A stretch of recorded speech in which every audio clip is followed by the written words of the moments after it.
His vision was devoured by an endless abyss of darkness, and his hearing was ensnared by a terrifying silence. The damp air was thick with a pungent, acrid stench of decay, mingled with a faint scent of rust. Though he was acutely aware that he was confined within a little-known dungeon, he yearned to behold the visage of his prison once more. Since the last experiment spiraled into utter chaos, he had been deprived of any contact with the outside world. It had been far too long since he had laid eyes on anything at all. So long, in fact, that he often thought himself dead, only to be roused time and again by the clammy, chilling air surrounding him. He could no longer recall how long he had been imprisoned, but he knew that within this realm devoid of light and sound, his mind was incessantly consumed with thoughts of how to end his own life, to terminate his dismal existence. He desperately sought a release, regardless of the means. Yet alas, his limbs and neck were bound tightly by layers of shackles, rendering him utterly immobile. Even his mouth was restrained by a gag that prevented him from biting his own tongue to escape this torment. "Please, just end my life," he implored once more to the monstrous entity residing within him, only to be met with a disdainful scoff in return. He had lost count of how many times he had made this earnest request, but each time it was met with unwavering rejection. In his understanding, he believed that if he were to perish, the seal would dissipate, and the beast within him would be liberated, even rampaging forth to exact vengeance upon this world he so deeply loathed. Yet, the creature within him was adamant in its refusal to allow him to die so easily. Since his confinement began, he had not partaken of food, yet whenever hunger gnawed at him, the entity would selflessly bestow some of its chakra to sustain his life.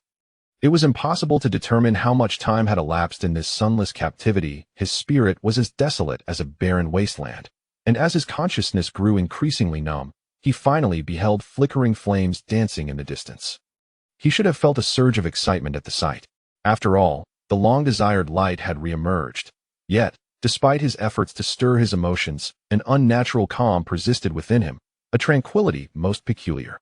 Patiently, he awaited the approach of the flames until he could discern the forms of those who bore them. That a squad of ninjas clad in black bodysuits, adorned with white overalls and various patterned masks, emerged. Each brandished a torch, and upon reaching him, they parted into two lines, respectfully granting passage. Then, an elder with short hair, clad in a white haori and black trousers, stepped forth from the ranks of ninjas, advancing towards him with measured steps. This scene bore an uncanny resemblance to the memory of his first encounter with the elder, an image that unexpectedly overlapped with the present.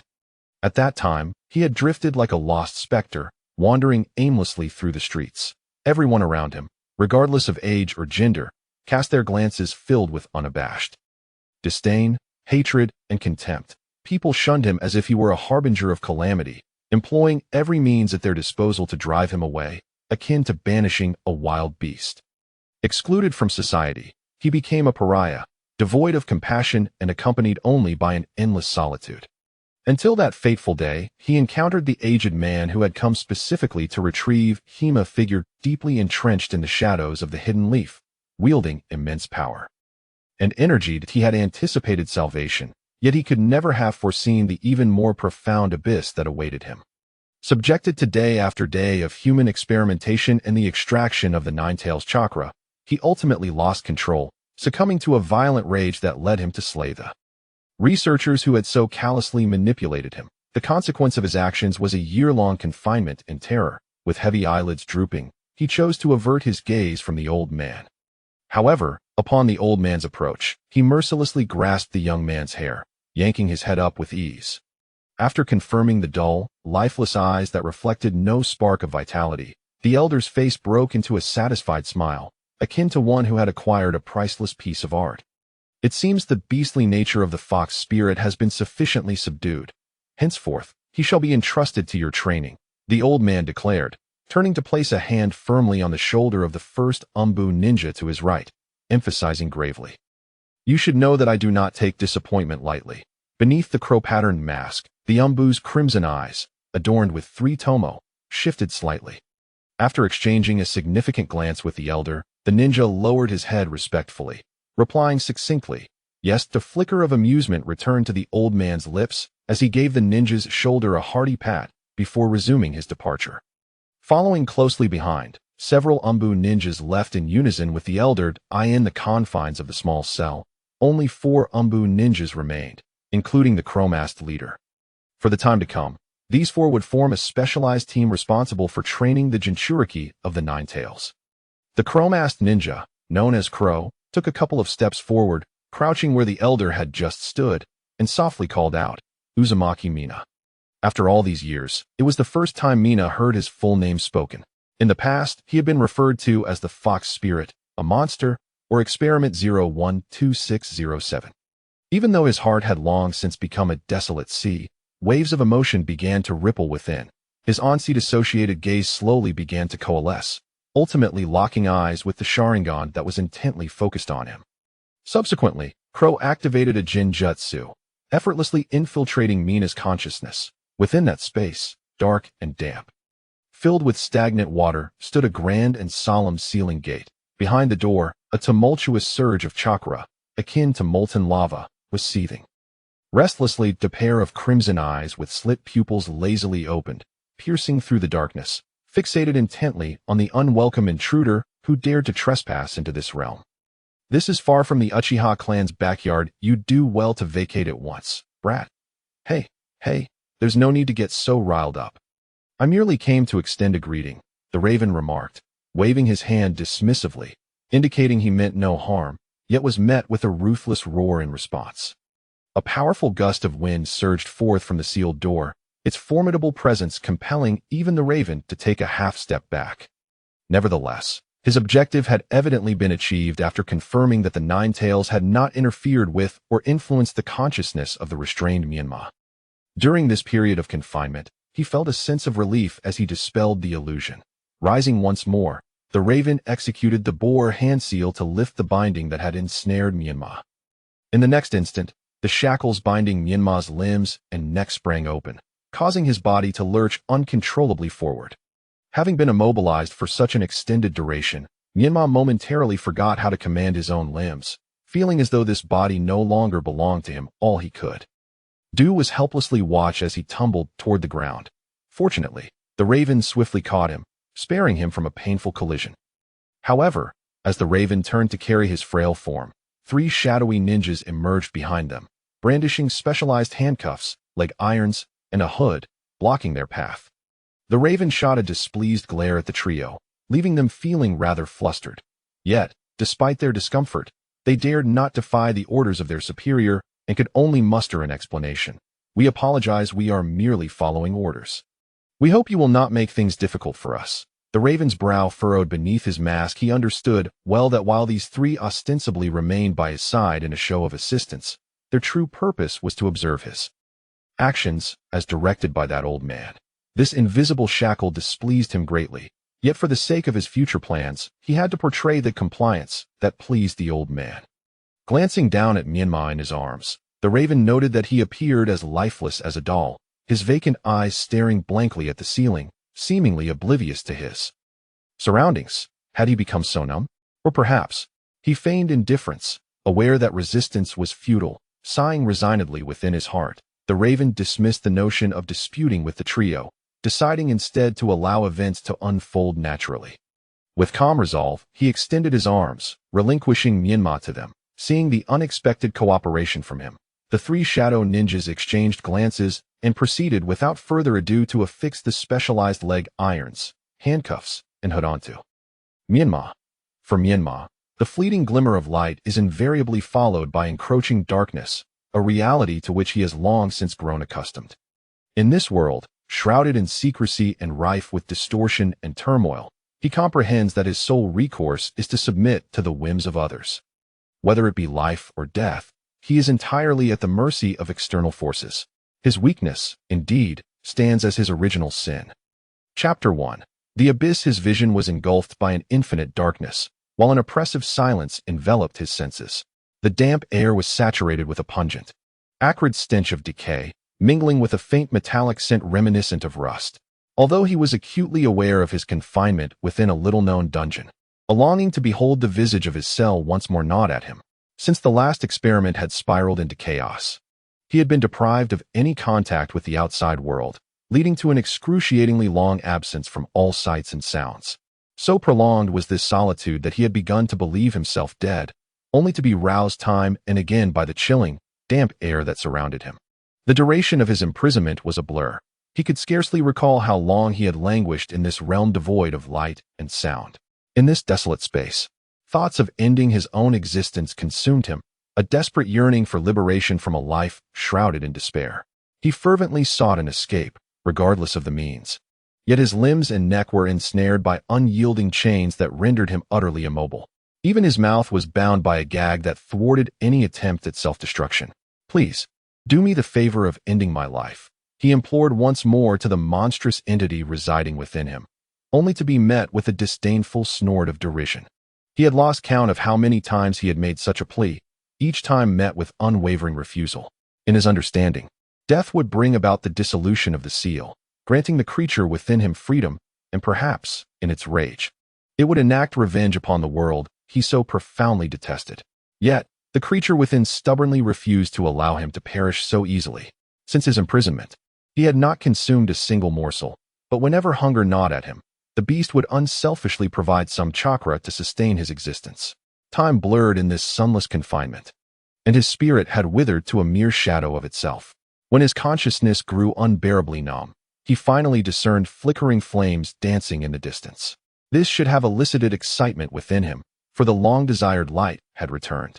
Yet, despite his efforts to summon emotion, an unnatural calmness enveloped him, a serenity unfitting for one in his plight. He patiently awaited the approach of the flames until he could discern the figures advancing towards him. A cadre of dark-clad ninjas, dressed in form-fitting black attire beneath flowing white garments and adorned with masks of various designs, approached. Each wielding a torch, they split into pairs, standing respectfully at his sides, creating a path for another figure. Emerging between the rows of ninjas was an elderly man, his upper body cloaked in a white haori, and his lower half clad in black trousers. He approached with measured steps. The scene resonated hauntingly with memories of their first encounter, when he had wandered the streets like a wretched specter, lost and despondent. The gazes cast upon him by those around, men, women, and children alike, were rife with unmasked disgust, hatred, and contempt. People, as if fleeing from calamity, kept their distance from him, yet employed every means at their disposal to drive him away. Much like one would chase off a wild beast. Excluded from society, he became a pitiable outcast, accompanied only by an endless solitude. Until that fateful day when he encountered the old man, who had come specifically to take him away, a figure deeply rooted in the shadows of the hidden leaf, wielding immense power and energy. He had thought he would find redemption, but little did he expect that what awaited him was an even deeper abyss. Under the relentless cycle of human experimentation and the extraction of Ninetales chakra, he ultimately lost control, violently slaying those researchers who had so callously manipulated him day after day. The punishment he received was a year-long terrifying confinement. With a heavy heart, he let his eyelids droop, choosing to ignore the old man. However, when the old man approached him, he mercilessly seized his hair and yanked his head up. After confirming the dull, lifeless gaze in his eyes, a satisfied smile crept across the old man's face, as if he had acquired a most precious work of art. It seemed the beastly nature of the fox had nearly been dispelled. Thus, he would temporarily leave the task of training him to you. The old man turned, lifting his arm to pat the shoulder of the first dark-clad ninja on his right, emphasizing gravely, "You should know, I do not take disappointment lightly." Beneath the raven-like mask, the crimson eyes with three tomos subtly shifted. After exchanging a meaningful glance with the old man, the ninja lowered his head respectfully and replied succinctly, "Yes." The corners of the old man's mouth curved into a slight smile once more as he patted the ninja's shoulder firmly before resuming his departure. Subsequently, several other dark-clad ninjas followed in the old man's footsteps and left. In the small cell, only 4 dark ninjas remained, including the raven-masked one. For the time to come, the 4 of them would form a special team responsible for training the Ninetales Jinchuriki. The raven-masked ninja was the captain of this dark squad, codenamed Corvus. Corvus stepped forward, squatting in the spot where the old man had just stood, and softly called out, "Vortex Menma." After so many years, it was the first time Menma had heard someone utter his full name. In the past, others had referred to him as the Fox Demon, the Monster, or Experiment 012607. Even though his heart had long become a desolate sea, it could not help but ripple with a wave of emotion. Menma's unfocused eyes began to slowly regain their clarity, ultimately locking onto the Sharingan that was fixed upon him. Then, Corvus unleashed a Jinjutsu, effortlessly penetrating Menma's consciousness. Within that realm, in a dark, damp space filled with stagnant water, stood a massive and imposing sealed door. Behind it, a tumultuous sea of chakra, akin to molten lava, surged restlessly. A pair of red, slit-like eyes lazily opened, piercing through the darkness, intently gazing at the unwelcome intruder who had dared to trespass into this space. This is no backyard of the Uchiha clan. You would do well to leave promptly, child. Please, no need to be so irate. I merely came to extend my greetings. Raven waved his hand dismissively, indicating he meant no harm, yet was met with a fierce roar. A powerful gust of wind surged forth from the sealed gate, its overwhelming force causing Raven to instinctively take a half-step back. Nonetheless, his objective was evidently achieved. Upon confirming that the Nine-Tails had not interfered with or influenced Menma during his confinement, he felt a wave of relief as he dispelled the illusion. Rising to his feet once more, Raven performed the dual hand seals to lift the binding imposed upon Menma. In the next instant, the shackles restraining Menma's limbs and neck sprang open, causing his body to lurch forward uncontrollably. Having been deprived of movement for so long, Menma momentarily forgot how to control his own limbs.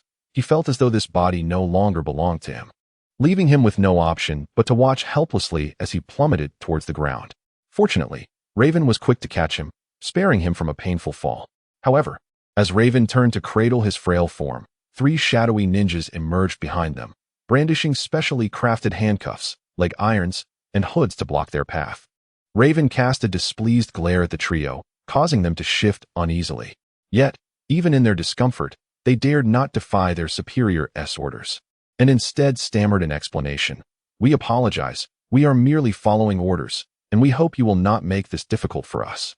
Raven furrowed his brow beneath his mask, acutely aware that although these 3 claimed to remain by his side in a spirit of assistance, their true mission was merely to surveil his actions as directed by that old man. This invisible constraint brought him considerable displeasure, but for the sake of his future plans, he must present the compliant demeanor that the old man favored. Lowering his gaze to Menma in his arms, he found him staring vacantly at the ceiling, as if utterly oblivious to his surroundings. Had he become so numb? Or perhaps he was simply feigning indifference, knowing resistance was futile. Sighing resignedly within, Raven chose to forego any argument with the trio, opting instead for a path of least resistance. He extended his arms calmly, relinquishing Menma. The Shadow Ninjas, surprised by his unexpected cooperation, proceeded without further ado to secure Menma with the specialized restraints. For Menma, this brief flicker of light was swiftly followed by darkness, a sequence he had long since come to accept. In this world, shrouded in mystery and chaos, where unseen forces conspired, he understood that his only recourse was to submit to the will of others. Whether in life or death, he was entirely at their mercy. Because of his weakness, it is his original sin. Chapter 2. The Flames and the Chills. After departing from the dungeon, Menma was swiftly escorted by a shadowy team, led by a raven, to another unfamiliar setting. One of the dark ninjas violently tore off the blindfold that obscured his vision. Despite the sharp pain from the blows to his cheeks, Menma remained silent. He merely opened his eyes with a detached demeanor, calmly and intently surveying his surroundings. Before him lay an ancient underground arena, encircled by a series of bonfires that had been ignited in advance.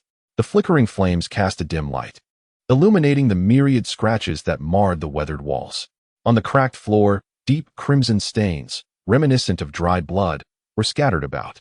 Through these remnants, Menma could easily imagine the countless harrowing battles that had transpired within these walls. At the center of this arena stood a modest square table, which, though unremarkable in appearance, was laden with an array of delectable foods, including fresh fruits. For one ensnared in a prison of despair and suffering from hunger, the sight of this bounty was akin to a mountain of gold and jewels appearing before a fervent treasure seeker. Menma instinctively swallowed hard, desperately trying to suppress his desire. Yet, the tantalizing aroma of the food inevitably reached his senses, awakening the ravenous beast that had long lurked in his belly. His stomach twisted violently, emitting a dreadful roar that seemed to echo through the arena. The hunger that he had endured so patiently surged forth like an unstoppable tidal wave. The three ninjas behind the raven could not stifle their laughter at the sound, while the raven remained silent, placing a hand gently on Menma's back, subtly urging him to embrace his primal urge. Go ahead, indulge yourself. Menma felt the warmth of that hand, but in his current state of overwhelming hunger, he paid it no mind. He transformed into a voracious creature, devouring the food with reckless abandon. His manner of eating was crude. He made no effort to discern what was palatable or not, simply shoveling everything into his mouth in a frantic frenzy, fearing that if he paused, the food might be snatched away. So engrossed was he in his gluttonous feast that he failed to notice the quiet departure of the raven and the others. Simultaneously, the two iron gates at the north and south of the arena began to rise slowly, making no sound. The rusty chains clanked ominously, reminiscent of an ancient clock being wound by the hands of time. A group of ragged, emaciated test subjects, burdened by heavy shackles, stumbled into the arena under the prodding of two other teams of dark ninjas. They had anticipated the arrival of yet another brutal experiment, only to be confronted with the sight of a small child indulging in a lavish meal. Those who had also endured hunger for an extended period were intensely stirred by the alluring aroma of the food. The sight of a mere child lavishly possessing such an abundance of sustenance ignited feelings of discontent and envy within them. Yet, even in the face of their cravings, they feared death more than starvation, thus none dared to act recklessly. It was only when one among them, risking everything, turned back and was astonished to discover that the rusted iron gate behind them had long since closed, and the overseers who had driven them here had vanished, that they began to regain a flicker of courage. One individual, unable to withstand the pangs of hunger and thirst, pushed aside those blocking his path and rushed toward the square table, hastily seizing the food upon it and consuming it voraciously. Initially, Menma paid little heed to this sudden intruder at the communal feast, too preoccupied to care. However, when other subjects followed suit, surging forward to seize the food, Menma soon realized his slight frame was rendered powerless amidst the throng. Gradually, he found himself cornered, ultimately expelled from the group. Discontented and desperate, Menma swallowed hastily the food that remained unchewed in his cheeks, attempting to weave through the legs of the adults surrounding him. The chaotic scramble made every step a struggle for Menma, despite several unfortunate instances where his hands and feet were trampled by the frenzied adults. He persevered with gritted teeth. Just as he managed to re-establish his position at the table, ready to grasp an apple resting at the edge, a large, bony hand suddenly appeared, seizing his wrist with an iron grip and lifting him effortlessly into the air. The hand belonged to a middle-aged man whose face was marred by severe burns, scars stretching from the corner of his mouth to the crown of his head. His eyes, one disproportionately larger than the other, bore an unsettling gaze, both glaring at Menma with palpable fury. What? You've consumed so much, and yet you remain unsatisfied? Greed is unbecoming of a good child. The disfigured man admonished Menma condescendingly, extending his other hand to retrieve the apple from the table and taking a hearty bite before Menma, as if to flaunt his prize and mock Menma's frailty. Menma, unwilling to accept this indignity, began to struggle, inadvertently kicking the man in the lower back.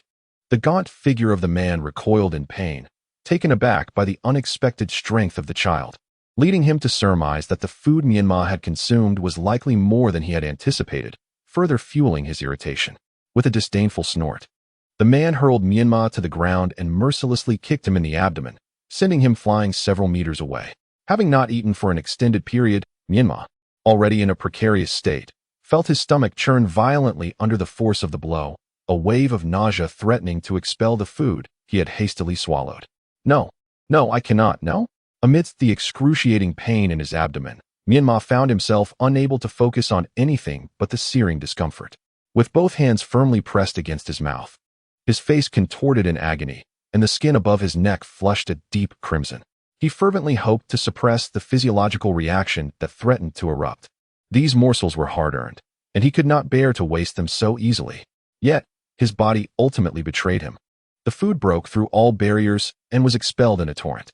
The fiery sensation in his esophagus, coupled with the violent cramping in his stomach, caused tears to stream uncontrollably from his eyes, as if a dam had burst. He could not discern whether it was the physical pain that tormented him or the sheer waste of the food before him that led to his emotional collapse. Perhaps it was a torment of both. Abandoning rational thought, he gingerly scooped the regurgitated food back into his hands and, in a moment of tragic desperation, stuffed it back into his mouth. This heart-wrenching scene, set against the backdrop of adults ravenously competing for food, appeared both pitiful and absurd. After all, this world was inherently harsh and unforgiving. Chapter 3. The strong what had been consumed was soon expelled once more, the repetitive cycle gradually pushing Menma to the brink of collapse. Eventually, he ceased his foolish actions, curling his body into a tight ball, his eyes devoid of the fiery spirit that should belong to a child. A shadow swept past, approaching Menma with measured steps. The imposing figure obscured much of the surrounding flames, enveloping Menma in a cloak of shadow. Sensing the presence nearby, Menma remained motionless, instinctively shifting his gaze to ascertain the identity of the newcomer. It was Crow. Having departed quietly, he had been lurking in the shadows, observing Menma's every move. Unfortunately, the scene he had anticipated never materialized, leaving him profoundly disappointed. With a condescending glare, Crow regarded Menma, then raised his hand to grip the hilt of the sword sheathed at his back, slowly drawing it forth. In that moment, it felt as if the entire world had stilled, the sound of the blade leaving its scabbard resonating in Menma's ears with a chilling finality. Menma's heart began to race inexplicably, his breath growing erratic. Just moments ago, he had yearned for death, yet now, the imminent approach of mortality instilled a sense of dread within him. The blade, forged from a lustrous steel, gleamed ominously in the flickering firelight, and with a flash, a deep gash appeared in the ground before Crow. The strike missed its mark.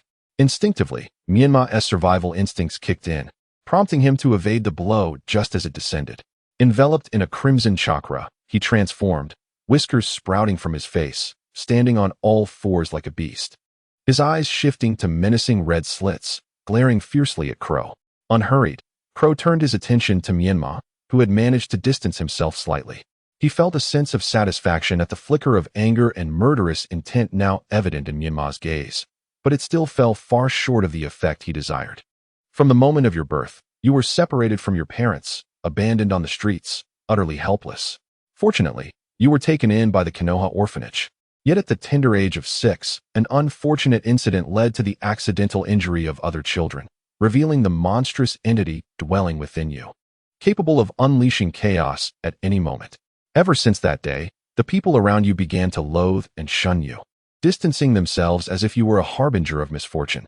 Consequently, you fell into despair, becoming a target for bullying, even contemplating the notion of death. Do you truly believe that death would grant you a final resolution? Would the anguish and torment that once plagued you not accompany your soul into the depths of hell?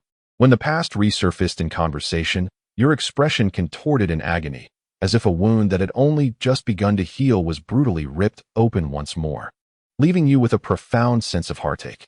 Raven, perceptive as ever, noticed the shift in your countenance, yet he had no intention of relenting. Instead, he continued with a chilling tone to elucidate what he believed to be the stark truth. In reality, you should not feel despondent or mournful, nor should thoughts of death ever cross your mind. You ought to savor your pain and revel in it. For the truth is that it was not they who isolated you. Rather, it was you who isolated them. You are a born warrior, while those around you are merely weaklings who can only survive by clinging to others. In every era and at any moment, the weak will always harbor a deep-seated fear of the unknown powers that far surpass them. They dread that such forces may one day inflict harm upon them, and yet they possess no means to resist. Thus, they cultivate a sense of animosity from the outset, banding together in an attempt to withstand the emergence of the strong. They weaponize venomous words, labeling the strong as demons, aberrations, monsters, and so forth, binding them with moral shackles, forcing them to restrain their inherent power, thereby compelling them to conform to mediocrity, ultimately merging into the ranks of the weak. In this manner, the strong no longer pose a threat to the survival of the weak. However, should the strong refuse to assimilate, the collective of the mediocre and the weak will unite to eliminate the strong. Raven's words fell like a massive stone into the depths of your heart, stirring tumultuous waves within. Even if certain truths eluded your comprehension, you grasped the essence of Raven's message. The latent power within you is formidable, and it is this very strength that incites fear and may also attract peril. As Raven approached you once more, your cautiousness resurfaced. Yet this time, he bore no intention of striking you down. Instead, he turned the blade in his hand, bending down to offer you the hilt of his weapon. I, like you, was once an outcast, perpetually anxious and vulnerable. Hence, I am acutely aware that we have but one path before us, to fully harness this power that terrifies the weak, to carve a bloody trail littered with corpses, and to purge all those and everything that stands against us. Menma first cast his gaze upon the dagger handed over by the raven, fully aware of the intent behind it. However, his innate kindness instilled a momentary hesitation within him. Subsequently, he lifted his eyes to meet the subtly trembling Sharingan beneath the raven's mask, and in that instant, an inexplicable determination took root in his heart. Kill. Annihilate them all. Slay those who have persecuted the weak. The crimson chakra enveloping Menma intensified with the burgeoning hatred in his mind, manifesting 3 fox tails from his waist. This transformation caused the 3 hidden ninjas, who were covertly monitoring Menma and the raven from the shadows of the arena, to tense up. Fortunately, Menma remained in control. He extended one of his fox tails to coil around the hilt of the dagger, accepting it from the raven's hand. Beneath the mask, a smile crept upon the raven's lips. Excellent. Now, unleash your true nature, Uzumaki Menma. With those words, Menma shot forth like an arrow released from its bow, charging directly at the middle-aged man whose face had been partially scorched. The experimental subjects at the table had long ceased their struggle over food, their collective gaze drawn to the raven who had abruptly entered the arena with astonishing speed. The prowess displayed, along with the raven's identity as an Umbu ninja, instilled a sense of dread within them, prompting a collective readiness for battle. Yet, even in the face of Menma's full frontal assault in his 3-tailed form, they found themselves utterly defenseless. Many among them had not even the time to react before the half-burned middle-aged man had his head severed by Menma's strike. The headless corpse collapsed with a thunderous thud, and the surrounding air plummeted to a frigid stillness. In that moment, the heartbeat of each individual seemed to halt, their pupils dilating as their spines froze against the icy ground. It was too swift. Everything unfolded beyond their expectations. The first to react hastily formed hand seals, attempting to conjure ninjutsu in defense. However, Menma would not grant them such an opportunity.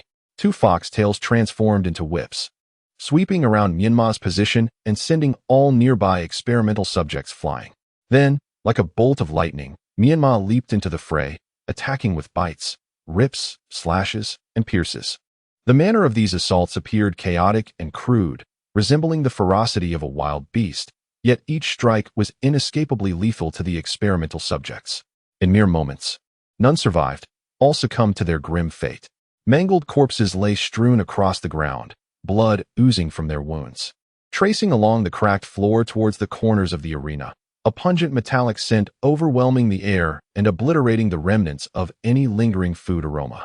Roaring with fury, Menma unleashed a deafening howl toward the heavens, the oppressive aura of the demon fox cascading like a torrential waterfall. He was expressing his discontent. His hatred and anger had not found satisfactory release. A vast amount of crimson chakra coalesced at the tip of Menma's tail, subtly indicating the potential emergence of yet another tail.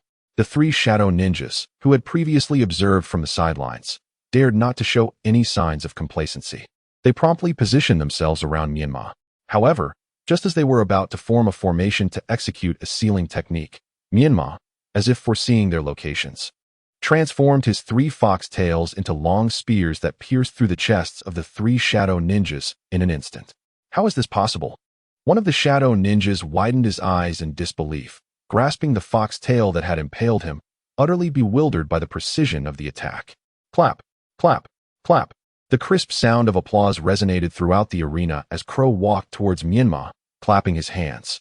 Upon seeing Crow's figure, the shadow ninja suddenly realized. Gritting his teeth in anger, "It's you.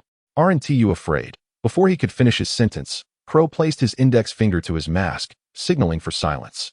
Noticing the gesture, Menma retracted his fox tails, sending the 3 ninjas flying away, ensuring they would never speak again. Unfazed by the earlier ninja's reaction, Crow approached Menma and affectionately ruffled his hair, akin to an older brother displaying endearment towards his younger sibling. "Well done. From today onward, I shall teach you how to become a true warrior." With that, Crow raised his other hand and removed the mask from his face, revealing a strong visage adorned with a rare button nose. "Allow me to reintroduce myself. I am Uchiha Shursui." Chapter 4. Shadow Clone Technique. Since the incident in the arena, 5 months had passed. During this time, Menma diligently followed Shui, learning the fundamental aspects of ninjutsu, including chakra control, the various hand seals for ninjutsu, and the proficient use of various ninja tools. However, Shui had yet to demonstrate any inclination towards teaching specific ninjutsu techniques. In contrast, his expectations regarding physical training for Menma were exceedingly rigorous. Menma was required to engage in training involving disguise, evasion, stealth, combat, and assassination daily. However, these activities occupied only a fraction of his day. The majority of his time was dedicated to strength training and physical breakthroughs.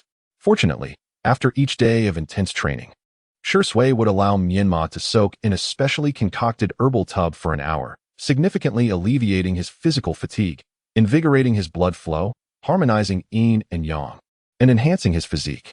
Additionally, Menma's diet was meticulously monitored by specialized medical ninjas to ensure he received adequate nutrition. Thanks to these combined conditions, Menma had undergone a remarkable transformation. His physique was no longer emaciated, but rather robust and healthy, with a noticeable improvement in his complexion and height. As was his custom, Menma arrived early at the arena, engaging in warm-up exercises while awaiting Shui's arrival. Since the last incident, this arena has been specially designated as a training ground for Menma. In addition, to prevent Menma from experiencing any further emotional turmoil that could lead to casualties among other Umbu ninjas, the Root organization had no choice but to withdraw their surveillance over him. This explains why Menma often arrives early. Here, he can at least enjoy a semblance of freedom. However, unbeknownst to him, the Root organization has established stringent security measures around the arena, as the Nine-Tails Jinchuriki is of paramount importance to the future of Konoha, both as an exceedingly rare experimental subject and as a formidable weapon. Having just finished his leg stretches and not yet prepared for the next warm-up exercise, Menma suddenly saw Shui appear before him using the body flicker technique. Clad in his usual dark ninja attire, adorned with a raven-patterned mask and bearing a tanto, Shui looked as composed as ever. Reacting instinctively, Menma drew the tanto from his back and lunged towards Shui's chest. To his surprise, Shui showed no intention of blocking or evading the attack. As Menma executed the move without the ability to hold back, he felt a moment of relief when the blade pierced Shui's body. The tip did not encounter the familiar resistance, as if it had struck nothing but air. "Do not let your guard down," Shui admonished, and in an instant, delivered a powerful kick that sent Menma flying. After rolling several times, he managed to regain his footing and gazed incredulously at Shui, who stood unfazed. How could an attack that appeared to connect with nothing yield such formidable force? Was this an illusion or a physical entity? Despite his confusion, Menma dared not linger on the thought, for the training had officially commenced the moment Shui entered the arena. This was a rule established by Shui himself. Upon meeting, one must engage in assassination. As long as Menma could inflict any harm upon him, he would barely pass the test. Typically, Shui would engage in one-on-one combat with Menma without employing any ninjutsu, but today he was clearly playing dirty. If he were to refrain from using ninjutsu, Menma would gladly swallow the kunai in his hand. Menma quickly regrouped, adopting the combat stance taught by Shui. His right hand firmly gripping the tanto against his chest, while his left hand withdrew a kunai from the pouch on his thigh, positioning it across his abdomen. Just as he prepared to launch a new round of attacks, another figure of Shui appeared from a different direction. Following that, a third, fourth, and fifth figure emerged. Soon, 12 identical Shizuis filled the arena. Their forms and attire were indistinguishable, making it impossible to discern the real from the illusions with the naked eye. If these clones were indeed both mirages and tangible entities, Menma could already foresee a day of relentless one-sided punishment from Shui. This was utterly outrageous. Such a disregard for martial ethics. Within Menma's heart, there lingered a sense of discomfort. Yet, he recognized that this was indeed a formidable new challenge, and thus he did not exhibit even a hint of discouragement. Instead, his eyes shimmered with an eager anticipation. This was noted by Shui, who felt a surge of satisfaction. Naturally, he had no intention of exploiting his numerical superiority to overwhelm the lesser. After all, he held a respectable position in Konoha, and should such behavior become public knowledge, it would surely be a source of ridicule. One among the 12 Shui raised his hand and tossed 2 scrolls, one green and one purple, towards Menma. "From this day forth, I shall formally instruct you in ninjutsu. Utilize these 2 techniques to counter my shadow clone technique." Initially taken aback as he hastily grasped the scrolls, Menma's expression swiftly transitioned through surprise and delight. After enduring extensive training, his foundational skills had become quite solid, and he understood that further enhancement was merely a matter of time. Fortunately, this day had not kept him waiting long. Eagerly, Menma unfurled the scrolls to examine their contents. The green scroll contained the basic ninjutsu, body flicker technique, which he had often observed Shisui employing. This technique required the user to utilize chakra to invigorate the body, enabling movements that were nearly imperceptible to the naked eye. It demanded exceptional control over chakra, alongside a solid foundation in physical techniques for effective execution. The purple scroll detailed a high-level ninjutsu as well, known as the multi-shadow clone technique, classified as a forbidden technique. This skill allowed the caster to evenly divide their chakra to create multiple identical clones, each capable of independent thought and awareness. These clones were akin to another self, cognizant of their nature as clones, and possessing the ability to dispel the technique. Upon their dissolution, any knowledge, experience, or observations acquired by the clones would instantly transfer back to the original and any other clones. Having hastily scanned the scrolls, Menma was beset by numerous questions. Yet, as he lifted his gaze to inquire, Shisui's shadow clones had already launched an assault. Menma scrambled to evade the attacks, creating distance between himself and the clones. He understood that Shisui would not directly address his queries. He would have to rely on his own practice for answers. With his index and middle fingers forming a cross, Menma's resolve was unwavering. After their time together, he had come to trust that the ninjutsu Shisui dared to impart would not pose a threat to his life. Multi-shadow clone technique. Chapter 5. Doubling down on learning in an instant. A thick cloud of smoke enveloped the arena, and nearly 1,000 images of Menma materialized. Of course, he was acutely aware that this was not his utmost capacity. However, given that it was his inaugural attempt, he needed to proceed with caution. A miscalculation in exertion could potentially overwhelm his body. The scroll had explicitly stated the reason this technique was classified as forbidden. Its execution demanded an excessively vigorous expenditure of chakra. Those lacking a substantial reserve of chakra risked severe injury or even life-threatening consequences when employing this technique. At present, it appears that Menma has garnered a preliminary understanding of the quantity of chakra within himself. He belongs to the category of individuals endowed with a vast reservoir of chakra, a realization that fills him with exhilaration. The dynamics of the battlefield have undergone a dramatic transformation, shifting from Shisui's advantage of multiple opponents against Menma to a scenario where Menma faces Shisui with numerous allies. A multitude of spirited Menma surged forward, fiercely launching an assault against the 12 Shisui, who found themselves encircled. However, despite the evident numerical superiority, the anticipated overwhelming victory for Menma did not materialize. Each of Shisui's shadow clones, while outnumbered, exhibited a remarkable ability to navigate the skirmish adeptly. This was due, in part, to the fact that Menma's shadow clones were incapable of striking the physical forms of Shisui's shadow clones, while the counterattacks from Shisui's clones could effortlessly obliterate Menma's. Additionally, Shisui's clones benefited from the art of body flicker, enabling their strikes to possess an element of surprise. Realizing that mere numbers would not suffice for victory, Menma understood the necessity of enhancing quality. Thus, he endeavored to infuse his chakra throughout his body's pathways, striving to achieve the activation described in the scroll. Yet, this initial step proved to be a daunting challenge, as the vague instructions in the scroll rendered the task far from simple when applied in practice. Absorbed in the complexities of ensuring the smooth flow of chakra within his body, Menma remained oblivious to the approach of one of Shisui's shadow clones, which had now positioned itself before his true form. Shisui, with a voice laced with sternness, chastised him. To entrust your safety to shadow clones without comprehending the adversary's capabilities is akin to courting death on the battlefield. With that, he delivered a sharp kick. Bang! The force of the kick sent Menma flying, crashing against the wall of the arena before plummeting back to the ground like a stone. As the attack had targeted Menma's true self, all other shadow clones were compelled to dissipate, transforming into wisps of white smoke that vanished from the arena. Clutching his pained chest, Menma slowly rose to his feet, gazing at Shisui, who had also dispelled all his shadow clones. It was evident that the previous strike was not a mere coincidence, yet Menma found himself puzzled as to how Shirzue had discerned his true form so quickly. Was it due to those eyes? In the next moment, Menma's gaze instinctively met Shirzue's, and an inexplicable sense of aversion welled up within him. Upon reflection, he discerned that this feeling of distaste did not originate from himself, but rather was an emotion transmitted by the creature sealed within him, which seemed to harbor a profound prejudice against those eyes. However, at that moment, Menma had no time to delve deeper into this troubling matter.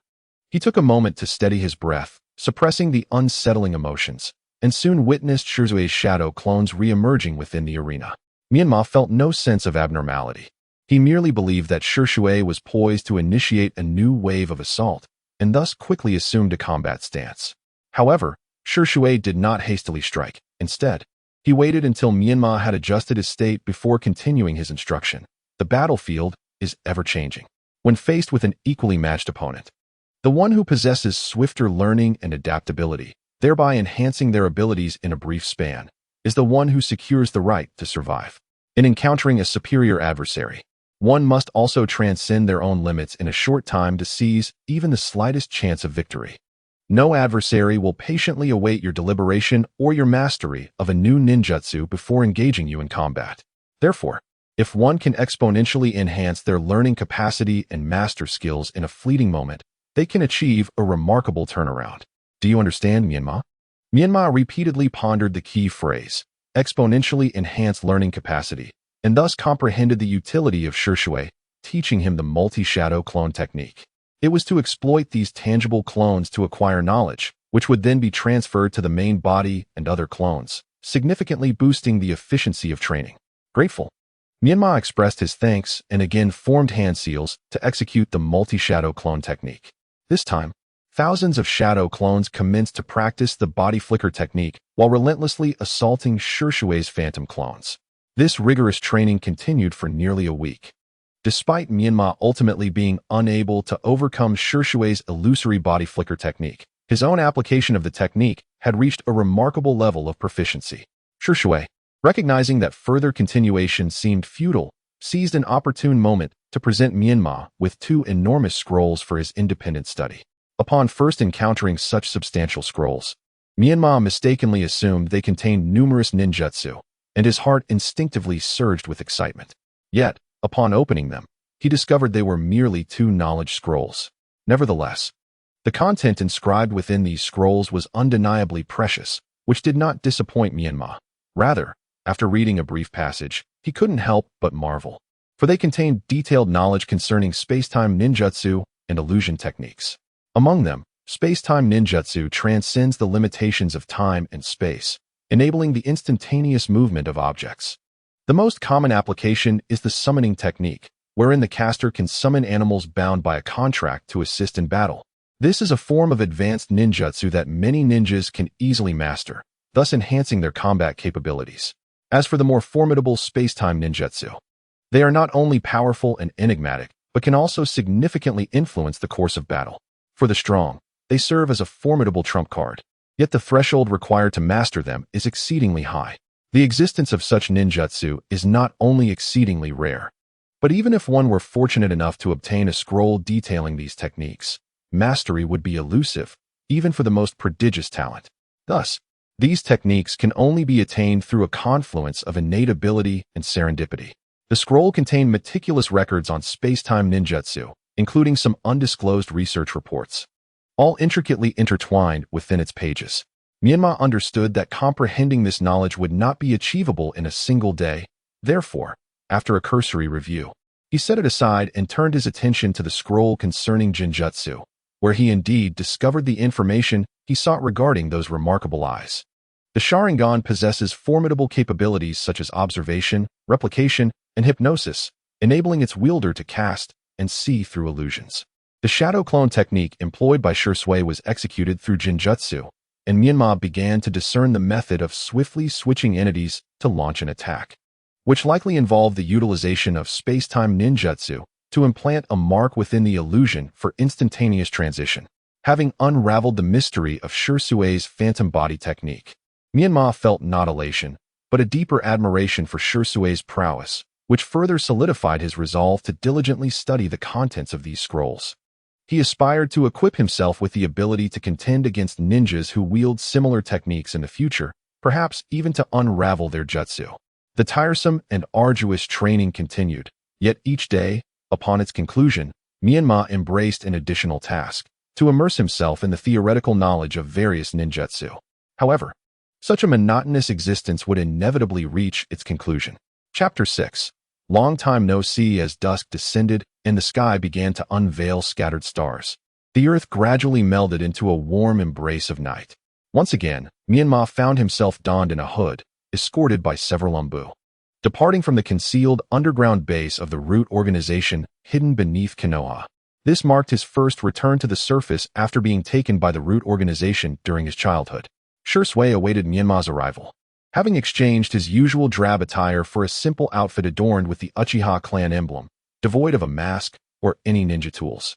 Upon reaching the designated location, the accompanying umbu, at Shursui's signal, removed the shackles binding Menma and gently lifted the hood from his head before vanishing into the vast night. A gentle evening breeze wafted through the valley, brushing softly against Menma's face, while the fresh air invigorated his senses, prompting him to gradually open his eyes. He first glanced at Shursui and, driven by curiosity, took in the world outside after such a long absence. The sky was a tapestry of twinkling stars, radiant and brilliant, while the chorus of insects in the surrounding thickets serenaded his ears. The leaves danced in the wind and in the distance. The lights of Konoha village sparkled in lively celebration.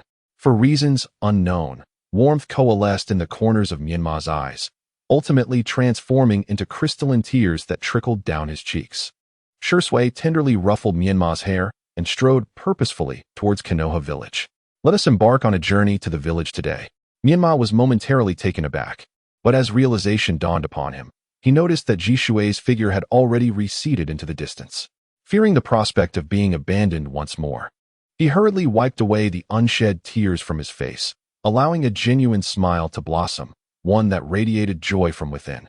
As he chased after the direction in which Jishui had departed, the two of them arrived at the bustling night market of Konoha, where the vibrant lights illuminated the streets and the air was filled with the sounds of laughter and chatter. Enthusiastic vendors eagerly promoted their wares, while the tantalizing aromas of various delicacies wafted through the air, tempting the senses. Menma, like a curious child, gazed around with wide eyes. Yet he hesitated to wander off on his own, choosing instead to silently follow in Jishui's footsteps. Jishui, cognizant of Menma's occasional lag, deliberately slowed his pace, ensuring that Menma would not have to exert himself unduly to keep up. After a while, Menma's curiosity began to wane, and his energy started to diminish. Having been hastily brought out, he had yet to have dinner, and his stomach began to protest with gentle growls. Jishui turned around, patting his own belly, and spoke gently. How fortuitous, my stomach is also in need of sustenance. Since we are out, we ought to indulge in a delightful meal. Why don't you take the lead in choosing? Menma cast a grateful glance at Jishui, but as a newcomer to this place, he was uncertain about what to select. Each stall appeared to offer delectable dishes, and he mused that if he were fortunate enough to have a happy family like other children, he might have the opportunity to savor all the culinary delights here. He refrained from dwelling on such a dream, which felt unattainable, and focused solely on selecting the best option available to justify this outing. Fortunately, his keen sense of smell led him to catch a whiff of an incredibly enticing meat aroma. Following the source of this delicious scent, Menma found himself standing before a barbecue shop. This one, he exclaimed, pointing at the shop's grand and luminous sign, his face etched with determination. An excellent choice. I have heard from a friend that the pork chops here are exceptional. Let us give it a try, Jishui replied with a faint smile, leading Menma through the entrance. As they stepped into the bustling hall, a hand unexpectedly emerged from behind Jishui. Before that hand could land on Jishui's shoulder, he vanished from his spot in an instant. In the next moment, Jishui reappeared behind the owner of that hand, his right palm enveloped in green chakra, poised to strike at the back of the intruder's neck. The owner of the hand quickly raised his hands in a gesture of surrender, forcing a wry smile as he blocked Jishui's right arm, saying, "Oh dear, look at you.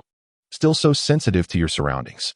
Upon recognizing the familiar voice, Jishui halted, focusing his gaze to discover a young man standing before him, adorned with protective goggles. Dressed in a dark high-neck shirt complemented by the armor of a jonin, and bearing the Uchiha clan emblem akin to his own, Uchiha Obito. Recognizing each other's identities, Shizushui awkwardly withdrew his hand, apologizing for his habit. Ahaha, it's quite all right. It's my fault for greeting you so suddenly from behind. Dato chuckled heartily, raising his hand to scratch the back of his head, his face illuminating with a sunny, generous smile that instantly dissipated the previously tense atmosphere. However, I truly did not expect to see you here. Have you finally succumbed to your cravings and come to try the specialty pork chops I've been recommending to you? Well, somewhat, Shizushui replied with a slight nod. Dato's eyes sparkled with delight at this acknowledgement, and he restrained himself from enthusiastically patting Shizushui's back, who, this time, showed no intention of evading. Wonderful. Let me treat you today. Please don't hesitate. It's really not necessary. Shizushui managed a forced smile, finding Dato's fiery enthusiasm a bit overwhelming. Not a hassle at all. In fact, I'm particularly happy today. And I suspect you are curious about what has brought me such joy, right? Shizushui's lips twitched slightly. He wished to express his disinterest, but was unable to withstand Dato's fervor as he was swiftly led toward an empty table.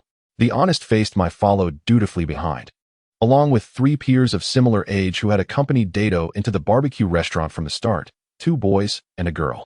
Once seated, one of the boys, possessing delicate features, with black hair and eyes, dressed in a high-necked, deep blue short-sleeve shirt with white cuffs and shorts, greeted Shizushui. Long time no see, brother Shizushui. Since Shizushui had always shared a close bond with his biological brother, the boy naturally preferred to address him as brother.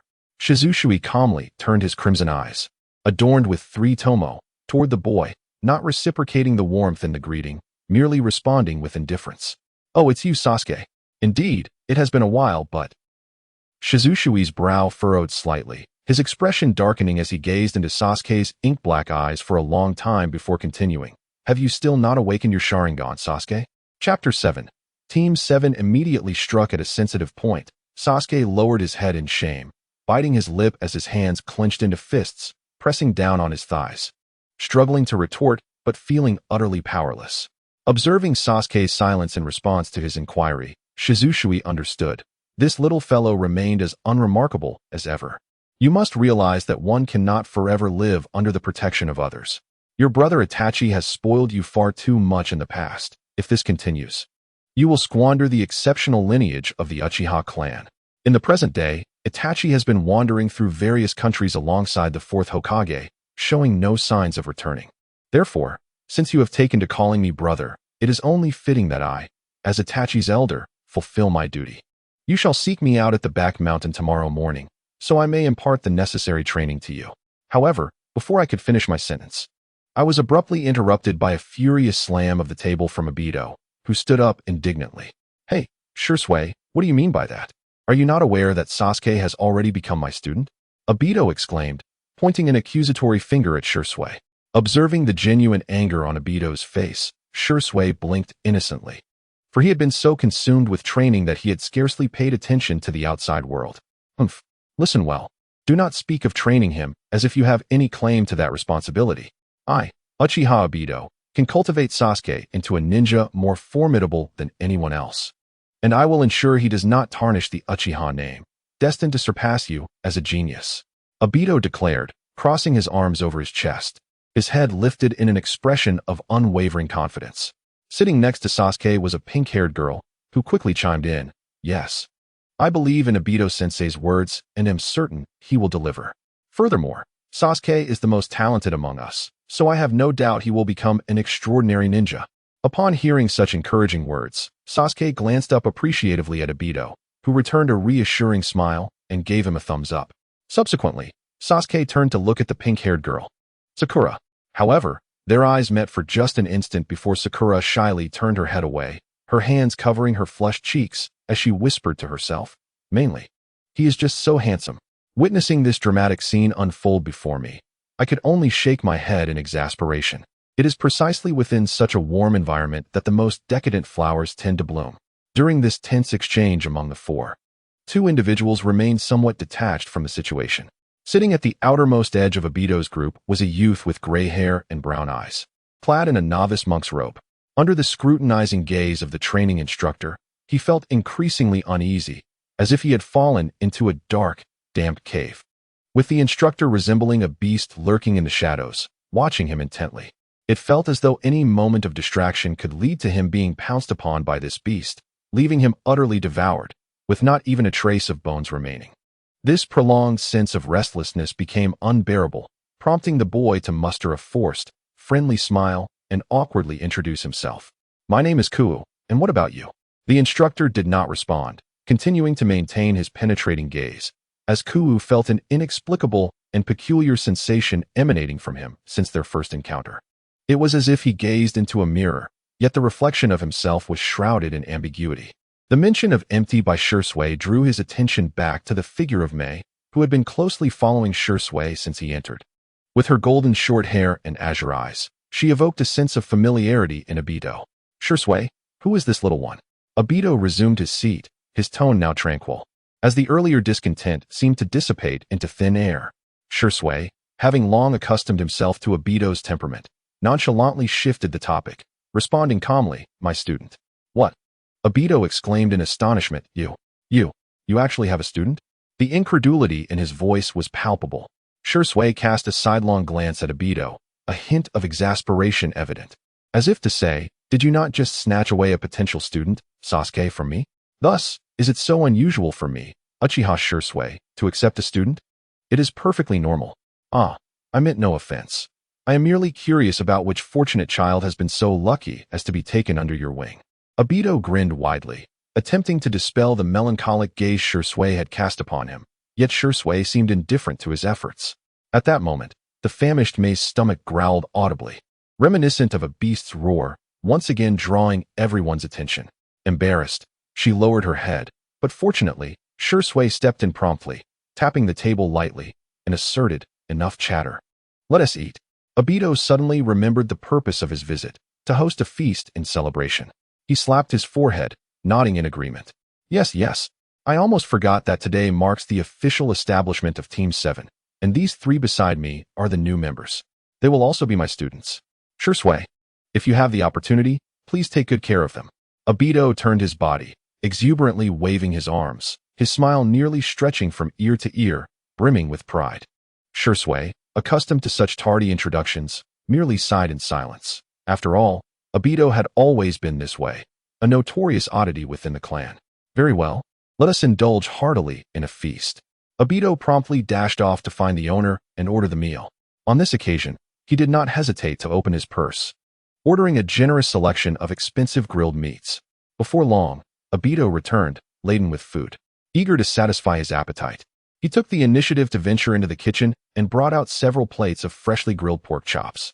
Thankfully, Obito had long since established a rapport with the owner of the barbecue restaurant. Otherwise, any other guest attempting such audacity would have faced the owner's formidable fists. Quickly, everyone try this. It has just come off the grill." With enthusiasm, Obito portioned each piece of pork and served it onto the plates before each person.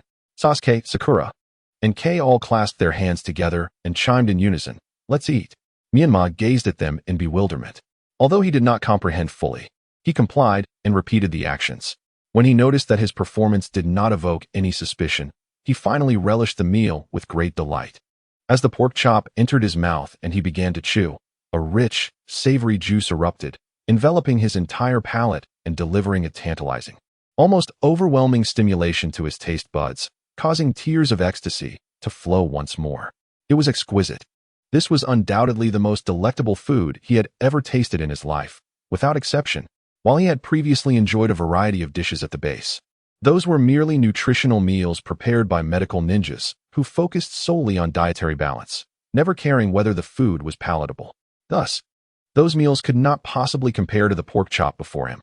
Of course, another individual who also found himself moved to tears after tasting the pork chop was Uchiha Obito, known for his passionate and somewhat foolish demeanor.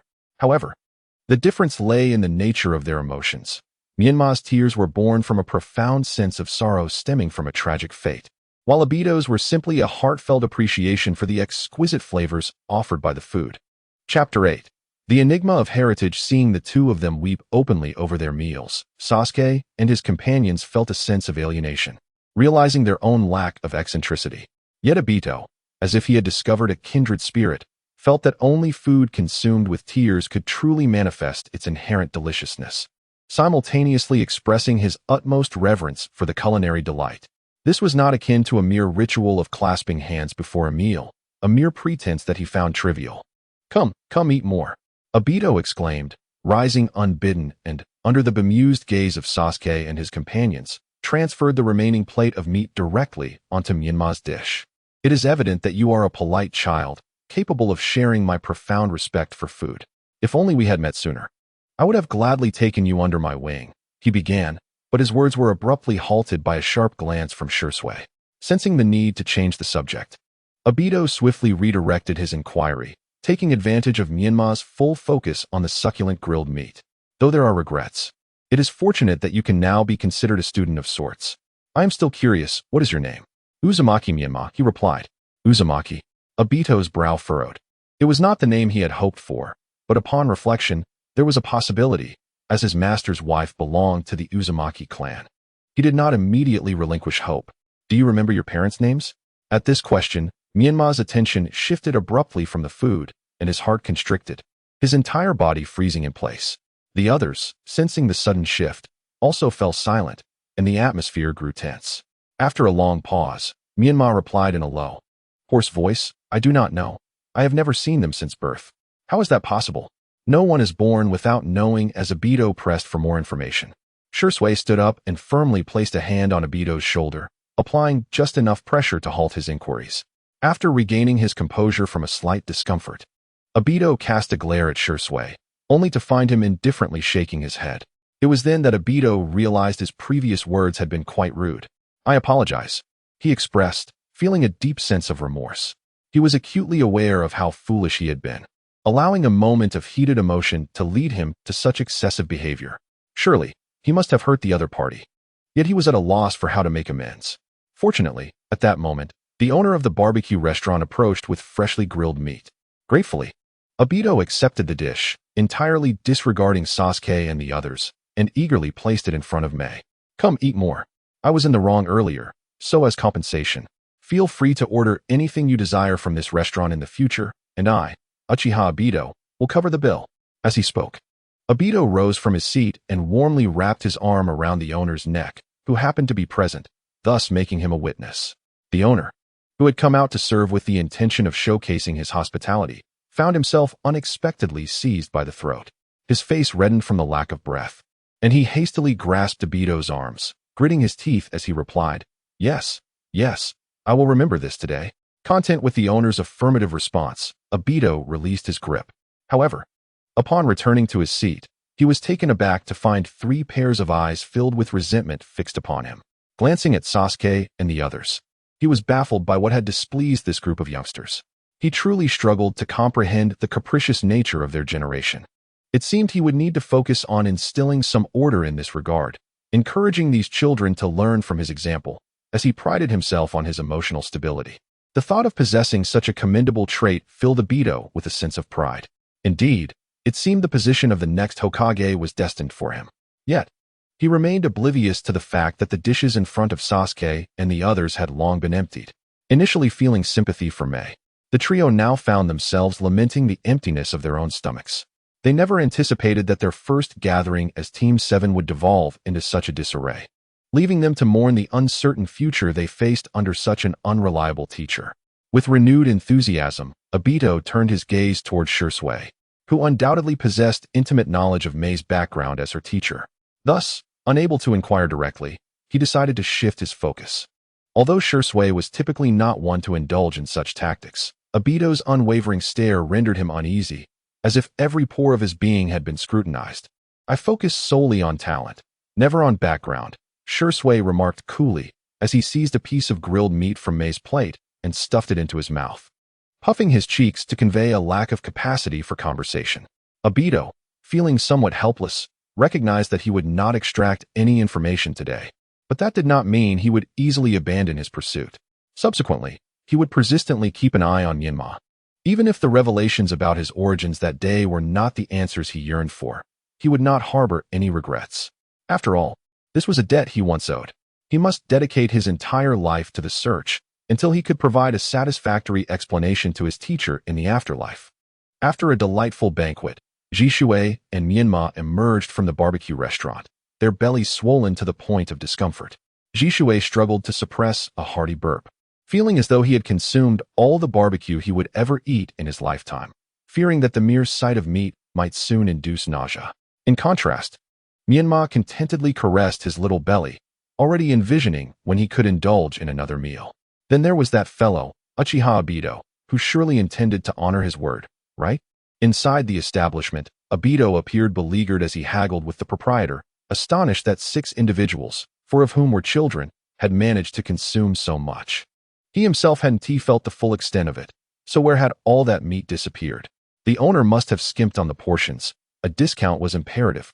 Otherwise, he would surely be eating nothing but dirt for the rest of the month. Behind Obito, Sasuke and the others looked utterly despondent, gazing listlessly at the ceiling, regretting their decision to join this outing, wishing instead to have dined at home, where they could eat as they pleased without anyone meddling and swiping their food. Thank you for the hospitality, Obito. Until next time, Jishui called out as he passed by the entrance. Obito, overwhelmed, merely waved his hand dismissively, his mind preoccupied with his ongoing negotiation with the owner, a conversation steeped in unspoken camaraderie. Sasuke and his companions felt helpless. Having a teacher like this sometimes made them wish to summon the Konoha guard to whisk him away. Chapter 9. Greetings. I am Irika. Not long after departing the barbecue restaurant, Jishui sensed that they were being watched by a group of individuals. Within the throng of people, the malicious gazes had lurked in the shadows since Jishui and Menma had entered the village, but now their numbers had become markedly more pronounced. They must still be hungry. It's about time we gave them a chance to sit at the table, Jishui murmured softly, reaching out to touzle Menma's little head. He then produced a pouch of money from his person and handed it to Menma. After wandering for so long, you must have something special you wish to purchase. I'm unsure of your preferences, so take the money and buy what you like. Menma shook his head lightly. To be honest, he had indeed been dazzled by many items, but recalling that most were for entertainment and lacked practicality in battle, he felt no desire to make a purchase. Jishui, however, had no intention of allowing Menma to refuse. He slapped his forehead as if suddenly reminded of something crucial. Oh dear, I forgot to mention something important to Obito. I must hurry back for a moment. So Menma, you should explore on your own for a while. Just make sure to return to the back mountain before midnight. Having spoken, Jishui vanished like a wisp of smoke at the end of the street, leaving Menma standing in place, utterly bewildered. However, Jishui would not so easily abandon Menma. Upon reaching the street corner, he employed a summoning technique to conjure a raven, sending it aloft to act as his eyes. Fortunately, Menma had not yet departed from his position, allowing Jishui's raven to effortlessly pinpoint his silhouette. Alone amidst the bustling crowd, Menma felt an inexplicable sense of emptiness wash over him following Jishui's departure. Yet, he was no longer the frail child who once sought the pity of others. Taking a deep breath, he expelled the dependency that only the weak harbor towards others. Having composed himself, Menma resolved to honor Jishui's expectations by exploring the streets he had not traversed in years, where he had long felt absent. However, as he turned around once more, he found himself face to face with a youth clad in a ninja outfit, adorned with a Konoha forehead protector, sporting a ponytail, and marked by a distinct scar across his face. Hello, my name is Irika, the young man greeted, his face illuminated by a warm, sun-like smile that inexplicably evoked a sense of familiarity in Menma. Yet, Menma was certain this was their first encounter, and he attributed this feeling of closeness to a dangerous illusion. What do you want? Menma queried, his gaze fixed on Irika with suspicion. Despite the inviting smile on Irika's face, the training he had undergone under Jishui's guidance had instilled in him a wariness that would not permit him to fall prey to such naivety. Irika, undeterred by Menma's cold demeanor, maintained his smile and explained, "There's no need to worry. I am not a bad person. I noticed you standing here alone, and I was concerned you might have lost your family, which is why I approached to see if you needed assistance. You are overthinking it. I came here alone." Menma replied tersely, unwilling to squander any more time entangled in conversation with this youth who had so brazenly introduced himself. He promptly walked past Irika without so much as a moment's pause. The first time Irika experienced such a callous rejection left him visibly embarrassed. Yet he had no time to dwell on this unexpected encounter. Suppressing his awkward feelings, Irika resolutely turned and followed Menma. speaking animatedly as though he were a tour guide. It seems you are unfamiliar with this street. Fortunately, I live nearby and am well acquainted with the good food and entertainment in the area. If you are looking for somewhere to go or in search of something, I could guide you. No need, Menma replied, his expression devoid of emotion as he strode forward without even a moment's hesitation. Irika's countenance began to darken as he faced repeated rejection. At that moment, a shadowy figure leapt from a nearby alley, darting past Menma and swiftly snatching the pouch of coins from his person. As Menma prepared to use his instantaneous movement technique to apprehend the fleeing figure, he was unexpectedly embraced from behind by Irika, who spun him around in place. To onlookers, it appeared as though Menma had nearly been knocked to the ground, but fortunately, Irika had stepped in just in time to protect him. Are you all right? Irika inquired with genuine concern, but Menma, weary of further conversation, pushed Irika aside and began searching for the elusive figure he had been pursuing. The individual had not ventured far, and Menma could still faintly discern the silhouette of a black cloak darting across the rooftops at the end of the street. Confirming his target, Menma wasted no time and swiftly leapt onto a nearby rooftop to continue his chase. Irika hurriedly followed suit, but lacking the ability to enhance his speed through chakra, he quickly found himself left behind. The person concealed beneath the black cloak, realizing Menma's remarkable speed as he closed the distance in mere moments, hastily threw a series of shuriken behind him. Reacting instinctively, Menma's hand moved with the swiftness of lightning, catching the incoming shuriken barehanded. He then chose to return the shuriken to their owner, albeit with a more precise throwing technique. The shuriken struck the cloaked figure squarely in the back, causing them to tumble off the rooftop.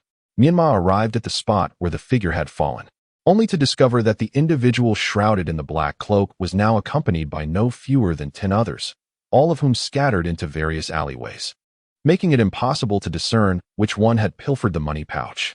Menma formed hand seals, summoning 10 shadow clones, instructing each to pursue a different black-clad figure. Consequently, one of his shadow clones caught the attention of Sasuke, who was boredly gazing out the window. With a furrowed brow, Sasuke leapt through the window without hesitation, eager to uncover what was transpiring. Sasuke! Sakura exclaimed in surprise as she witnessed Sasuke's sudden departure. She glanced back at Kakashi, who was still engaged in conversation with the owner of the barbecue restaurant, shook her head in resignation, and ultimately decided to follow her heart and pursue Sasuke. Meanwhile, Kei watched the scene unfold but showed no inclination to move. After all, he had not yet satisfied his hunger, and rather than waste energy chasing someone he was not particularly fond of, he preferred to take a well-deserved nap. Such was the nature of Kei, a person of simple pleasures, detached from base amusements. Thus, he settled down against the wall for a brief respite. Chapter 10. The power of bonds. Menma relentlessly pursued a black-cloaked figure into the forest west of Konoha, with the remaining shadow clones following suit. The forest had been secretly rigged with various traps, including flying needles, hanging ropes, steel cables, and concealed explosive tags. Beneath the shadowy cloaks, the figures adeptly evaded the traps, using them to their advantage to eliminate each of Menma's clones unexpectedly. Upon receiving the memories from the vanishing shadows, Menma was compelled to halt his pursuit, recognizing that his adversaries were well prepared. Continuing on this path would only lead him into peril. However, before he could contemplate retreating with his money pouch, 10 individuals cloaked in black swiftly surrounded him from all directions, leaving him with no choices left. Who are you? Menma coldly inquired. Yet none of the assembled figures deigned to respond. For of the 10 black-clad individuals drew their ninja tools and advanced towards him. Menma, unperturbed, deftly dodged their attacks and, employing his instantaneous movement technique alongside his remarkable martial prowess, quickly pushed back the 4 assailants. Earth release, flying gravel. One among the remaining 6 completed a series of hand seals, invoking an earth technique that propelled clumps of dirt upwards and forwards. With no ninja tool pouch to aid him, Menma could only evade the incoming projectiles, retreating further. The remaining figures capitalized on his vulnerability, launching shurikens and kunai from behind him. Shadow clone technique. Menma hastily summoned 2 shadow clones, instructing them to grasp each other's wrists, forming a supportive cross beneath him, propelling him into the air. The projectiles pierced through the 2 clones, clattering as they collided and fell to the ground. Temporarily airborne, Menma's mind raced as he strategized an escape, only to be unexpectedly ensnared by nearly invisible steel wires strung in the air. Feeling the constriction against his back, Menma was abruptly yanked downward. 5 figures in black, positioned at various angles, through 5 ropes that ensnared his limbs and head, tightening their grip and completely subduing him to the ground. "Who are you?" Menma asked with a hint of indignation, and this time, one among the cloaked assembly stepped forward to provide the answer he sought. In perfect synchrony, they unveiled their black cloaks, revealing youthful faces clad in ninja uniforms, adorned with the forehead protectors of Konohagakure. "We are the ninjas who have perfectly inherited the will of fire. We are the true guardians of Konoha." The speaker, a white-haired youth adorned with a headscarf and wielding a massive shuriken, appeared to be the leader of the group. "Why have you captured me?" "Humph." The white-haired man scoffed disdainfully. "Do you not understand the heinous crimes committed by the demon fox within you? How dare you question us, when it would be more fitting for those whose parents you caused to perish to enlighten you?" He stepped aside, deliberately creating a passage. From the shadowy woods emerged a young man, bearing a forehead protector and a distinct scar across his face. Irika.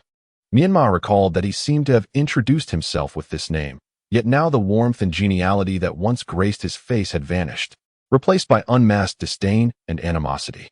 "Thank you, Shuemu. I never anticipated you would manage to subdue the fox spirit so swiftly. What of it? Do not forget, we have always been the best of friends. The strength of our bond renders us invincible." The white-haired man, referred to as Shuemu, exchanged a solemn fist bump with Irika as he passed by. Irika crouched before Menma, contemplating how to articulate his own tragic experiences and what torturous ordeal he might inflict upon Menma to quell the flames of hatred raging within him. Suddenly, with a resounding pop, Menma transformed into a plume of white smoke and vanished. "What?" Irika was momentarily taken aback, but quickly regained his composure. Shadow clone. From the Forbidden Ceiling book he had pilfered alongside Shuemu from the 3rd Hokage's office, he had learned that a high-energy shadow clone would not dissipate immediately upon being attacked. Rather, it could extend its existence momentarily through sheer willpower. He had not anticipated that Menma, at such a tender age, had mastered the art of shadow clones to such an extent that he would turn the tables on them at this critical juncture. But where was his true self? As Irika and the others exchanged bewildered glances, a barrage of hidden weapons suddenly erupted from the surrounding foliage toward their position. These traps had initially been set by them throughout the forest, yet now Menma had dismantled them and repurposed the projectiles against them. Shuemu and the others quickly scattered. But before they could stabilize their positions, 3 of Menma's shadow clones, utilizing the body flicker technique, launched an assault upon them. Chaos ensued as they fought desperately. Those who had intended to confront Menma with physical prowess were swiftly subdued with ease. Shuemu hastily deployed smoke bombs, obscuring the battlefield in a haze, and seizing the opportunity, he led Irika and the other 2 to flee the scene. However, mere meters into their escape, they were astonished to find themselves once again encircled by Menma. Shadow clones filled the trees, the ground, and the underbrush, densely packed, giving the appearance of a legion numbering in the thousands. "Humph, mere illusions, fox spirit. Watch me dispel you," one individual shouted, forming hand seals as he seemingly prepared to unleash a large-scale jutsu to obliterate Menma's multitude of shadow clones. Yet before he could finish his incantation, Menma appeared before him in an instant, delivering a powerful kick that sent him flying several meters away. Boom! The unfortunate soul collided violently with a tree, his eyes rolling back as he lost consciousness. Disrupting the casting of a jutsu had indeed been one of the vital lessons imparted to Menma by Shurshui. It appeared to be effective. Die.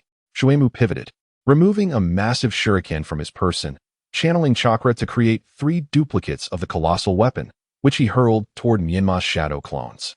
In the blink of an eye, the shadow clone of Menma, which had been poised to strike down the earlier ruffian, was swiftly dismantled by Mizuki's assault. However, Mizuki's ambitions extended far beyond that. 3 colossal shurikens continued to whirl around, seemingly intent on annihilating the multitude of Menma's shadow clones perched upon the nearby trees. Alas, Menma's clones nimbly evaded the onslaught with a mere leap, leading the 3 massive shurikens to inadvertently conduct a thorough pruning of the surrounding treetops. Mizuki, in an ironic twist, became a free gardener, exhibiting remarkable skill in trimming away the withered branches and leaves. Chapter 11. The art of Naruto. Leaves and branches cascaded down like feathers in a gentle snowfall, accumulating into small thickets several meters away from the trio at the center.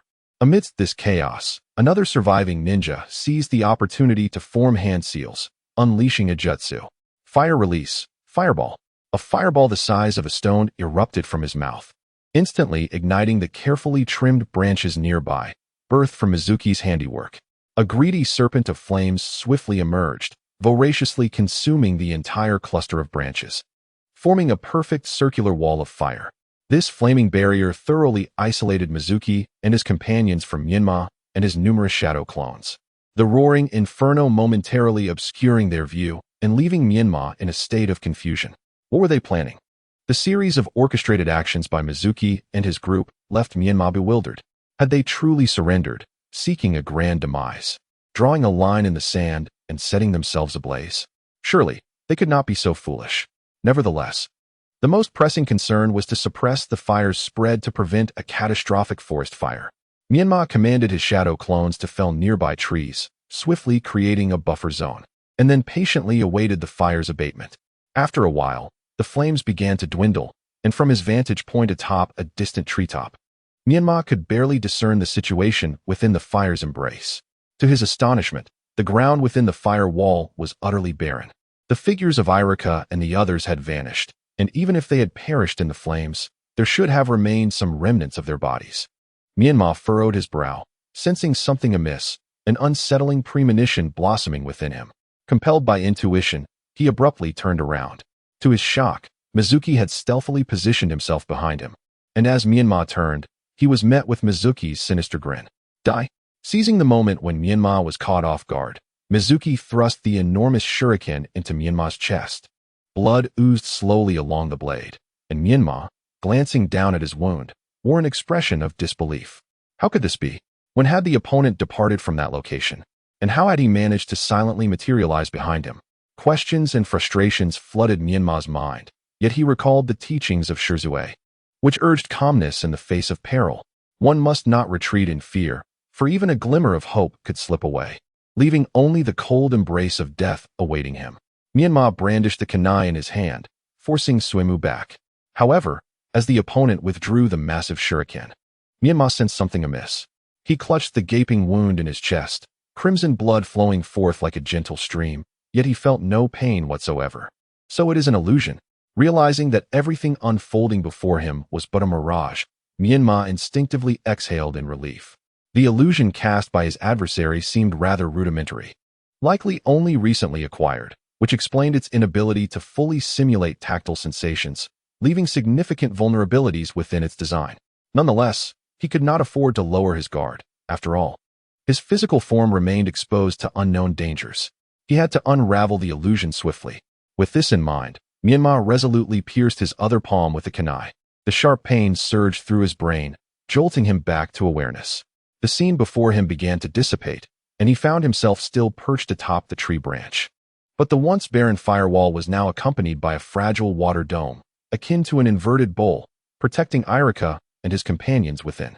The preceding illusion had been conjured by Irika, named the Phantasmagoria of the Abyss, capable of manifesting the most fear-inducing scenarios in the minds of its targets.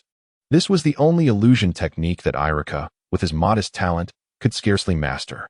As Menma had suspected, Irika had not commanded this technique for long. He had hastily employed it to counter Menma's shadow clone technique. Irika intended to utilize the fact that shadow clones were immune to illusions to discern which one was Menma's true self. However, to his surprise, Menma had managed to break the illusion through self-harm, causing his shadow clones to dissipate as well. Thus, when the illusion shattered, Irika reacted immediately, shouting to his two companions while Menma was still regaining his composure. Quick! Now! Both Suemu and another ninja locked onto Menma's exposed form, with Suemu once again summoning his prized tool, the massive shuriken. The other ninja swiftly completed the necessary hand seals, unleashing a barrage of fireballs. The attacks launched towards Menma in an instant. Under the influence of the illusion, Menma's perception lagged, rendering him unable to evade in time. Gritting his teeth, he resolved that since evasion was futile, he would confront the challenge head-on. With great effort, Menma deflected Suemu's massive shuriken and propelled himself off a nearby branch. Using the body flicker technique to accelerate through the oncoming fireballs, aiming directly at Irika and his companions. Realizing the imminent danger, Suemu shoved Irika aside and swiftly retreated. Yet, the ninja who had unleashed the fire technique refused to concede, standing firm and spewing flames in an attempt to incinerate Menma alive. Enduring the excruciating burn that seared his skin, Menma unleashed a powerful punch, striking the ninja squarely on the side of the face. With a sharp crack, the ninja's jaw shattered, and under the force of a powerful impact, his body involuntarily began to tumble, ultimately soaring backward like a deflated balloon. Menma regained his footing, brushing off the remnants of flames still clinging to his form. To be honest, he was quite incensed by his opponent's actions. Such environmental vandals, who carelessly litter and spit everywhere, deserve to be condemned by all. The mere thought of this disregard for cleanliness ignited a fury within him, prompting him to glare furiously at the unscrupulous individual who carelessly discarded his cutting tools. However, Suemu had no time for a silent standoff. He was preoccupied with igniting the surrounding trees with a torch in hand. He resembled a child who, having witnessed the thrill of arson, felt compelled to indulge in the act himself for complete satisfaction. How could one be so reckless? Menma's patience wore thin, and just as he intended to intervene, he found his legs ensnared by an unseen force, as if trapped in a quagmire from which escape was impossible. Ninjutsu, Sealing Array. Chapter 12. Irika's past incantations slowly emerged beneath Menma's feet, ultimately forming a pentagram that ensnared him firmly within its confines. Suemu's earlier actions were not mere acts of arson. He had strategically ignited the trees at various points, utilizing them as the foundation for the array. Additionally, seals crafted by Irika were affixed to the backs of the trees, and their flawless coordination successfully manifested the array, rendering Menma immobile. Although it took considerable effort, they had finally subdued the fox spirit. Irika wiped the sweat from his brow, a look of relief washing over his face. Their methods had reached a critical juncture. Had the sealing array failed, he would have had to brace himself for the worst. Truly admirable, Irika. I am proud of you. Suemu approached Irika, affectionately patting his shoulder. To be candid, that previous gambit had made him quite anxious, but the success brought him immense relief. Otherwise, he would have been left contemplating a more drawn-out strategy. Thank you, Suemu. Irika cast a grateful glance at Suemu, who had steadfastly supported him throughout this journey. Without his unwavering assistance and encouragement, Irika might still be a solitary figure, lost and devoid of purpose. In his youth, Irika's family had been filled with happiness and harmony, but the chaos of the Nine-Tails incident shattered their tranquil existence. He had witnessed the sacrifice of his parents, both esteemed jonin, as they fought to protect their village. Following this tragedy, Irika's demeanor transformed. The hatred and fear of the Nine-Tails rendered him irritable and restless, causing those around him to gradually distance themselves, as no one could comprehend his anguish. It was not until one fateful day, at his parents' gravesite, that he encountered Suemu, the only person who regarded him as a friend and willingly chose to stand by his side. Suemu had once imparted to him the wisdom of transforming hatred into strength, asserting that only by becoming increasingly powerful and avenging his parents' deaths at the hands of the fox spirit could he truly find solace for their souls in the afterlife. Irika had always kept these words in mind, which spurred him to diligently practice ninjutsu. Yet, ultimately, he was defeated by the harshness of reality. Due to his mediocre talent, he quickly fell behind his peers, and no matter how hard he worked, effort was rendered inconsequential in the face of innate ability. Irika's confidence suffered another blow. However, Mizuki never abandoned him, persisting in his encouragement until Irika managed to regain his resolve. He soon realized that avenging his loved ones could not be achieved alone. So he heeded Mizuki's counsel and began to connect with those who also harbored deep-seated hatred for the fox demon, attempting to unite their strength to fulfill his ambitions. It was from this point onwards that a seemingly harmless and warm smile frequently adorned Irika's face, becoming his most effective weapon in social interactions. Behind this duplicitous facade, he gleaned information about Menma's identity, leading to this very day. "We are the best of friends, so why speak of gratitude?" said Mizuki, thoughtfully producing a short blade he had prepared for Irika and presenting it to him. "Go forth and accomplish what you desire most. Inflict 1,000 cuts upon that fox demon, as a means to solace all the innocents who perished at its claws." Irika accepted the short blade with solemnity, nodding gravely. His gaze was unwavering, fortified by the knowledge that numerous supporters stood behind him. He embodied justice, He was the true embodiment of the will of fire. Approaching Menma, Irika drew the blade and gently pressed its tip against her heart, steadily penetrating deeper. The searing pain jolted through Menma's nervous system, and the anguish etched upon her face brought Irika a sense of satisfaction. Does it hurt? It ought to. But you must endure. This is merely the beginning. Once I reach a certain depth, I shall adjust the blade, and the pain will multiply exponentially. But fret not, for this day, I have practiced diligently alongside Mizuki and shall not take your life immediately. Instead, I will slowly, gradually, and methodically carve away a piece of flesh from your heart, tormenting you bit by bit, so you may intimately experience the heartache we have endured in losing our loved ones over the years. Irika's visage twisted into a grotesque expression, his character having long been warped by Mizuki's machinations, his soul marred and hideous. Mizuki, with a smirk gracing his lips, leaned casually against a sturdy tree, arms crossed, quietly relishing the fruits of his labor after years of cultivation. Menma, initially filled with rage, now felt pity for Irika, instinctively nurturing the compassion a strong individual possesses for the weak. Ah, so merely losing these things drives you to such hatred? She scoffed, her disdainful tone trampling upon Irika's pride. You have no understanding of my suffering. Irika retorted, his rage igniting as he hastened the motion of the blade in his grip. For years, I have silently endured a profound sense of solitude and desolation that you, a mere fox spirit, could never comprehend. You wretched creature, may you rot in hell. 1,000 cuts would not suffice to alleviate the hatred that festers within my heart. As I gritted my teeth against the physical torment, my gaze remained icy as I stared at Irika. Does he not understand? Perhaps no one knows this anguish better than he. Vivid crimson chakra surged forth from my being, transforming my eyes into fierce red slits, a change that sent a shiver down Irika's spine as he held my gaze. In the next instant, I broke free from the constraints of the ceiling formation, the overwhelming chakra energy erupting around me like a flood unleashed from a dam. Irika's dagger was mercilessly flung away, hurtling towards Mizuki, who was leaning against a tree. Fortunately, the blade narrowly missed Mizuki's neck by a mere centimeter. Had it struck true, it would have claimed his life on the spot. Mizuki swallowed hard, shaken by the near miss, and swiftly returned to a state of heightened alertness. Irika, however, found himself ensnared by the chakra tails that sprouted from my back, utterly powerless against the true fox spirit. Ignorant, pitiful, and laughable weakling. My suffering and resentment far surpass yours. What you have lost pales in comparison to a mere fraction of my anguish. With that, I wielded my tails to hurl Irika towards Mizuki, forcing them both to collide violently against the tree behind Mizuki. Cough.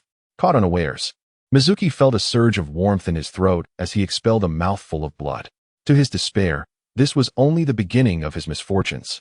I lunged forward, raining down punch after punch upon Irika, causing Mizuki, trapped between the tree and Irika, to endure the dual impacts from both directions, leaving him breathless.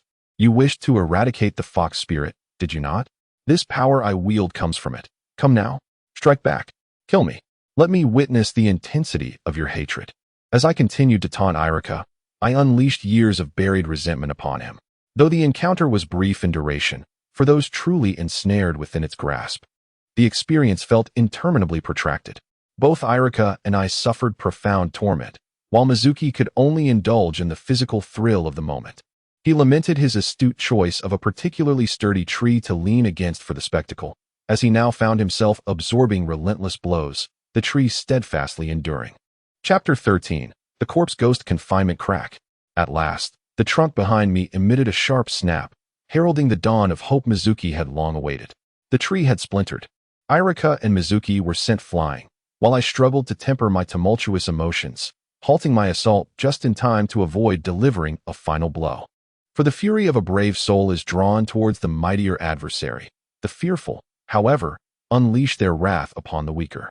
Menma was acutely aware that had he remained the same person who had never encountered the essence of restraint, he too would have been a coward like Irika.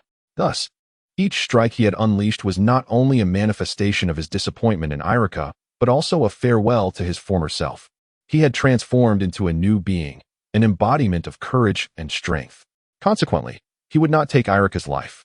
Shuemu struggled to rise from the ground, casting a glance at the fallen pieces scattered around him, too weary to continue fighting. He understood that the only path forward lay in careful deliberation. He had entirely abandoned the notion of concerning himself with Irika, that utterly useless wretch, after squandering so much time in his company. The outcome had been nothing short of a catastrophic defeat, leading Shuemu to question the soundness of his earlier judgment. Thankfully, this worthless individual had recently served a modicum of purpose by aiding in the theft of the Book of Seals, thus providing a semblance of justification for the years Shuemu had expended on him. In the future, when he had the time to thoroughly explore the forbidden techniques contained within, he held confidence that he could subdue any malevolent entities, be they fox demons or otherwise. However, for now, he needed to flee. Survival was paramount for a resurgence.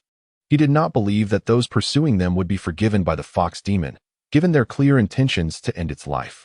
Thus, he must escape. As Shuemu unsteadily turned to flee, Menma appeared before him, using a technique of instantaneous movement. How could he abandon someone who had placed such trust in him and flee alone in this moment of crisis? Menma glared at Shuemu with disdain. He found Shuemu's treachery, utilizing the trust of others, far more contemptible than Irika's cowardice. Perhaps due to the traumas of his childhood, Menma considered individuals like Shuemu to be deserving of the harshest punishments. He harbored no intentions of mercy. Shuemu could feel the intense killing intent radiating from Menma's gaze.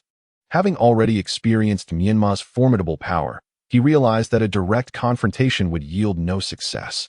His only hope for survival lay in a display of humility. "Please, do not kill me. This is not my fault. You cannot blame me," he pleaded, attempting to shift the blame onto Irika, claiming that it was the latter's tragic past, losing both parents, that had led him to commit such foolishness, and that he had been coerced into wrongdoing. Shuemu hastily knelt, disregarding his dignity as a chunin of Konohagakure, eager to absolve himself of responsibility. "I am innocent, truly innocent."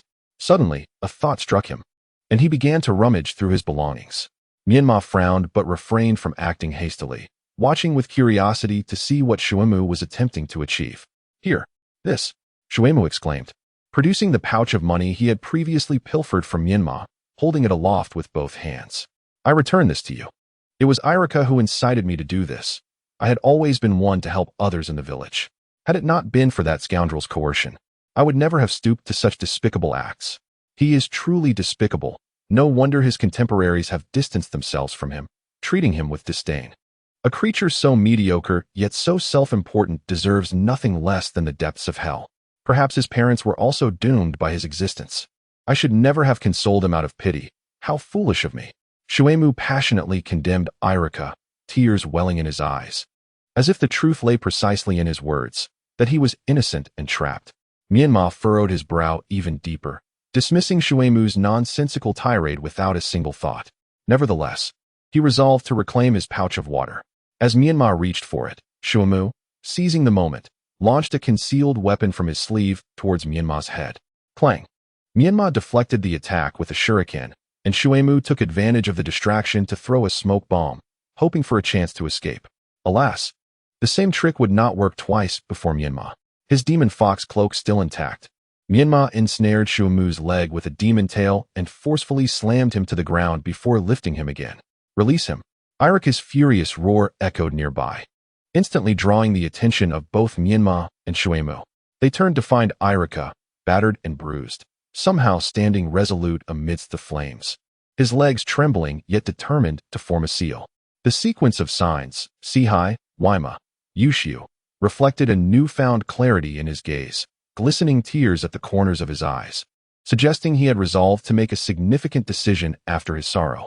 Menma could not fathom why Irika insisted on persisting at this juncture, but recognizing his unwavering resolve, he felt compelled to engage with equal fervor, a gesture of respect and acknowledgement. However, at that moment, a crow appeared ominously, circling above while emitting a harsh, grating call. Menma glanced upward, instantly recognizing it as the crow nurtured by Jishue, its cries seemingly issuing a dire warning. That technique is perilous. Understanding the gravity of the situation, Menma rushed to interrupt the seal, but Shuemu, sensing an opportunity, clung to him with all his might. Having secretly swallowed a specially formulated red soldier pill, Shuemu felt his muscles swell with power, barely managing to overpower Menma. Despite the inevitable aftermath of being bedridden for 2 days due to the pill's side effects, He believed that eliminating Menma was his only path to survival. He had to take the gamble. Irika, I knew I was right about you. Come on, kill him. This was bad. Ji Shui, observing everything through the crow's eyes from the mountainside, felt a surge of anxiety. He immediately began forming seals to remotely cast an illusion, attempting to interfere with Irika's mind, but alas, it was too late. With a final sequence of hands joined, Irika successfully completed the seal. This is his final trump card.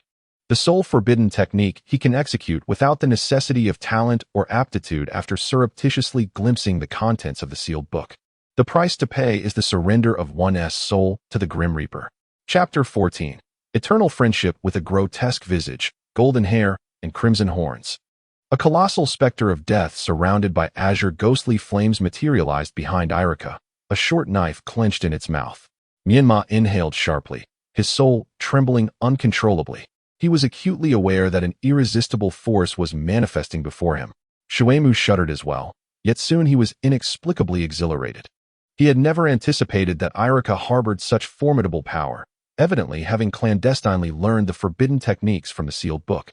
Now, he was confident that Irika could annihilate the fox demon entirely. If this power were harnessed effectively, even deities would perish. This time, he had placed the right bet. Ha ha. Irika, you truly live up to your reputation, my dear friend. Hurry, hurry, hurry. Slay the fox demon, and you shall be the hero of Konoha. Shuemu laughed heartily, his joy emanating from the depths of his heart, for nothing could be more fortunate than ensuring his own survival. The Grim Reaper opened his arms, a ghostly hand extending from within, flying directly towards the position of Menma and Shuemu.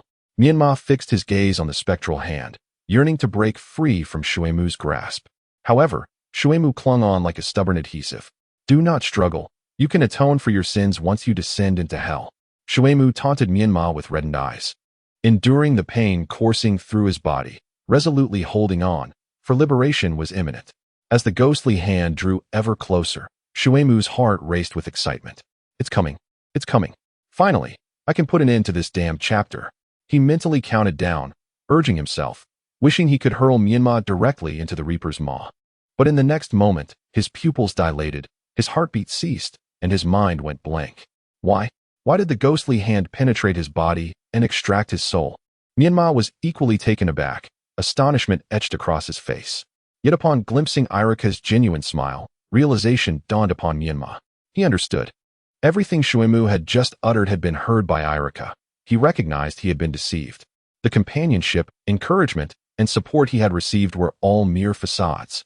It turned out that friendship could also be feigned. Yet he had been foolish enough to believe, steadfastly so for all these years. He was engulfed in anguish and sorrow, his heart shattering as tears streamed down his face uncontrollably. In this world, the last thread of connection he clung to had utterly severed, and he could no longer find a reason to continue.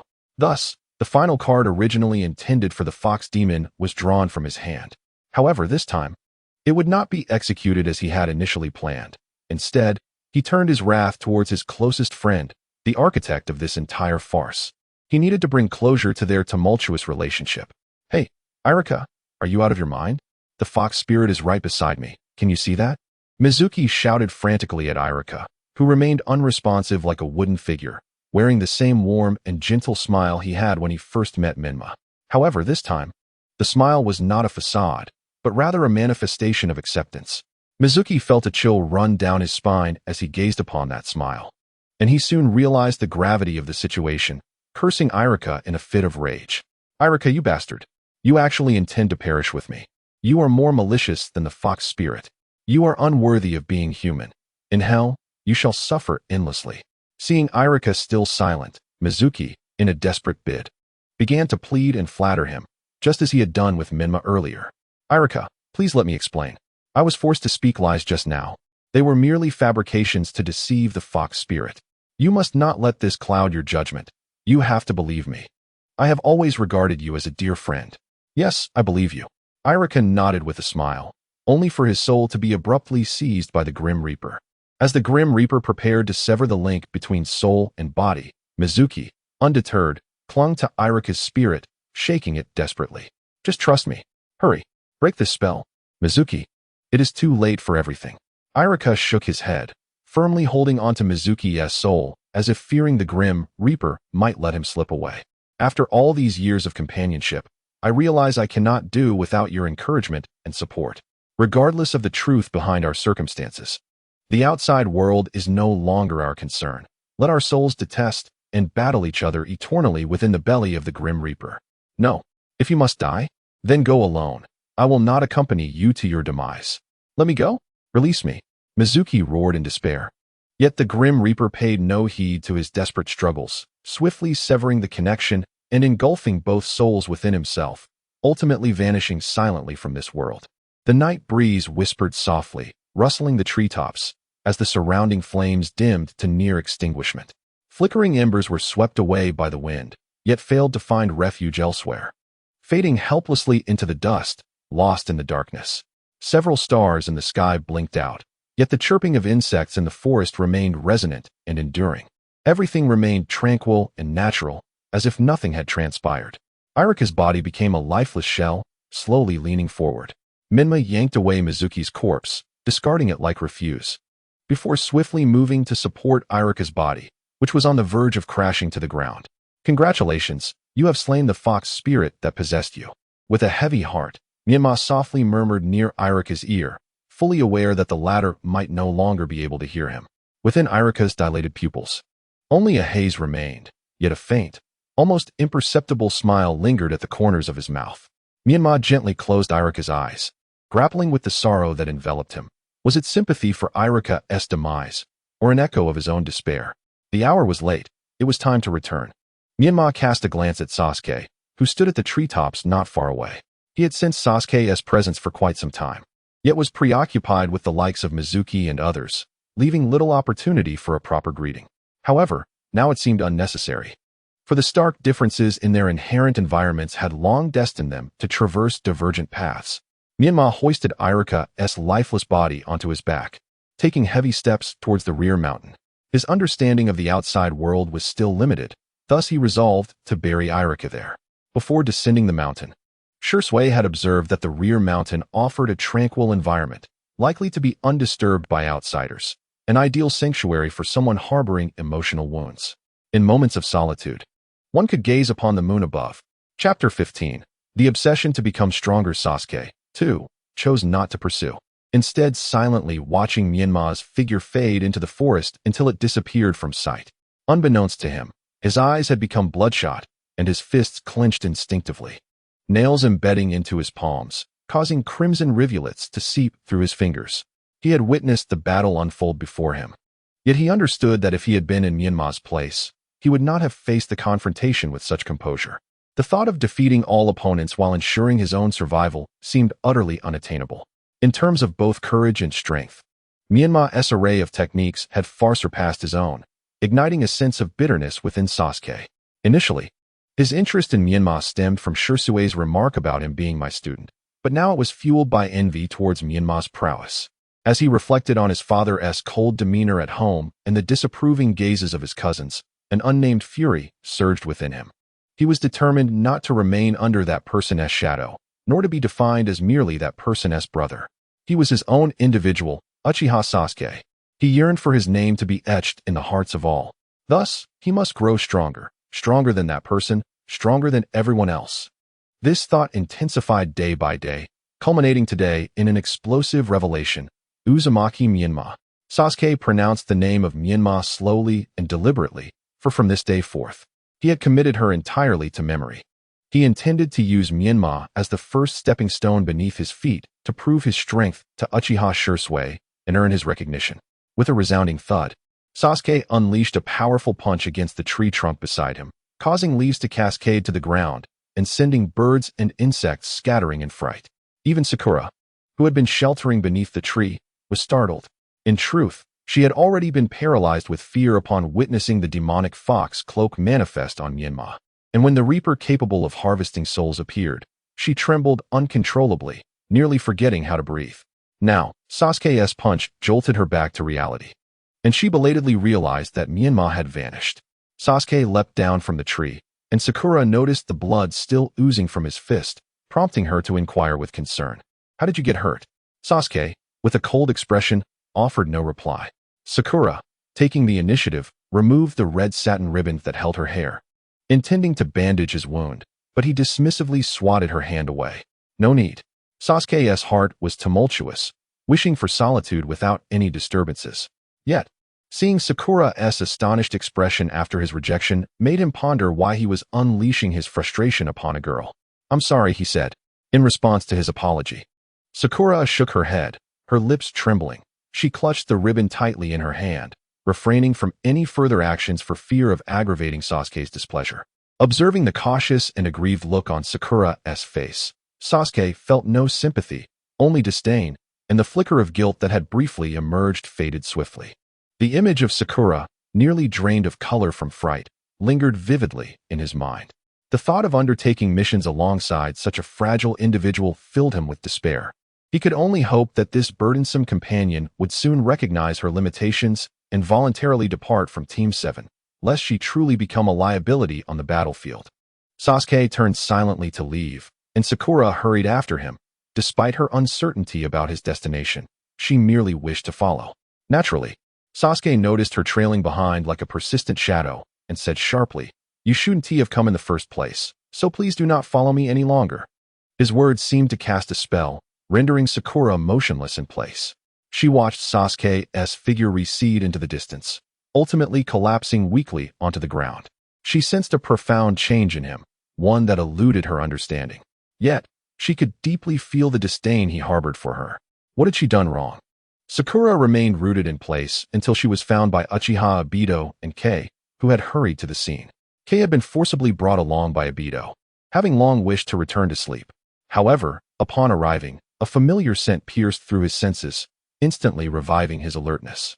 He squinted his eyes, warily scanning every corner of the battlefield where Menma had just fought. He detected a lingering, chilling, and turbulent chakra in the air, which bore an unsettling resemblance to the energy he had inadvertently acquired.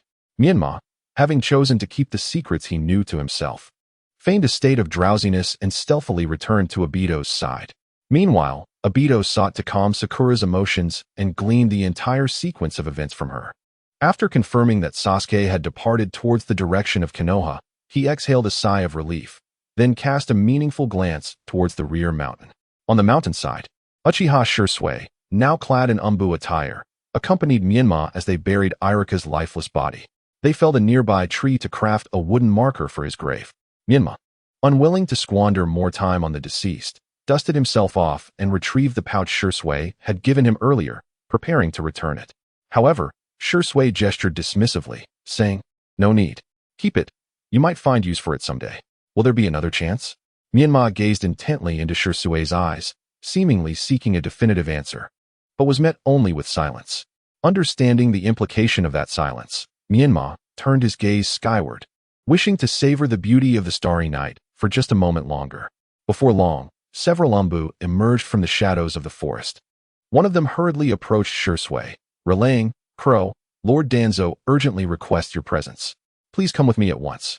"Understood," Shisui replied without revealing any emotion.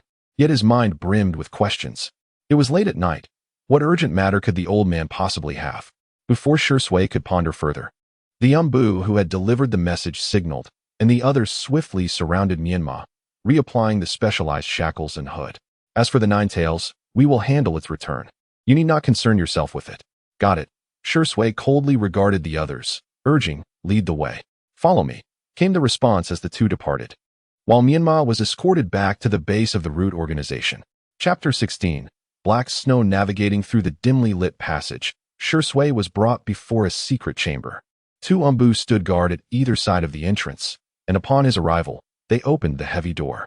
The Umbu who had led him turned and gestured for Shisui to enter, evidently signifying the completion of his task. Having grown accustomed to such protocols, Shisui inquired no further and stepped into the chamber. With a resounding clang, the door was sealed behind him. The sound suggested the door was quite solid, likely providing excellent soundproofing. If anyone intended to engage in unsavory activities within, they would probably not be easily detected from outside. Of course, Shisui was a principled man and harbored no ulterior motives towards the old curmudgeon, Danzo. Nonetheless, the premise is that the other party feels the same way. Within the confines of the dim chamber, Danzo sat resolutely at his desk, illuminated solely by a solitary candle, which served as the only source of light in the room. The flickering flame cast shadows upon his deeply wrinkled face, lending it a rather grave demeanor. Shursui, somewhat at a loss for words, pondered how Danzo had fallen to such financial straits that he could afford only a single candle. Truly, he was an incorrigible old man, ever fond of cultivating such an atmosphere. However, this darkened environment held no significance for the Sharingan. With a mere glance, Shursui discerned that apart from himself and Danzo, 3 other individuals were present in the chamber. 2 of them flanked Danzo, positioned against the walls, likely tasked with his protection. Within such a secure chamber, it was customary to have special emergency escape routes, and the positions of these 2 were likely near such an exit. The third figure leaned quietly in the corner to Shursui's right as he entered, exuding an unsettling stillness that compelled Shursui to divert some of his attention towards this enigmatic presence.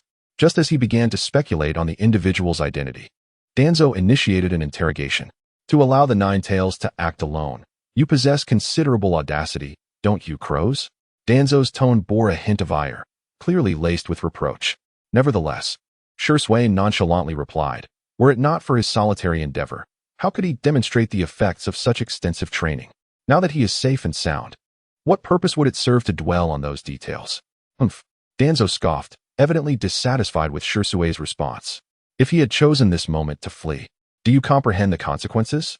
Rest assured, he will not, Shursui answered with unwavering certainty, devoid of any ambiguity, rendering Danzo momentarily speechless. After a brief pause, Danzo resumed his inquiry. Do you place such trust in him? No. Shursui emphatically refuted Danzo's assertion, gazing steadfastly at him, yet he added with a casual air, rather, it is he who trusts me. Upon hearing this, Danzo initially appeared taken aback, then a cryptic smile graced his features. For this was the very reaction he sought to elicit. Excellent. In that case, there is an exceedingly important matter at hand that he shall continue to handle, to see if he can indeed withstand the test. At the mention of a new trial, Shursui's brow furrowed slightly. The events of this night had been orchestrated by Danzo himself and had received tacit approval from the third Hokage, Hiruzen Sarutobi. However, allowing Irika and the others to steal the sealing scroll was unforeseen and nearly derailed the entire operation. Just when he thought the situation had stabilized, another wave of complications arose. Did these 2 old men truly intend to drive the Nine-Tails Jinchuriki to his demise? What is it? In response to Shursui's inquiry, Danzo wasted no words, directly seizing a secret scroll from his desk and tossing it to Shursui. Upon receiving the scroll, Shursui opened it and swiftly scanned its contents, which pertained to matters concerning the Hidden Rain Village. Recently, there has been a notable influx of envoys from the Land of Earth and the Land of Wind entering and exiting the village hidden in the rain.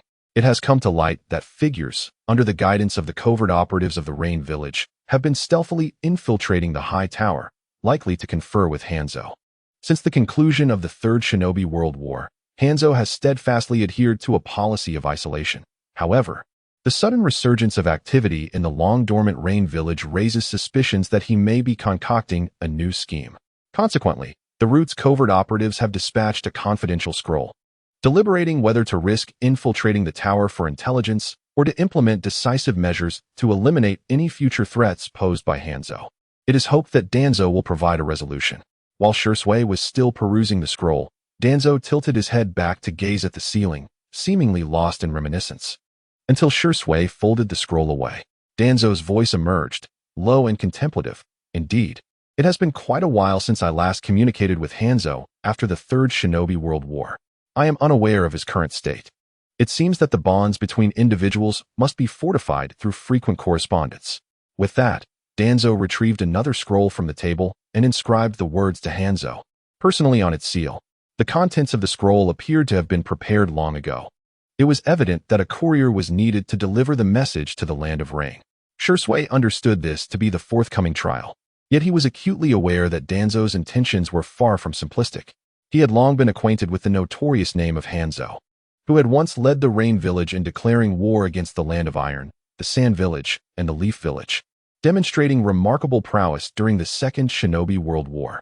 The title of the legendary 3 ninjas, bestowed upon Jiraiya and his companions, was a testament to Hanzo's formidable presence.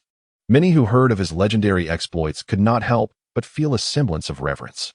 However, as a member of the Umbu, Shui was well aware of the rumors that had circulated in recent years regarding Hanzo's deteriorating health. His quarters within the tower were guarded by a rotating team of sentinels, and even children were subjected to rigorous searches before approaching. In such a precarious situation, sending the youthful Ninetales Jinchuriki to deliver a message, especially one marked for Hanzo's personal attention, seemed perilous. Shui immediately surmised Danzo's true intentions, recognizing that the whispers outside remained unverified. If Hanzo were to set a trap to lure enemies into a deeper snare, then Shui's mission would undoubtedly be fraught with peril. I shall accompany him, Shui volunteered. Yet, to his surprise, Danzo shook his head in refusal. Slowly setting down his pen, Danzo replied in a measured tone, "It is merely a message.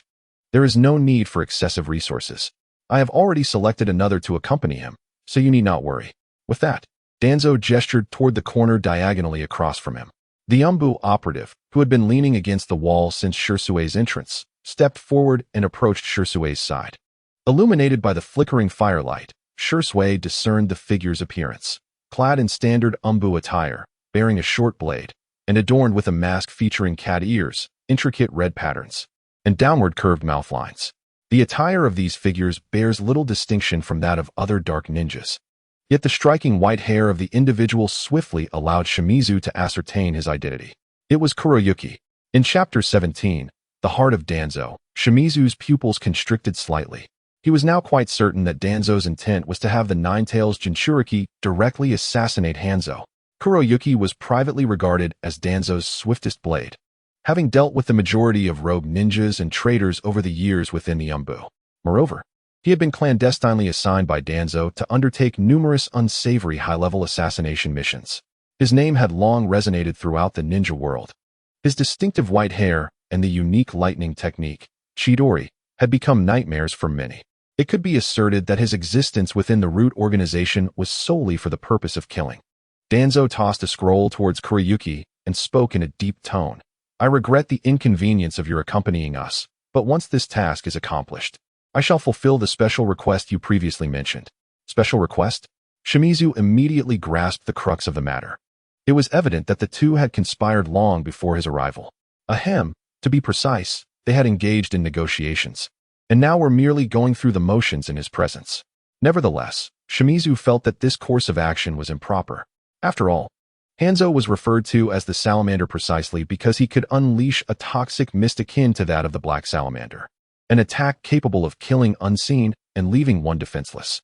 If an illusion technique could be employed to intervene beforehand, the probability of a successful assassination would surely increase significantly, minimizing casualties. Just as Shimizu was about to articulate his thoughts, Danzo raised a hand to silence him. "I am aware of what you wish to convey, rest assured. Someone can neutralize the salamander's poison. She will accompany Kuroyuki and the others on this mission. Furthermore, one of my most capable assistants has volunteered, and I have consented, thus ensuring the success of this plan." Danzo slowly lifted his eyelids to meet Shimizu's gaze, the undeniable authority in his eyes extinguishing Shimizu's hopes of accompanying the Ninetales Jinchuriki to Amigakure. "In truth, had there not been another imperative task requiring your unique skill set, I would not have permitted them to accompany the Ninetales, as you rightly stated. I need him to trust you even more." "What task?" In response to Shimizu's inquiry, Danzo did not answer immediately but instead cast a deliberate glance at Kuroyuki, clearly questioning why he lingered, perhaps pondering whether he intended to stay for a late-night snack. Understanding Danzo's gaze, Kuroyuki, uninterested in matters unrelated to his duties, secured the scroll in his possession and departed the secret chamber. Once the door to the chamber closed again, Danzo resumed speaking at a leisurely pace. "What is your opinion of the third Hokage, Hiruzen Sarutobi?" Faced with Danzo's sudden about-face and questioning, Shimizu found himself momentarily perplexed. How did this relate to the task at hand? Could it be that Danzo, emboldened, sought to assassinate the third Hokage himself? That was a task he should not undertake. It was one he ought to assign to another. How absurd! Even if it were offered, he would not partake. In the depths of his heart, Shui pondered the situation, ultimately compelled to offer an objective assessment. He regarded the Hokage as a diligent and exceedingly tolerant individual. Tolerant? Humph. Danzo scoffed, accentuating his disdainful tone. "It is more likely a sign of obstinacy." Shui refrained from interjecting, silently observing Danzo, accepting that whatever the latter proclaimed was his truth. As long as he was not driven mad enough to compel Shisui to assassinate the third Hokage. Presently, while Konoha appeared to flourish on the surface under Danzo's governance, it had descended into chaos. If he did not wield an iron-fisted approach to rectify the situation and continued his indecisiveness, a catastrophic disaster would inevitably ensue. It is often said, those capable ascend to power, while the inept are relegated. The third Hokage's excessive attachment to his political authority had resulted in the fourth wandering aimlessly, reluctant to return to the village. Thus, for Konoha to reform, a complete overhaul was essential. Upon hearing this, Shisui surmised Danzo's underlying intentions. It seemed that Danzo's ambitions could no longer be restrained. However, he fervently hoped that he would not be tasked with carrying out an assassination, as the Uchiha clan currently sought merely to quietly develop and had no desire for such troublesome endeavors. Therefore, was this mission meant to send him to assassinate? Shisui intentionally attempted to broach the subject, but was met with a fierce glare from Danzo, compelling him to promptly silence himself. Nonetheless, this implied that Danzo would likely not assign him to this task directly, considering he still had two other mouths to feed. This matter is unrelated. I merely inquired out of curiosity, so there is no need to take it to heart.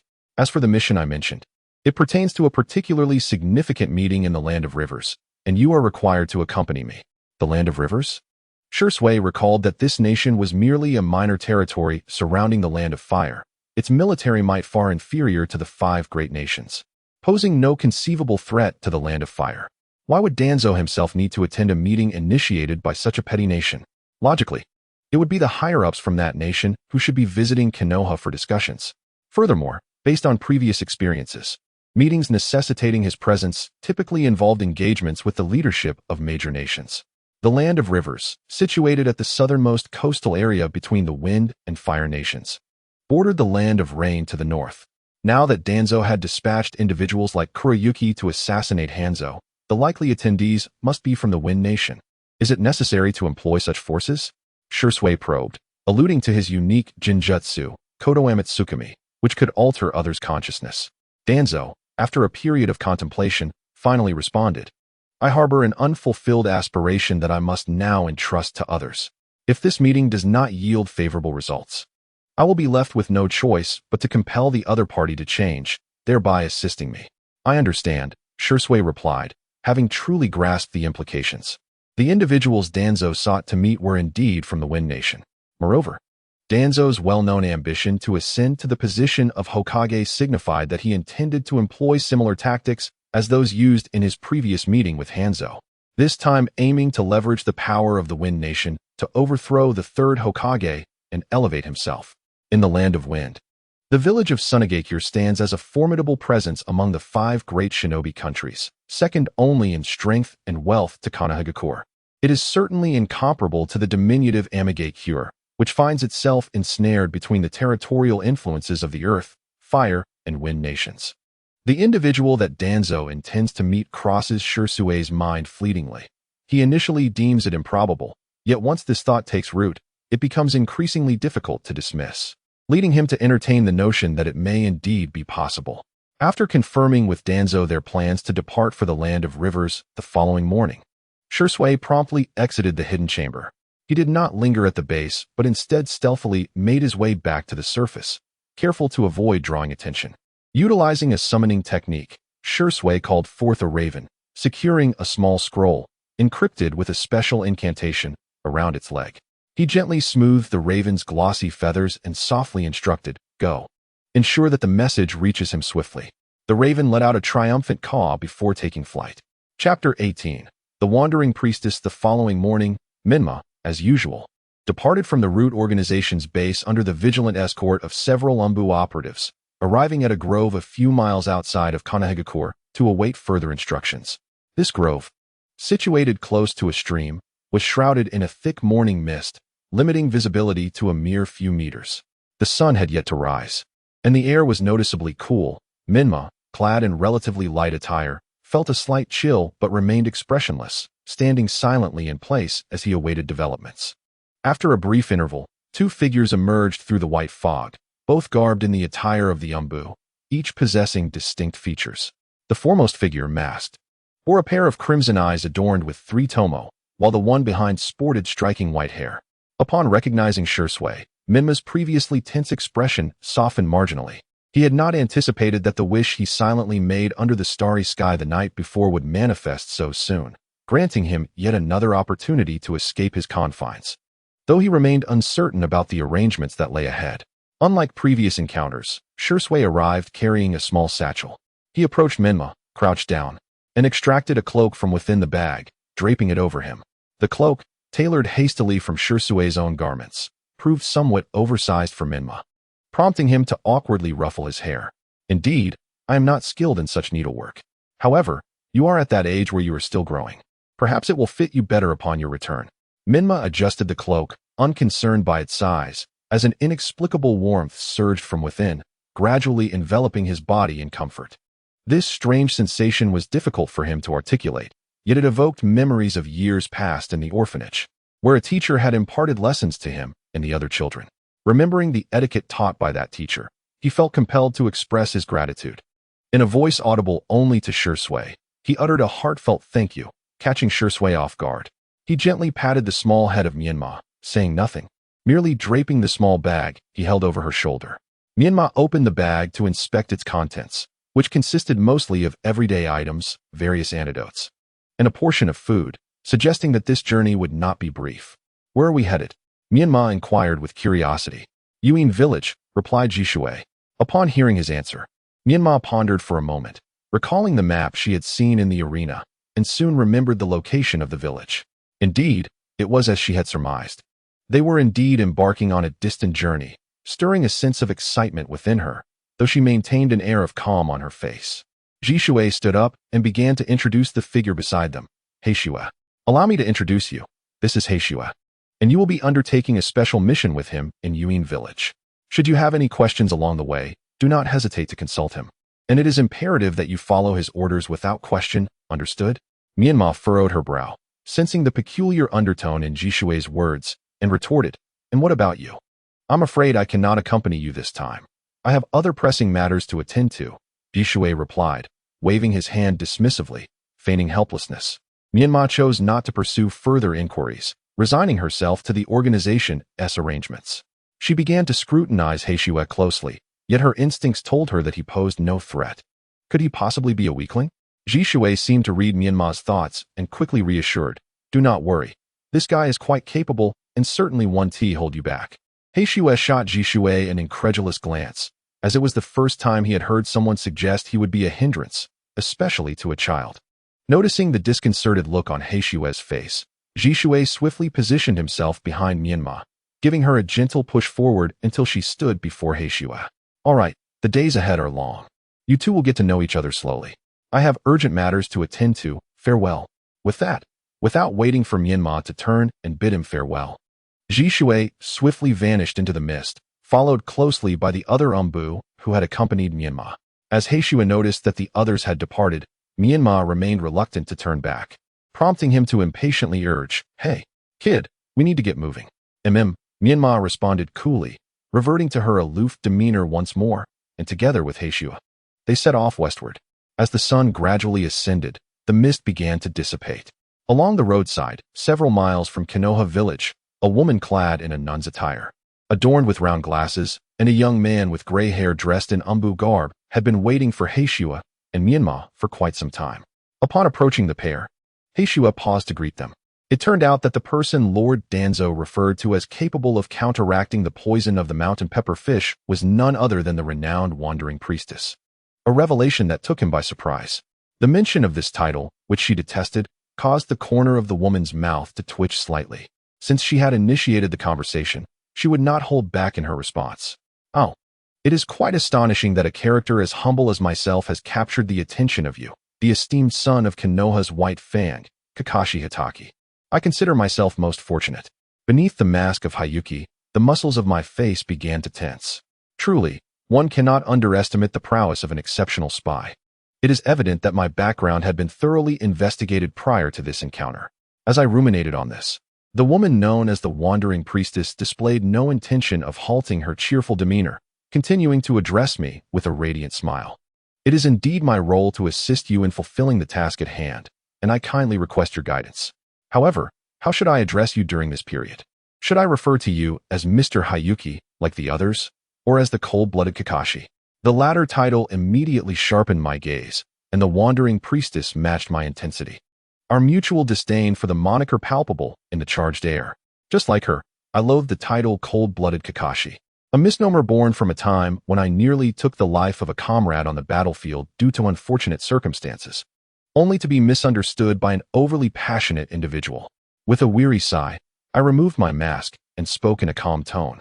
You may call me Kakashi in casual conversation, but during missions, I prefer my code name, Hayuki.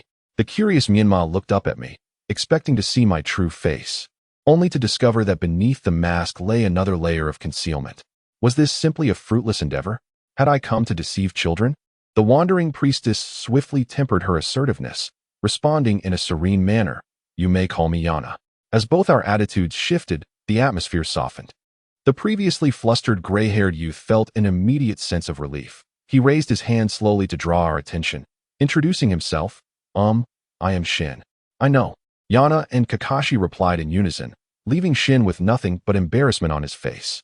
To alleviate his awkwardness, Shin turned to Menma beside me, inquiring gently, And you? May I ask your name? Menma Uzumaki. Uzumaki. How rare it is to encounter such a surname nowadays. I feel truly honored. I look forward to working with you. Shin offered a warm smile, extending his right hand for a handshake, only to be met with a mere brush as Menma passed by him. Understanding that this was merely a mission, Menma felt no compulsion to forge unnecessary bonds or wear a facade of false smiles. Menma's aloofness caught Shin by surprise. He had not anticipated such a distant demeanor from one so young, which also piqued Yana's interest. Rather than face rejection as Shin had, Yana scrutinized Menma's youthful visage, sensing a familiarity that lingered in her memory. As Menma walked past her, he instinctively met her gaze, feeling as though he had encountered her somewhere before. Both remained silent. Yet in that fleeting moment of eye contact, they seemed to confirm something unspoken. Chapter 19. The tale of strength and perseverance after a brief yet, in some respects, quite pleasant encounter. The four travelers soon resumed their journey. Throughout the expedition, Heishue maintained his position at the forefront, guiding the way, while Menma followed closely behind. Both shared a taciturn disposition, remaining silent, in stark contrast to the duo trailing behind them. The medic, Inayu, and Shin initially engaged in light conversation to stave off boredom, exchanging a few words now and then. However, as their journey progressed, they unexpectedly discovered a shared interest, leading to an incessant stream of laughter and chatter, often necessitating frequent breaks. Menma observed that the young man named Shin appeared to be in poor health, coughing intermittently, at times violently enough to draw blood. Despite Shin's attempts to conceal his condition, Menma remained perceptive to his plight. Concurrently, he noted Inayu discreetly employing medical ninjutsu to aid Shin in regaining his strength, although the situation seemed to show little improvement. Menma found himself perplexed as to why such individuals were included in this mission. Yet, as the leader of the task, Heishue remained reticent, prompting Menma to refrain from interference. It was also possible that, as Jishue had indicated, this mission was indeed unique, and these two might play a pivotal role in forthcoming developments. Thus, Menma deemed it necessary to ascertain the true nature of their mission. Seizing a moment while Inayu and Shin lagged behind, Menma sampled some dried bamboo shoots that Jishue had stored in his satchel and approached Heishue, who was engrossed in a book by the roadside. Upon closer inspection, Menma discovered the tome was titled The Tale of Strength and Perseverance. Heishue seemed rather fond of this book, as Menma had frequently observed him reading it during their pauses. What is the nature of our task? Menma inquired directly, believing that Heishue would not be overly concerned with niceties. Without lifting his gaze, Heishue produced a scroll from his possession and tossed it to Menma. Upon receiving the scroll, Menma noted it was sealed, adorned with the words to be opened by Hanzo, clearly indicating it was a letter. A letter delivery? Menma asked again, prompting Kakashi to nod in affirmation. Menma was somewhat taken aback. He had not anticipated such a straightforward assignment. Yet, judging by Inayu and Shin's demeanor, it seemed unlikely that this task would pose any significant danger. Perhaps you could provide me with the address, and I shall make a swift trip. Otherwise, at this pace, it remains uncertain when the letter will reach its intended recipient. The task merely requires us to deliver the letter, With no stipulated time frame for its arrival, Kakashi replied, dismissing Myanmar's suggestion. He gradually lowered the book, meeting Myanmar's gaze, which, while outwardly calm, betrayed an unmistakable urgency. If you find this tedious, I can lend you the book to peruse. With that, Kakashi closed the book solemnly and extended it toward Menma. Menma hesitated for a moment. To be frank, he harbored little interest in a tattered book. However, upon observing the glimmer of anticipation in Kakashi's eyes, he found himself at a loss on how to decline the offer. After all, idleness breeds idleness. Perusing the book could serve as a pleasant diversion. Menma reached out and accepted the book, to which Kakashi promptly cautioned, "Take care of it, do not damage it, for you could not afford to replace it." Myanmar's eyes twitched slightly, and he felt a wave of exasperation. He had not anticipated that Kakashi would be so straightforward. Recalling the pouch of money that Shursui had given him, he was momentarily seized by the impulse to hurl the coins at Kakashi's face. Of course, he was uncertain whether the money within the pouch would suffice to purchase such a book. Understood, Menma replied calmly, retreating to a nearby tree to begin reading. As he turned to the first page, he discovered a large signature that he could faintly recognize as belonging to Jiraiya. In the subsequent preface, the author, identified as Jiraiya, introduced himself as the Sage of Toads from Mayaboku Mountain.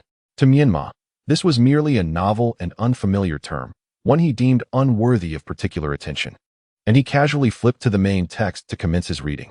As time slipped away, Menma remained oblivious to the arrival of Yakushi no Nayu and Shin, who had stealthily taken position behind him to secretly peruse the contents of the book. Upon finishing the text, Menma lifted his gaze and stared into the distance for a moment. The book had stirred deep reflections within him, yet upon closer examination, he found its notions to be exceedingly unrealistic. The ideas presented were far too naive, at best serving as a fairy tale to deceive children. The first chapter's interpretation of strength was one Menma could begrudgingly accept, but the subsequent content was in stark contrast to the survival principles imparted by Shursui. The chains of hatred and war are unbreakable. The notion that one could sway an adversary through tolerance and kindness was sheer folly. To act in such a manner would only invite death. Survival is the key to opportunity. One must live to carve out a hopeful future.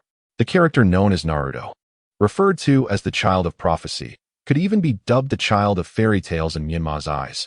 Such a person could not possibly exist in this brutal world, else he would have perished countless times over. Undoubtedly, Menma believed that individuals like Naruto might thrive in another realm.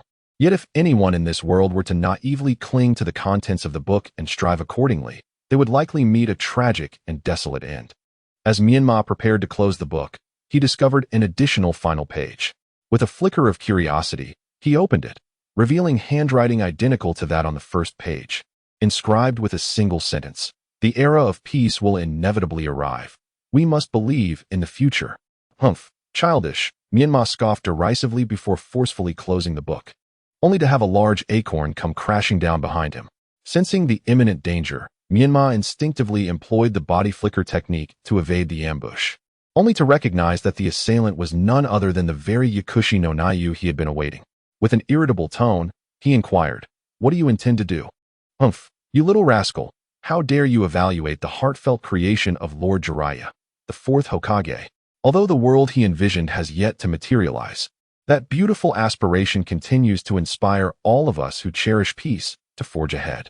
It is only through the efforts of our generation that the next can lead a life of prosperity. Do you understand?" The medic Nin, Nanoyu, exclaimed indignantly, hands on her hips, as she admonished Menma. In a moment of reverie, Menma recalled a figure from his time in the orphanage. He shook his head gently, casting aside that ill-timed memory, and furiously questioned, "Pray tell, has Lord Jiraiya, the author of this book, made any genuine efforts? Has he steadfastly pursued the path he believes in? Moreover, you mentioned him without prompting, and I have now learned that this Lord Jiraiya is indeed the fourth Hokage of Konohagakure. In light of this, has he truly illuminated the darkness within the village as he claims?" Menma unfastened his cloak and stripped away his upper garments, revealing his scarred skin. Countless needle marks adorning his arms, laid bare before Nanoyu's eyes. "These are the tortures I have endured. Do you wish for me to relinquish my hatred and fury," as he writes, "to shake hands with those who have inflicted violence upon me?" Nanoyu gazed at the battered Menma, unable to fathom the inhumane suffering he must have endured at such a tender age. Though those wounds may have healed, The scars remained forever etched upon his body, deeply imprinted in his heart, causing him pain anew with each glance. Covering her mouth with her hand, Nanoyu found herself at a loss for words, a wave of despondency and defeat washing over her, rendering her unable to meet Menma's gaze.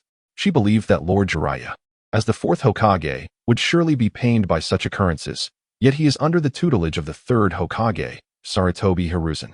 If only Lord Hiruzen had relinquished control earlier, allowing Jiraiya to truly wield power and rectify the shadows of Konoha, perhaps the fates of Menma, herself, and countless other children would have been altered. Nanoyu sighed in resignation within her heart. Despite being the most adept spy, she had been unable to ascertain Lord Jiraiya's whereabouts over the years. If only he were present today, what answers might he provide? Chapter 20. Jiraiya in the Land of Lightning, Hidden Cloud Village. The moment Kurabi awoke, he pushed aside the curtains and stepped out of his living quarters. Gazing up at the blazing sun in the sky, he could not help but yawn. To his surprise, it was already midday, and his stomach was empty. It seemed he needed to procure some food. Ruffling his disheveled hair, Kurabi made his way toward the mountain path, only to spot two oddly dressed individuals, clearly not from his village, blocking his way. Hey, let me see who the rascals are. If they dare to gather in a crowd, they'll certainly regret it. As Kurabi constructed a makeshift awning with his hands, he focused intently and observed two figures approaching him slowly. They were clad in black overcoats adorned with a few embroidered red clouds, and wore light brown conical hats jingling with wind chimes. Kurabi scratched his head, unable to recognize them due to their attire.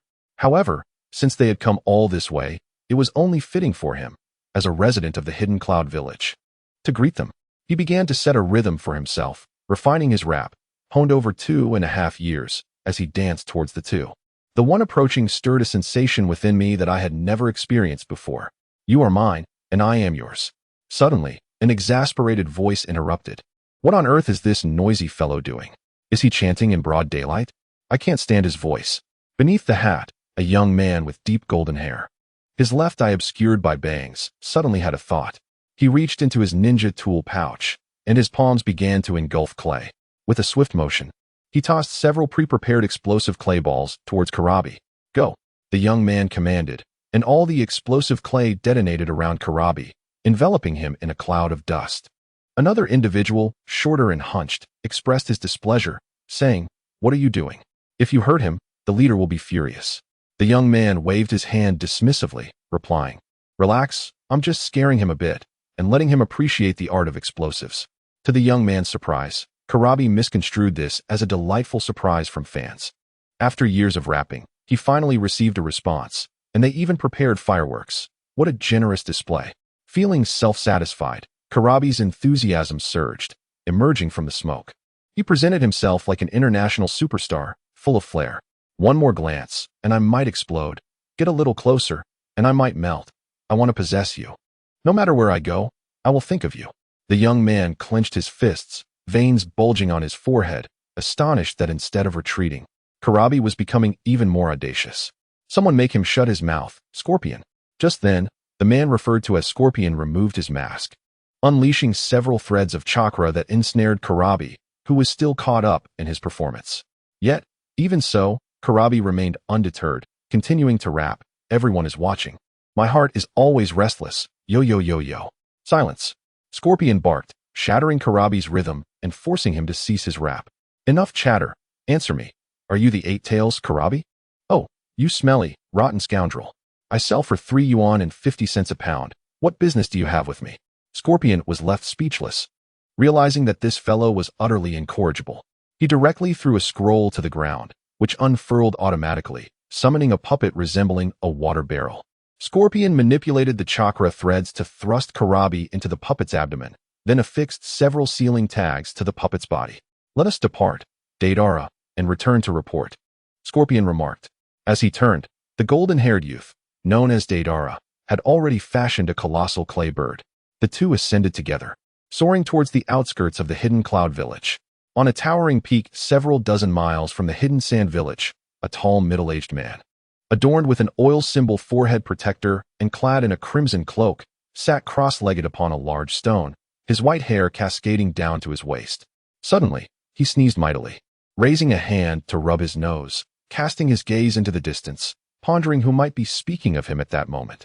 Before long, a tall young man, similarly attired in a black coat embroidered with red clouds, possessing the Sharingan and donning a Leaf Village forehead protector, approached slowly, a raven perched on his shoulder. Lord Jiraiya, the young man greeted politely. The middle-aged man, referred to as Jiraiya, turned his head to regard the youth who had accompanied him since he brought him from the village. A warm smile instantly gracing his face. What is it, Itachi? Is there something amiss? The youth, named Itachi, nodded and replied softly. Shursui sent word that Danzo has arranged for someone to assassinate Hanzo in the Hidden Rain Village. Due to another mission, he wishes for me to lend my assistance to the assassination team. Hanzo, Jiraiya repeated the name, quickly recalling the man who had once incapacitated a vast number of Leaf Shinobi with poison gas while standing atop the salamander. Hanzo was indeed a man who valued talent. Had he not shown restraint in the past, the legendary three of Konoha might not have emerged.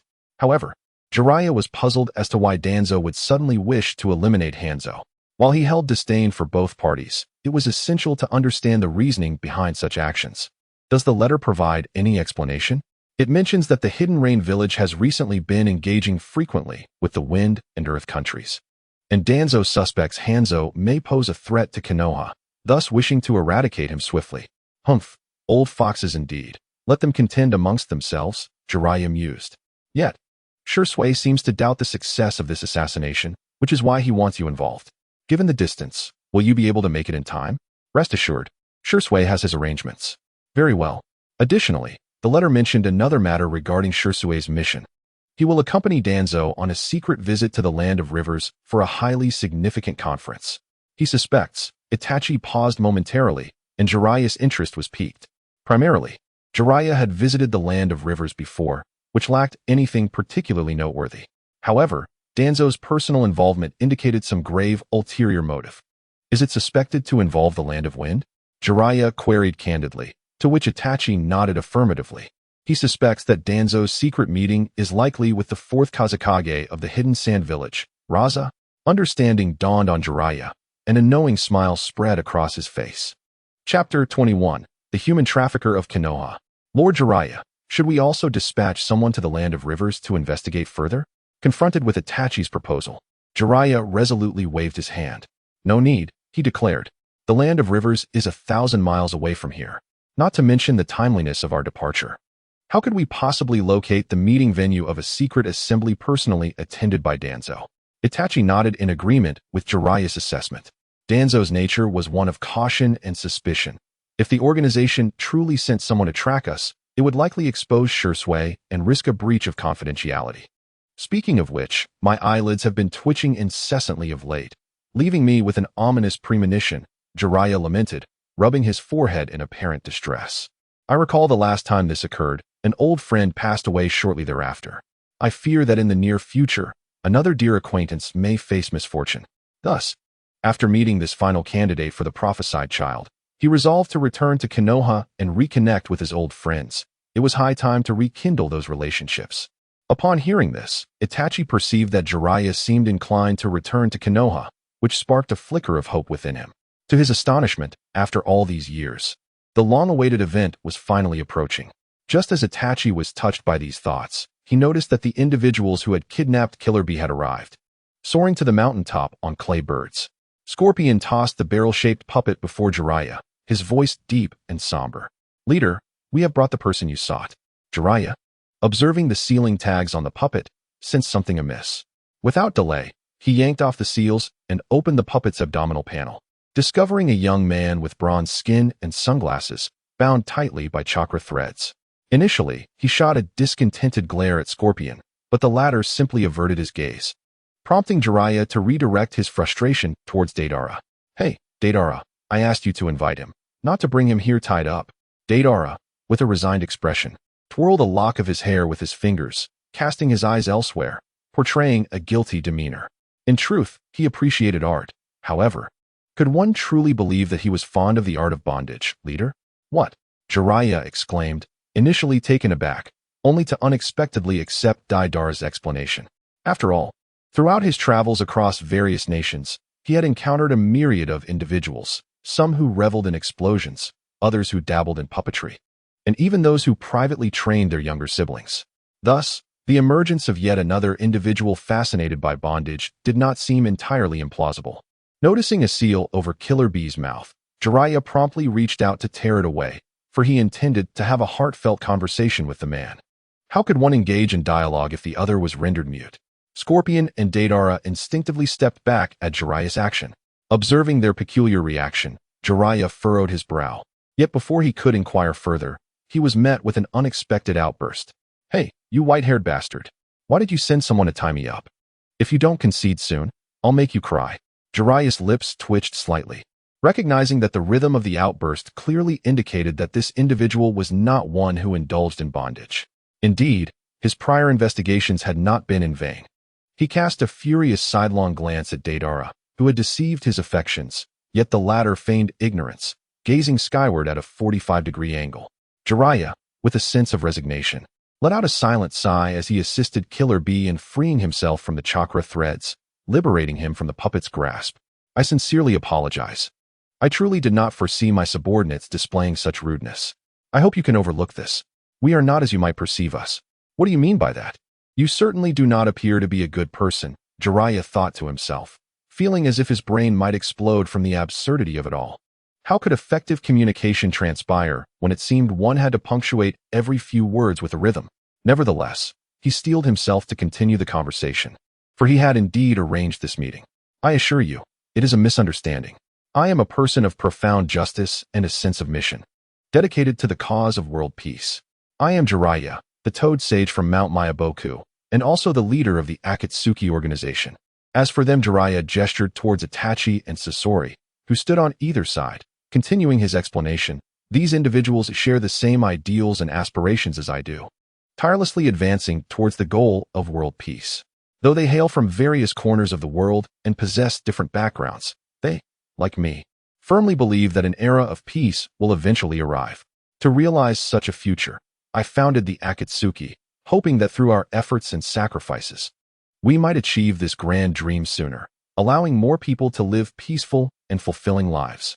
Thus, I have come here today to extend a heartfelt invitation for you to join us, to contribute your strength towards the noble cause of world peace." Jiraiya extended his hand towards Killer B, his face radiant with sincere enthusiasm. Killer B furrowed his brow, feeling a sense of familiarity with the name Jiraiya, as if he had heard it mentioned before, yet he could not recall when or where. Fortunately, his attentive assistant, the Eight Tails, communicated with him telepathically. "Hey B, you foolish fool. Have you forgotten what your brother A said? This Jiraiya is the very same Leaf Village human trafficker who has been frequently appearing in various villages. With wide eyes, take a good look at the individuals surrounding him. They are all ninjas from different villages, so do not fall for any tricks." In a flurry, Killer B scanned the headbands of those around him, and, finding that the Eight Tails was indeed correct, he hastily stepped back, creating distance between himself and Jiraiya. "I am the Eight Tails Killer B. I will not be deceived like a child by you, you despicable Leaf Village human trafficker." "What?" Jiraiya, utterly bewildered, found himself with a furrowed brow. How could someone tarnish the esteemed title of his Toad Sage persona, branding him as a mere Leaf Village human trafficker? Was there anything more humiliating than this? There seems to be a misunderstanding here. I genuinely wish to elucidate my perspective, yet I find myself at a loss. For he remains unaware of how these rumors have come to fruition. Glancing around at those nearby, I noticed that Scorpion, Deidara, and others were preoccupied, some counting clouds, while others were busy observing ants. Humph, do not attempt to refute this. It is information imparted to me directly by my elder brother. The fourth Raikage, eh? Jiraiya scratched his head, feeling overwhelmed by the gravity of the situation, realizing that it had escalated to a level befitting a Kage. It seemed that in the days to come, he would be tirelessly dispelling rumors. However, for the moment, he needed to manage the situation with Killer B. He had no choice but to unveil his trump card. Chapter 22, The Raikage Breakdown. Nyogoe's tears, a brilliant flash of white light illuminated the scene as Jiraiya retrieved several illustrated volumes from the pocket of his garment, presenting them before Killer B like a fan. "Originally, I observed your remarkable physique and deemed you a martial prodigy, wishing to impart my skills upon you. However, since you are unwilling to join Akatsuki, I cannot compel you against your will. These illustrated volumes are invaluable treasures, not meant for the uninitiated. As fate would have it, Our meeting today shall serve as a gift to you." Upon beholding the captivating images within the volumes that stirred the primal instincts of any man, Killer Bee's eyes widened in disbelief.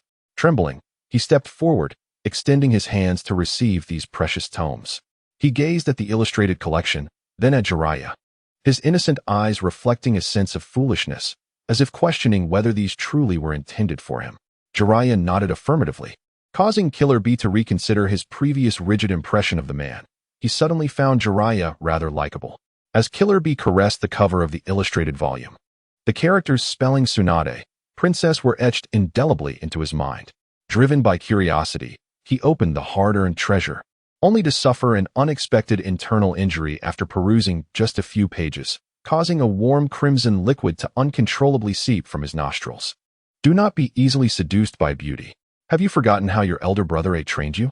Dispose of such vulgar and indecent materials at once. Moreover, you have been away for quite some time. Your brother must be exceedingly irate, so cease this folly and return immediately. Killer Bee heard the urgent shout of the eight tails within his psyche, and clarity swiftly regained its foothold, compelling him to expel these wicked thoughts from his mind. He could not bear to disappoint his elder brother, yet inexplicably, his body remained unyielding, clinging to the illustrated volumes.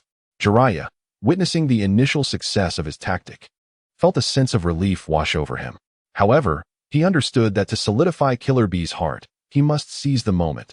Otherwise, all would be for naught. He slowly turned to the side, hands clasped behind his back, gazing up at the sky with a sorrowful expression, emanating an aura of melancholy. This atmosphere was quickly discerned by Killer Bee, who observed the white-haired man before him, sensing a sudden weariness in his demeanor.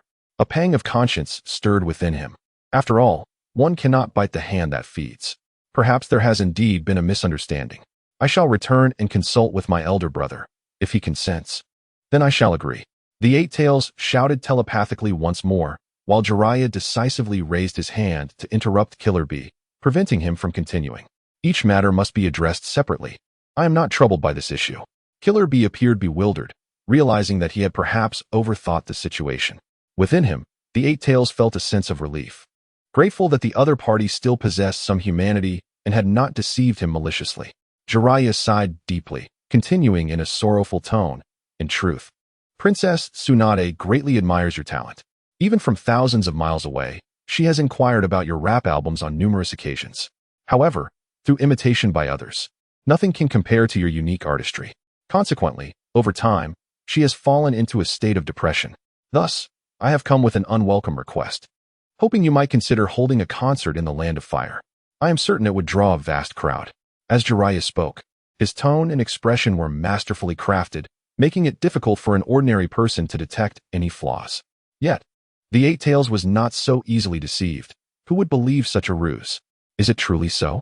Killer Bee exclaimed, tears brimming in his eyes, even hidden behind sunglasses, revealing his profound emotion. He had not anticipated that the beautiful Princess Tsunade would be a fan of his. The combination of an alluring woman and a concert that would draw throngs of people had been keenly identified by Jiraiya, striking precisely at the heart of Killer Bee's vulnerabilities. The eight tails had not foreseen the existence of such duplicitous individuals in this world. How shameless! Awaken your senses. This must be a trap. Do not fall for it. He was aware that it could be a setup, yet what if it were genuine? Jiraiya placed a reassuring hand on Killer Bee's shoulder, and this time, the latter showed no resistance. Look at the last page of that photo album. It contains words penned by Princess Tsunade herself. Upon hearing Jiraiya's words, Deidara coughed a couple of times, perhaps due to a sudden discomfort in his throat. He vaguely recalled that last night, the leader had been unusually studious, poring over a colorful book and scribbling notes. Sasori shot Deidara a warning glance, seemingly cautioning him against making any untimely noises. Deidara quickly turned his head away, retreating a few steps. To be honest, he felt as if he might burst from the pressure of holding back. If the leader continued, he would surely reach his breaking point. Fortunately, their minor interlude did not disrupt Killer Bee, who had already turned to the final page of the photo album. There, he read the heartfelt words, "Dear Bee, the greatest fortune of my life is having known you, while my greatest misfortune is never being able to see you in person. I have dreamt of you several times, so vividly that it left me exhilarated. Yet upon waking, my heart felt as though it were being torn apart. Perhaps you will encounter many who ardently support you, but you shall never meet another who admires you as deeply as I do. In your melodies, I have perceived your yearning for peace, reminiscent of the original aspiration behind the establishment of Akatsuki. You too are individuals who selflessly dedicate yourselves to the noble cause of global harmony. I fervently hope that through your collective endeavors, the world may transform into a more splendid place. Jiraiya, a dashing figure whose mere presence brings innocent smiles to crying children, embodies honesty and reliability. His optimistic spirit and unwavering commitment to his dreams render him a truly great ninja.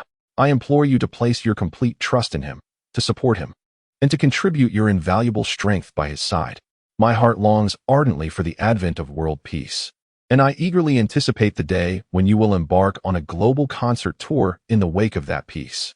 Yours admirably, Tsunade. Upon reading these heartfelt messages, Killer Bee found himself overwhelmed with emotion, tears welling in his eyes like a child. Although Tsunade's handwriting appeared somewhat rugged, lacking the delicate touch of a woman, he could genuinely feel the admiration she held for him. He resolved to join Akatsuki and personally meet Tsunade. The Eight Tails sensed Killer Bee's emotional turmoil and became acutely aware of his distress, desperately calling out to him in his mind, hoping for his awakening. B. Hey B. Can you hear me?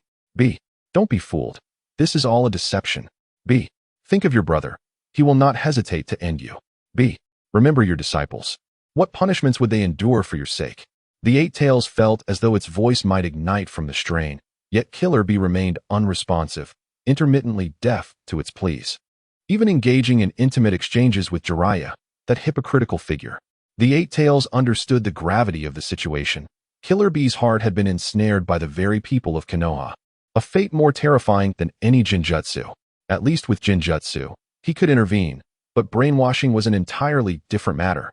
Indeed, years of companionship seemed to pale in comparison to a woman's heartfelt confession. Moreover, this was a deception orchestrated by a man. How utterly devastating it was for the Raikage to behold, and how poignant for the Nibi to shed tears. Chapter 23. When the time is right. B. A roar echoed across the heavens, akin to a thunderclap, tightening the hearts of all present. Almost immediately, a dark figure leapt from the sky, delivering a powerful kick that sent Killer Bee hurtling through the air, his body soaring like a bullet, piercing through a nearby pillar before embedding itself firmly into the ground. As his bones felt as though they might shatter, Killer Bee was compelled to enter sage mode, banishing any improper thoughts from his mind. Oh, it seems my brother's flying kick still packs quite a punch. I have much further to go, he managed to reflect before collapsing into unconsciousness on the ground. Jiraiya, too, was struck with terror at the sight before him, an open act of violence in broad daylight, especially in the presence of the fourth Hokage. Was there no law? Was there no justice? The righteous flame within Jiraiya surged rapidly, and he glared at the assailant, demanding sharply, "Who goes there?" The assailant, brimming with fury, turned around and revealed his dark skin, light yellow hair, and muscular physique, adorned with a broad golden belt at his waist. Even without an introduction, Jiraiya recognized him instantly. He was none other than the fourth Raikage. So it is the fourth Raikage. What brings you here? Jiraiya laughed heartily, but was unimpressed, responding coldly, "Spare me your pleasantries. You are within the borders of the Land of Lightning, and as the fourth Hokage, you dare to cross without prior notice? Do you understand the implications of your actions?" A's words immediately escalated the discussion to the delicate relations between their two nations, causing Jiraiya to take a sharp intake of breath. How could they even begin to converse under such tense circumstances? He decided to resort to small talk. "Oh dear. Must we be so serious right from the start?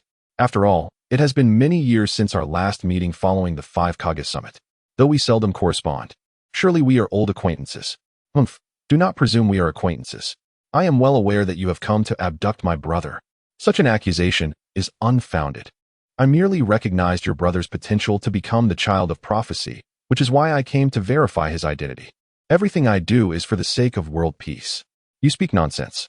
Do not think I am unaware of your underhanded dealings over the years.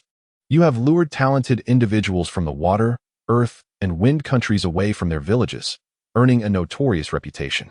Spare yourself the self-aggrandizement. Furthermore, if we follow your logic, I see potential in you and your subordinates to serve as members of the Cloud Village's security team. How about this? I shall promote you, Jiraiya. to the position of captain of the Cloud Village's security team. What do you say? Jiraiya was taken aback by the blatant lack of civility and the harshness of A's words. Why must you be so unreasonable? Reason? Huh. The one with the strongest fist defines reason. A was done with idle chatter, unleashing a tempestuous surge of lightning chakra and launching a powerful punch towards Jiraiya. At that moment, Jiraiya knew he could not engage directly. Although he held the title of 4th Hokage, he wielded no real power within the village and could not represent Konoha's stance. Yet, outsiders would not concern themselves with such nuances. Should a battle erupt between the two Kage, even if merely a spar, it could easily be misconstrued, and he would find himself in an untenable position. As the saying goes, one trains their soldiers for 1,000 days only to use them for a moment. Fortunately, he was not alone today. Even if he did not fight, others would stand in his stead. He glanced at the positions of Scorpion and his companion, only to discover they had already taken flight on a clay bird fashioned by Deidara. His gaze then shifted to Itachi's location, where only a swirling mass of black flames remained, bearing the insignia of the Rain Village, while Itachi himself had vanished without a trace. Is this truly happening? How ruthless! Jiraiya felt a slight blow to his spirit. At this juncture, he had no choice but to rely on himself. Summoning technique. At Jiraiya's call, a colossal red toad, adorned with a massive pipe in its mouth, bandaged around its waist, and wielding a short blade, made a grand entrance. Wentai? With Jiraiya's commanding shout, the toad, Wentai, understood that it was once again summoned to action. Swiftly drawing its short blade, it hurriedly parried a strike from the 4th Raikage. The formidable force of the blow compelled it to retreat to another pillar to fully dissipate the impact. Jiraiya, you rascal, you've landed us in trouble again. Nonsense. It was trouble that sought me out. Jiraiya promptly corrected Wentai's assertion with righteous indignation. What difference does it make? But who exactly is this fellow? That last strike, though not his full strength, was powerful enough to make me step back. He cannot be underestimated. The 4th Raikage. Wentai inhaled deeply, unfazed by this realization. So you truly have instigated the 4th Great Ninja War. Exhaling rings of smoke, Wentai spoke with unwavering confidence, which startled Jiraiya. He hurriedly stomped his feet atop Wentai's head. Hey, I can smoke freely, but do not speak carelessly. You don't even know what kind of person I am. A human trafficker from Konoha.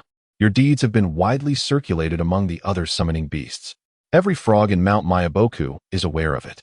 Ah, my heavens, who spread such tales? Jiraiya clutched his head, shaking it frantically, nearing the brink of despair. He felt utterly unable to clear his name. Jiraiya, have you finished your chat? If you're done, I can continue. The Raikage exhibiting commendable martial ethics, forewarned, prompting Wentai to immediately enter a state of readiness for battle. Here it comes. How will you engage? I won't fight. I am in the wrong. Then brace yourself. Wentai expelled a thick cloud of smoke towards and swiftly turned to flee towards the borders of the Land of Lightning, its massive form leaping between the pillars, quickly leaving it far behind. Damn it, retreating without a fight. A waved away the smoke and, seeing that Jiraiya had already fled, lost interest in pursuit. He turned his gaze to the mountainside below, discovering that the spot where Killer Bee had lain was now desolate, devoid of any trace save for the shattered ground. At that moment, a figure with dark skin, white short hair, and bangs concealing his eyes, carrying a long blade on his back, approached A. He was Darui, the bodyguard of the 4th Raikage. Pointing in the direction Jiraiya had departed, Darui remarked, "It seems Lord Killer Bee has stealthily followed him." What? A's fury ignited once more. This fool truly never learns. With a surge of blue chakra erupting from his body, he vanished in an instant, racing towards Jiraiya with the speed of lightning. Darui shook his head helplessly, feeling a headache for the two brothers, yet as the Raikage's bodyguard, he could only continue to accompany him. With a swift gesture, the members of the Yuin village's guard, stationed atop several towering pillars, immediately joined him in pursuit. Believing that Raikage AI would not follow, Jiraiya settled comfortably atop Gamabunda's head. However, before he could truly catch his breath, a thunderous voice rang out. Jiraiya. Startled, Jiraiya turned to see the source of the voice, a broad-shouldered figure with vibrant orange hair, none other than the formidable F-Ton of the Mist Village, Sujetsu. Beside him stood several other members of the 7 ninja swordsmen. Hand over Kisame. Hearing the demand, Jiraiya felt a wave of frustration wash over him. It was as if misfortune had struck him at every turn. Could they not choose another day for their games? Who is that? I don't recognize him. Jiraiya feigned ignorance, attempting to slip away. Yet, the 7 ninja swordsmen rapidly spread out, effectively blocking his escape. If you don't hand over Kisame and the sword, don't blame us for the consequences, Suigetsu declared, as the remaining members began to draw their blades, signaling that a fierce battle was imminent. Water-style, water prison jutsu. At that critical moment, a powerful wave surged forth, forming a colossal, elliptical water prison that trapped everyone inside. Kisame melded his sword, Samahata, into his being, transforming into a merman before the astonished onlookers. It's been a while, Sensei, Kisame greeted warmly. Seizing the opportunity, Jiraiya patted Gamabunta's head, and they turned to flee in another direction, uninterested in intruding upon others' heartfelt reunions. Jiraiya. Before they could get far, Reikage AI was once again in pursuit. Jiraiya felt a surge of exasperation. Why would AI abandon his precious brother to chase after him? Did he truly seek battle? Shinra-tensei. Suddenly, an invisible force repelled AI, and a young man with blonde hair and a Rain Village forehead protector stepped forward, brandishing a long sword to shield AI from Jiraiya. Upon glancing back, Jiraiya recognized the assailant as his most accomplished disciples, Nagato and Yahiko. Konan, the sole female member of the Akatsuki and his third disciple, fluttered her paper wings. Coming to Jiraiya's side. Sensei, you must leave. We will handle this. Do not engage in a true fight, and above all, avoid causing injury. Simply demonstrate your strength. The rest will follow according to plan. Understood. After Jiraiya exchanged these reassurances with Konan, he felt a weight lift as he departed. The time was nearing for him to openly share his thoughts with the various ninja villages. However, before that, he had one individual he needed to meet.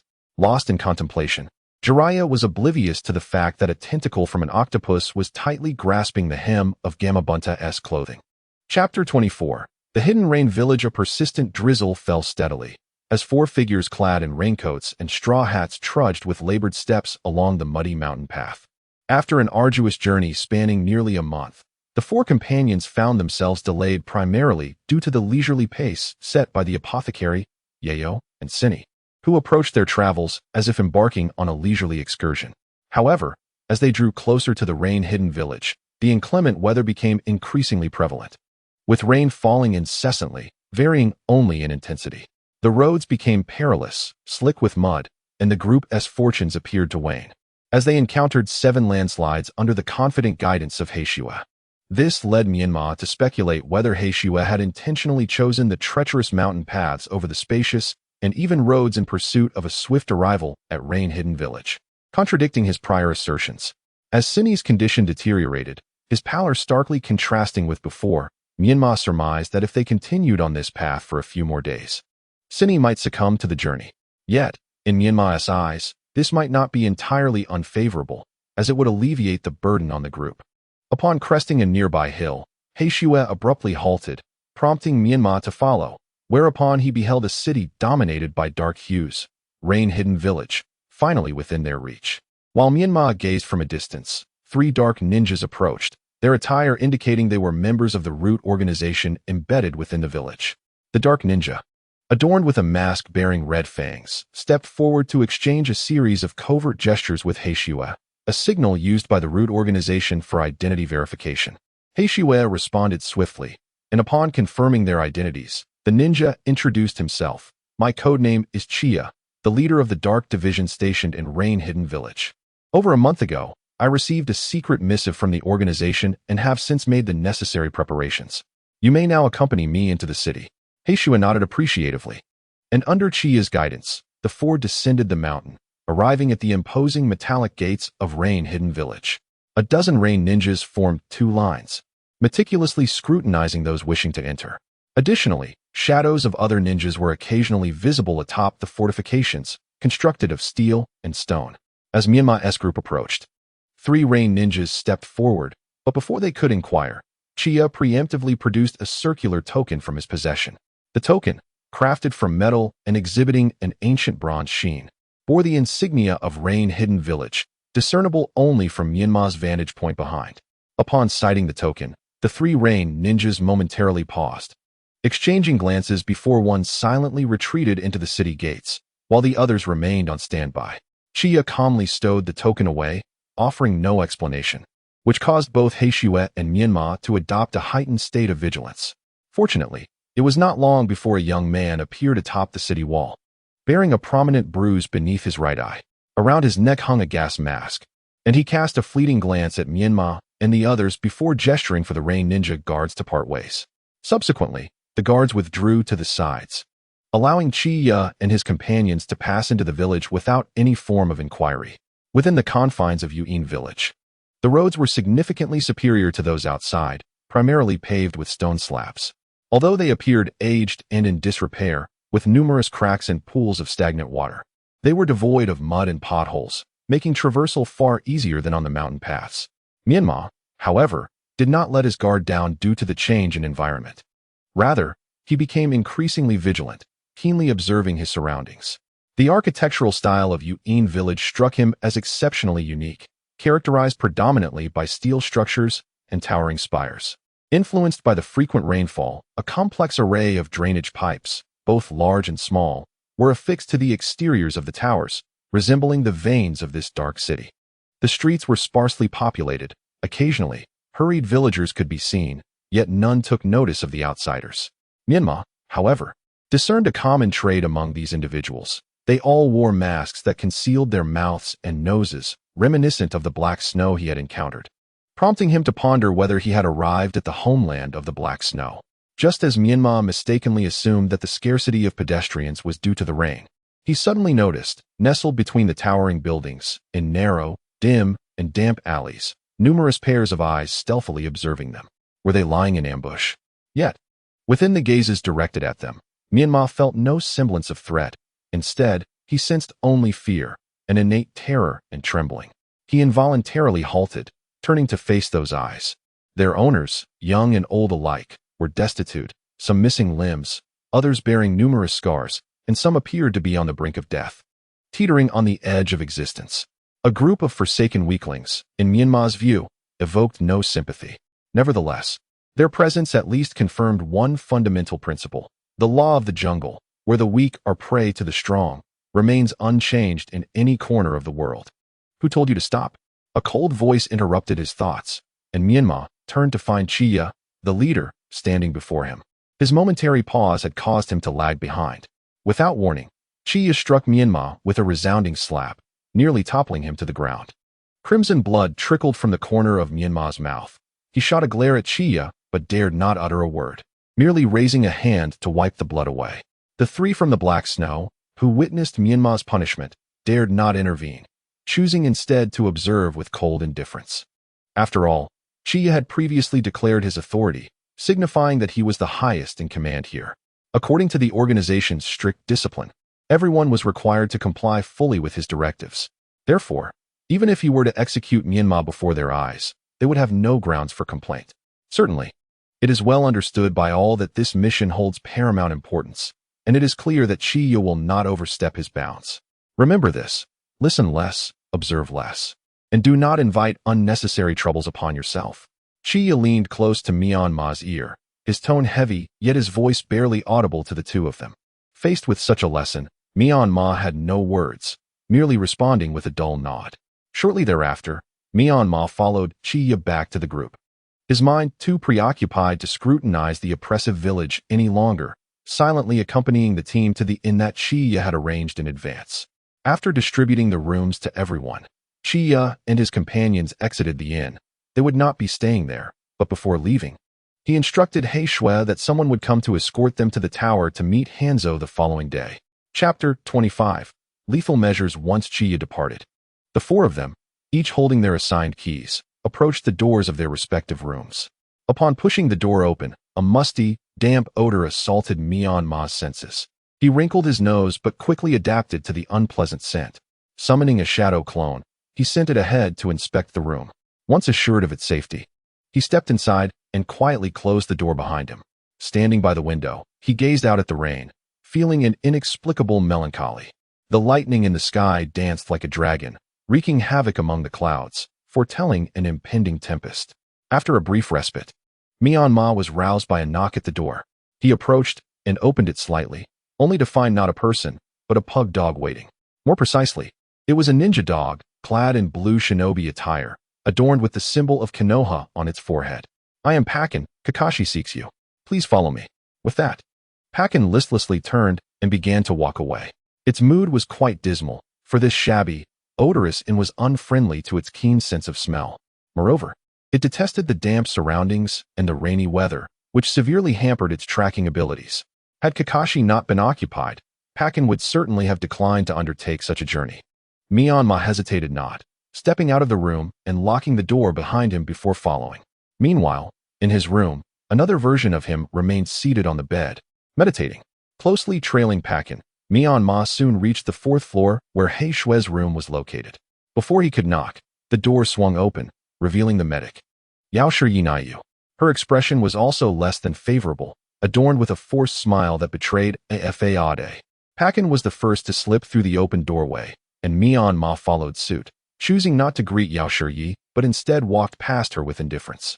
Inside the room, the furnishings had been entirely piled to one side by Heishue, leaving a large space in the center where a rectangular formation composed of incantations lay, with 4 lanterns positioned at each corner. Heishue sat serenely within this arrangement. Menma immediately recognized that this formation was modified from a series of lantern arrays. However, its purpose appeared to differ from that of the one encountered by Irika. It seemed not to be for sealing, but rather to serve another function.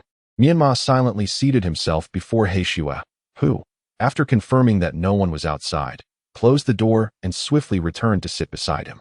As for Parker, he yawned and sprawled at the door, resembling a languid old man from the neighboring village, leisurely closing his eyes, with his hands forming seals.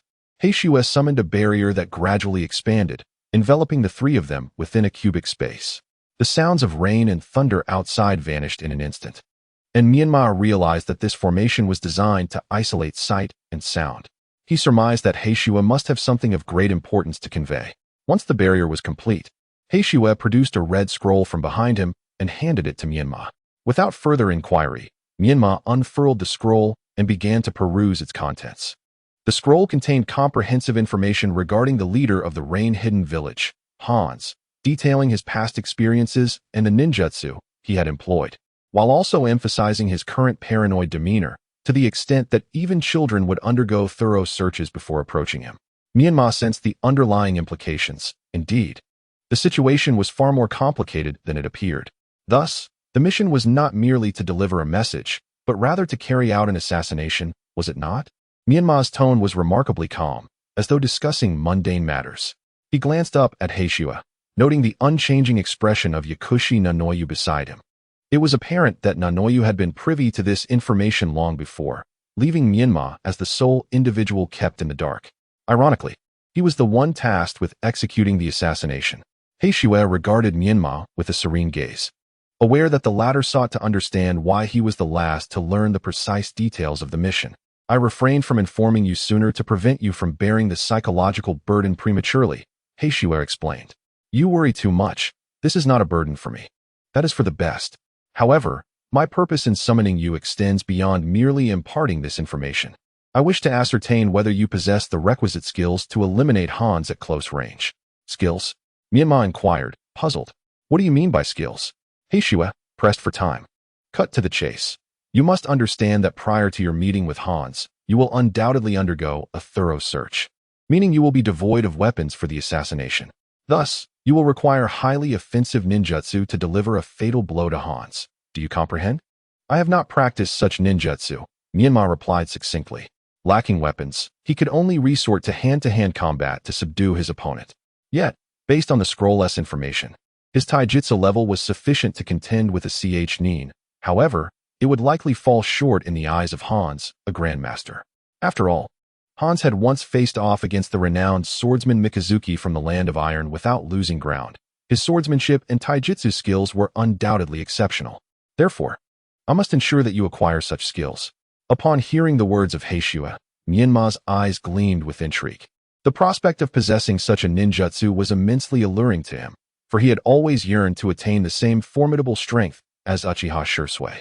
"Do not look at me that way. It is not I who will teach you." Heishue waved his hand dismissively, indicating that Menma should not harbor such hopeful expectations directed towards him, for he could not bear the weight of such anticipation. He then pointed to the medical ninja. Yakushi Nanoyu, standing beside Menma, and solemnly declared, "She will be your instructor." Her? Menma turned to gaze at Yakushi Nanoyu, who appeared somewhat bashful. He found it hard to believe that someone of her medical expertise could impart any significant ninjutsu to him. Could she perhaps teach him the art of concocting poisons? The thought of the various antidotes prepared by Shui in his satchel led Menma to consider that this possibility might be quite plausible. However, if it were truly a matter of using poisons, he doubted it could rival Hanzo's infamous salamander. Thus, Menma felt compelled to dismiss this notion. Yakushi Nanoyu bit her lip, and to be frank, she did not wish for this ninjutsu to become a tool for murder, yet at this juncture, she seemed to have no alternative. She could only hope that the ninja who invented this technique would one day forgive her. After a pause, as if she had resolved herself to a significant decision, Yakushi Nanoyu slowly began to speak. "You have only one night to master this technique, and the extent of your proficiency will entirely depend on your innate talent." Her tone suggested that the ninjutsu she was to teach was not trivial, and this invigorated Menma's spirits anew. He glanced at the barrier Heishua had conjured and suddenly felt that the spatial volume appeared somewhat constricted. While it was ample for the three of them, it would scarcely suffice for 1,000. Chapter 26. The commission from Shin. The practice of the new ninjutsu continued until the latter part of the night. To ensure that they would possess sufficient energy for the assassination mission the following day, Heishua deliberately concluded the training 2 hours early. Thanks to the augmented learning capability afforded by the shadow clone technique, Menma had nearly mastered the new ninjutsu, while he was not yet a maestro. He had certainly met the assassination standard expected by Heishua, capable of delivering a lethal strike when the opportunity presented itself. Upon exiting Heishua's chamber, Menma descended the staircase from the side opposite Yakushi Nanoyu. Her room was on the 6th floor, while his was on the 2nd. However, as he emerged from the staircase, he noticed a figure loitering at his door, leaning against the wall of the corridor, seemingly awaiting his return. Menma approached slowly, gradually discerning the sickly pale visage of the person waiting for him. It was none other than Shin. At that moment, Shin was clad in a pale green nightgown, which accentuated his already pallid complexion. "Is there something you wish to discuss?" Menma inquired directly, disliking any circumlocution. Shin nodded, a smile gracing his lips as he politely replied, "I apologize for disturbing you at such a late hour. I actually have a small favor to ask of you." Upon hearing the troublesome words, Menma immediately turned away, disinterested in meddling in affairs that did not concern him. "If you want trouble, seek it elsewhere," he seemed to imply. Xian hurriedly stepped in front of Menma, softly beseeching, "Please, it is but a simple, modest request, not a significant burden. I merely hope that after this mission concludes, you might assist me in delivering something to a certain individual." Menma regarded Xian with a cold, indifferent gaze, his expression clearly conveying, "Do you take me for a fool? Why should I be the one to help you? Once the mission is over, cannot you deliver it yourself?" Faced with this inquiry, Xian offered a wan smile, raising his hand to cough a few times before revealing the blood that stained his palm. A look of resignation etched upon his face. "I am acutely aware of my own condition. You must have discerned it long ago during our journey. It is an incurable ailment. I have sought many remedies to no avail. This trip to Yuin village has exacerbated my condition, and I fear I may not survive until the day of our return.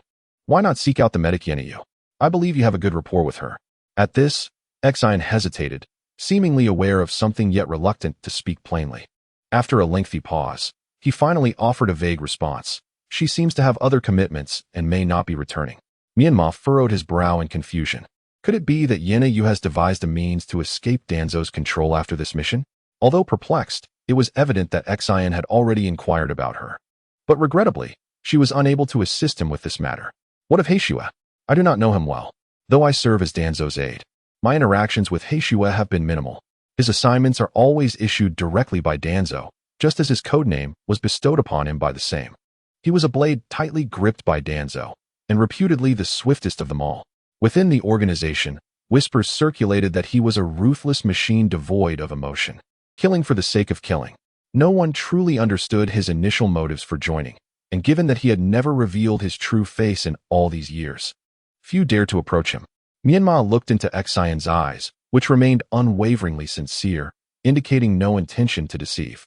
Coupled with their encounters with Heishua along the journey, despite not witnessing his lethal methods, it was apparent that he was indeed a solitary enigma, deliberately maintaining distance from others and rarely communicating, shrouded in silence that left one guessing his thoughts.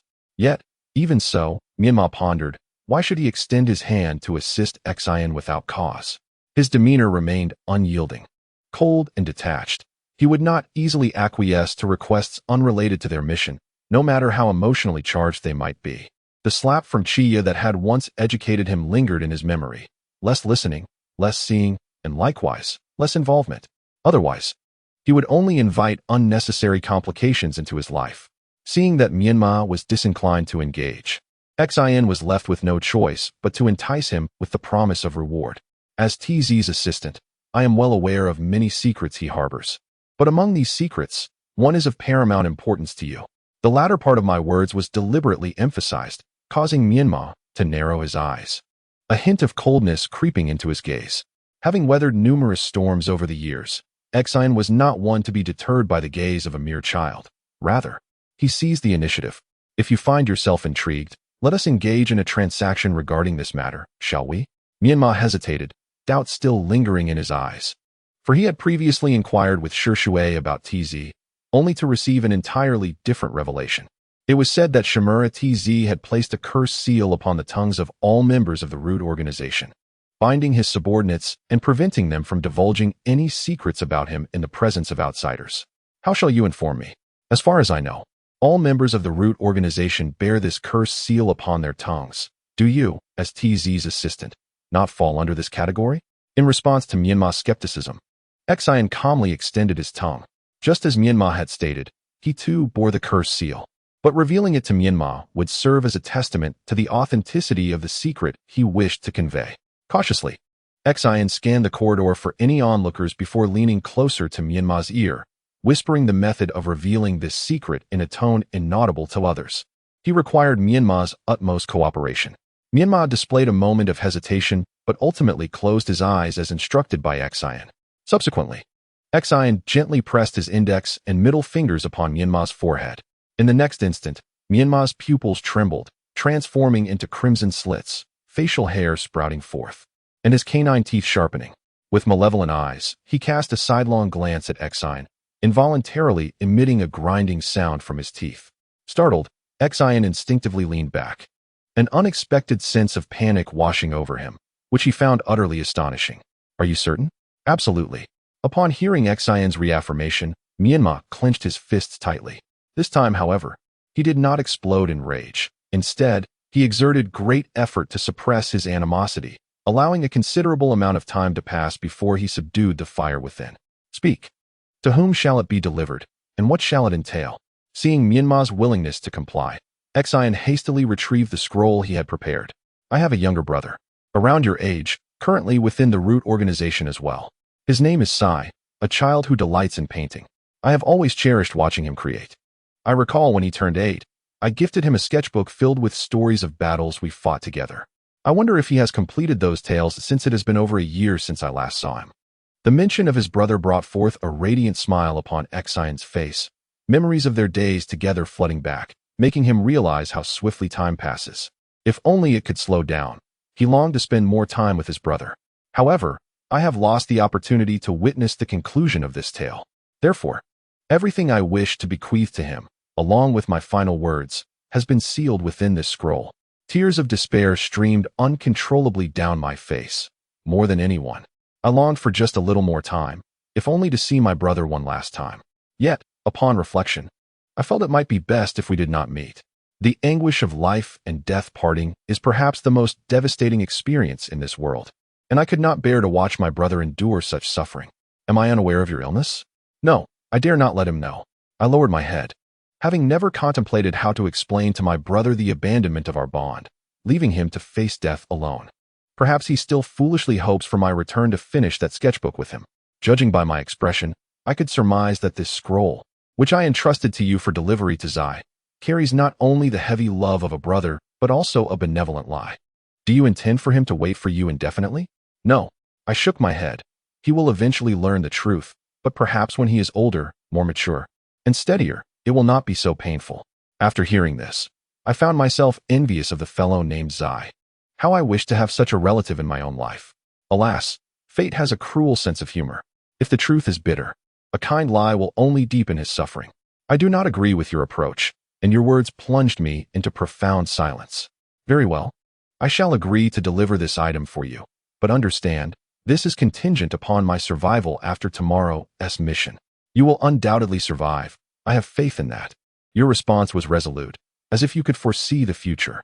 I chuckled lightly, shaking my head, mocking my own wavering confidence. Surely, I would survive, and I must. For how could I reconcile that secret you confided in me today? I cast aside unnecessary worries, my confidence restored, and offered a firm affirmation. Rest assured, it will be delivered. Thank you. I nodded, my eyes ablaze with hope, placing my trust entirely in you. Once you accepted the scroll, I took my leave decisively. Only when your figure had vanished completely down the corridor did I retrieve my key. As I inserted it into the lock and gently turned, I discovered with surprise that the door, which I had locked before leaving, was now ajar. This anomaly sent a shiver down my spine, and I cautiously pushed the door open, stepping inside with deliberate care, only to find that the other version of myself, who had been resting on the bed, had vanished. Outside, the rain continued to pour, yet the window remained ajar. Water had accumulated on the sill, 2 fingers deep, suggesting he had escaped through the window and had been gone for quite some time. Menma approached the window and gazed outside, finding no other traces. Just as he was about to close the window, he unexpectedly noticed a solitary black feather left behind at the corner of the windowsill. After picking up the thoroughly rain-soaked feather and examining it closely, he clutched it tightly in his hand, closed the window, and without hesitation, returned to his bed to rest. Chapter 27. The banquet. When he was awoken again, it was to a series of persistent knocks at the door. Menma sat up and looked outside. The rain was still falling, but it had significantly lessened. It could be considered pleasant weather for Yuin village. As for him, having spent the night away, the window remained firmly shut, despite Menma deliberately leaving a small gap for his visitor. After tidying his attire and securely hiding the scroll and his satchel, Menma finally opened the door. To his surprise, it was not a person who called for him, but Parker. You really are slow. If you were any later, I might have had to break down the door. Menma regarded Parker's small frame, finding the statement lacking in credibility. He was curious about how Parker would manage such a feat, and somewhat regretted opening the door early. Perhaps he should have waited to see. Stop looking at me like that. I'm just a dog, nothing more. Don't overthink it. Come on and follow me down. Menma felt somewhat speechless, sensing that Parker had misunderstood something, yet he was too disinterested to explain, simply following him downstairs in silence. At the inn's entrance, a group of ninjas from Yuin village awaited them. Among them stood the man who had appeared on the city wall yesterday, marked by a bruise under his right eye. His name was Shinda, revered in Yuin village as the right hand of the leader, Hanzo the Salamander, and he was the guide mentioned by Chiya, responsible for escorting Menma and the others to meet Hanzo. Heiyue, the apothecary Nanoyu, and Xian had already arrived. Heiyue stepped forward to greet Shinda briefly, and when Menma descended, the 4 of them found themselves sandwiched in the middle of the group, making their way step by step toward the towering black tower at the village's heart. Throughout the journey, Menma felt an overwhelming sense of discomfort. It was evident that this escort was merely a facade, as they were constantly being monitored by the ninjas surrounding them. It felt as though any slight movement on their part could be deemed suspicious, leading to their immediate demise in the streets. Menma glanced at Heiyue, who walked ahead, her expression as calm as a still pond, seemingly unfazed by the potential threat posed by the ninjas of Yuin village. Perhaps she had already turned as pale as Xian beneath her mask, but alas, Menma could not discern her true color. As Menma pondered this, he realized that the procession had reached its destination. A towering black tower loomed before them, stretching toward the heavens. Its upper levels vanished into the clouds, rendering its summit invisible. Undoubtedly, this visual illusion was partly due to the morning mist, which shrouded the tower in a hazy obscurity. Shinda turned to face Heiyue and the others, forcing a cordial smile onto his face as he spoke. As per our regulations, all guests must surrender their weapons and any other potentially hazardous items before entering the tower, which will be securely stored by us. Therefore, I kindly ask for your full cooperation. Certainly, Heiyue replied without hesitation. Understanding there was no room for refusal, one must abide by the rules of another's domain. The 3 from Heiyue promptly removed all their ninja tools, while Menma remained motionless, having not brought any weapons with him when he left home. Once the others had ceased their actions, Shinda summoned several ninjas to thoroughly inspect Menma and his companions. After confirming that there were no issues, Shinda signaled to one of his subordinates on his right. The subordinate swiftly turned and shouted towards the interior of the Black Tower, "Open the gates. Welcome, Leaf envoys." With a thunderous clanking of iron chains, the immensely sturdy gates of the Black Tower began to rise, exuding a grand and imposing aura, reminiscent of a colossal creature opening its cavernous maw, inviting Menma and his companions to step into its depths. "Please, do come in. Lord Hans awaits you at the top floor, eager for your esteemed presence." Shinda stepped aside, gesturing for them to enter. This time, Heishiwa did not go in first, but instead turned to Menma, indicating that he should lead the way. Menma quickly understood, recalling Heishiwa's instructions from the previous night. He retrieved the letter from Danzo, holding the scroll respectfully at both ends and walking forward with unwavering focus, while Heishiwa and the others lined up behind him. Once all four had entered, Shinda beamed and signaled his subordinates with a decisive gesture. The heavy iron doors slammed shut with a resounding thud, causing the ground to tremble beneath them. Menma felt the vibrations and paused momentarily, but before he could ponder, Heishiwa urged him from behind, "Don't stop, keep moving." Responding to the command, Menma hurriedly continued forward. The four of them, guided by the tower's guards, ascended via a lift directly to the grand hall at the pinnacle of the Black Tower. Inside the hall, as Shinda had indicated, a feast was indeed laid out. However, the figure seated at the head of the table was not the famed Hans of the Salamander, but rather a middle-aged man with a diagonal scar across his face and a katana at his waist. Menma recalled the scroll he had reviewed the previous night, which seemed to mention this individual. Coupled with the man's spiky hair and facial scar, it was evident that he was indeed Hans's right-hand man, Sans. This man had once followed Hans in the Second Shinobi World War, leading a charge against the general of the Land of Iron, Mifyun. Unfortunately, he was outmatched and became a defeated adversary, earning the scar on his face during that encounter.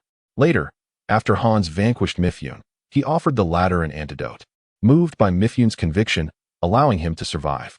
However, before leaving, Mifyun left behind the katana that Hans had severed, which Hans later reforged and gifted to Sans, hoping that it would serve as a constant reminder of his humiliation and inspire him to grow stronger. As for Sanzang, he originally seemed to be called Zhongzi, but in a bid to provoke Sanbyun and out of admiration for Hans, he adopted the name Sanzang. On either side of Sanzang sat four members of the Rain-Hidden Village's 7 ninja, Shoyu, Meiyu, Chiyu, and Qingyu. At this moment, 5 pairs of eyes were fixed intently on Menma and the others, rendering the atmosphere in the hall icy.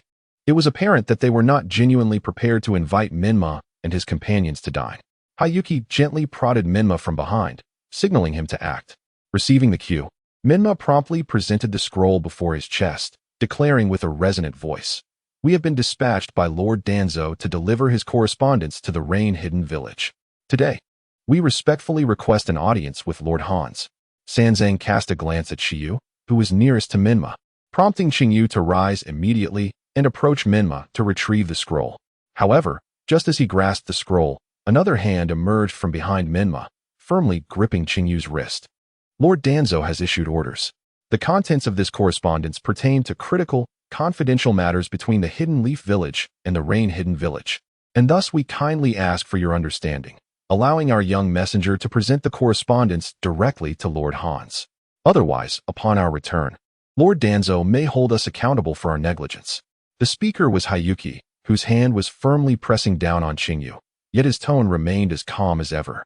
In contrast, the veins on Qingyu's forehead throbbed, yet he could not budge Hayuki's grip, leading him to a moment of self-doubt.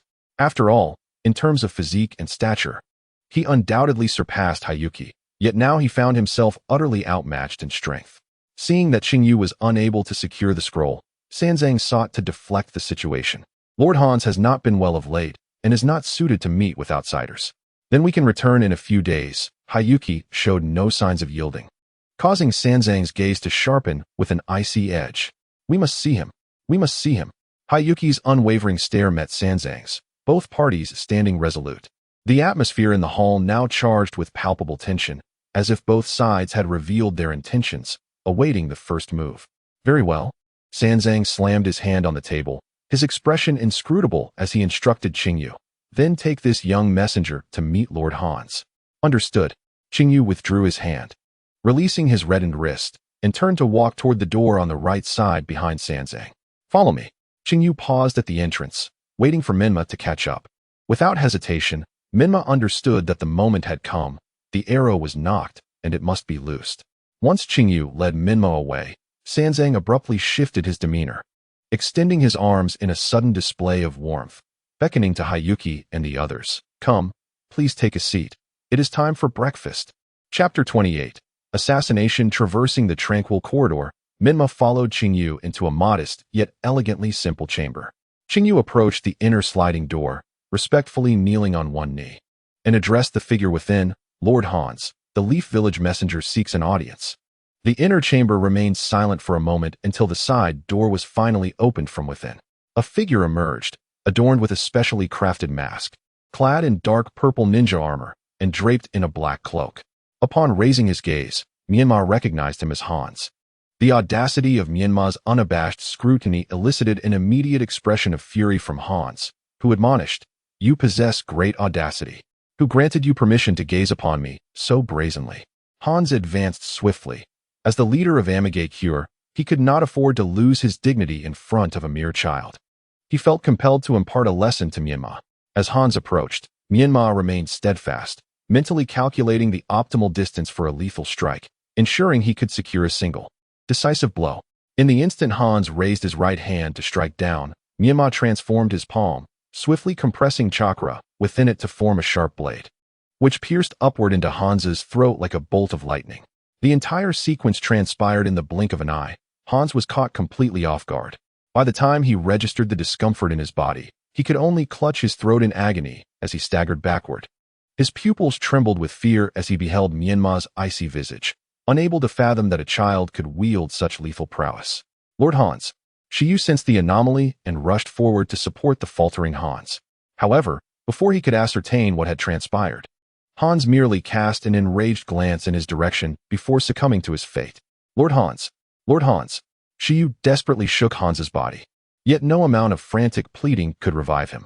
In that moment, Hans's eyes revealed no trace of anger. They remained wide open in death. Menma flexed his right hand, savoring the sensation. Thus, the chakra scalpel's intrusion felt. Though it left no tangible wound, the sensation of severance was unmistakable. Indeed, as Yakushi Nan had stated, with adept control, one could achieve a dissection of muscle and meridians without inflicting harm upon the skin. However, while Yakushi Nan employed this skill to heal, Menma wielded it as a weapon of death. The identity of the wielder determined whether the subject would face life or demise. Realizing the gravity of the situation, Shiyu's eyes flared with rage as he laid Hans's body to the ground, glaring ferociously at Menma, his hands forming seals. You have slain Lord Hans. You shall pay with your life. It was his failing health that caused his downfall. You should have taken him to a doctor. Still attempting to argue?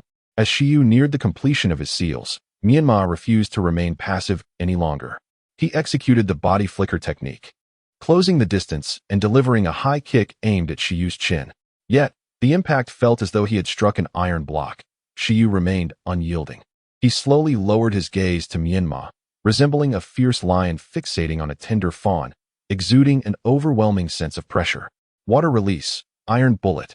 A water sphere erupted from the rain shelter like a cannonball, and Menma, sensing the impending danger, swiftly used his other foot to push against the abdomen of the rain shelter, employing the principle of reaction and the instantaneous body technique to evade to the side, narrowly avoiding the strike.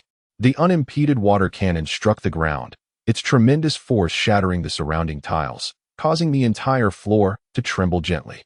Menma was acutely aware of the disparity in physique and strength between himself and Qingyu, and thus resolved to abandon direct confrontation. He deftly utilized the instantaneous body technique to close the distance, transforming his hands into chakra surgical blades that sliced into Qingyu's back. A sharp pain surged through Qingyu as his tendons were severed, prompting him to hurriedly turn around, yet he failed to catch a glimpse of Menma, only to be ambushed from behind once more. Cursed, Qingyu spun around like a top, flustered by Menma's rapid assaults. He understood that if he continued to be worn down in this manner, defeat was inevitable. In desperation, Qingyu resorted to the water prison technique, encasing himself within a sphere formed by water barriers.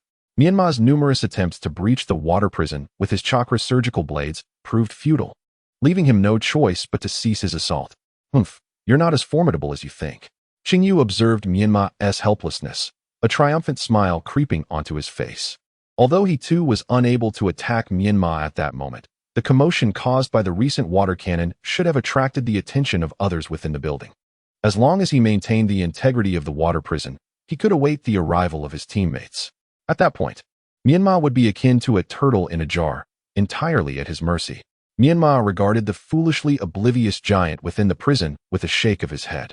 Silently, he moved aside, seizing Hansa's lifeless body, while his other hand wielded the chakra surgical blade, repeatedly stabbing into Hansa's form. Since he could not reach Qingyu inside the prison, he opted to indulge himself with the body outside. "Hey, what are you doing? Stop this at once," Qingyu bellowed, eyes wide with fury. Despite Hansa's demise, he remained the esteemed leader of the Hidden Rain village, and Qingyu could not bear to witness a mere child from another village desecrating his body. Unfazed by Qingyu's outrage, Myanmar continued his relentless thrusts, casting a cold gaze at the trembling figure of Qingyu, taunting, "Come out, and I shall spare him." Despicable. Fine, then I shall continue.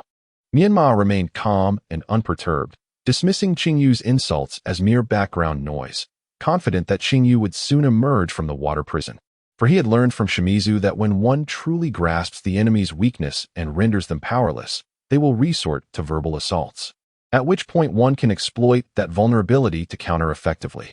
Just as Qingyu hesitated on whether to approach the water prison, the mask that Hans wore atop his head fell off due to Myanmar's relentless attacks, revealing a middle-aged man of unremarkable appearance, pockmarked face, and a somewhat crooked nose, now exposed before Qingyu. The sudden turn of events left Qingyu momentarily stunned. Myanmar, following his gaze, glanced back at the figure. Feeling that Hans should not bear such an appearance, it lacked the gravitas befitting a leader. While Myanmar was still verifying his identity, Qingyu had already regained his composure. He swiftly released the water prison and unleashed a water cannon towards Myanmar and the false Hans. The force of the impact sent Myanmar crashing against the wall. As he looked up at the exuberant Qingyu, he realized he had indeed assassinated a mere decoy. The real Hans was not present. "Humph, you little brat.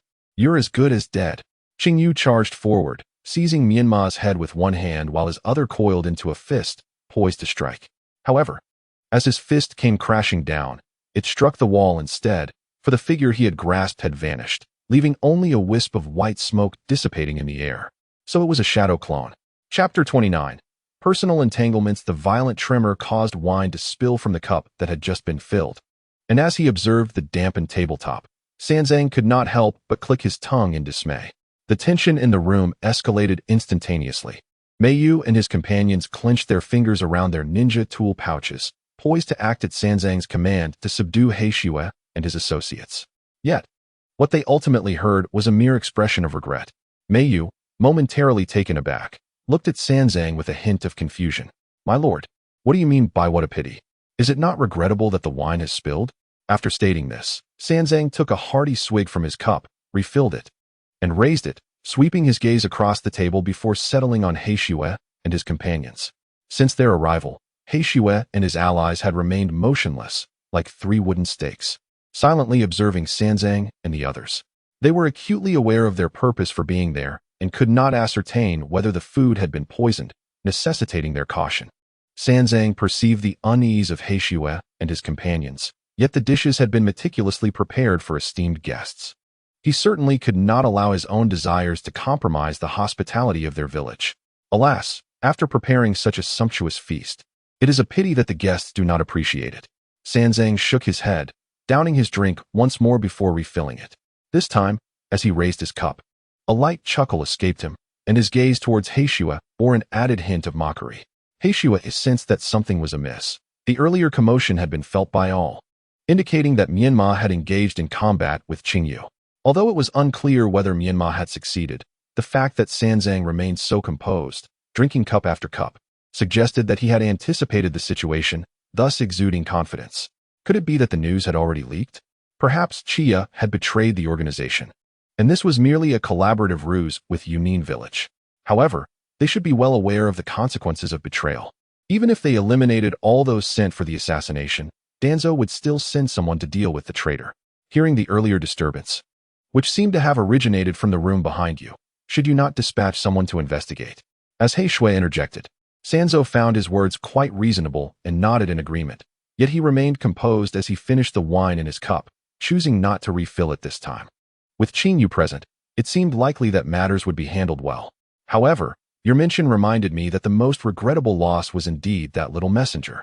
To perish at such a young age, one could either lament the inhumanity of your Konoha village compared to our Kirigakure or commend Danzo for his ruthless heart.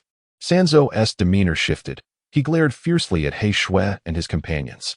Just then, Qingyu rushed in from the side door, exclaiming, "This is bad, boss.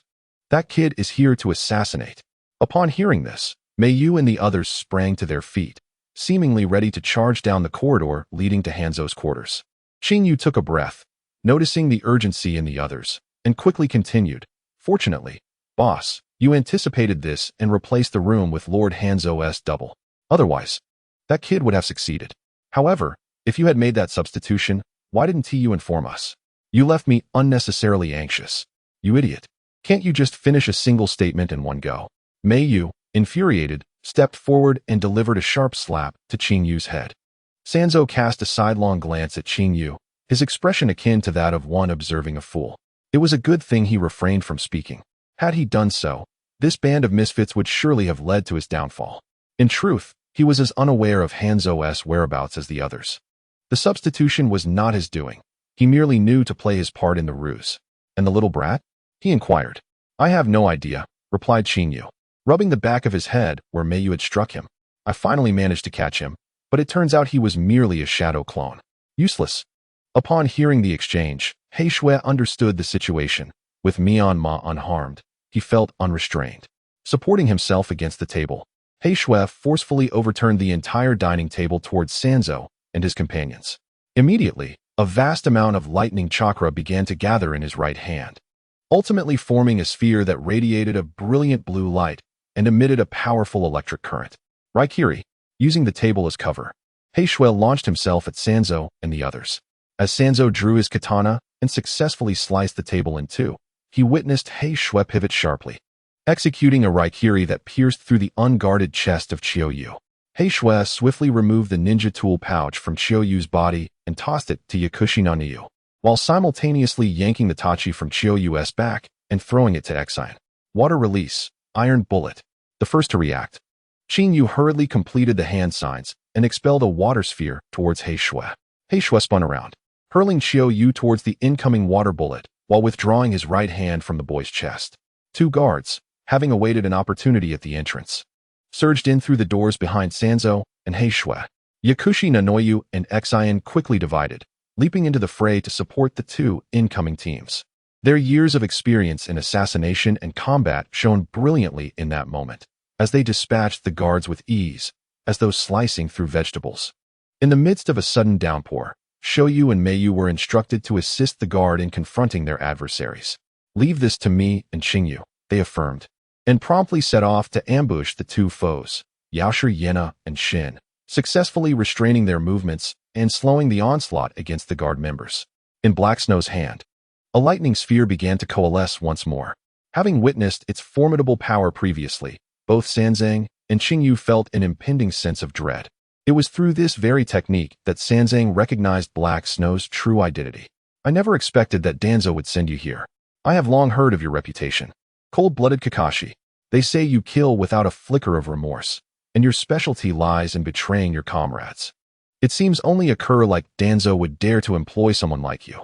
Black Snow's expression hardened, the lightning sphere in his grasp growing increasingly agitated. He was uncertain of how his opponent had acquired such knowledge, but he understood that it would bring nothing but peril to the one who uttered it. Sanzang, mistaking Black Snow's emotional response for a reaction to his revelation, swelled with pride and continued, "I have long desired to engage in combat with your father, Hatake Kakashi. I have heard he possesses remarkable skill in the way of the sword, with many distinguished ninjas falling before his white fang blade. Alas, he has passed. If today I succeed in eliminating you, the son of White Fang, I trust your father in the afterlife will regard me with newfound respect."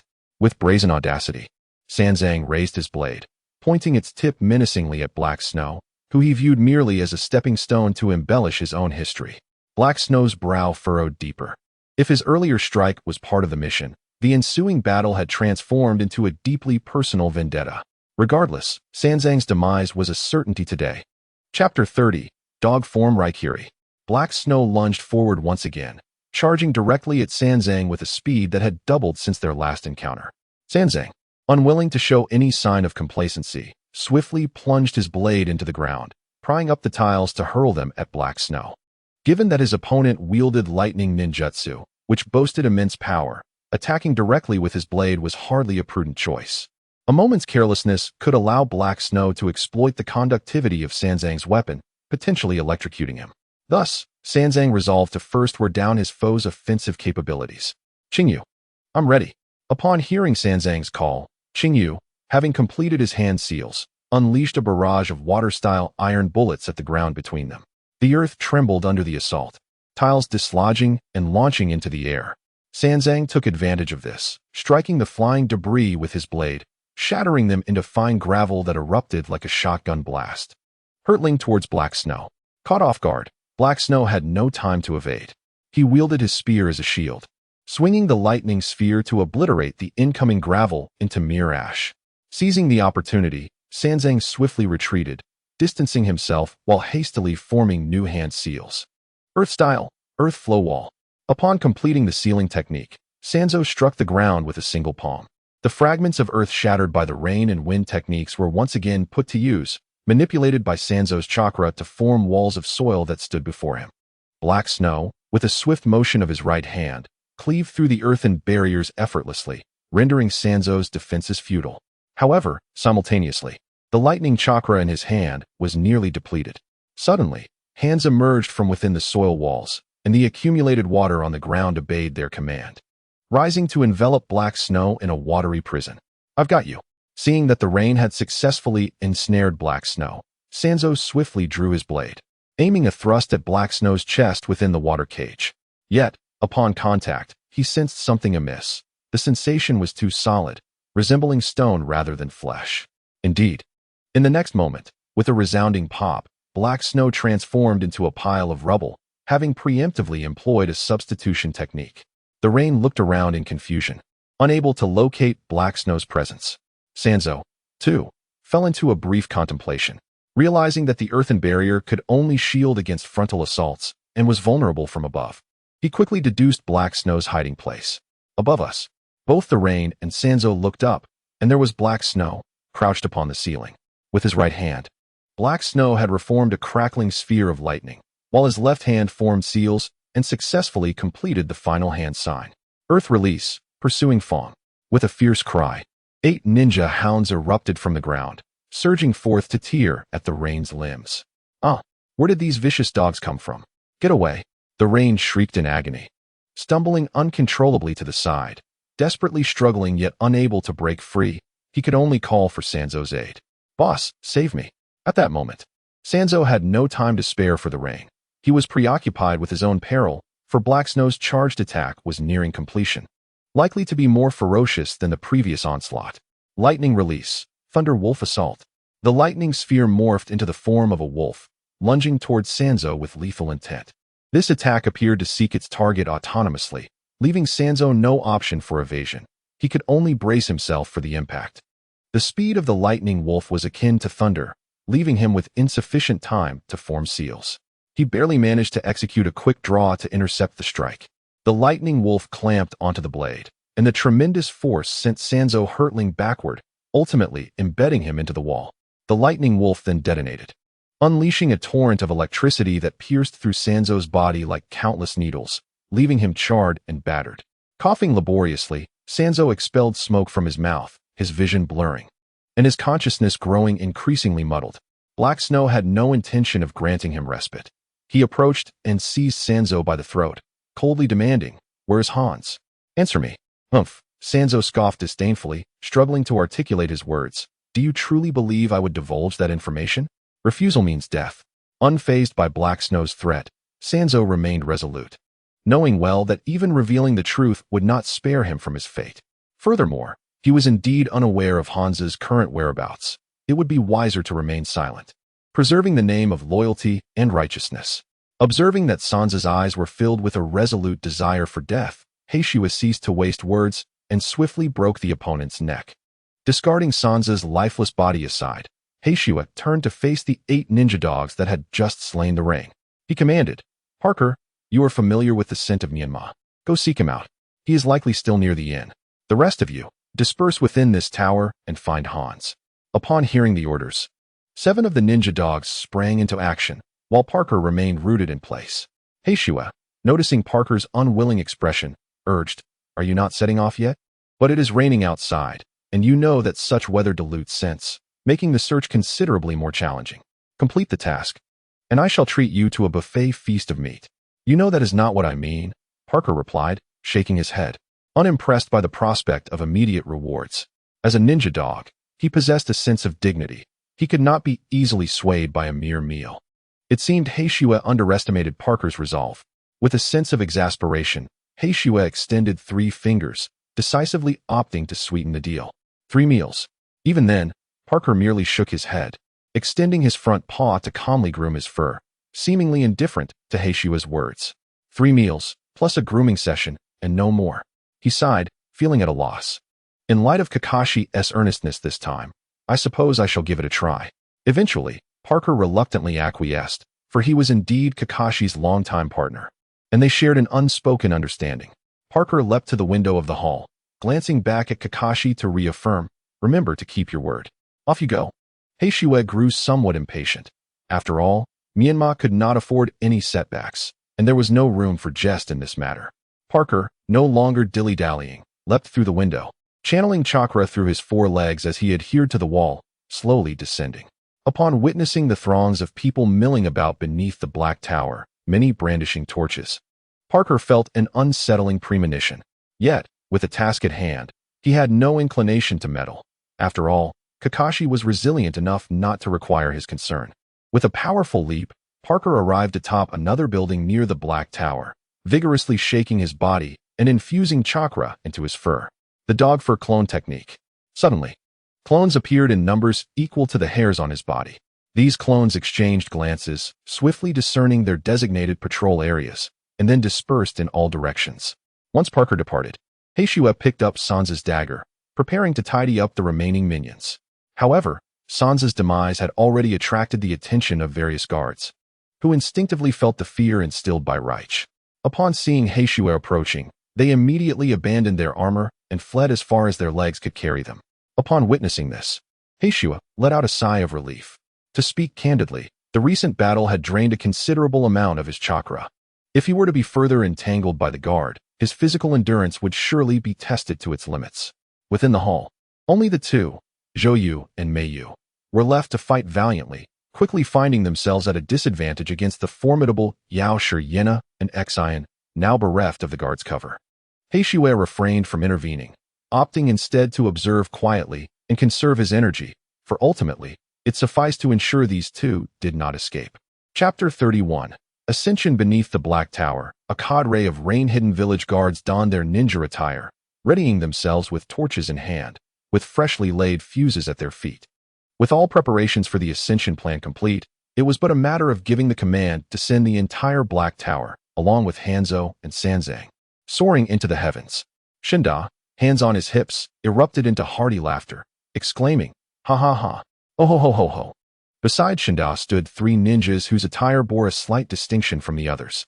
They were also members of the 7 Nines of Rain, known as Baoyu, Muyu, and Huiyu.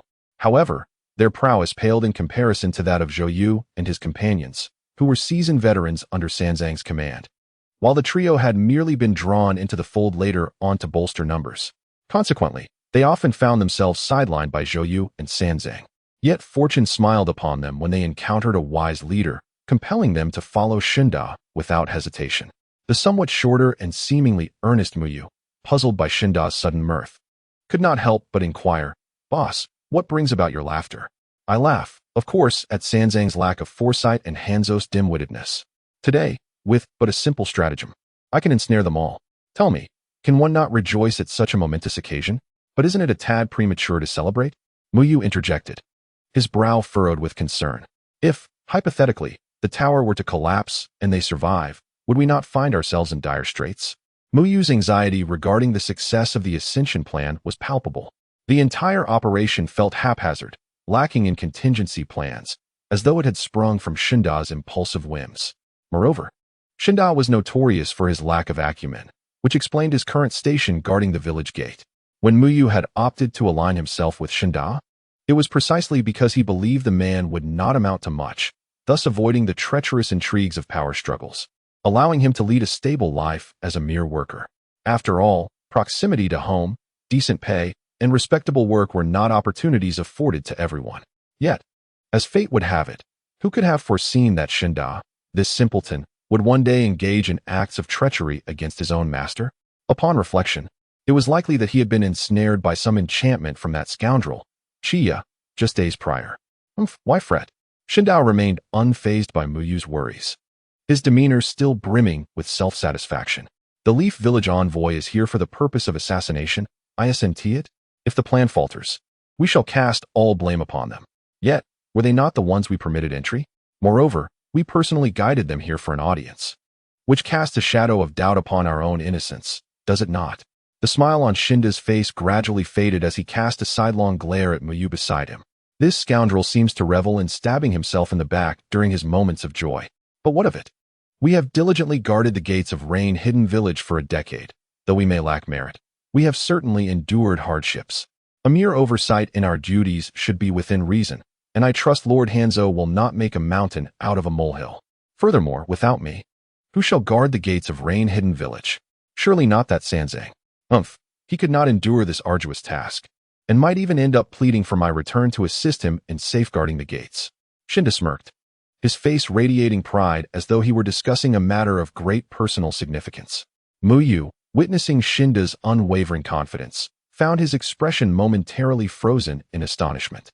Yet upon reflection, he realized the validity of Shinda's assertions, which granted him a semblance of courage. However, who truly wishes to guard the gates for eternity? Even a salted fish may have its day to turn over. Thus we ought to seize this opportune moment to eliminate Hanzo and become the new masters of Rain Hidden Village. Beside them, Baoyu and Huiyu were utterly captivated by Shinda's brilliance, fervently urging, "Boss, what are we waiting for? Let us commence." "All right, ignite," Shinda shouted with exuberance, as the 12 ninja members of the security team positioned around the Black Tower simultaneously lit the fuses with their torches. Yet, after a considerable wait, the anticipated grand explosion that Shinda and the others yearned for did not materialize. Instead, the security team found themselves in a state of disarray, repeatedly attempting to ignite the fuses. Muyu was at a loss for words. This was precisely why he deemed success improbable, for within this plan, he discerned no trace of Shinda's contemplation. "Boss, it's raining. You spoke extensively, yet the rain has soaked the gunpowder. It's only natural that it won't ignite. Why not use the explosive tags instead?" Would that not? Before Muyu could finish, Shinda, filled with indignation, kicked at him. "Who needs your advice? Who needs your advice? You want to seem clever, don't you?" After delivering a flurry of kicks, Shinda paused, slightly out of breath, and beckoned Baoyu and Huiyu to take over. He stretched his hands and pulled the corners of his mouth upward, instantly donning a signature smile. After all, a boy who smiles is seldom met with ill fortune. "Everyone, utilize the explosive tags." Shinda issued the command once more, his voice as resonant as ever. Upon receiving the message, all members of the security team affixed the explosive tags to their shurikens and hurled them at the locations where the explosives had been buried, forming seals to detonate. Boom, boom, boom. Following a series of explosive sounds, the vast quantities of explosives lying dormant underground were awakened like slumbering beasts, unleashing a thunderous roar. A tremor reverberated throughout the earth, causing Shunda and his companions, who were in close proximity, to feel as if their bodies momentarily lifted off the ground. The sensation was indescribably exquisite. When they landed once more, they beheld the ominous sight of the Black Tower beginning to collapse. Though the direction of its fall seemed rather peculiar, it resembled a tree felled at its base, tilting sideways, and the tower was now descending directly towards Shinda's position. "Oh dear heavens!" Shinda exclaimed, his heart racing in terror, his legs transforming into wheels as he fled with great speed. Baoyu and Huiyu swiftly followed suit, leaving behind the wounded Muyu, who gazed in despair at the tower's imminent descent. All he ever desired was a life of tranquility, yet now, it appeared that he was destined to meet his end. Inside the tower, the medic Yena and Shin had subdued both Shiyu and Meiyu. However, regrettably, they could elicit no information regarding Hans from the two captives. The sudden, violent tremors left the trio momentarily disoriented, followed by the ceiling and floor collapsing extensively. Clearly, someone had detonated explosives at the tower's foundation, rendering this location perilous for continued presence. "Retreat!" Hayuki shouted, conjuring a sphere of lightning in his hand, using his lightning blade to sever the falling debris as he rushed towards a window. Yena and Shin closely followed, navigating through the chaotic rain of stones while employing their ninja tools to clear the obstructing rubble. Ultimately, Hayuki and his companions emerged unscathed through a window and leapt from the black tower, landing on the roof of a nearby building. Once they regained their footing, Hayuki's right arm was drenched in blood. Although he had shattered the larger falling stones, he could not entirely evade the smaller fragments that had inflicted minor injuries upon him. Yena hurried to his side, utilizing her medical ninjutsu to staunch the bleeding and tend to his wounds. It was thanks to Hayuki's path-clearing efforts that they had survived unscathed, countering the rumors of his cold-hearted nature. Of course, she had never taken that moniker seriously. The air still hung heavy with the scent of gunpowder as Hayuki's gaze swept towards the black tower, soon spotting Shinda, the very individual who had led them into the tower. He had not anticipated that it would be the people of Yuin village who had detonated the black tower. Did they not fear for the life of their leader, or was Hans not present within the tower? A chilling voice emerged from behind them, causing the trio to turn and discover it was Akira. In an instant, Hayuki stepped forward, brandishing a shuriken pilfered from Yena, pressing it against Akira's neck, demanding, "Did you know in advance that Shinda intended to blow up the tower? Yes. Are you willing to sacrifice everyone? For the mission, we must employ any means necessary. This is the principle of our organization, and you ought to be aware of it." Akira's response was unervingly calm, as natural as one's breath. "But as you stated, Hans is not inside the tower. Why were we not informed sooner?" Yena interjected, her face alight with indignation. "I have only just learned of this, which is why I have come in search of you all. Therefore, I implore you to follow me. The mission continues." With that said, Chiya disregarded the kunai that Heishua had pressed against his neck and turned to leave at a leisurely pace. Heishua and his companions hesitated for a moment, rooted in place, unable to convince themselves to entrust their lives to Chiya once more. Moreover, with Menma currently unaccounted for and their physical conditions considerably fatigued, none dared to guarantee the success of continuing with the mission, fearing that their efforts might lead to their demise in vain. Just as Heishua was about to approach Chiya to clarify the situation, a clone of Parker returned, arriving at Heishua's side. "I found him at the broken bridge. He is engaged in a solitary battle against Hans. Come swiftly with me." Parker's tone shifted from its previous languor to one of gravity, his expression filled with urgency. Heishua, recognizing the seriousness of the situation, urged Parker to lead the way. He understood Parker well. Such a display was not typical unless a dire circumstance had arisen, indicating that Menma was likely in a perilous predicament. The hearts of the medic, Yena, and Shin grew tense as they silently followed Heishua in Parker's wake. Chapter 32, National Grievances and Personal Hatreds. Following the riverbank downstream, Menma arrived at the broken bridge. The previous night, he had recognized the crow of Shizuku from the window and had promptly leaped through, pursuing it closely. Ultimately, guided by the crow, he found himself within an abandoned warehouse in the village of Rain, awaiting the arrival of Uchiha Itachi, who had come to assist him at Shizuku's behest. Through Itachi, Menma learned that he had arrived 3 days prior and had infiltrated the Black Tower using Genjutsu, yet had failed to locate Hans. However, he noticed a peculiar phenomenon in the city. Everyone wore masks and typically chose to remain indoors unless absolutely necessary. Upon investigation, the prevailing rumor suggested the existence of an incurable plague within the village, which had resulted in several incidents of villagers suddenly falling ill and dying, causing widespread panic among the populace. Itachi had examined the corpses and discovered that they were all afflicted by a singular toxin that severely weakened their immune systems, allowing respiratory diseases to take hold and exacerbating existing ailments, leading to their appearance of dying from illness. In truth, the real culprit was poisoning, Itachi surmised, based on the information Jiraiya had provided regarding Hans, that the source of this toxin was likely connected to him. The legendary Sannin had once battled Hans on the battlefield, and after being incapacitated by the poison gas of the salamander, some members of the allied ninja forces exhibited similar symptoms upon returning to their base, ultimately succumbing to their ailments. Lady Tsunade had meticulously documented these events by combining the identities, professions, and habitual activities of the deceased. Itachi swiftly identified commonalities and pinpointed the most probable area where Hans might be hiding. However, he lacked the time to confirm this before Menma and the others had already entered the village. Thus, he conveyed this information to Menma, resulting in Menma's extensive search along the river since the latter half of the night until the present moment. At this moment, it is early morning. The sky is dimly lit, and a gentle rain continues to fall. The mist by the river is thick, and through the haze, one can vaguely discern a figure seated upon the broken bridge, seemingly engaged in fishing. The figure, known as Menma, is attired in a modified trench coat crafted by himself. Carrying a small blade on his back, and like the villagers of Yuan village, he dons a mask that conceals his mouth and nose. His visit to the Black Tower was not marked by the intentional absence of ninja gear. Rather, all such items had been taken away by his true self the previous night. As he gradually approached, Menma began to discern the angler's silhouette more clearly.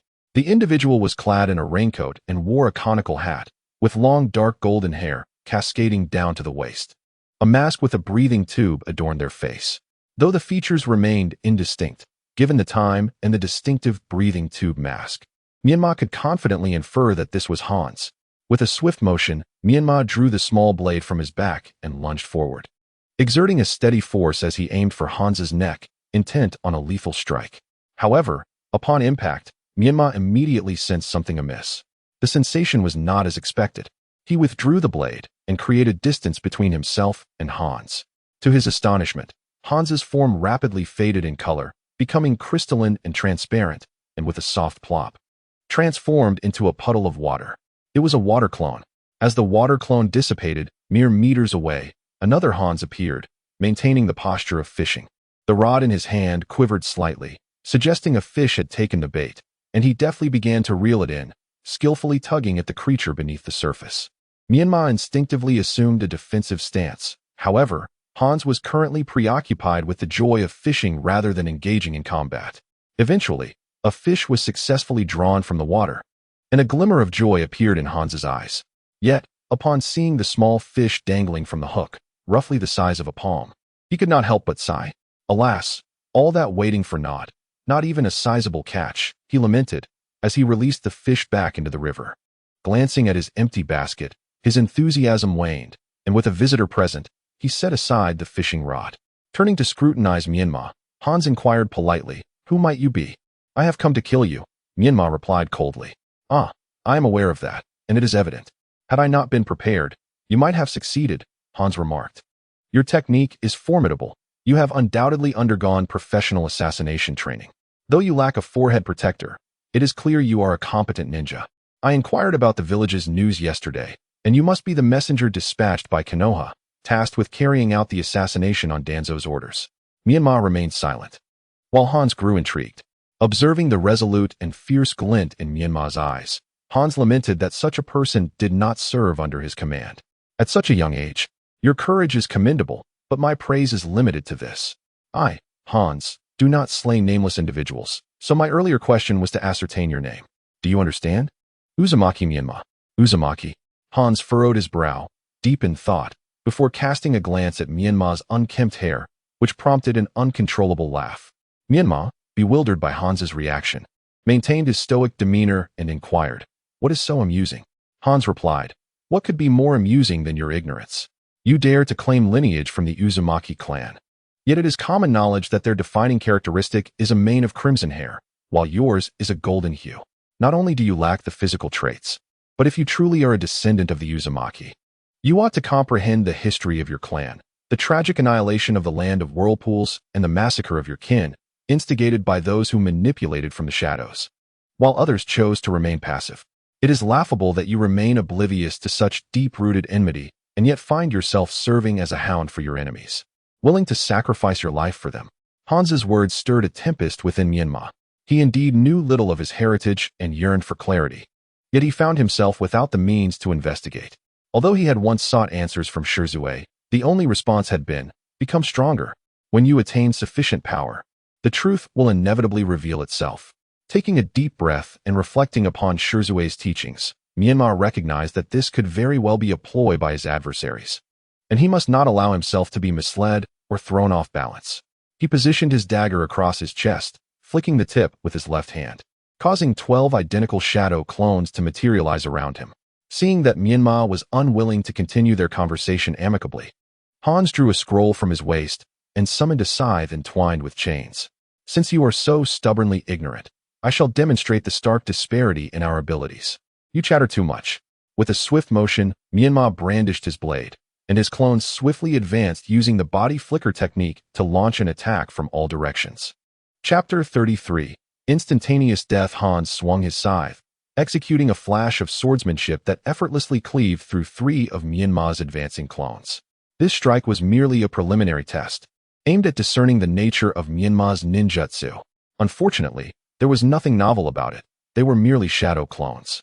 Hans did not even need to employ ninjutsu, dispatching all of Menma's clones with sheer swordsmanship in a matter of moments. Too weak. Too weak. Is this the level of prowess that prompted you to attempt assassination? Has that old fool Danzo lost his wits? Moreover, aside from your singular capacity to stab and slash, you possess no understanding of swordsmanship whatsoever. Your foundational skills may be solid, but that blade in your hands is akin to worthless scrap metal, an utter waste. Hans pointed the scythe at Menma, his expression reflecting profound displeasure. You have potential, but alas, you lack a proper mentor to initiate you into the art. Remember, focus your chakra on your weapon as I do.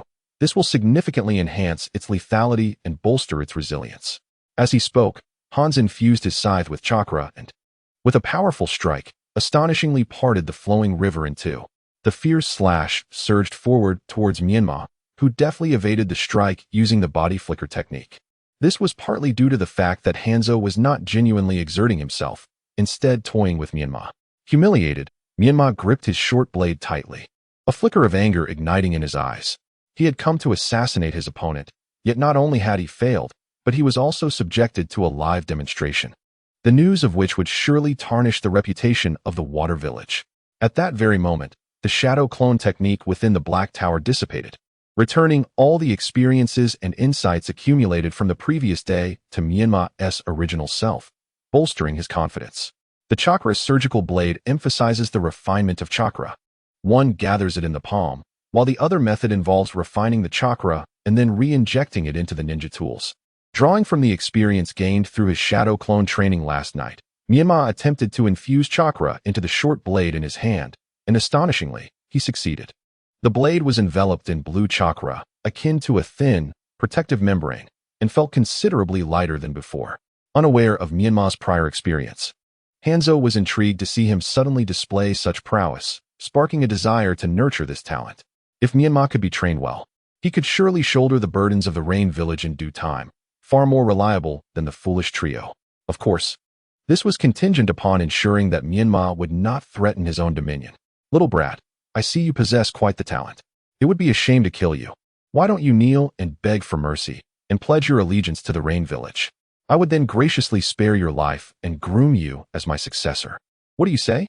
Humph, dream on. Menma scoffed at Hanzo's proposition, advancing once more to stab at Hanzo's chest with his blade. Blocking the tip of Menma's knife with his scythe, Hanzo leaned in from the other side, mocking him. Very well. Had you truly knelt and begged for mercy, I would have probably killed you immediately, but it seems you possess quite the spirit. However, with your current capabilities, attempting to kill me is akin to a fool's errand. Even if 1,000 of you were to come, you would scarcely be able to harm me. Is that so? Menma glared defiantly at Hanzo. Despite being half his height, his aura was unwavering. There was no sign of retreat in his eyes. Instead, they shone with renewed determination. Then as you wish, bring on 1,000. With a powerful swing, he sliced through Hanzo's scythe and leaped backward into the air, hands forming seals. Multiple shadow clone technique. A flurry of white smoke erupted by the riverside, enveloping the entire river surface. Hanzo unleashed several wind blades to disperse the surrounding mist, only to behold countless images of Menma standing upon the river's surface, densely packed, numbering well over 1,000 at first glance. Hanzo chuckled, For the situation had grown intriguingly entertaining, and it would not conclude so swiftly. Simultaneously, he dismissed his earlier suspicion regarding Menma being a descendant of the Uzumaki clan. For the sheer number of shadow clones indicated a remarkable reservoir of chakra within Menma that few could possess. However, if one were to assert that he belongs to the Uzumaki clan, everything would then appear remarkably logical. Ah, how amusing. You are indeed a descendant of the Uzumaki clan. Though the manner in which you ultimately became a subordinate of Danzo remains a mystery, I strongly advise you to swiftly distance yourself from him. As I previously mentioned, it was Danzo himself who, through covert machinations, incited various factions to fear the formidable sealing techniques of the Uzumaki clan, leading to a collective assault that resulted in the annihilation of the land of whirlpools. Moreover, the Hidden Leaf Village, which had always maintained amicable relations with the Whirlpool Village, was compelled to turn a blind eye under the centralized rule of the third Hokage, Hiruzen Sarutobi. Have your parents never spoken of these matters to you? Upon hearing Danzo's words, Menma's mind was suddenly flooded with memories of the secret revealed to him by Shin the previous night. In truth, last night, Shin, through an illusion, had shown him a harrowing scene. In that vision, a man with short yellow hair and a woman with long red hair stood protectively before him, both of their chests pierced. The face of the assailant was none other than Danzo. The man was his father, and the woman was his mother. Although he could not discern their features, the striking red hair of his mother unmistakably aligned with the characteristic traits of the Uzumaki clan, as described by Hanzo. Thus, he was convinced that his mother was indeed a true member of the Uzumaki clan, and that his surname was likely inherited from her. Coupled with the information conveyed to him by Shin and Hanzo, Menma was resolute in his belief that Danzo was the true architect of his tragic fate. Not only had he caused the destruction of his homeland and the loss of his family, but he had also imprisoned him and subjected him to inhumane experiments. Each time he contemplated this, a deep-seated hatred for Danzo festered within him. I may not possess knowledge of this history, for I became an orphan the moment I was born, having lost my parents. However, serving Danzo is an impossibility. My intent to kill you is merely a means to complete my mission in order to get closer to Danzo and eliminate him. Therefore, do not hastily draw conclusions. I harbor a hatred for him that surpasses that of anyone else. Menma's eyes gleamed with fury as he was thoroughly incensed by Hanzo. The animosity within him surged, akin to tumultuous waves that could no longer be quelled. With the ultimate technique of body arts, 1,000 body instant kill. At that moment, nearly 1,000 shadow clones surged forth, each brandishing a blade aimed at a different part of Hanzo's body, densely converging to form an impenetrable mountain that ensnared Hanzo within its grasp. Yet, in the face of such a synchronized and relentless assault, Hanzo remained unfazed.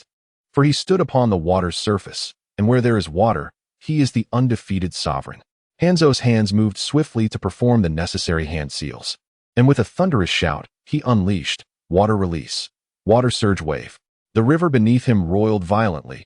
Torrents of water erupted, swirling around Hanzo in a rapidly ascending column reminiscent of a tornado, instantly sending all of Menma's advancing shadow clones flying. Subsequently, the colossal water column transformed into a cascading waterfall, expanding outward from Hanzo's position, intent on sweeping away the remaining shadow clones of Menma in one fell swoop. The shadow clones, close to Hanzo, were swiftly engulfed by the torrent of water, while those further away employed the body flicker technique to leap into the air and launch their assault from above. Hanzo disdainfully cast a glance at these battered remnants, then executed a flash of swordplay that shattered them entirely. Such feebleness caused Hanzo's expression to darken with unexpected frustration, and he coldly taunted. Is this the power bestowed upon you by hatred? Still so woefully inadequate. You cannot even approach me, yet you foolishly aspire for revenge against Danzo. How utterly naive. Ridiculously laughable. I shall reiterate, your prattle is excessive. A voice emanated from below, and suddenly, the figure of Menma breached the water's surface.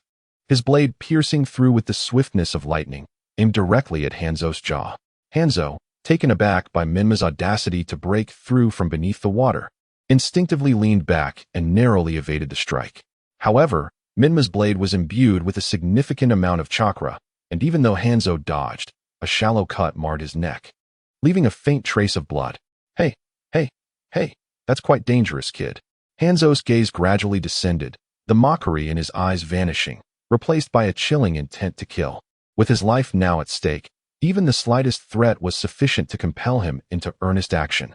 It seems you have truly managed to irritate me. Therefore, brace yourself and struggle with all your might. Let us see just how long you can survive. With that, Hanzo swung his scythe downward.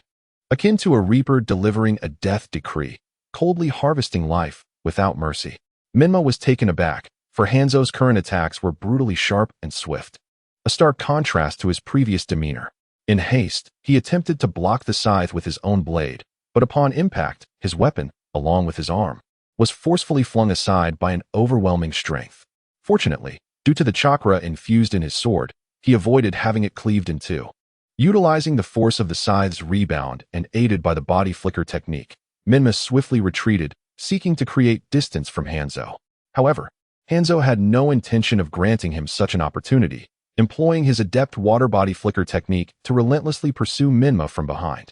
Instinctively, Menma summoned 2 shadow clones and affixed explosive tags to them, positioning them as shields against Hanzo's advance. Hanzo, unperturbed by Menma's seemingly inconsequential actions, cleaved through the 2 clones, inadvertently triggering the explosive tags. Boom, boom. The explosions erupted almost simultaneously, generating massive whirlpools on the river's surface, sending water splashing in all directions, engulfing Hanzo's figure within. Menma did not linger. He understood that Hanzo could not be so easily vanquished. Seizing the moment, he sought cover to conceal himself, knowing that in this riverbank environment, which favored Hanzo, he could never hope to defeat such a master of water techniques. Thus, he distanced himself from the riverbank and plunged into the nearby woods. Almost simultaneously, droplets of water splashed from the river and fell, while Hanzo remained ensconced within the water sphere created by the water prison technique. Observing the last direction in which Menma had fled, now, is it too late to escape? I shall see just how far you can run. Without further contemplation, Hanzo swiftly pursued. The disparity in strength between him and Menma was as vast as the heavens and the earth.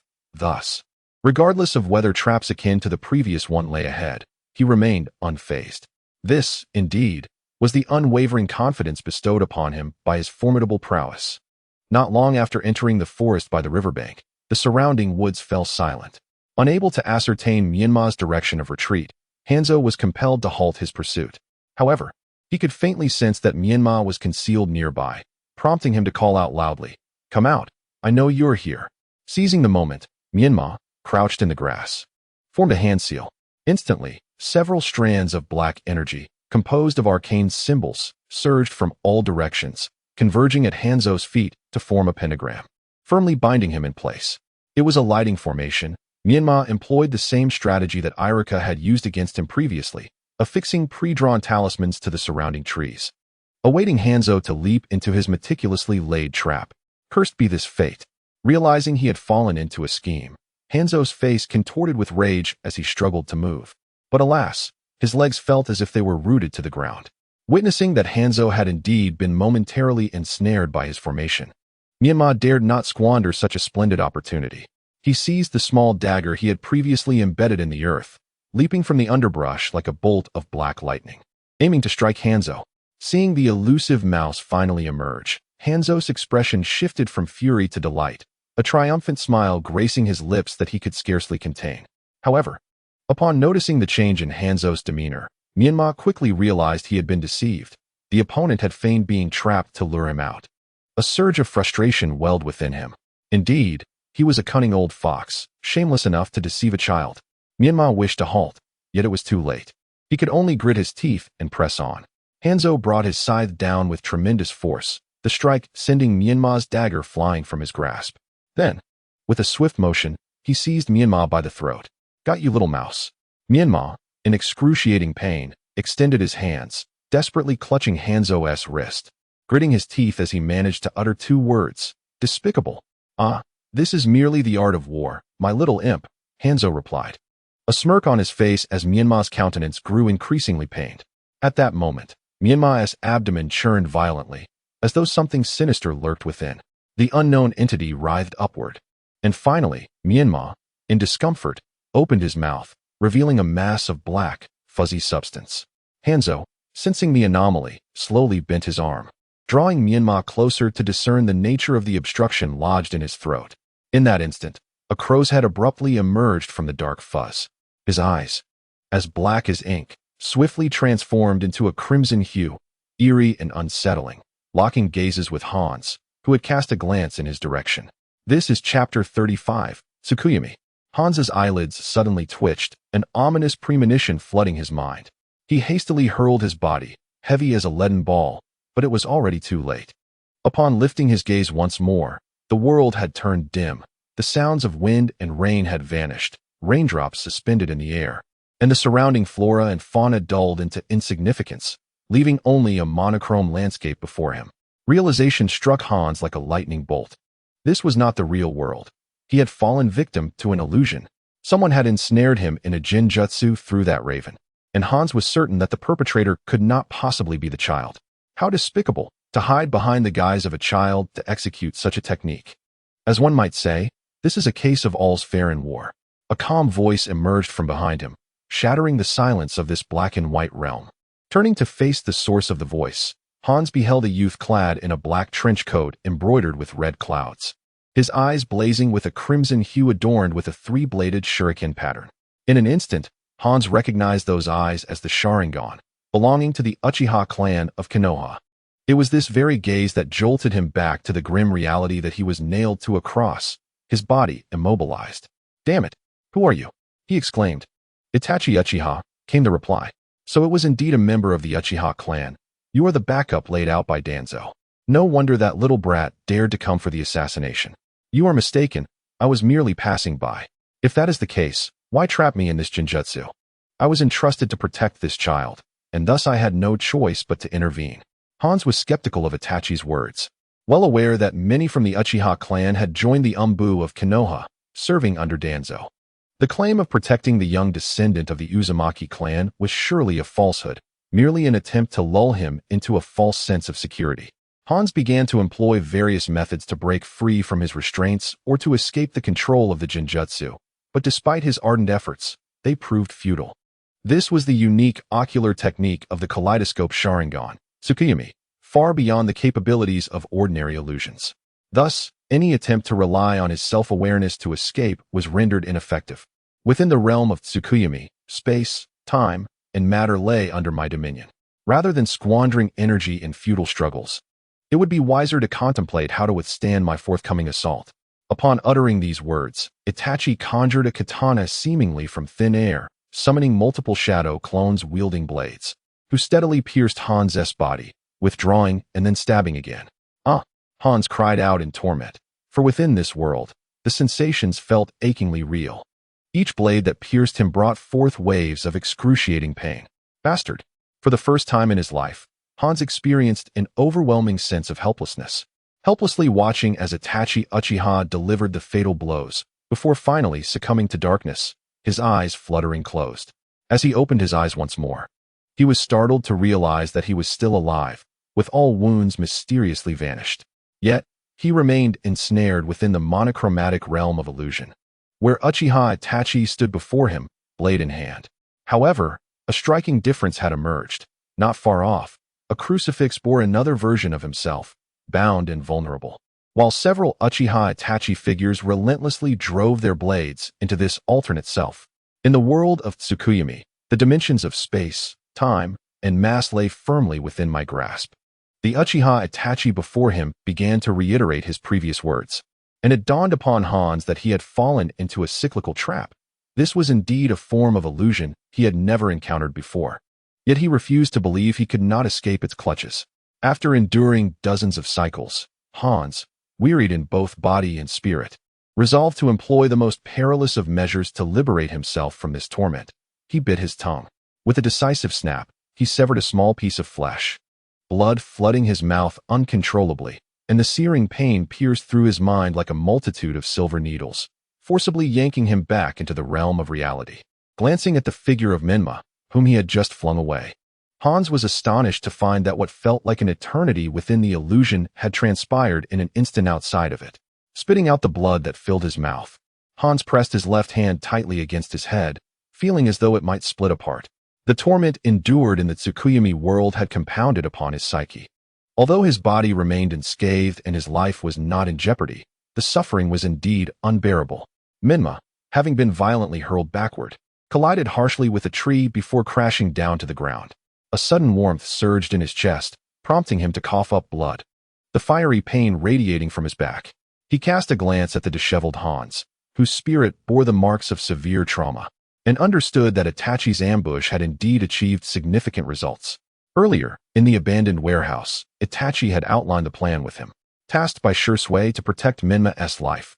Itachi would not interfere with his assassination mission and could only intervene at a crucial moment of impending defeat, his interference limited to that singular occasion. The success of any subsequent actions would rest entirely upon Menma's own capabilities.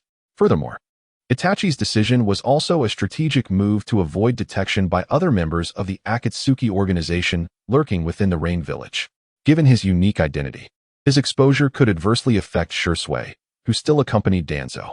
Understanding these nuances, Menma had readily agreed to Itachi's proposition, which is why he had concealed Shui's crow within his own being, awaiting this very moment. Wiping the blood from his lips, Menma retrieved the small blade that had fallen to the ground and charged toward Hans. Sensing the imminent danger, Hans staggered to regain his footing, hastily swinging his scythe in defense. Yet this time, he failed to ward off Menma, who pierced his arm with the blade. "Ah, you cunning little wretch. I shall ensure you find no rest in death today." Hans was thoroughly enraged, had it not been for the psychological trauma inflicted by Uchiha Itachi, which caused him to perceive Mina's recent attack as a mere illusion. He would not have been wounded by such a young adversary. Since Itachi's intention was to protect Uzumaki Menma, Hans resolved to demonstrate the consequences of provoking him by personally eliminating the opponent. With a hand pressed against his head, he swung a fist towards Menma, who swiftly evaded the blow. In an instant, Hans formed hand seals with remarkable speed. Summoning technique. As Hans invoked his power, a gigantic, venomous black pufferfish materialized before Mina's eyes. Noticing the creature's gills gently pulsating, Mina's pupils dilated in realization. He understood that Hans was about to unleash the special technique that had earned him fame during the Second Shinobi World War. Toxic Mist Ejection. Chapter 36. Earth Dragon Hidden Technique. The pufferfish opened its gaping maw and unleashed a dense cloud of toxic mist towards Mina. Even with a mask, Mina did not dare to underestimate the threat and hastily retreated, striving to distance himself from the creature. The purple mist rapidly expanded, soon engulfing the surrounding forest. From several miles away, it appeared as though the area was submerged in a sea of violet haze. At that moment, Heishiwe and his companions arrived at the broken bridge, following Parker. Although they could not find Mina by the riverbank, the sudden appearance of the purple mist instantly captured their attention. "It must be over there." Parker pointed a paw towards the forest and paused, instinctively stepping back in self-preservation. "I apologize, but from here on, you must rely on yourselves. I can no longer lead you deeper, as my sense of smell is rendered ineffective under this toxic mist. Indeed, thank you for your efforts." Heishiwe expressed no reproach, but rather gratitude, casting a glance at Parker. He understood that if Parker ventured closer to the toxic mist, its sensitive nose would suffer immense distress. However, Parker required more than mere gratitude. It sought tangible rewards, something it could see and touch. Thus, Parker intended to reconfirm their previous promise with Heishiwe. But before it could voice its thoughts, Heishiwe decisively dispelled the summoning technique. With a resounding poof, white mist billowed, and Parker, having completed its search task, vanished from the spot. Following this, Yakushi Nanoyu retrieved a scroll, summoning 3 masks from within. She reserved one for herself and distributed the others to Heishiwe and Shin. Simultaneously, she produced a vial containing 5 crystalline blue pills, a specially concocted antidote prepared in anticipation of Hans's toxic mist. However, due to the precious nature of the materials and the short collection period provided by Danzo, she could only hastily brew these 5 pills. To mitigate the risk of potential poisoning among the group upon entering the forest, she decided to allocate 2 pills each to Heishiwe and Shin, keeping only one for herself. Her arrangement was devised with the hope that if Heishiwe and Xian encountered Menma, they could deliver one of the specially crafted antidotes into Menma's hands, ensuring her safety. Naturally, should she herself meet Menma, she would hand over her own antidote. As a medical ninja, she possessed alternative methods to eliminate toxins, if worse came to worst. She could simply withdraw from the noxious mist's reach to secure her own safety. Given the urgency of the situation, Heishue and Xin had no time to ponder this matter further. They could only heed the suggestion of the pharmacist, Yena, and stow away the pills.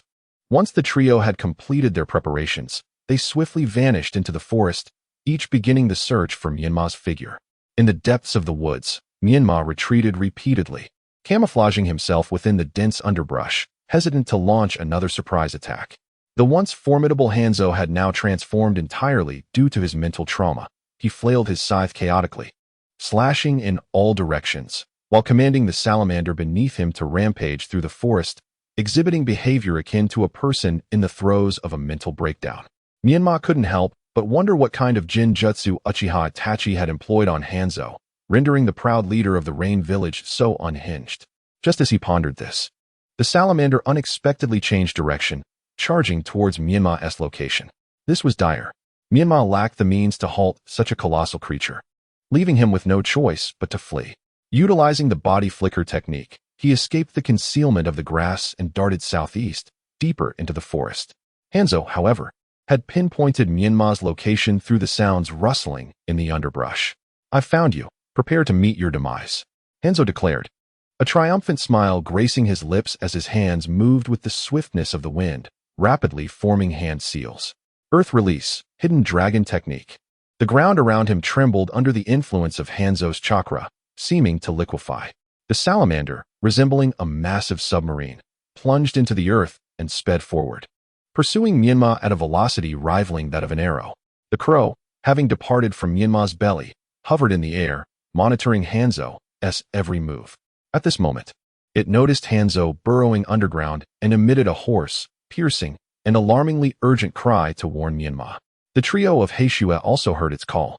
Though the exact origins of the crow were unclear to them, their instincts alerted them that Myanmar must be nearby, prompting them to hasten towards the crow's location without a second thought. Upon hearing the crow's warning, Myanmar quickly heightened his vigilance, yet he could not discern Hanzo's whereabouts, leading to a sense of unease. The crow, under Shirzue's command, could not have falsely reported the situation, even if it were under someone else's control. Such a circumstance was unlikely today. After all, the crow above him was manipulated by Uchiha Itachi, whose prowess would likely prevent anyone from seizing control of the crow. Even if such a scenario were possible, the adversary might simply discard the crow and employ other means to issue a warning. Thus, it can only be surmised that Hanzo has employed some extraordinary ninjutsu to conceal his whereabouts, rendering it impossible for me to detect him. A flicker of panic inevitably arose within Myanmar, for an unseen adversary poses the most formidable challenge. All that remained for him was to remain ever vigilant. Suddenly, the ground trembled violently, with numerous pebbles bouncing into the air and trees bending at awkward angles as they fell. Standing upon the earth, Myanmar distinctly sensed that the source of this unusual tremor originated from beneath the surface, and instinctively lowered his gaze to the ground. At that moment, his pupils constricted sharply as he witnessed the earth beneath him fracture abruptly, releasing noxious fumes that belched forth from the fissures. A gaping maw emerged, poised to devour both the ground and him whole. There was no time. Everything transpired too swiftly, and the assault emerging from such a blind spot left Myanmar uncertain if even his instantaneous body technique could save him from this peril. Caution! At this critical juncture, a familiar feminine voice resonated behind him. Myanmar had no time to turn and glimpse the figure belonging to that voice before being forcefully propelled forward by a pair of hands, narrowly escaping the grasp of the venomous creature. Using a tree as a foothold, Myanmar pushed off the trunk and halted his momentum. Swiftly glancing back at the location where the ground had ruptured, a pair of black-rimmed glasses lay quietly on the earth, one lens shattered and coated in dust. Meanwhile, the creature that had launched its surprise attack from below, the salamander, had fully emerged from the ground, awkwardly shaking off the dirt that clung to its body. Its jaws still engaged in a slow chewing motion. One of its hands lingered at the edge of its mouth, gradually being drawn in, until it finally emitted a loud gulp, seemingly swallowing something substantial whole. It then contentedly belched before Myanmar, as if savoring its recent meal. Chapter 37. Your tower has fallen. Pharmacist Yenao Myanmar stood frozen, murmuring the name of the glasses owner. He had never envisioned a day when he would be saved at the cost of another's life, leaving him uncertain whether to feel sorrow or anger, or perhaps a blend of both. Scalding tears overflowed from his eyes, yet his visage remained as impassive and cold as ever. Menma raised a hand to wipe away the tears, staring in astonishment at the dampness of his palm. He did not comprehend why he wept. After all, he had long abandoned such displays of weakness. Yet today, they had emerged uncontrollably. He could not help but question his own heart. Had he truly formed some emotional bond with Yanao? Menma wished to deny it, for such bonds only serve as burdens, creating vulnerabilities, yet the undeniable truth lay before him. Indeed, he was still too immature. According to Shizue's teachings, he needed further refinement of his spirit. Menma extended his hands and forcefully slapped his cheeks, striving to regain clarity. He dared not let this negativity affect him for too long, for the danger had not yet subsided. If he failed to eliminate Hanzo, it would only result in the futile sacrifice of Yakushi Nono, transforming sorrow into wrath. He felt an unconscious shift as his pupils morphed into crimson vertical slits. A relentless stream of scarlet chakra surged from within him as the Nine Tails, sensing his emotional turmoil, generously lent him its power. Kill him. A voice whispered within his heart, the voice of the Nine Tails, yet it resonated as his own inner conviction. The guise of the demon fox began to take shape, and this time, only 2 fox tails sprouted from his back. He extended one of his tails to retrieve Yakushi Nono's glasses from the ground, handling them with utmost care. Hanzo's gaze sharpened as he noticed the changes in the boy before him. He had not anticipated that such power lay hidden within this seemingly insignificant child. The aura of scarlet chakra emanating from him instilled a sense of unease in Hanzo. Having endured 2 ninja world wars, he could easily ascertain that this chakra originated from a tailed beast. However, which tailed beast from Konohagakure lent its strength remained to be determined. A small ninja village like Amigakure possessed no tailed beasts, yet if Hanzo succeeded today in capturing a Jinchuriki to reside in Amigakure, it would undeniably elevate the village's influence among the nations. As this thought crossed his mind, a smirk crept upon Hanzo's lips. Even the intense pain from the psychological trauma inflicted by Uchiha Itachi diminished slightly. Haha, Danzo must be utterly senile to send a mere Jinchuriki from our own village as an assassin. Is he truly attempting to gift me a grand present? Menma calmly raised his gaze towards Hanzo, his eyes reminiscent of one surveying a corpse. He offered no response, for he had no interest in pondering Danzo's intentions. With a powerful strike of his 2 fox tails against the ground, Menma propelled himself upward, akin to an arrow released from its bow, darting straight towards Hanzo. His speed surpassed that of an ordinary person, a stark contrast to his previous self, leaving Hanzo utterly astonished. With no time to form hand seals, Hanzo hastily raised his scythe to defend himself, but Menma's fox tails transformed into razor-sharp blades, slicing downward with relentless force. The impact was akin to a boulder crashing down, forcing Hanzo to bend at the waist, while the salamander beneath him also sank under the pressure. As the force dissipated through the salamander's limbs and into the ground, the earth shattered like a spider's web. After failing his initial strike, Menma swiftly pivoted, one fox tail deflecting Hanzo's scythe, while the other swept across, striking Hanzo in the abdomen and sending him hurtling backward. The salamander quickly raised its head, expelling a column of purple poison towards Menma in a desperate attempt to buy Hanzo some time. Fortunately, Menma reacted swiftly, plunging his chakra-formed demon tail directly into the salamander's exhaust vent, barely obstructing the release of the toxic mist. Meanwhile, the salamander, struggling to contain its breath, could only slowly release the excess poison from its mouth. As Hanzo was propelled backward, he seized the opportunity without a moment's hesitation, hastily forming hand seals to summon multiple water clones, instructing them to remove their masks and charge towards Menma. Upon witnessing the onslaught of Hanzo's water clones, Menma dared not linger any longer in his confrontation with the salamander. He delivered a forceful kick to the creature's forehead, simultaneously drawing forth his fox tail, which he wielded as a blade to slice through several of Hanzo's water clones. With a resounding explosion, Hanzo shouted, and the severed water clones did not vanish as one would expect. Instead, they detonated with a power rivaling that of explosive tags. The successive blasts echoed around Menma, compelling him to curl into a tight ball, spinning rapidly to dissipate the shockwaves from the explosions. His rotation conjured a fierce wind that dispersed the toxic fumes generated by the blasts, thwarting Hanzo's scheme to incapacitate him with poison. However, before Menma could catch his breath, the salamander charged at him once more. It seemed that Menma's earlier provocation had thoroughly enraged the creature, even though the salamander lacked a face with expressive features. Its fury was palpable. Menma swiftly activated his own abilities, enhanced by the power of the fox spirit's cloak, allowing him to evade the impending impact of the salamander. Simultaneously, Hanzo, having regained his footing on the ground, completed a complex series of hand seals to unleash an even more formidable ninjutsu, the water release, water dragon bullet technique. The surrounding water immediately responded to Hanzo's call, coalescing into a massive water dragon that twisted and turned as it surged towards Menma. Just as Menma found himself at a loss, a sturdy wall erupted from the ground before him, adorned with 4 exquisitely carved dog heads. It was the Earth Release, Earth Flow Wall technique.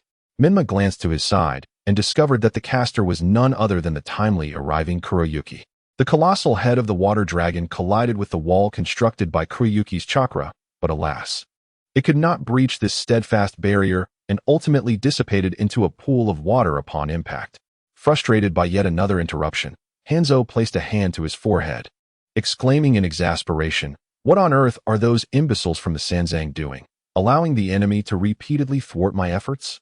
It seems they ought to be chopped up and fed to the fish. Apologies, but I fear your fish may be out of luck. For those individuals you mentioned have already been buried beneath a pile of rubble. Digging up their remains to feed the fish would require considerable effort," interjected Akaba, perched atop a tree not far behind Kuroyuki and Menma, casting a bemused glance at the somewhat perplexed Hanzo. "Your tower has collapsed." Chapter 38. I'll devour you all. What? Hanzo paused, momentarily stunned, pondering the implications of Akaba's statement.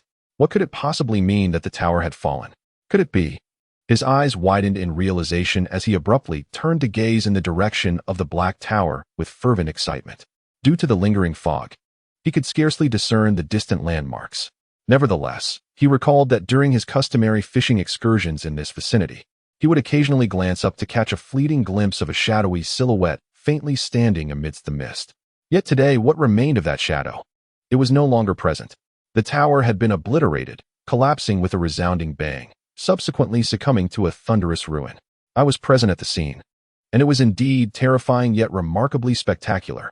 Chia, standing nearby, exaggerated the tale with fervor, gesticulating animatedly, fearful that Hans might not fully grasp his intended meaning. "My tower." Hans's voice trembled slightly, his eyes aflame with fury, his entire being quaking uncontrollably. Witnessing Hans's emotional upheaval, Kuroyuki quickly realized that the destruction of the tower was not aimed at eliminating Hans, but rather because it housed something of profound significance to him. No wonder Chia was oblivious to Hans' absence. It became apparent that the attack was never directed at Hans himself. Perhaps Chia was burdened with another clandestine mission assigned by Danzo. As Kuroyuki surmised, the tower could be rebuilt, and Hans need not feel such deep sorrow. Yet, it concealed an unspeakable secret.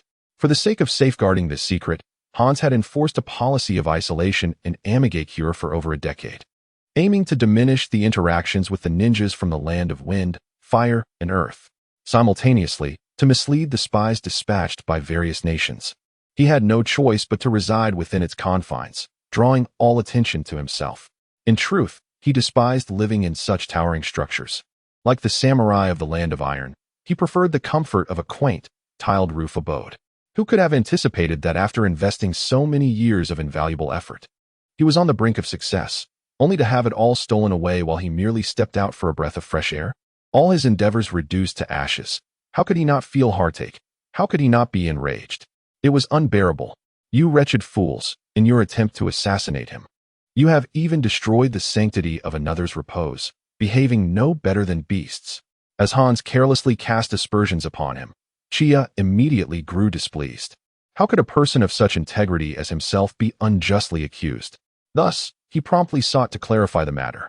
What an outrageous accusation! As an outsider from another village, how could I possibly plant so much explosive material without your watchful eyes noticing? A moment's reflection would reveal that we could not have been responsible for this. Upon hearing this, Hans realized the truth. If the adversaries were indeed behind this, his subordinate, Sans, would surely have detected it. Thus, this must have been orchestrated by someone within their ranks. But who could it be? Who was the culprit? Your most trusted right hand, Shinda. Hans muttered this name, Feeling a strange blend of familiarity and unfamiliarity, upon reflection, he recalled that it was a worthless individual he had dispatched years ago to guard the village gate. What utter nonsense! He has never publicly acknowledged such a claim. It is undoubtedly the self-aggrandizement of that individual. How utterly shameless. At least Hans used his right hand for a purpose, yet that very hand betrayed him at his most vulnerable moment. Akin to being struck with a lethal blow while in the midst of a relieving moment. He only laments not having severed that useless hand sooner. That wretched creature. When I return, I shall dismember him and cast his remains into the river to feed the fish. Hans's furious roar echoed throughout the forest, his heart in utter disarray. His mind consumed by rage. He pointed his scythe menacingly at Akiba, Kuroyuki, and Menma, as if marking them for death. You and you. None shall escape unscathed. This matter is inextricably linked to all of you. Therefore, before I eliminate that scoundrel, I shall first deal with you. Go to hell. With that, Hans lifted his scythe, ready to strike Kuroyuki. Yet, as he took a step forward, the ground beneath him unexpectedly gave way, and a figure emerged from the earth, thrusting a kunai straight at Hans. It was Shin. While searching for Menma in the forest, he had encountered Akiba, accepted the latter's proposal, and stealthily used earth release to position himself beneath Hans, while Akiba distracted him with words. Shin's sudden appearance left Hans utterly astonished. He had never anticipated that. Influenced by Akiba, he would become so complacent as to overlook the presence of someone using earth release beneath him. Instinctively, Hans pressed down on his scythe and leaned back to evade the attack. However, he was once again caught off guard. Shin was not aiming for his throat, but rather his abdomen. Hans hastily twisted his torso, but it was futile, as the kunai still sliced through his belly. In that moment, a purple venom sac emerged through the wound, an organ transplanted from a black pufferfish that had perished in his childhood village. This venom sac granted Hans resistance to toxins, while simultaneously harboring a deadly poison within. Should it rupture, even he would be unable to withstand its full potency. Shin and Akiba had precisely calculated this weakness, intending to eliminate Hans at close range. Unfortunately, their plan ultimately fell short. Although the kunai successfully pierced Hans's abdomen, the wound was not deep enough to rupture the venom sac. Having narrowly escaped a calamity, Hans did not grant Shin the opportunity to flee. He immediately ensnared Shin with the chain of his scythe and prepared to unleash a second strike. Shin, having embraced a mindset of desperation, did not shy away. Instead, he braced himself against the scythe as it struck his shoulder, forcing himself closer and locking Hans with his limbs. Hans was taken aback by Shin's audacity, feeling a twinge of admiration for someone willing to confront death so fearlessly. This reminded him of the past and the sacrifices made by Mitsubian, who had fought for the sake of his comrades' retreat, yet the individual before him seemed clearly intent on self-destruction. You fool, truly reckless, showing no regard for your life. Yet, what purpose does your restraint serve? The blade is coated with poison. Even if you endure the pain, you will soon succumb to weakness from numbness. Fear not, for before that moment arrives, I shall complete my task. A serene smile, as if welcoming death, graced Exion's face, causing Hans's eyelids to twitch, suddenly aware of the impending calamity. In the next instant, an unusual curse seal emerged on Exion's body, spreading like veins from his head throughout his entire being. This is... Hans's eyes widened, realizing that the reason for Exion's disregard for his own life was that he had been nothing more than a pawn from the very beginning. Now, he intended to perish alongside himself. Chapter 39. Explosive Flame Array. Meanwhile, Menma, seeing Exion restrain Hans, initially intended to assist in eliminating him, but was abruptly halted by the intervention of Heishue beside him. Casting a glance at Heishue's cold demeanor, Menma was about to inquire further when he noticed an extraordinary, brilliant white light emanating from Exion's entire being. The light radiated along the intricate patterns of the cursed seal on Exion, seemingly a manifestation of an exceptionally potent energy overflowing. What is that? A forbidden technique, allowing the practitioner to detonate the chakra energy of the targeted ninja, transforming them into a timed human bomb, ensuring mutual destruction with their adversary. In response to Menma's inquiry, Heishue spoke calmly, divulging only what he knew. Menma, without hesitation, understood that such a vile act could only be orchestrated by Shimura Danzo within his current knowledge. Thus, he refrained from wasting breath on asking who the caster was, instead pressing on with another question. Is there any way to halt this technique? Noting Myanmar's sudden urgency, Heishue remained unyielding, attempting to pull Myanmar back. However, Myanmar rejected the gesture, brushing Heishue's hand aside, his eyes filled with relentless inquiry. It appeared that he would not budge an inch unless Heishue provided an answer to his question. It's futile. The one who activated the technique is Xin. And he made that choice willingly. You must respect his decision. Nobody would willingly choose death. But one would, for the sake of those they hold dear. Heishue's expression shifted to seriousness, his eyes now reflecting a depth akin to when Xin had spoken of his brother, Zai. Myanmar sensed this subtle transformation, realizing that Heishue likely shared a similar understanding in this regard. Yet, to whom did this understanding belong? So, you have known from the very beginning, Haven to you? The requirements of the mission are self-evident. Heishue's reply left Myanmar feeling helpless. He turned one last time to glance at Xin, who was also looking back at him. Xion's eyes shimmered with tears, clearly still attached to this world. His mouth moved, silently conveying his final words to Myanmar. Nodding affirmatively, Myanmar understood that this response might be the last thing he could do for Xin. With no time left to delay, Heishue, seeing the imminent explosion, swiftly grabbed Myanmar by the collar and retreated as fast as he could. The crimson-toothed figure vanished in an instant, having accomplished all he could. Now, he sought the optimal vantage point from which to quietly await the grand explosion of this magnificent firework. Damn it, let go of me. Hans struggled desperately, his predicament evident as he rolled on the ground, unable to shake off the letter that clung to him like an unwanted shadow. The most troublesome aspect was that his hands were firmly bound by the letter, rendering him incapable of performing any hand seals. As the brilliant light began to burst forth from the letter's 7 apertures, Hans was compelled to unleash his final means of survival. Boom! The human firework, bound within the letter, finally erupted with a thunderous roar, transforming into a rain of crimson droplets that scattered across the expanse of the forest. Myanmar stood at a distance, observing this spectacle in silence. The area surrounding the letter had been reduced to rubble, with only a massive remnant remaining in place. From this distance, it seemed improbable that Hans's body would appear so large. Narrowing his eyes, Myanmar discerned that the corpse sprawled on the ground was that of the salamander summoned by Hans. At this moment, the salamander had already been blasted apart, its blood flowing like a gentle stream from the mountainside. Haizetsu also sensed the anomaly, astonished that in the critical moment, Hans had sacrificed the salamander, which had accompanied him for many years, to shield him from this calamity. Both Myanmar and Haizetsu grew wary as they noticed, not far off, a battered and tattered man, clutching his abdomen with one hand and leaning on a scythe with the other, limping toward them. It was Hans.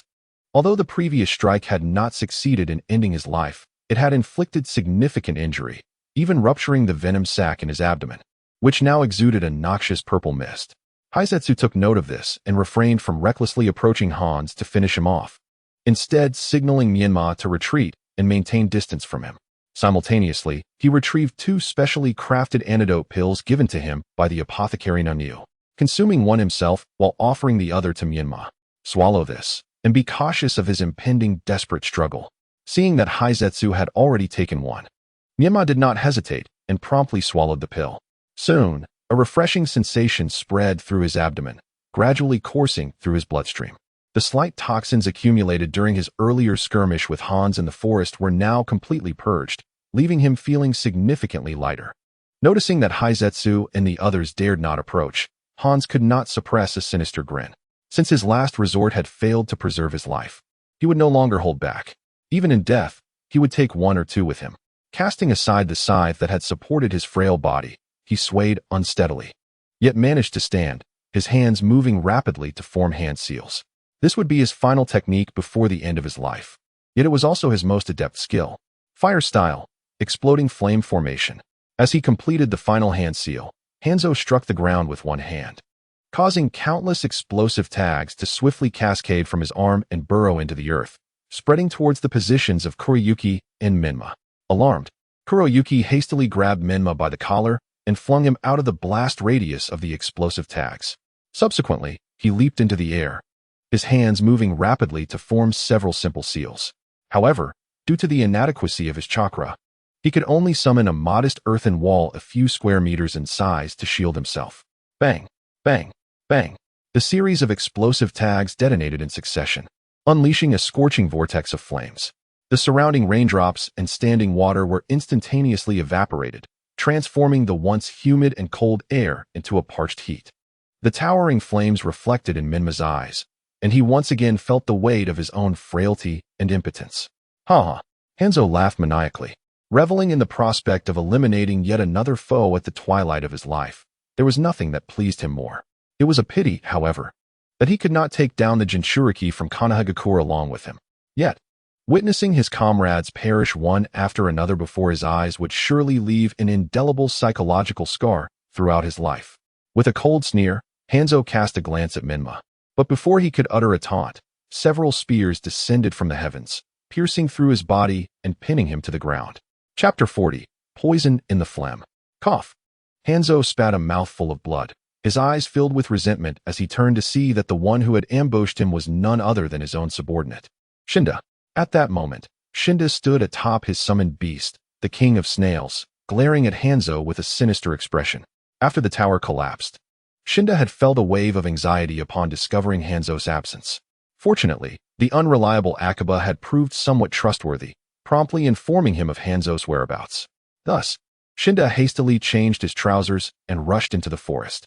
However, upon arrival, he found Hanzo in a dominant position, which made him hesitate, as he had initially intended to strike from the shadows. In fact, he altered his original plan, deciding instead to assist Hanzo at a crucial moment, intending to shift all blame onto Zanzu and expose that scoundrel Akaba, thereby preserving his own life. If fortune favored him, perhaps Hanzo would believe him entirely and start to value him anew. In such a scenario, his standing in the Hidden Rain village would elevate him to a position of unparalleled power. With such calculations in his mind, Shinda was convinced of the infallibility of his scheme, but who could have anticipated that Akaba would betray him outright? Hanzo's chilling words about feeding him to the fish still echoed in his ears, terrifying him to the extent that he had to pilfer another pair of trousers from his subordinates. Realizing he had no escape, he remained concealed in the forest, observing the unfolding battle, until he finally dared to emerge and deliver the fatal blow to Hanzo. Do not blame me. If blame is to be assigned, let it fall upon you. Before Shinda could finish his words, Hans, expending his last ounce of strength, expelled a blood phlegm the size of a fingernail directly into Shinda's mouth. Cough, cough, cough. Shinda clutched his throat in agony, convulsively coughing. After much effort, he finally expelled the blood phlegm Hans had forced upon him, only to realize that his consciousness was beginning to wane, and the world around him swayed with a disorienting double vision. In the next moment, unable to steady himself any longer, Shinda collapsed from atop Baiyu Wang, fortunately being caught by Baiyu and Huiyu just in time. Boss, what is wrong with you? Huiyu inquired with concern. Shinda's face was contorted with rage, his neck flushed crimson, his mouth and nose pale, and his lips quivering as he indignantly exclaimed, "The phlegm is poisoned." What? Huiyu gasped in horror, utterly shocked that Shinda had such a peculiar taste. How could one consume something so revolting? Baoyu's expression mirrored Huiyu's astonishment as he lamented, "Boss, why would you be so foolish as to consume poisonous phlegm? You." Shinda's eyes widened, his body stiffening with anger, nearly causing him to spew blood. Was that his intention? It was Hans who had spat it out. Who could have predicted such a vile trickery? Truly despicable. Stop the nonsense. Quickly find the antidote. Shinda exerted all his strength, laboriously pointing towards Hans's direction, indicating that the antidote must be with him, urging the two to search. Huiyu and Baoyu immediately understood, releasing their hold and dashing towards Hans's position. Without support, Shinda fell heavily to the ground, the intense pain causing tears to well up in his eyes. He clenched his jaw in frustration, chastising himself for relying on such foolish companions. Suddenly, he found himself reminiscing about Muyu. Although he had a penchant for inserting himself into Shinda's affairs, he possessed at least a modicum of intellect. Alas, there are no pills for regret in this world, and Shinda could only lament helplessly in his heart. As Huiyu and Baoyu approached Hans, they hesitated to search him directly, for Hans still glared with fury, his face contorted in rage. They feared that Hans, even in his weakened state, might retaliate and deal them a fatal blow, dragging them down with him. Thus, Huiyu and Baoyu exchanged glances, each reluctant to be the first to take the risk. From his position on the ground, Shinda turned his head to witness the scene, his composure crumbling. More tragically, Kueyu and Baoyu resorted to playing rock-paper-scissors to determine who would search Hans, escalating from a single round to 3 out of 5. Then 5 out of 9, seeming increasingly engrossed in their game. Tears streamed down Shinda's cheeks, merging with the earth below. He realized that he was likely to be undone by these two dimwits. "What have you given up?" A familiar voice echoed in his ear, igniting a flicker of hope within Shinda, as if he had grasped a sliver of light in the darkness. He struggled to turn his head and beheld a figure before him, squatting down and adorned with a mask featuring elongated crimson fangs at the corners of its mouth. "Chia, hurry, save me," Shinda implored without hesitation. Chia, equally amused, produced a translucent blue pill from his person, waving it enticingly before Shinda's eyes. This was one of the two specially formulated antidotes given to him by the apothecary Naniyu. One had already been consumed, leaving this as the final piece. Shinda reached out to grasp it, but Chia deftly evaded his attempt. "No need to rush. I can certainly save you. But the terms of our cooperation might require some adjustment, you see? What do you want?" Shinda queried. "It's quite simple, moving forward. I wish to be the sole ruler of the rain-hidden village." Upon hearing Chia's words, a flicker of hesitation crossed Shinda's eyes as he grasped the implications. With Hans deceased and Sans along with his loyalists eliminated by his hand, the leadership of the rain-hidden village would naturally fall to him, barring any unforeseen circumstances. Chia intended for him to play the role of a puppet, covertly following his commands. Shinda, reluctant, averted his gaze, scanning the vicinity where Huyu and Baoyu were located. Yet this subtle movement did not escape Chia's keen observation. There's no need to look. Hans has long since been reduced to a mere wraith. And even if he had brought an antidote, it has surely vanished. Do you truly expect those two incompetents to conjure one from thin air? Shinda felt a wave of resignation wash over him. He seemed to have no escape. If he refused, death appeared to be the only outcome. However, upon reflection, even if he verbally consented now, he could later retract his agreement, leaving Chia powerless against him. Though such an act might be seen as dishonorable, moral integrity would not sustain him. Some things must be cast aside when necessary. As long as he survived, opportunities for redemption would always arise. Furthermore, the emissaries from the land of earth and the land of wind had recently established connections with him. Should relations with Konoha sour, he could easily seek refuge under the aegis of these two nations. Fine, I agree. Now, give me the antidote. Beneath the mask, Chia's face broke into a knowing smile as he promptly extended the blue pill to Shinda's lips. Shinda mirrored his joy, eagerly swallowing the precious antidote. As the effects of the potion spread through his body, the toxic effects of the pepper fish receded, and he rose once more, exhaling a sigh of relief. Chapter 41. Death like the wind. The fiery vortex enveloping the black snow gradually diminished as time passed. Meanwhile, an extraordinarily enticing aroma wafted from the center of the vortex. Menma could not resist twitching his nose, inhaling deeply. The scent bore an uncanny resemblance to the aroma of roasted meat he had encountered at the barbecue restaurant. It seemed to be about 7 or 8 tenths cooked. At this stage, the meat was nearly done, retaining a succulent quality rather than becoming overly dry. Crispy on the outside, tender within, and delightfully springy. All it needed was a sprinkle of cumin and chili to transform into a delectable dish. Menma instinctively swallowed, surprised by the unexpectedly delightful aroma of the roasted heishua. It was simply irresistible. Regrettably, his small bag was absent at this moment. He recalled that it contained various seasonings meticulously prepared by Jishui. As Jishui had a penchant for grilled fish, he habitually carried these items whenever he ventured out. Coughing, he realized his thoughts had wandered too far. He should be mourning instead. Noticing the fire had nearly extinguished, Menma shook his head vigorously, striving to purge his mind of such unwarranted distractions. He swiftly moved forward to inspect, discovering a charred black pillar where heishua had originally been, approximately the thickness of 3 people embracing and standing about 5 meters tall. As Menma pondered the nature of this strange object, a kunai suddenly pierced through it, creating a gash over a person's height. Subsequently, a white-haired youth, clad in a mask, drenched in sweat, and with crimson skin, emerged from within. Menma regarded the newcomer warily, recognizing him as heishua. He was alive. Amidst his astonishment, a flicker of joy ignited in Menma's eyes. He was unsure why he felt this way, but he deemed it a fortuitous turn of events. At the very least, his companions had not perished entirely. However, despite heishua's survival, he appeared to be in dire straits.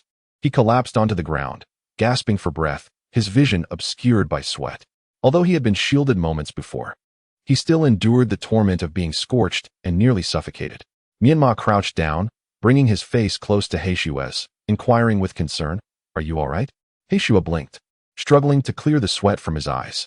Upon recognizing Menma's face, he let out a faint sigh of relief. Fortunately, he was still alive. But what of Hans?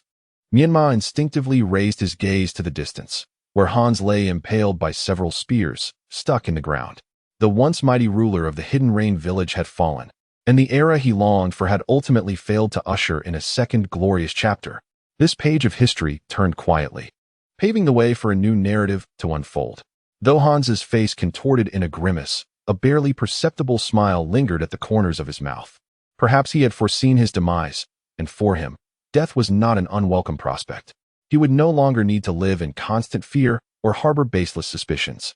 Death, like a refreshing breeze from the mountain stream, caressed him gently, liberating his spirit and banishing sorrow and anguish. This was the most serene moment of his life. Dead. That was well. Heishue displayed no additional emotions upon receiving this news. Instead, a weight lifted from his heart. He began to laboriously move his arms, attempting to rise from the ground. However, due to severe dehydration, he felt utterly drained, unable to summon any strength. Menma, feeling somewhat fatigued, hastily supported the arm of the counterpart, assisting him to rise once more from the ground. At that moment, Chia, who had dealt with Shunda, swaggered over. Not one to perform good deeds anonymously. He was here specifically to demand his due reward. Noticing Menma's wary demeanor, Chia helplessly waved his hand. "Do not be so tense. I merely come to congratulate you both on the successful completion of your task, and to remind one of you not to forget the life debt incurred today." Chia's gaze shifted towards Heishue, who was intently observing him. Heishue was acutely aware that the instant the explosive detonated, it was Chia who had covertly intervened, employing a summoning technique to shield him. Likewise, he comprehended the true nature of the summoned entity, which was far beyond Chia's rightful capabilities. Thus, the Chia before him was an imposter, and Heishue had begun to form a hypothesis regarding his true identity. "What would you have me do in return?" Heishue inquired. In response, Chia merely placed his index finger against the mask covering his mouth, signaling for silence. Heishue immediately grasped the implication. Chia wished for him to keep silent about the knowledge he possessed upon returning to Dan's. It seemed that Dan's was unaware of the secrets within that tower, and the destruction of the tower was not part of his plans, which explained the reason for Chia's impersonation. "Rest assured, I have no interest in matters outside my own mission, nor shall I speak of them," Heishue assured him. Satisfied with this response, Chia nodded approvingly and then gestured with his right arm, indicating they could depart. "You may now leave. I shall handle the affairs here henceforth." With Chia having issued his dismissal, Heishue had no intention of lingering further. With Menma's assistance, they began retracing their steps along the original path.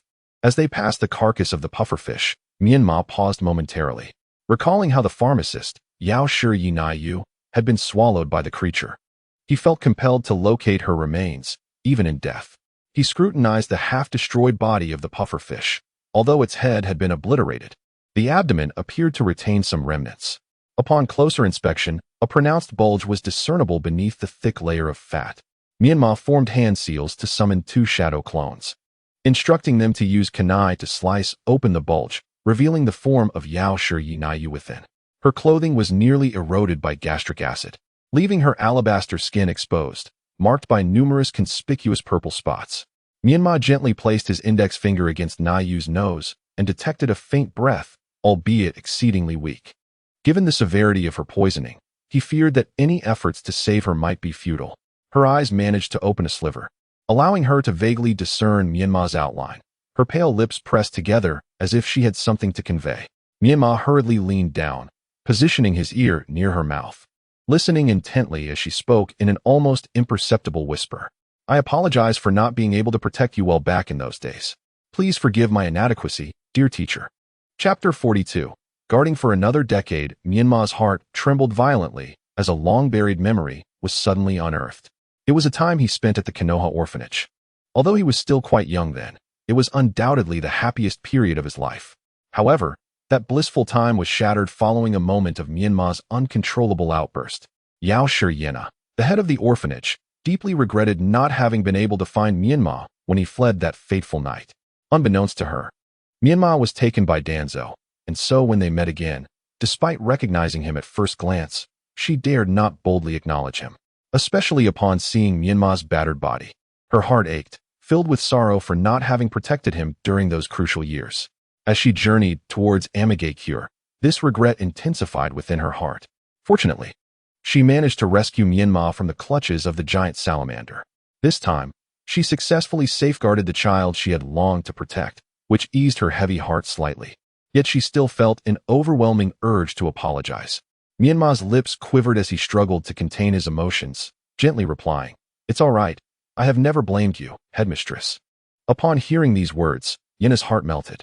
Perhaps she had endured the predicament within the giant salamander for so long just to hear this affirmation. "Thank you," Yena uttered softly, a serene smile gracing her face as she drifted into eternal slumber. In that realm, she remained the head of the orphanage, but unlike before, she was no longer burdened by the demands of missions across various nations. Instead, she could peacefully witness the growth of each child. Tears streamed uncontrollably down Menma's face as his shadow clones carefully lifted Yena's lifeless body, following closely behind him and Heishua. The Amigakure security team had already surrounded the forest. Yet at that moment, none dared to intervene as they watched the assassins who had caused the demise of their village leader depart. Shinda had rushed to the riverbank, washing the mud from his face. Had it not been for the reckless actions of the two foolish ones, Burai and Huiyu, who carelessly tossed him to the ground, he would not have found himself in such a disheveled state. Meanwhile, Akainu, after confirming that Heishua and Menma had safely left, approached the riverbank to convey a few words to Shinda. Shinda, realizing he was not alone, was startled by the presence of a living person beside him. Initially, he intended to retaliate with a slap, but upon recognizing that it was the formidable Akainu, he quickly restrained his temper, rubbing his hands together and forcing a smile full of flattery. "Ah, Lord Akainu, do you have any further instructions?" Akainu regarded Shinda with disdain, questioning whether this ineffectual individual could ever command respect should he succeed Hanzo as the leader. He feared that the moment Shinda took office, he might be easily disposed of before even warming his seat. As Chiya raised his hand to lightly rest upon his chin, contemplating his next move, an ominous black flame inexplicably ignited across his entire body. A pained cry escaped his lips, and he swiftly leaped into the river beside him. Alas, the black flames did not extinguish, but rather continued to sear his flesh. The first sight of such a bizarrely colored fire, impervious to water, rendered Shinda's legs trembling uncontrollably. Who is it? Show yourself!" Shinda shouted frantically, quickly summoning his subordinates to shield him. Numerous pairs of eyes darted about, yet no one could discern the presence of the caster. Suddenly, a hoarse and chilling cry pierced the air, instantly capturing the attention of all present. Following the sound, Shinda turned his gaze to discover a crow, its feathers glistening with an oily sheen, perched upon a tree a dozen meters away. The dreadful sound had emanated from it. In that moment of locking eyes with the enigmatic crow, Shinda was struck with the horrifying realization that all his subordinates had vanished without a trace. With the storm now stilled, the world transformed into shades of black and white, leaving him alone at the heart of this surreal realm. Shinda understood he had fallen victim to an illusion, and the power of his adversary was likely sufficient to obliterate him countless times over. Thus, he prudently bent his legs and knelt upon the ground, fervently bowing his head like a hammer striking garlic. "Please, do not kill me. I beseech you, spare my life. Were you not just shouting for me to reveal myself?" A flock of crows descended from the heavens, gradually merging to form a young man clad in a black cloak adorned with embroidered crimson clouds. Shinda dared not raise his gaze to meet the figure's face, continuing to prostrate himself, fearful that a mere glance might lead to his demise. "I do not dare. I am most disrespectful. I implore you to forgive me. As long as you spare my life, from this day forth, the entirety of Rain Hidden Village shall bow to your every command. Of course, should you be inclined, I could recommend you as the new leader of Rain Hidden Village. And I, in turn, shall vigilantly guard the gates for another decade." "Why another?" Itachi was momentarily perplexed by Shinda's words. Seizing what he perceived as a lifeline, Shinda hurriedly clarified, "That is because I have already been guarding the gates of Rain Hidden Village for 10 years, which means I possess a decade of experience. While I may not be the foremost in this field, I am certainly among the leaders." Therefore, you need not worry. My subordinates and I can steadfastly maintain our posts for 12 hours straight, ensuring the gates are secure and impenetrable. Itachi wore a look of exasperation. To be frank, he had little interest in who led Rain Hidden Village. However, with Hanzo deceased, he hoped for the village to finally emerge from the shadows. He did not wish for it to be further disrupted by Danzo. Thus, eliminating Chiyo was essential for allowing Rain Hidden Village to flourish without external interference. Yet, witnessing Shun Da's ineffectiveness, Itachi feared that even after removing the root of the organization, he might still fall prey to the influences of the Wind and Earth countries, which would ultimately prove detrimental to Konoha. At this juncture, the Akatsuki organization lacks a base of operations, making it an opportune moment to establish Amigakure as a stronghold. Moreover, Yahiko, Nagato, and Konan hail from Amigakure and would likely relish the chance to return and liberate their homeland from suffering. Itachi had already made a decision in his heart. He planned to report to the leader only after ensuring that matters were handled with care. Henceforth, Amigakure would fall under the dominion of the Akatsuki, and he instructed Shinda to remain in the village, diligently guarding its gates. Yes, I am grateful for the trust the organization has placed in me, and I appreciate the opportunity to serve. I, Shinda, shall double my efforts and will not betray the organization's expectations. Seeing Shinda's high resolve, Itachi decisively dispelled the illusion and informed him that, in due time, the organization would send personnel to take over, advising him to stabilize everything within the village and await their arrival in silence. Returning to the realm of reality, Shinda collapsed onto the ground, his damp trousers exuding an unpleasant odor. Kuiyu and Muyu hurriedly crouched beside him, their curiosity piqued. "Boss, are you all right? What just happened?" "I'm fine," Shinda replied, shaking his head helplessly. He had not anticipated that his fate would be so tumultuous. The twists and turns resembled a roller coaster ride. After all his efforts, he ultimately still had to guard the gates for others. It was broad daylight, a surreal experience indeed. Chapter 43. A good child. Chikaba's body was carried westward by the swift river, eventually coming to rest on a secluded riverbank. The eerie black flames continued to scorch him, leaving his body charred and devoid of any unblemished skin. Suddenly, his form was torn apart from within, akin to a flower bud unfurling. A figure, serpentine and ghostly, slithered forth, draped in a thick layer of lubricating mucus, as if undergoing a process of shedding its skin. The entire scene unfolded in a bizarre and grotesque manner, wholly beyond the comprehension of ordinary humans. Had a passerby been present to witness it, they would likely have fainted from shock. Ultimately, without any external interference, Chikaba completed this shedding, with all his external injuries healed, emerging renewed in appearance.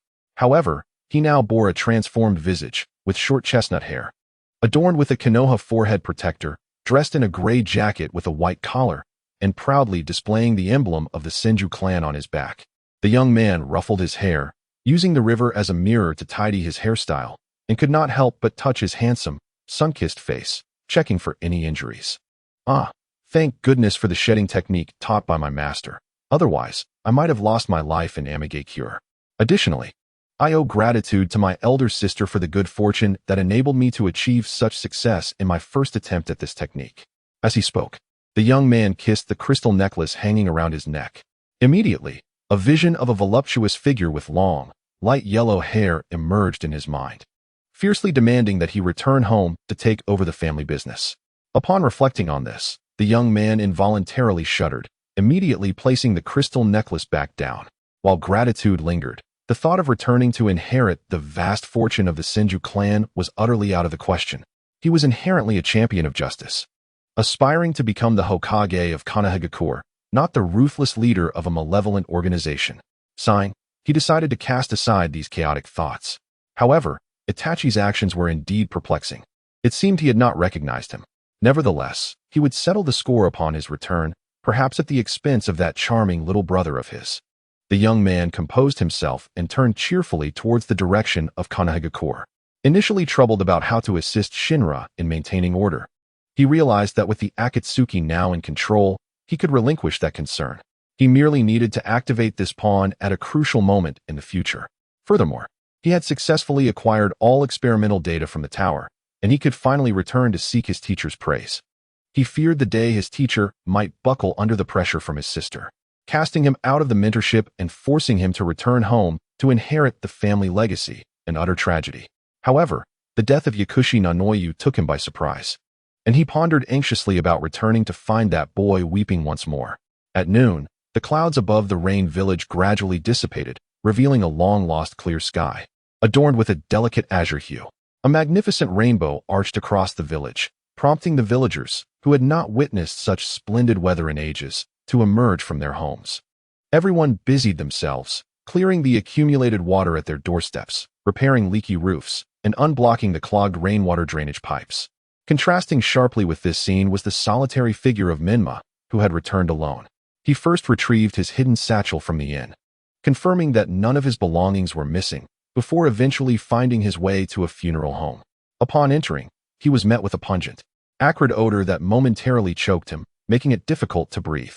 A middle-aged man with a small mustache and narrow eyes, parting his hair down the middle, sat at the counter idly calculating on an abacus. The relentless rain had persisted for over 2 months, causing much of the stock in his store to become damp and moldy, leaving him distressed about how to sell the products, even at a substantial loss. Just to mitigate his losses, upon noticing Menma's arrival, the shopkeeper's eyes darted up and down, scrutinizing him thoroughly before his face settled into a mask of disdain and contempt. Clad in a poorly patched trench coat, and being merely a child, the shopkeeper assumed he was just another beggar. "Hey, kid, I have no money to spare you. Hurry up and leave, don't waste my time." Being dismissed right off the bat left Menma at a loss for words. Had it not been for the numerous shops being closed, he would have resolutely turned and exited. "You misunderstand. I am here to purchase something." The shopkeeper's demeanor shifted as he replied, "Oh, so you are a customer. I must confess, I truly lack discernment." The shopkeeper emerged from behind the counter, his demeanor far from cheerful, and his tone laced with sarcasm. After all, in his eyes, how much profit could be gleaned from a mere child? Perhaps the kid was merely brandishing a few battered coins scavenged from who knows where, seeking to elicit sympathy. It was akin to a blind person mistakenly entering the wrong temple. He, Baoyang, was utterly oblivious to the notion of compassion. "Pray tell, has a family member passed away, prompting you to purchase such items?" "I wish to buy a coffin." "Ah, purchasing a coffin, that would require a considerable sum. Yet, I wonder, do you possess sufficient funds?" In response to the shopkeeper's skepticism, Myanmar resolutely retrieved the pouch of money that Ji Shui had entrusted to him earlier, extending it towards the shopkeeper. "Is this amount sufficient?" Upon accepting Myanmar's pouch, Baoyang squeezed it, discovering the weight of the banknotes within was rather substantial, though the denominations remained unclear. Turning slightly, he opened the pouch and peeked inside. To his astonishment, this seemingly inconspicuous child was indeed a veritable windfall, delivering fortune directly to him.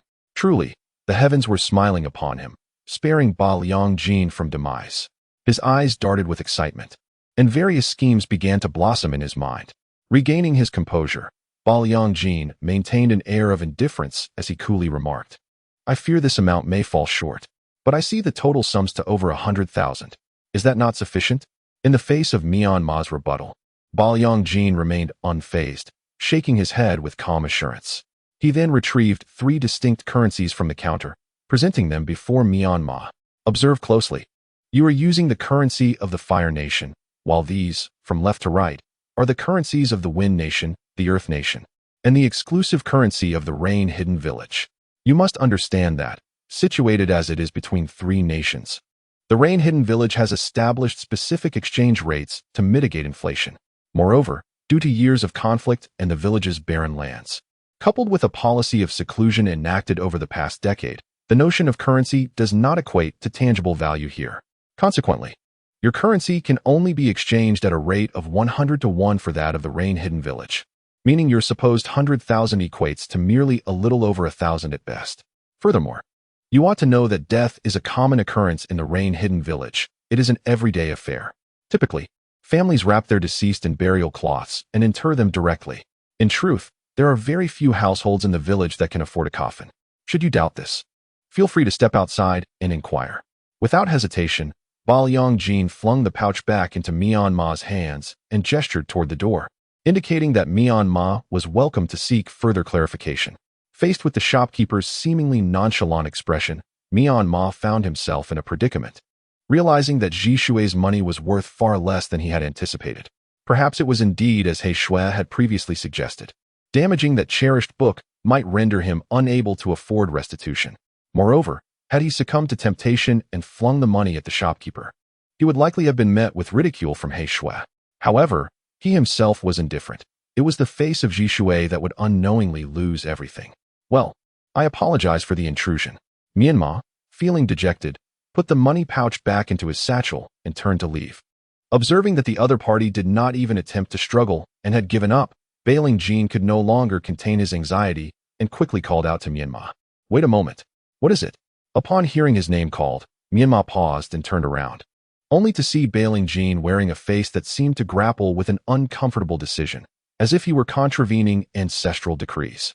All right, considering your pitiable state, I, Bailing Jean, shall show a moment of generosity today and sell you a coffin at a loss. Come with me. With that, Bailing Jean turned and walked towards the inner room. Hope immediately blossomed in Menma's eyes. He had not expected that there were still good people in this world. Once Menma entered the inner room, Bailing Jean casually pointed to a coffin lying in a dark, damp corner. There it is.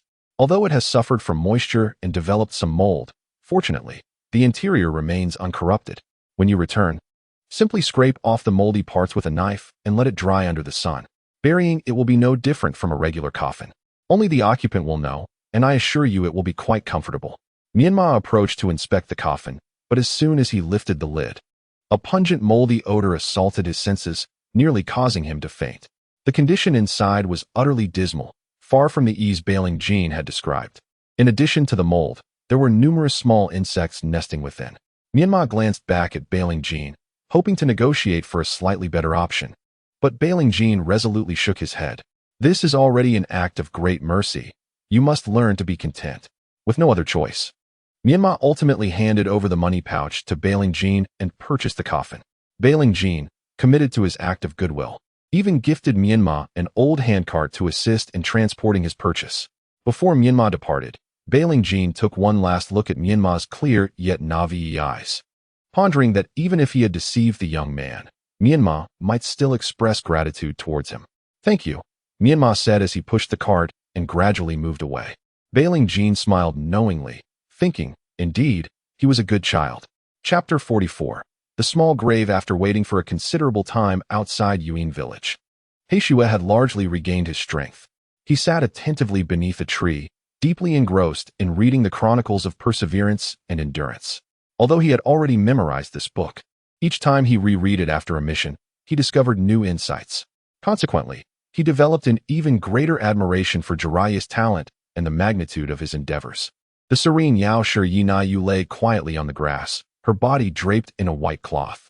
Not far away, Menma approached, pushing the cart, and He Shui was drawn in from afar by the strong odor of mold, glancing up in surprise. What are you doing? I intend to bury Director Yinayu. Is this the coffin you are using? Hai incredulously pointed at the coffin on the cart, curious about where Menma had procured such a piece of rubbish. Menma nodded in response.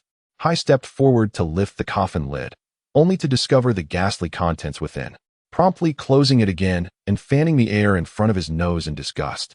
Where did this come from? He inquired. I bought it, Menma replied flatly, leaving Hai once again astonished. You actually paid for this? Others would burn it as firewood without a second thought. Noticing Hai's disbelief, Menma hastily explained, before coming here, Shizue gave me money, totaling over 100,000 in face value. However, the shopkeeper said that when converted to the currency of Yuan village, it was far from sufficient, ultimately resulting in a loss on my part. Hai's eyelids twitched. He was rendered speechless by the naivety of this child, who seemed all too easy to deceive. Have you ever purchased anything before? Are you aware of the price of goods? Menma shook his head honestly. This was his first purchase, and he had never read anything regarding the purchasing power of currency. As Hai pondered this, he suddenly realized that Menma was not to blame. After all, he had been imprisoned by the organization in their base, with nearly no contact with the outside world, making his lack of knowledge in this area quite understandable. It was merely a reflection of Uchiha Shizue's irresponsibility, failing to fulfill his duties as a teacher. How shameful. Which shop? What was the owner's name and appearance? Describe the entire process to me. Seeing Hai's earnest concern, Menma recognized he might have been swindled and quickly recounted the details of the incident. After listening, Hai sighed in exasperation and patted Myanmar's shoulder. Wait here, I shall return shortly.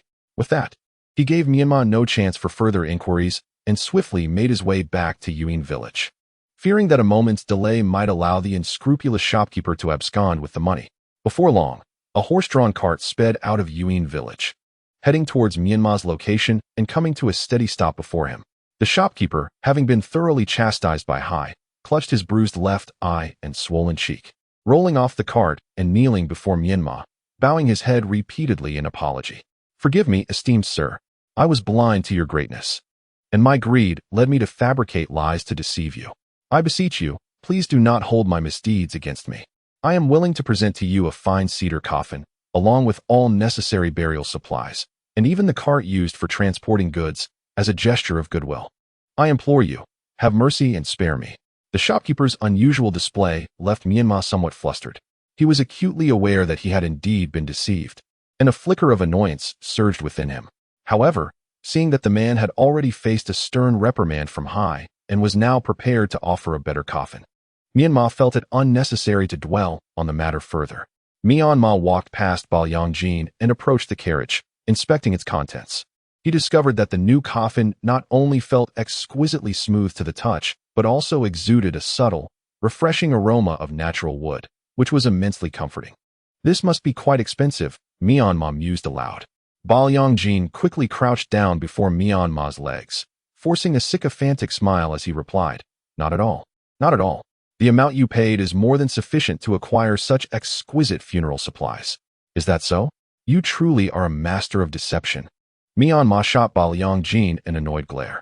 The mere mention of it infuriated him, as it reminded him of the time he mistook that wretched piece of wood for a treasure. If the esteemed director Yano Yu were to rest within it, she would surely be heartbroken in the afterlife, believing that he had not forgiven her. Forgive my transgressions. I beg you, do not allow your subordinates to punish me further. I cannot endure their cruelty, he pleaded. Subordinates? He Shui furrowed his brow upon hearing this term, realizing he had perhaps been too lenient. Failing to silence Balyang Jin's incessant chatter, He Shui raised his hand, ready to administer another lesson to Balyang Jin, who, sensing the impending reprimand, curled up in fear. Fortunately, Myanmar intervened, as he had no desire to bully such a weakling. His intentions were focused on a fair transaction. Despite the earlier turmoil, he had successfully acquired something to his satisfaction, making further aggression unnecessary. Let it be, Myanmar concluded. In light of Myanmar's forgiveness, He Shui, as a man of stature, could not afford to lose his composure. He withdrew his hand and coldly uttered a single word, leave. All right then, I shall take my leave. Balyang Jin exclaimed joyously, as if resurrected, scurrying away without daring to look back, fearful that He Shui might change his mind and seize him once more. However, he vowed to remember this grievance, promising himself that he would seek retribution in the future. Once the bothersome Balyang Jin had vanished, with He Shui's assistance, Myanmar laid Yano Yu to rest in the elegant coffin. Subsequently, under He Shui's guidance, the two embarked on a journey that took several days until they arrived at a secluded valley, renowned for its blossoms each spring. This tranquil place was one that He Shui had painstakingly recalled based on Myanmar's request. Following the rituals He Shui had instructed him in, Myanmar buried Yano Yu and erected a small mound beside her grave. Within that mound, he buried a lock of his hair, along with a fragment of his childhood memories and the unique emotions tied to them. Let my past self remain here to keep you company, Director, Myanmar professed. While he outwardly expressed this sentiment, his actions bore a deeper significance. Following the assassination attempt, he had come to realize how close death was, and that a moment's carelessness could lead to the swift loss of life. No one could guarantee that someone would always be there to protect him in times of danger. So he must cast aside any lingering sense of invulnerability. He is not afraid of death. Rather, he fears the possibility of unexpectedly departing from this world one day without anyone to tend to his remains. Chapter 45. Sigh. After a mere day's sojourn in the valley, Menma and Kurayuki resumed their journey back to Kanahagakur.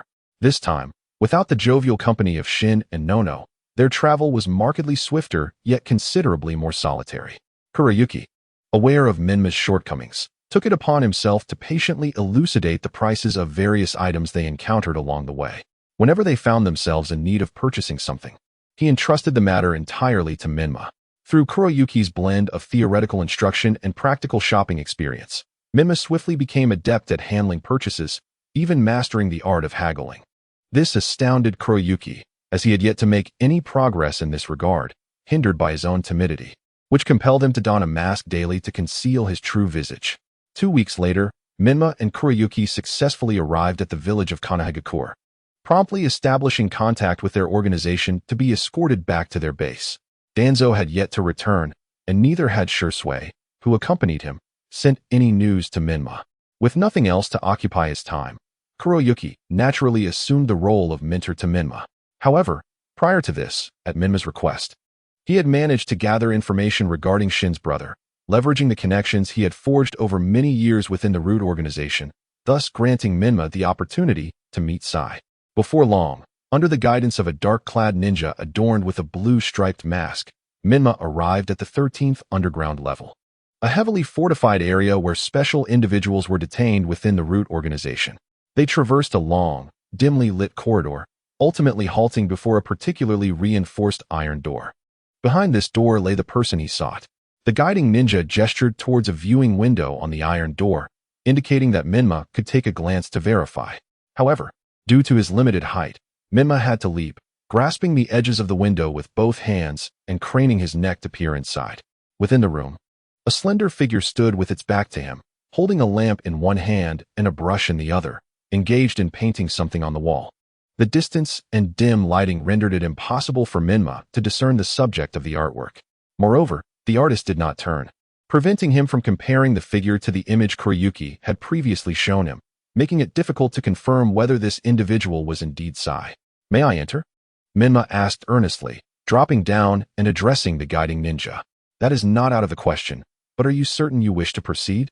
The ninja's tone carried a hint of concern, leaving Menma perplexed. From the moment he stepped into this place, curiosity had consumed him regarding what Sai had done to warrant such confinement. "Is there an issue?" Sighing in resignation, the guiding ninja noticed Menma's ignorance of the situation and reluctantly recounted the rumors he had heard before his shift today. 2 weeks prior, during the course of a mission, the team he was part of unexpectedly encountered extreme weather. Coincidentally, they were traversing a precarious bridge along the edge of a cliff when the rope they relied upon suddenly snapped. He lost his grip and plummeted into the abyss below. At that moment, everyone presumed he was doomed. After all, the bottom was not a river but a sheer drop to the ground, devoid of any cushioning. Logically, survival seemed utterly impossible. According to the organization's protocols, the bodies of the deceased must be disposed of on-site to prevent them from being exploited by ninjas from other villages. Thus, once the weather improved, the team promptly descended to the cliff's base in search of him. To everyone's astonishment, he had not perished. Instead, he was alive and exuberantly painting bizarre, grotesque creatures on the cliff face. The team members shouted his name from afar, but he remained oblivious until one individual interrupted his artistic endeavor, provoking an explosive reaction from him.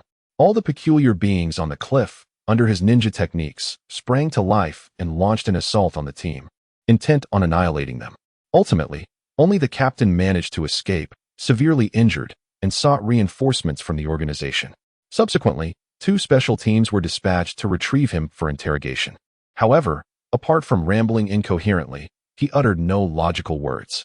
Medical ninjas diagnosed him with severe psychological issues, and all attempts at treatment proved futile, necessitating his temporary confinement until Lord Danzo returned to make a decision.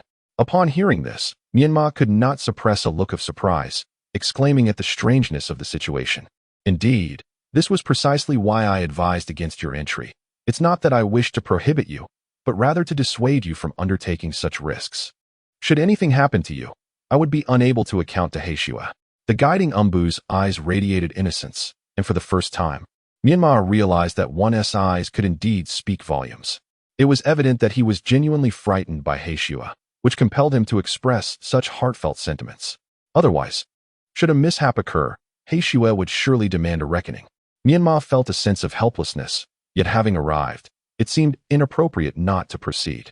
It would be irresponsible to merely toss the scroll containing the letter inside and walk away. If the sender learned of such negligence, they would undoubtedly seek retribution in his dreams. Taking a deep breath, and after mentally preparing himself, he requested, No worries, I will exercise caution once inside. Please assist me by opening the door. Seeing his unwavering insistence, the guiding Umbu complied, retrieving a key to unlock the door. The heavy iron door creaked open slowly, leaving a narrow gap wide enough for Menma to slip through before halting. The Umbu then produced a match from his belongings and handed it to Menma, reiterating, "Be very careful once you enter. If danger arises, retreat immediately. I will keep this gap open for you. As soon as you spring back, I will shut the door." "Understood, thank you." Menma accepted the firebrand with gratitude, nodding appreciatively before resolutely stepping over the threshold and entering the room. He lifted the lid of the firebrand and gently blew upon it, whereupon flames surged forth, illuminating his surroundings. His gaze first fell upon the peculiar paintings adorning the walls, which indeed matched the description provided by the enigmatic figure he had encountered. There were grotesque beings depicted. One had an octopus for a head with a lower body composed entirely of tentacles, while another resembled a grotesque sphere covered in dozens of eyes and wings. There was even a bird with a trunk-like beak, 8 human hands connected by webbing serving as wings. The fantastical nature of these creations was so far removed from reality that Menma found it difficult to fathom the mental state of the artist who brought them to life. As Menma was still absorbed in this strange new world, he suddenly heard an exceedingly weary voice. "You have arrived." Turning towards the source of the sound, he discovered the youth who had been painting had now ceased his work. The boy had turned around, gazing coldly at him. Menma instinctively grew wary but stepped forward a few paces, illuminated by the flickering firelight, and discerned the boy's features. He had black hair and eyes, a face devoid of expression, and skin that was almost as pale as marble. This resemblance to the portrait Black Snow had shown him confirmed that this was indeed Zui. However, the deep-set eyes and the pronounced dark circles around them suggested he had been suffering from severe sleep deprivation. Furthermore, the boy's earlier words implied he had anticipated Menma's arrival, leaving him perplexed. "You knew I would come?" "Certainly, for you shall be the first child to return to the embrace of the divine tree," Zui proclaimed, opening his arms wide, his eyes shimmering with an endless starlight, while a profoundly exaggerated, sorrowful smile crept upon his lips. It was reminiscent of a rock suddenly sprouting a human face, grinning at you in a manner that was unsettling. Alongside him, he held the lamp, its flickering flame casting light upon the wall behind him. Menma then beheld the painting behind Zui, a colossal tree reaching skyward, adorned with a magnificent fruit at its apex. Below, a dense throng of individuals knelt, seemingly engaged in a sacred act of worship. Their garments were varied and indistinct, making it impossible to identify their origin, or perhaps they were mere figments of Zuoyi's imagination, not belonging to the current 5 great nations. "The divine tree you speak of, is it the one depicted behind you?" "Indeed," Zuoi exclaimed with fervor, his eyes gradually lowering like the hands of a clock, frame by frame, until they met Menma's gaze. "It is the origin of all, the refuge of all beings, the creator of the world, and the sacred pillar once venerated by humanity. Is it truly this tree?" Menma's face was marked with skepticism, which incited Zuoyi's immediate displeasure. "It is the divine tree. Had it not been for the theft of the sacred fruit in years past, which robbed it of its power, it would still stand tall in this world today, bridging heaven and earth, becoming the object of veneration for all. In such a world, beauty would abound, and endless wars would not plague humanity. Hearts would be free of malice, fear, anger, hatred, and despair. I yearn to transform the present world. I long for the arrival of an era of peace, where everyone leads a life of happiness and fulfillment. Thus, I have been guided by the divine tree, awaiting the coming of its chosen child. And you, indeed, are that chosen one. If you and the other children of the divine tree return to its embrace and allow it to reclaim its inherent strength, then all the evils of this world shall be quelled. In that time, nations will coexist harmoniously, and all will embody virtues such as humility, tolerance, patience, diligence, and generosity. Clap, clap, clap. The sound of crisp applause erupted following Zuoyi's words, as Menma could not contain his admiration and joined in the applause. He could not help but be impressed by Zuoyi's imagination, which concocted such a fantastical tale. If the pursuit of peace depicted in the legend of strength and perseverance was a fairy tale, then Zuoyi's narrative now belonged to the realm of myth. Indeed, you are the only one who understands me. Zuoi, filled with excitement, stepped forward as if to embrace Menma, who, however, took a step back, re-establishing distance between them. Myanmar's movement halted Zwa-yi in his tracks, confusion clouding his expression as the smile faded from his lips. What does this mean? Apologies. Do not misunderstand. My applause does not signify agreement. I merely found your story compelling. Story? This is the truth. It is history. It is the only means to achieve world peace. Zwa-yi's eyes reddened with fervor, veins bulging from his forehead, his excitement growing ever more intense. Myanmar recognized that Zwa-yi's mental state had become unstable and thus refrained from further discourse on this matter. He decisively produced the scroll that Xian had entrusted to him and extended it towards Zwa-yi. Regardless of its contents, it bears no relevance to me. I have come to deliver this item from your brother Xian. Accept this scroll, and I shall take my leave. Without even glancing at what Myanmar offered, Zwa-yi swatted the scroll from his hand with disdain. He is dead. What more is there to say? Do you expect me to weep daily over meaningless words in mourning for him? Myanmar gazed in astonishment at Zwa-yi, inquiring, how did you know he was dead? As I mentioned before, I have been guided by the divine tree, which has informed me of such matters long ago. Yet death is never the end. It is merely the commencement of a vicious cycle. There is no time left for mourning. We must seek the true path to peace to prevent further loss of life. So, you have chosen the divine tree? A hint of wariness flickered in Myanmar's gaze. No, it is the divine tree that has chosen me. And you. As the voice faded, the intricate pattern of the divine tree on the wall behind Zwa-yi extended, sprouting several tendrils that burst forth from the surface, transforming from a mere two-dimensional illustration into a three-dimensional entity, attempting to ensnare Myanmar.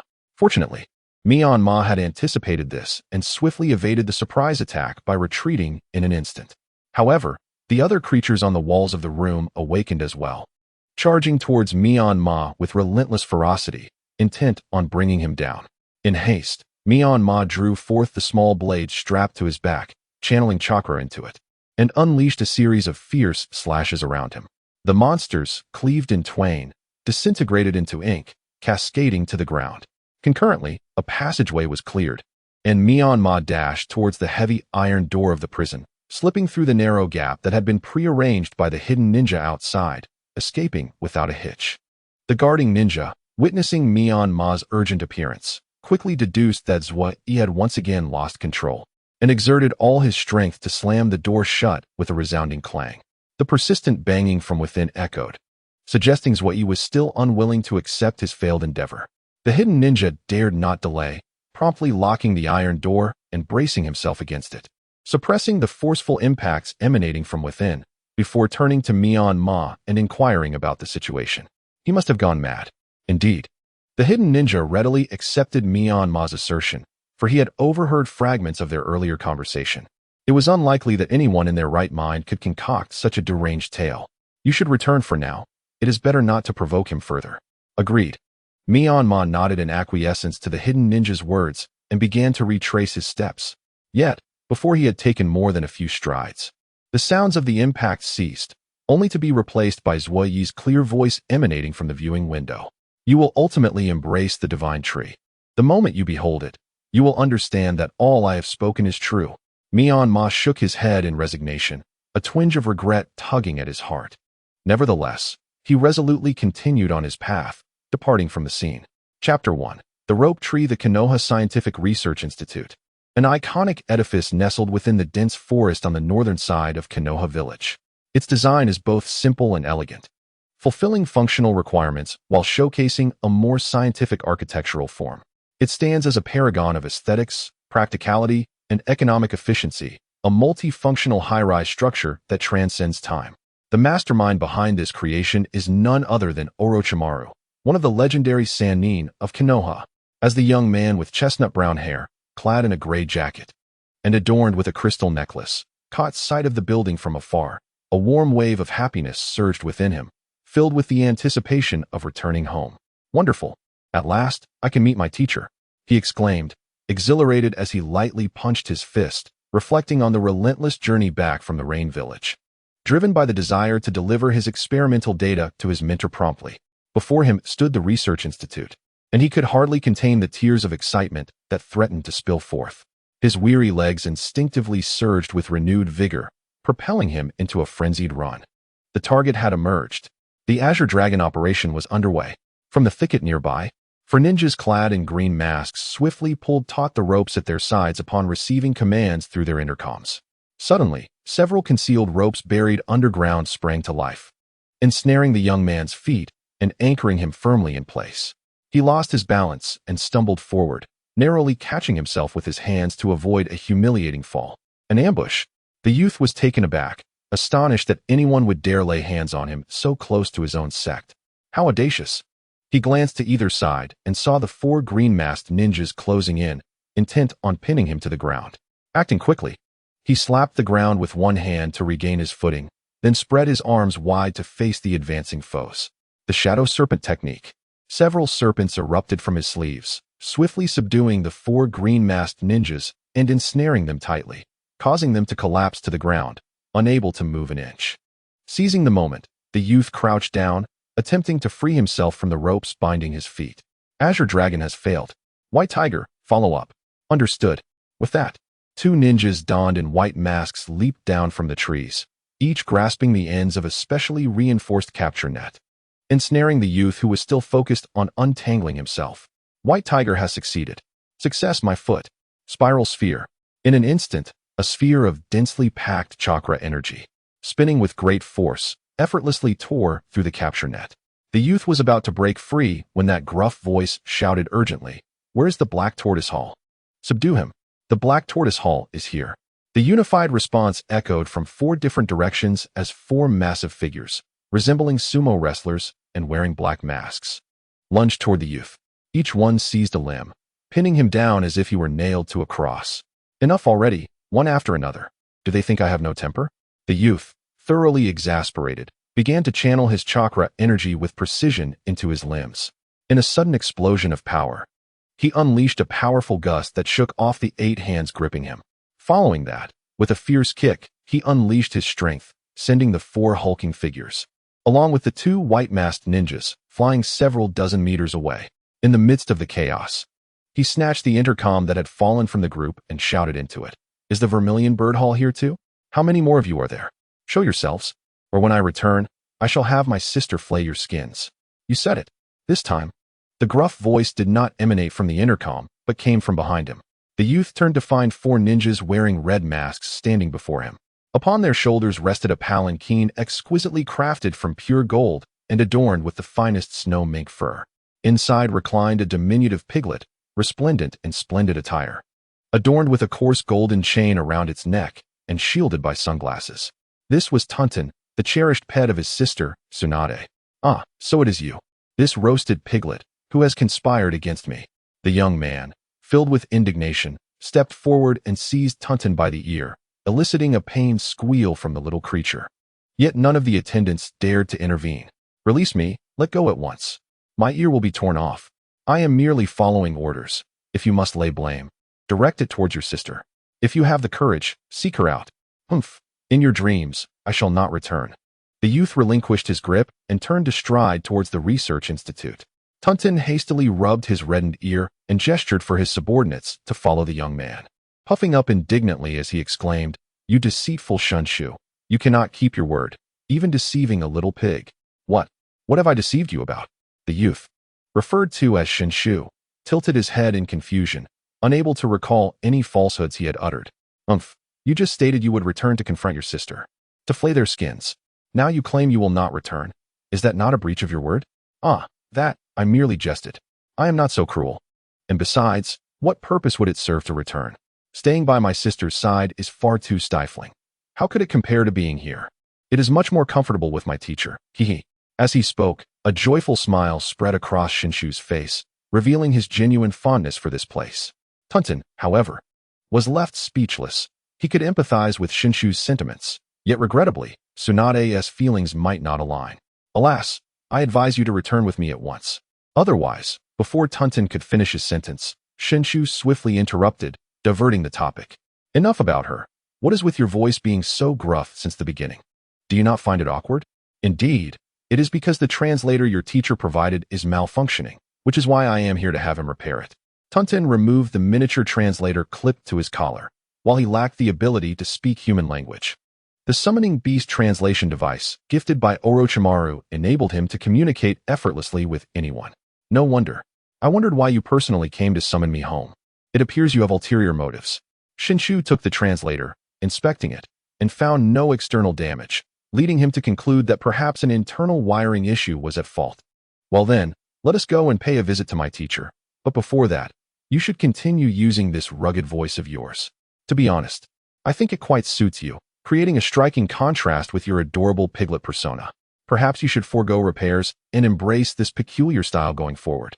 Upon hearing Shinshu's playful teasing, Tunton, feeling flustered, snatched back his translator and retorted, if that were the case, your sister would surely take it upon herself to slay your teacher.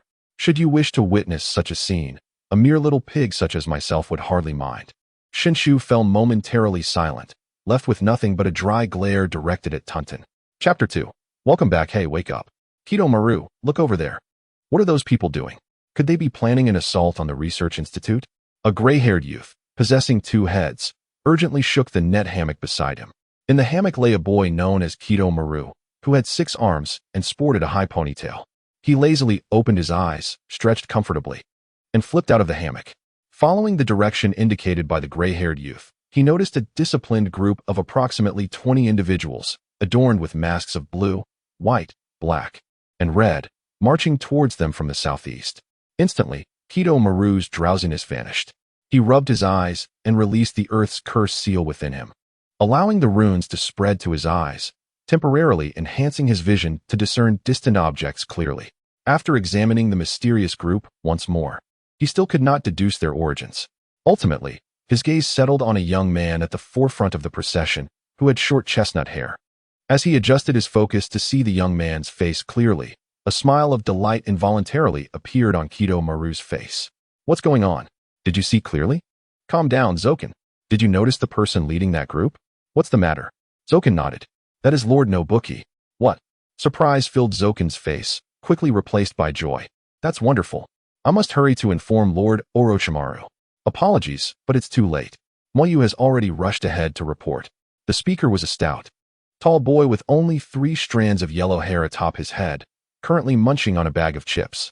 How infuriating. That little brat got ahead of me again. She is quite cunning. Don't be disheartened. You may have another chance in the future. Would you like some chips? The generous yellow-haired boy offered his bag. Zoken instinctively glanced over and noticed that only 1 whole chip remained in the bag, while the rest were mere crumbs, leaving him somewhat speechless. All you do is eat. Besides eating, do you have any other thoughts in your head, Jirobo? Well, if you don't want any, then just say so, Jirobo retorted, quickly reclaiming the bag and tossing the last chip along with the crumbs into his mouth, savoring his satisfaction. Zoken rolled his eyes dramatically, then gently patted Kidomaru's back, saying, "Let us go? Since someone has already reported to Lord Orochimaru, we should go to welcome Lord Nobuki." With that, Zoken leapt over the wall, followed by Kidomaru, with Jirobo bringing up the rear. 3 individuals, adorned with warm smiles, respectfully bowed to Shinshu as he approached, in unison declaring, "Welcome back, Lord Shinshu.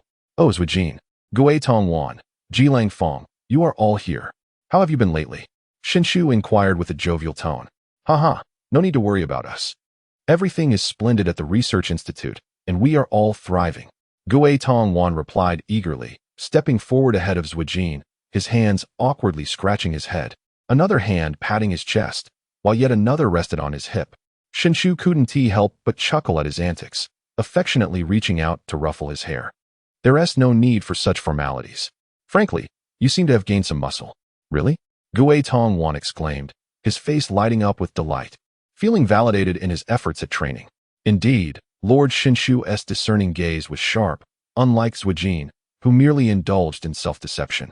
With this thought, Gue Tongwan cast a sidelong glance at Zhuijin, deliberately clenching his fist to showcase his biceps. Following Gue Tongwan's gaze, Shinshu also turned to Zhuijin, who appeared to have grown taller and seemingly stronger as well. Not at all. Compared to Lord Shinshu, I still have a long way to go. Zhuijin humbly shook his head, though internally he basked in Shinshu's praise. Seeing Gue Tongwan and Jilang Fong receiving compliments, Jilang Fong, who had been standing behind, took a deep breath, pulled in his stomach, puffed out his chest, and leaned forward. His considerable height easily drew Shinshu's attention.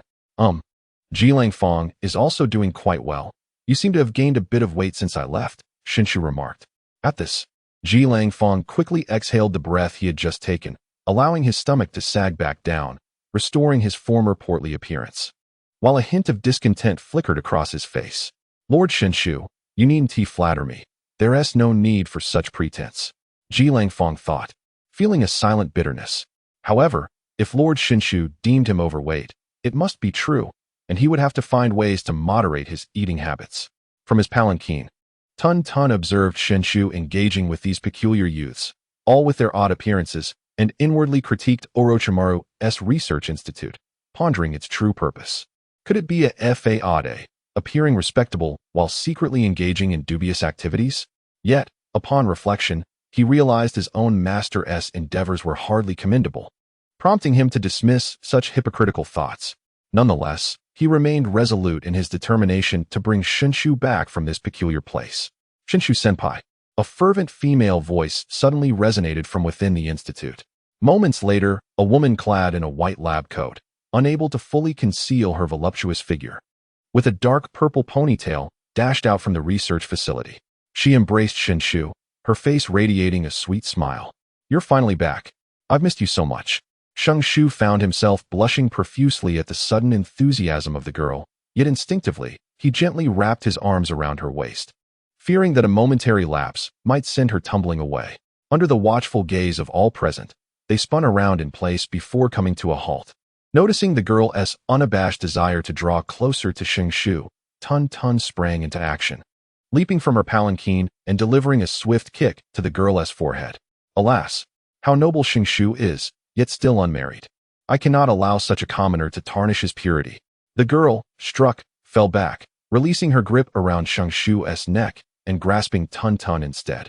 Initially intent on unleashing her fury upon Tun Tun, she was instantly disarmed by the latter's endearing demeanor and affectionately pressed her face against Tun Tun's. What an adorable little piglet.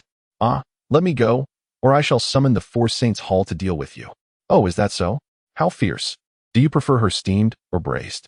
The girl's expression shifted dramatically, revealing a bizarre smile that cast Tun Tun into the shadow of impending doom, causing her to faint immediately. Chapter 3. Mitashi Red Bean. Ah, enough already, Red Bean. Don't tease her. Tun Tun is timid by nature. If she gets too frightened, her meat will become tough, and that would be quite unpalatable. What? Xingshu, you cruel fiend. I stepped in to defend you, and this is how you repay me? You heartless wretch, devoid of compassion. Tun Tun, suddenly awakened, unleashed a torrent of complaints, prompting Xingshu to wearily cover his ears. Despite her charming appearance, her words carried the essence of a rough, uncouth man. The girl named Red Bean gazed at Tun Tun, her expression one of confusion as she realized the voice did not emanate from Tun Tun's mouth. She flipped Tun Tun over curiously. I'm going to faint. Xingshu, you must control this creature. Who on earth is she? Truly rude. Xingshu hurriedly rescued Tun Tun from Red Bean's grasp, recalling that it was Tun Tun's first visit to Konoha, and she likely did not recognize his junior sister. Thus, he introduced, this is my junior sister, Mitashi Red Bean. Do not be deceived by her carefree demeanor. She is actually quite demure in front of outsiders. Is that so? This is our first meeting as well. Am I not considered an outsider? I have yet to witness any of her demureness. Who said you were an outsider? You are not even human, just a little piglet. You. Red Bean's retort left Tun Tun speechless, puffing up in indignation as she hopped back to her palanquin, secretly plotting to settle the score with Orochimaru later. After all, a lack of strictness leads to a lazy disciple. Noticing that Tun Tun had ceased her antics and seeing no sign of his teacher, only the solitary figure of Doyu standing behind Jiru, Xingshu curiously inquired, by the way, where is the teacher? Oh, the teacher is currently preoccupied. I was assisting him. But upon hearing from Doyu that you had returned, I temporarily delegated my tasks to Kabuto. So, you should accompany me to his office to wait. Oh, I see. Then I shall follow your lead and head to the office. After listening to Hongo's words, Xinshu nodded, understanding that it was not the right moment to disturb his mentor's research. He deemed it wiser to heed his junior sister's advice. Hongo, linking her arm with Xinshu's, walked inside. As they passed by the pink-haired girl, Duoyu, Xinshu gently tousled her hair and offered her a faint smile before continuing on his way. Watching Xinshu's towering figure recede into the distance, Duoyu felt a sudden emptiness within her, akin to having grasped something ethereal, only to feel it slip away before she could fully embrace it. Oh dear, it seems running away does not suffice, Zuijin remarked sarcastically from behind Duoyu. I failed to summon Lord Orochimaru, yet I inadvertently brought my rival closer. Gitongwan chimed in, TSK. To be honest, Lady Yashitai Hongdo exudes more femininity. Unlike someone whose chest pales in comparison to my training. Stung by their words, Duoyu's anger flared, and she turned to glare at the two mockers. You two insolent fools. Do you wish for me to send you straight to hell? Zuijin and Gitongwan exchanged a knowing glance before they instinctively took flight, leaving only the seemingly docile Jirubu standing there. Unconcerned with who remained, Duoyu was consumed by her fury and sought an outlet, launching a flurry of punches. Fortunately, Jirubu was quick on his feet, dodging her strikes while protesting. I didn't say anything. Duoyu, you're hitting the wrong person. Spare me the excuses. Not a single man is worth a dime. Jirubu was left speechless, pondering whom he had offended today, feeling as if everyone had conspired against him. He resolved to indulge in a hearty meal later to alleviate his frustrations, postponing any thoughts of portion control until a subsequent occasion. Meanwhile, Shunshu and Hongdo took the elevator to the 4th floor, arriving at Orochimaru's exclusive office, putting nestled comfortably on the sofa, while the rest of its accompanying subordinates retreated downstairs. After a half-hour wait, the office door finally swung open. A strikingly beautiful man entered, possessing golden snake-like pupils, black hair, and pale skin, adorned with azure-blue Magatama earrings, exuding an air of delicate elegance. It was Orochimaru. At that moment, he appeared slightly fatigued, his brow still furrowed from recent concerns. Though he might have wished to conceal his troubles from his newly returned students, he could not evade Shinshu's keen observation. What troubles you, teacher? You seem rather troubled. Shinshu inquired. I am well, Shinshu-kun. No need for formality. Please have a seat. Orochimaru gestured for Shinshu to remain seated, then took his place on the sofa opposite him. This mission was arduous. I wonder what the results are. Did you succeed? Of course, Shinshu replied, retrieving a space scroll from his person and summoning forth all the experimental data reports stored within, which piled high like a small mountain upon the coffee table between them. Teacher, please take a look. Herein lies the experimental data conducted by Hanzo within the Black Tower. Orochimaru nodded slightly, then swiftly picked up the reports from the table and began to peruse them, engrossed for over an hour. Ju and Akkad, naturally, dared not disturb Orochimaru and patiently assisted in organizing the materials he had already reviewed. Meanwhile, the creature, Tun, simply reclined on the sofa and succumbed to slumber. Initially intending to interrupt Orochimaru, it was dissuaded by Ju's repeated warnings. Alone and vulnerable, it had no choice but to pass the time in sleep. As Orochimaru's expression grew increasingly grave, Ju felt a bead of sweat trickle down his brow. In truth, he had scarcely glanced at the data himself, having hastily gathered what he deemed useful before the tower's destruction. He was not afraid of his teacher's reproach. Rather, he feared that any inaccuracies in the data he procured would hinder Orochimaru's efforts. Ultimately, Orochimaru set aside the materials, gazed up at the ceiling, and remained silent for a prolonged moment before a faint smile of reassurance graced his lips. Although Hanzo's experiments could not be validated, the abundance of data indicated that his research direction was at least not misguided. Perhaps this method could indeed provide a definitive cure for Kimimara's affliction. Hearing these words, Ju was momentarily taken aback, his face a mixture of astonishment and joy, as he incredulously asked, Teacher, is this truly the case? Orochimaru shook his head. I just mentioned that it could not be validated. Perhaps you acted prematurely. Had you waited a while longer, he might have experimented on himself. At that point, we could have derived more intuitive experimental results through him. Chapter 4. Difficulties upon hearing Orochimaru's words. Ju displayed a look of helplessness and briefly recounted his experiences in the Rain Village. Teacher, I truly had no alternative. I initially intended to wait for Hanzo to complete his final experiment before seizing the opportunity to eliminate him. However, an unforeseen event transpired. Oh, what happened? Did someone else discover Hanzo's experiments? No, that is not the case. It was that scoundrel Danzo who suddenly harbored murderous intent towards Hanzo and dispatched a specialized assassination team to take his life. In a moment of desperation, I had no choice but to expedite my plans and gather all the data. I see. It seems that this was all destined, ultimately. We must rely on ourselves to realize the experiment. Orochimaru sighed in resignation, lifting a hand to gently massage his temples, appearing more fatigued than before entering the office. Akkad, perceptive as ever, rose to brew a cup of hot tea, respectfully presenting it to Orochimaru. Teacher, please enjoy this tea. Oh, thank you, Akkad. Orochimaru accepted the cup, taking a sip to moisten his slightly parched lips, yet his expression remained one of perplexity.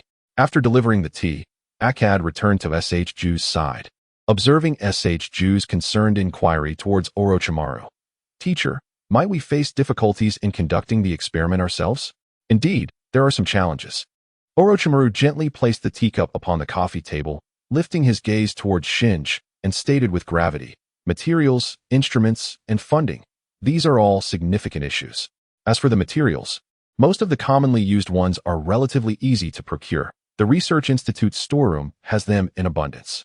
Even if they are lacking, I can send Zwa and the others to acquire them in due time. However, there are two materials that are particularly rare. One of them is said to be a plant called the desert eagle, which grows in the oasis of the largest desert in the Land of Wind. Sadly, this oasis has not been encountered by anyone for many years, leaving the existence of this plant shrouded in uncertainty. The other is one of the rarest minerals from the Land of Earth, natural rainbow amethyst. This material was not difficult to find 20 years ago, but it later gained immense popularity when it was discovered to possess a powerful magnetic field that significantly enhances one's presence. Consequently, it has become highly sought after by the daimyo of the Land of Earth, and now, anyone wishing to procure even a single piece would find it priced beyond reach. After listening to Orochimaru's needs regarding the materials, Shinji appeared contemplative. After a moment of thought, he recalled that before he assumed the identity of Akiba, he had seen a report written by Akiba to Danzo, which contained information about the envoys from the lands of Wind and Earth. Teacher, it only just occurred to me that Hanzo has recently attracted Danzo's suspicion due to his frequent dealings with the lands of Wind and Earth. Indeed, this indicates that Hanzo is also seeking these materials. But do you know if he has actually found them? In response to Orochimaru's probing question, Shinji hesitated for a long while before shaking his head, not as a denial, but rather due to his own uncertainty. I apologize, teacher, I have not verified that information. Even if he has acquired them, the place he intended to use for his experiments has already been completely destroyed, so those materials might. Shinji awkwardly scratched the back of his head. To be honest, he had not paid much attention to these matters, leading to the unfortunate possibility that he may have missed opportunities to obtain these precious materials. Orochimaru's expression remained inscrutable. He had not placed any hope in Hanzo, so he simply waved his hand dismissively, indicating that Shinji need not concern himself. In addition to these materials, several large experimental devices would be required, the procurement and installation of which would necessitate a substantial sum of money. Orochimaru's gaze dropped to the coffee table, his eyes reflecting a hint of despondency as his fingers gently caressed the old teacup, which bore a small chip on its rim. It was well known among them that the Research Institute's finances had long been strained, making money the most formidable obstacle standing before Orochimaru. Shinji hesitated, unsure of how to address such a situation. It was disheartening to have finally discovered a method and glimpsed hope, only to be thwarted by various difficulties, causing him to clench his fists instinctively in frustration. Suddenly, an incongruous, peculiar laughter echoed in the air, drawing everyone's attention to the source. They discovered that the slumbering Tun-Tun had awakened at some point, now sitting upright with its forehooves crossed over its chest, emanating an air of self-importance as if to declare, "Stand back, I am about to impress." How amusing it was that this little creature could sleepwalk through its dreams. As Shungtong reached out to lift Tuntun's sunglasses, curious to ascertain whether the creature had truly opened its eyes, he was met with a swift and unyielding shove from Tuntun's hoof. "Step aside. You are the one sleepwalking while I am decidedly awake." "And what are you laughing at then?" "Who is laughing? I merely stated that the translator is malfunctioning. I am simply expressing amusement in a perfectly normal manner." Left speechless, Shingtong had nearly forgotten this exchange and pressed on with his inquiry. "Very well. I concede that I misspoke.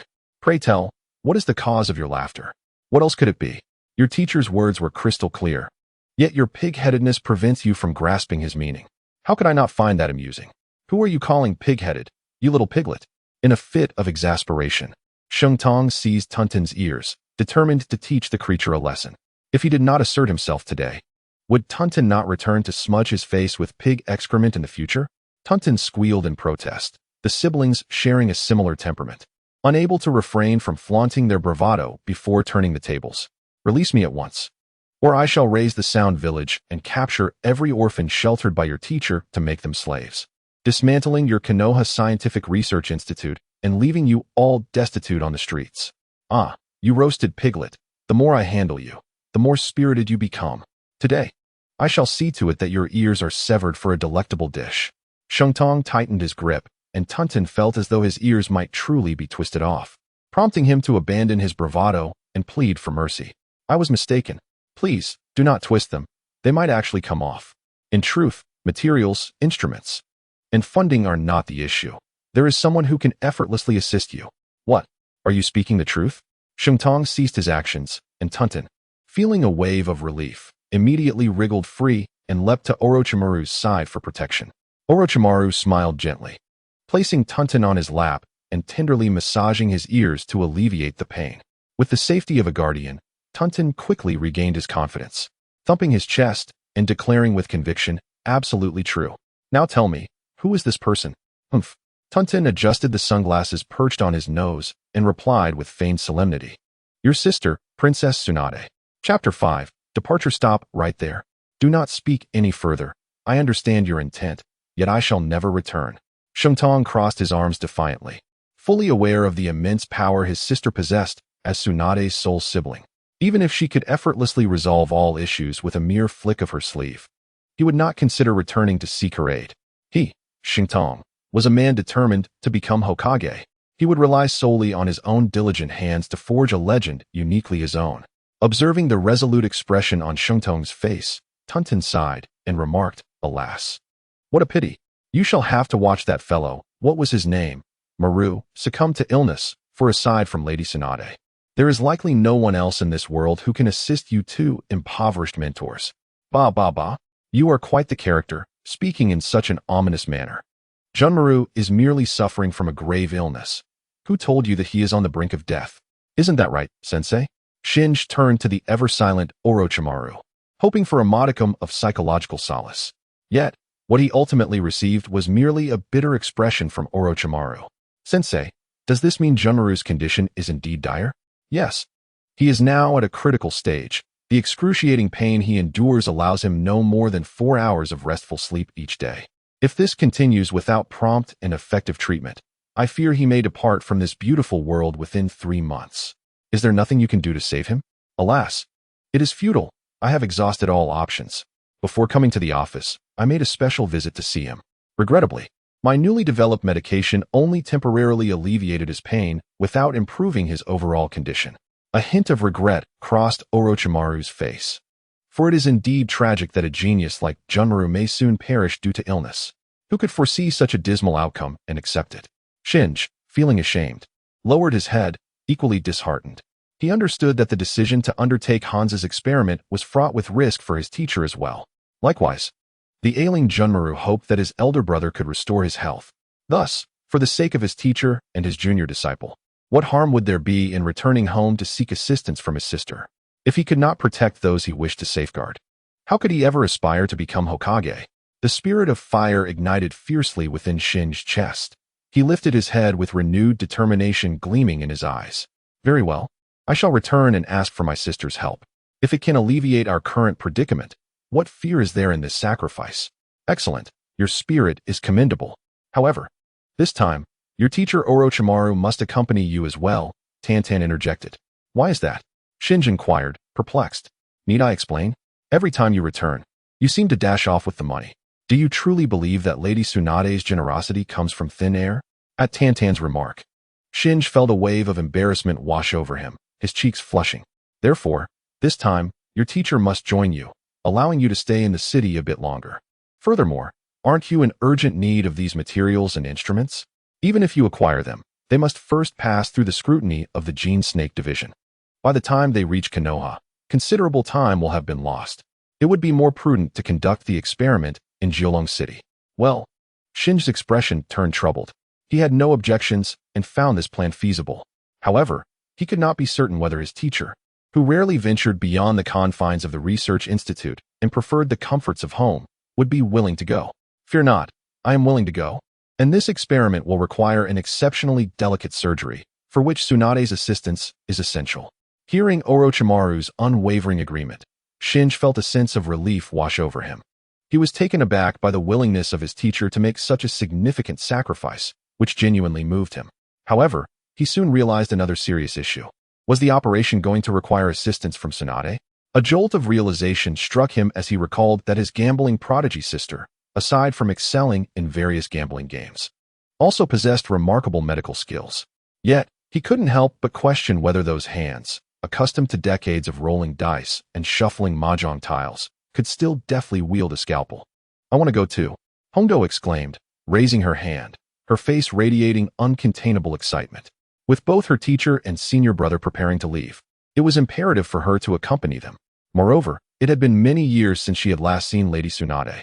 She reminisced about her youthful admiration for Tsunade's bold and carefree demeanor, initially aspiring to become her apprentice, only to find herself relegated to Orochimaru's side due to her lackluster gambling skills. Of course, this did not imply that she harbored the same desire now. To her, Orochimaru was undoubtedly the finest teacher in the world.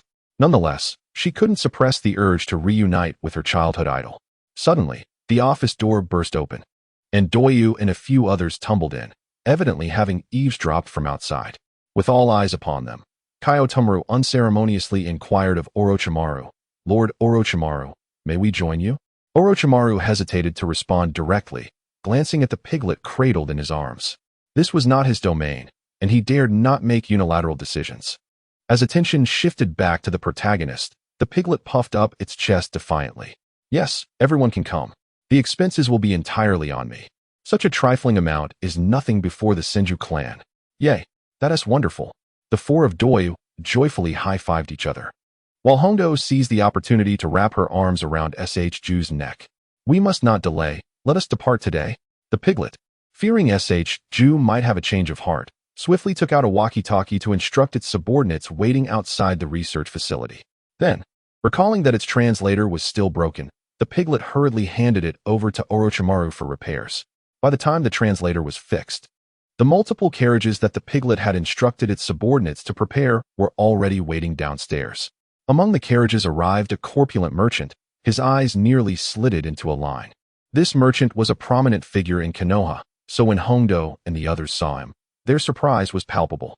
The merchant, undeterred by their astonished gazes, approached Orochimaru and politely bowed before him.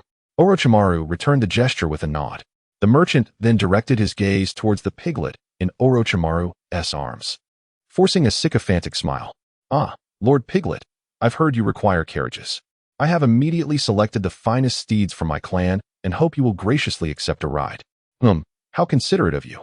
"I permit you to gently kiss my noble trotters," the piglet replied, extending its right hoof, which the merchant promptly and reverently kissed, as if it were a treasured prize.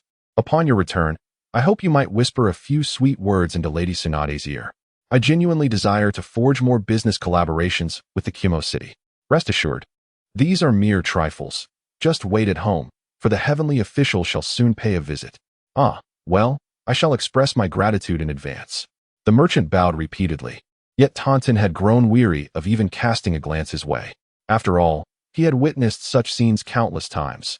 If he were to indulge each person with pleasantries, he feared he might be overwhelmed by the day's end. Subsequently, everyone boarded their vehicles. Among the 20 members of the four holy halls, the Azure Dragon Hall and the White Tiger Hall occupied the two foremost carriages, while the Vermilion Bird Hall and the Black Tortoise Hall took their places in the two rearmost ones.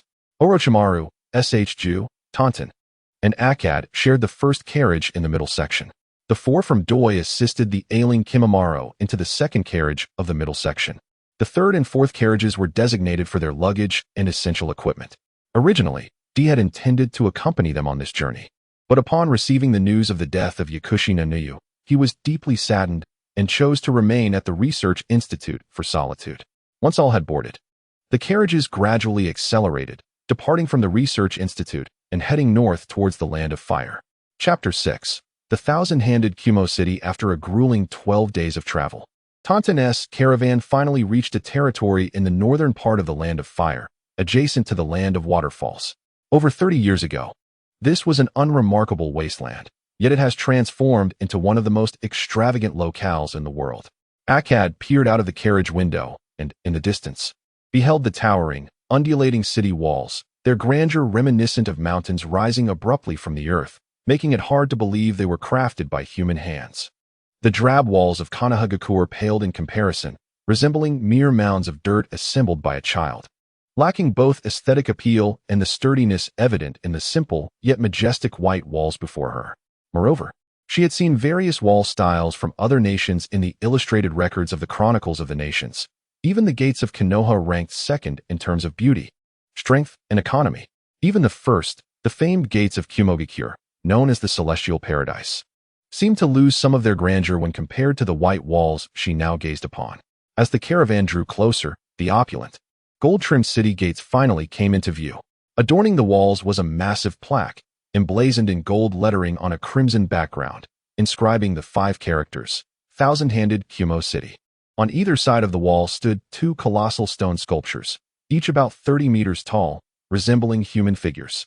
One figure had long hair cascading over the shoulders, adorned with a satin headband, draped in layered armor, and equipped with wrist guards. The other sported a spiky, short hairstyle, wearing a half-mask and similarly clad in layered armor, embellished with a downy collar. The headdresses and attire of the stone figures bore the emblem of the Senju clan, capturing their forms with remarkable lifelikeness, perfectly replicating their valiant postures from years past. Any outsider who merely glanced upon them could not help but feel a surge of admiration within their hearts.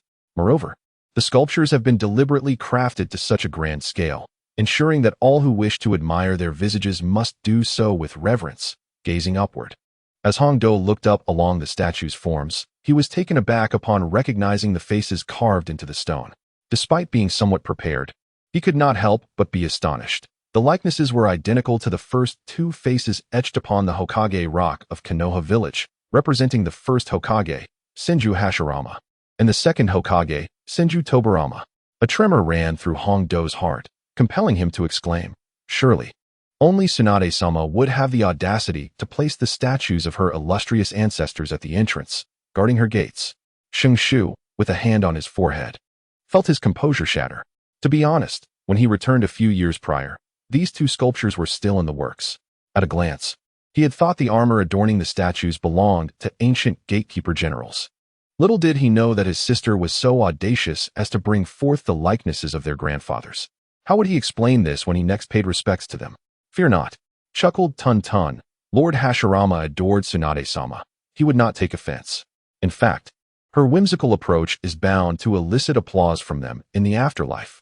Tun beamed with pride, her pig-like nose almost tilting skyward, while Shungshu grew increasingly silent.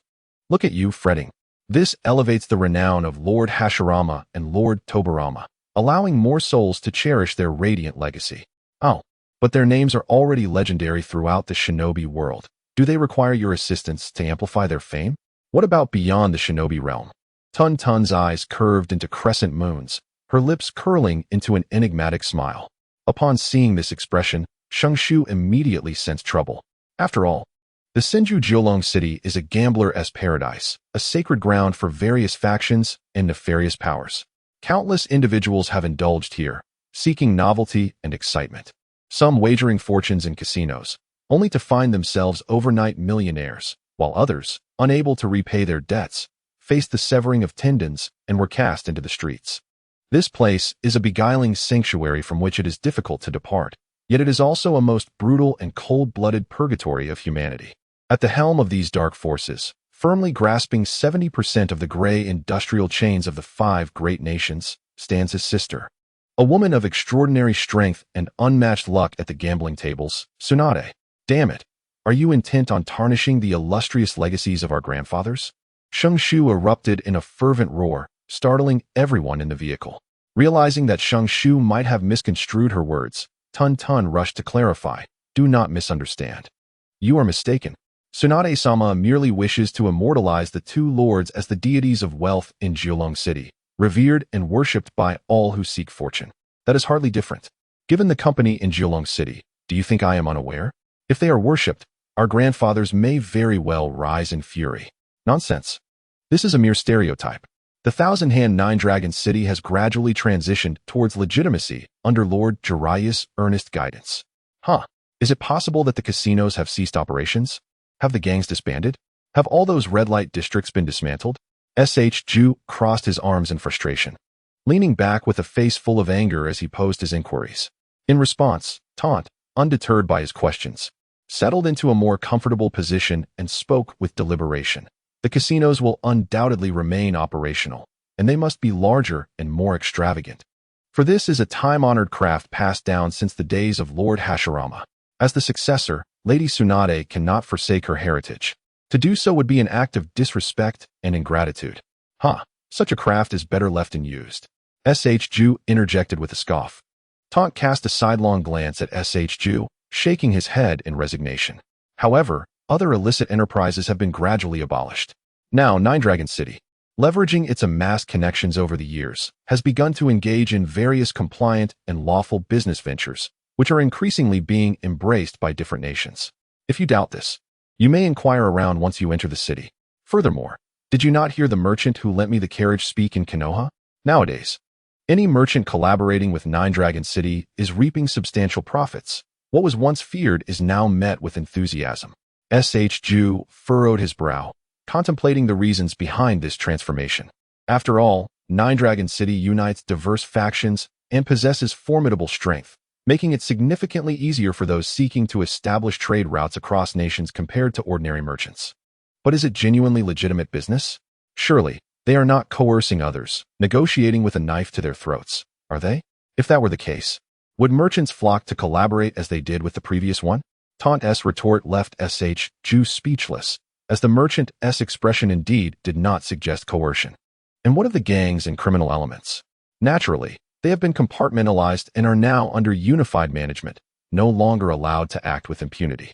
Today, the various divisions of Thousand-Hand Nine-Dragon City are clearly delineated into 1 palace, 2 houses, 3 offices, and 4 sanctums.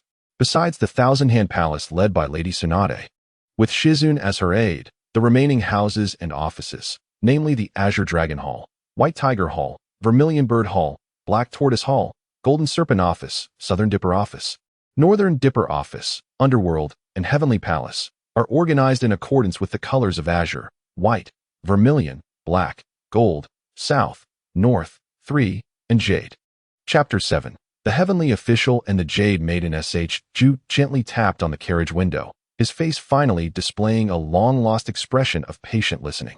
He recalled that during his last return home, Shizune had explained this structure to him. Yet he had not possessed the patience to hear the functions of each department in full. After all, the extensive discourse was intended to persuade him to remain at home and gradually take over these responsibilities, which inevitably caused him some resistance. So what are their respective duties? I only remember that the 4 sanctums are responsible for fighting, correct? Nonsense. Taunt countered without reservation. Their role encompasses the maintenance of public order throughout Nine-Dragon City. How could they possibly engage in casual brawls? I comprehend now. When others seek fault, one must maintain composure. Shinshu remains unchanged, steadfast in his stance, while Tunten, disinterested in further entanglement, resumes her previous discourse. Within the 3 divisions, the Beidou Division and the Nanda Division are tasked with the planning and construction of projects, encompassing the repair, renovation, and demolition of various buildings within the city. The Jinsha Division oversees supervision, auditing, and the management of various documentation. Among the remaining 2 offices, the Difu is responsible for administering the penal system, serving as the highest judicial authority in Jiulong City. As for the Tianfu, Tunten began to elaborate, but was interrupted by the sudden blaring of horns from outside, suggesting that significant events were imminent. Shinshu, who had been attentively listening, immediately lost his leisure and became alert, pulling back the carriage curtain to gaze outside. Their procession had reached the city gates, and the sound of the horns emanated from atop the city wall. Rows of soldiers held aloft ivory horns, playing a harmonious melody unique to Jiulong City, resonant and ethereal. Do not be alarmed. This is not a signal of danger, but rather a welcoming call for esteemed guests, Tunten hastily clarified, allowing Shinshu to momentarily ease his anxiety. Meanwhile, Orochimaru and Hondo remained unfazed. After all, With Jiulong City before them, who would dare to act brazenly against them? That would be akin to delivering oneself to the slaughter. Shinshu, is this truly your home? How is it that you are unaware of the tune played by your own house's horns? Hongdo inquired, eliciting a flush of embarrassment from Shinshu. In his previous returns, he had always slipped into the Qinsho Hall discreetly and was unaware of such an establishment at the city gates. All eyes converged on the entrance, where a group of strikingly handsome young men, clad in white robes embroidered with gold and riding white horses, approached with grace. Behind them, soldiers in layered armor of blue, white, black, and red brandished long spears, lined the streets. Passers-by and vendors swiftly vacated the area, clearing a broad path that seemed to stretch endlessly. Even from outside the city gates, leading the procession was a handsome youth with phoenix-like eyes, a prominent nose, and tightly sealed lips. His long black hair cascading over his shoulders. He held a golden scepter adorned with a dragon's head, its eyes embellished with red gemstones. Upon reaching Orochimaru's carriage, the young man reined in his horse and, through the window, saluted Orochimaru and Shinshu within. The Tianguan Palace is honored to welcome Lord Orochimaru to Qinsho Jiulong City. We also extend our warmest greetings to His Highness Shinshu upon his return. Orochimaru nodded politely, while Shinshu was left perplexed, wondering who this individual was, as he did not recall encountering him on his last visit. Observing the confusion on Shinshu's face, Tunten discreetly leaned in and whispered, "He is your sister's new paramour. Appointed as a first-class Tianguan only a year ago, so it is only natural that you do not recognize him." "Ah, a new one? What of the previous one?" Shinshu countered, to which Tunten merely shook her head in silence. After exchanging greetings, a handsome young man named Gong Han began to lead the way at the forefront of the procession as the carriage moved forward steadily. The townsfolk were well aware of what it meant for a celestial official to be guiding the way, and one by one, they peeked out curiously to glimpse the dignitaries who had come to visit. Unfortunately, Orochimaru and Hongdo, clad in plain attire, were indistinguishable as to whether they hailed from a renowned kingdom or were esteemed generals of a shogunate. Nevertheless, the townspeople silently committed their faces to memory, for such a display was certainly beyond their reach in this lifetime. Hongdo, however, remained unaffected by the townsfolk's scrutiny as she surveyed everything around her. The architecture of Jiulong City was an eclectic assortment, essentially a simplified representation of the world's wonders, leaving one in awe. Hot air balloons floated gracefully above, trailing various advertisements for goods. Colorful billboards adorned the buildings, many featuring familiar endorsers, notable lords and generals whom Hongdo had previously encountered in the annals of the five great nations. Additionally, some smaller advertisements showcased strikingly handsome men and beautiful women, all dressed like the celestial official leading the way. It seemed that Tianfu was indeed the face of Jiulong City. Their presence was ubiquitous and resplendent, unlike the masked figures of the Four Saints Hall. Recognizing the Tianfu's role, the piglet, Tun Tun, could hardly contain its admiration. Wishing it could give her a thumbs up, though being a pig, it was unable to do so. Astutely, Hongdo deduced that the Tianfu served as the welcoming committee for various dignitaries visiting Jiulong City. The rank of the celestial official in charge could directly indicate the visitor's power, status, and wealth. "Oh, how high is the rank of the official leading us?" Hongdo inquired. "Of the highest caliber." The Tianfu celestial officials and jade maidens were classified into 9 ranks, further divided into 3 tiers of upper, middle, and lower. A person's appearance and figure determined their tier, while their abilities dictated their rank. For instance, a girl with exceptional looks and figure but lacking in talents to entertain guests would only be classified as a 3rd-tier jade maiden. However, if she later acquired skills like ventriloquism, charming guests into spending generously in Jiulong City, she could be promoted to the 2nd or even the 1st tier. "I see. So the one leading us is of the 1st tier. She certainly appears stunning, but alas, she cannot compare to Senior Shingshu," remarked Hongdo, as she instinctively took hold of Shingshu's arm, causing him to blush with embarrassment at the unexpected compliment. Tun Tun rolled its eyes dramatically, feeling indifferent, knowing that once they met Lady Tsunade, if they continued their reckless behavior, one of them would surely vanish from this world. At that moment, the carriage passed by a striking high-rise with a red domed roof. Atop it was an exaggerated humanoid balloon, nearly 20 meters in height, instantly capturing Hongdo's attention. "Hey, what is that place for?" Hastily glanced over and discovered a puppet resembling a stout uncle adorned with a white chef's hat, brandishing a rolling pin. The hat boasted 2 oversized red characters, exclaiming, "It was merely a ramen vendor, albeit with an exaggerated marketing strategy." So it seems. But surely that must have cost a pretty penny. Does selling ramen truly yield such profits? Faced with the probing questions from Hondo, found herself at a loss for words, as she had never engaged in the trade of ramen, and thus could not provide insight. Perhaps there are additional ventures at play, Shoju whispered quietly. Before the topic could delve deeper, the carriage came to an abrupt halt. The guide, Gonghan, dismounted and approached their carriage, respectfully addressing within, "Lord Orochimaru, Prince Shoju. We have arrived, please disembark." One by one, Shoju and his companions exited the carriage, revealing a resplendent palace before them. Simultaneously, nearly 100 exquisite maidens clad in sheer, flowing garments stood in formation along the ornate staircase adorned with dragon and phoenix carvings.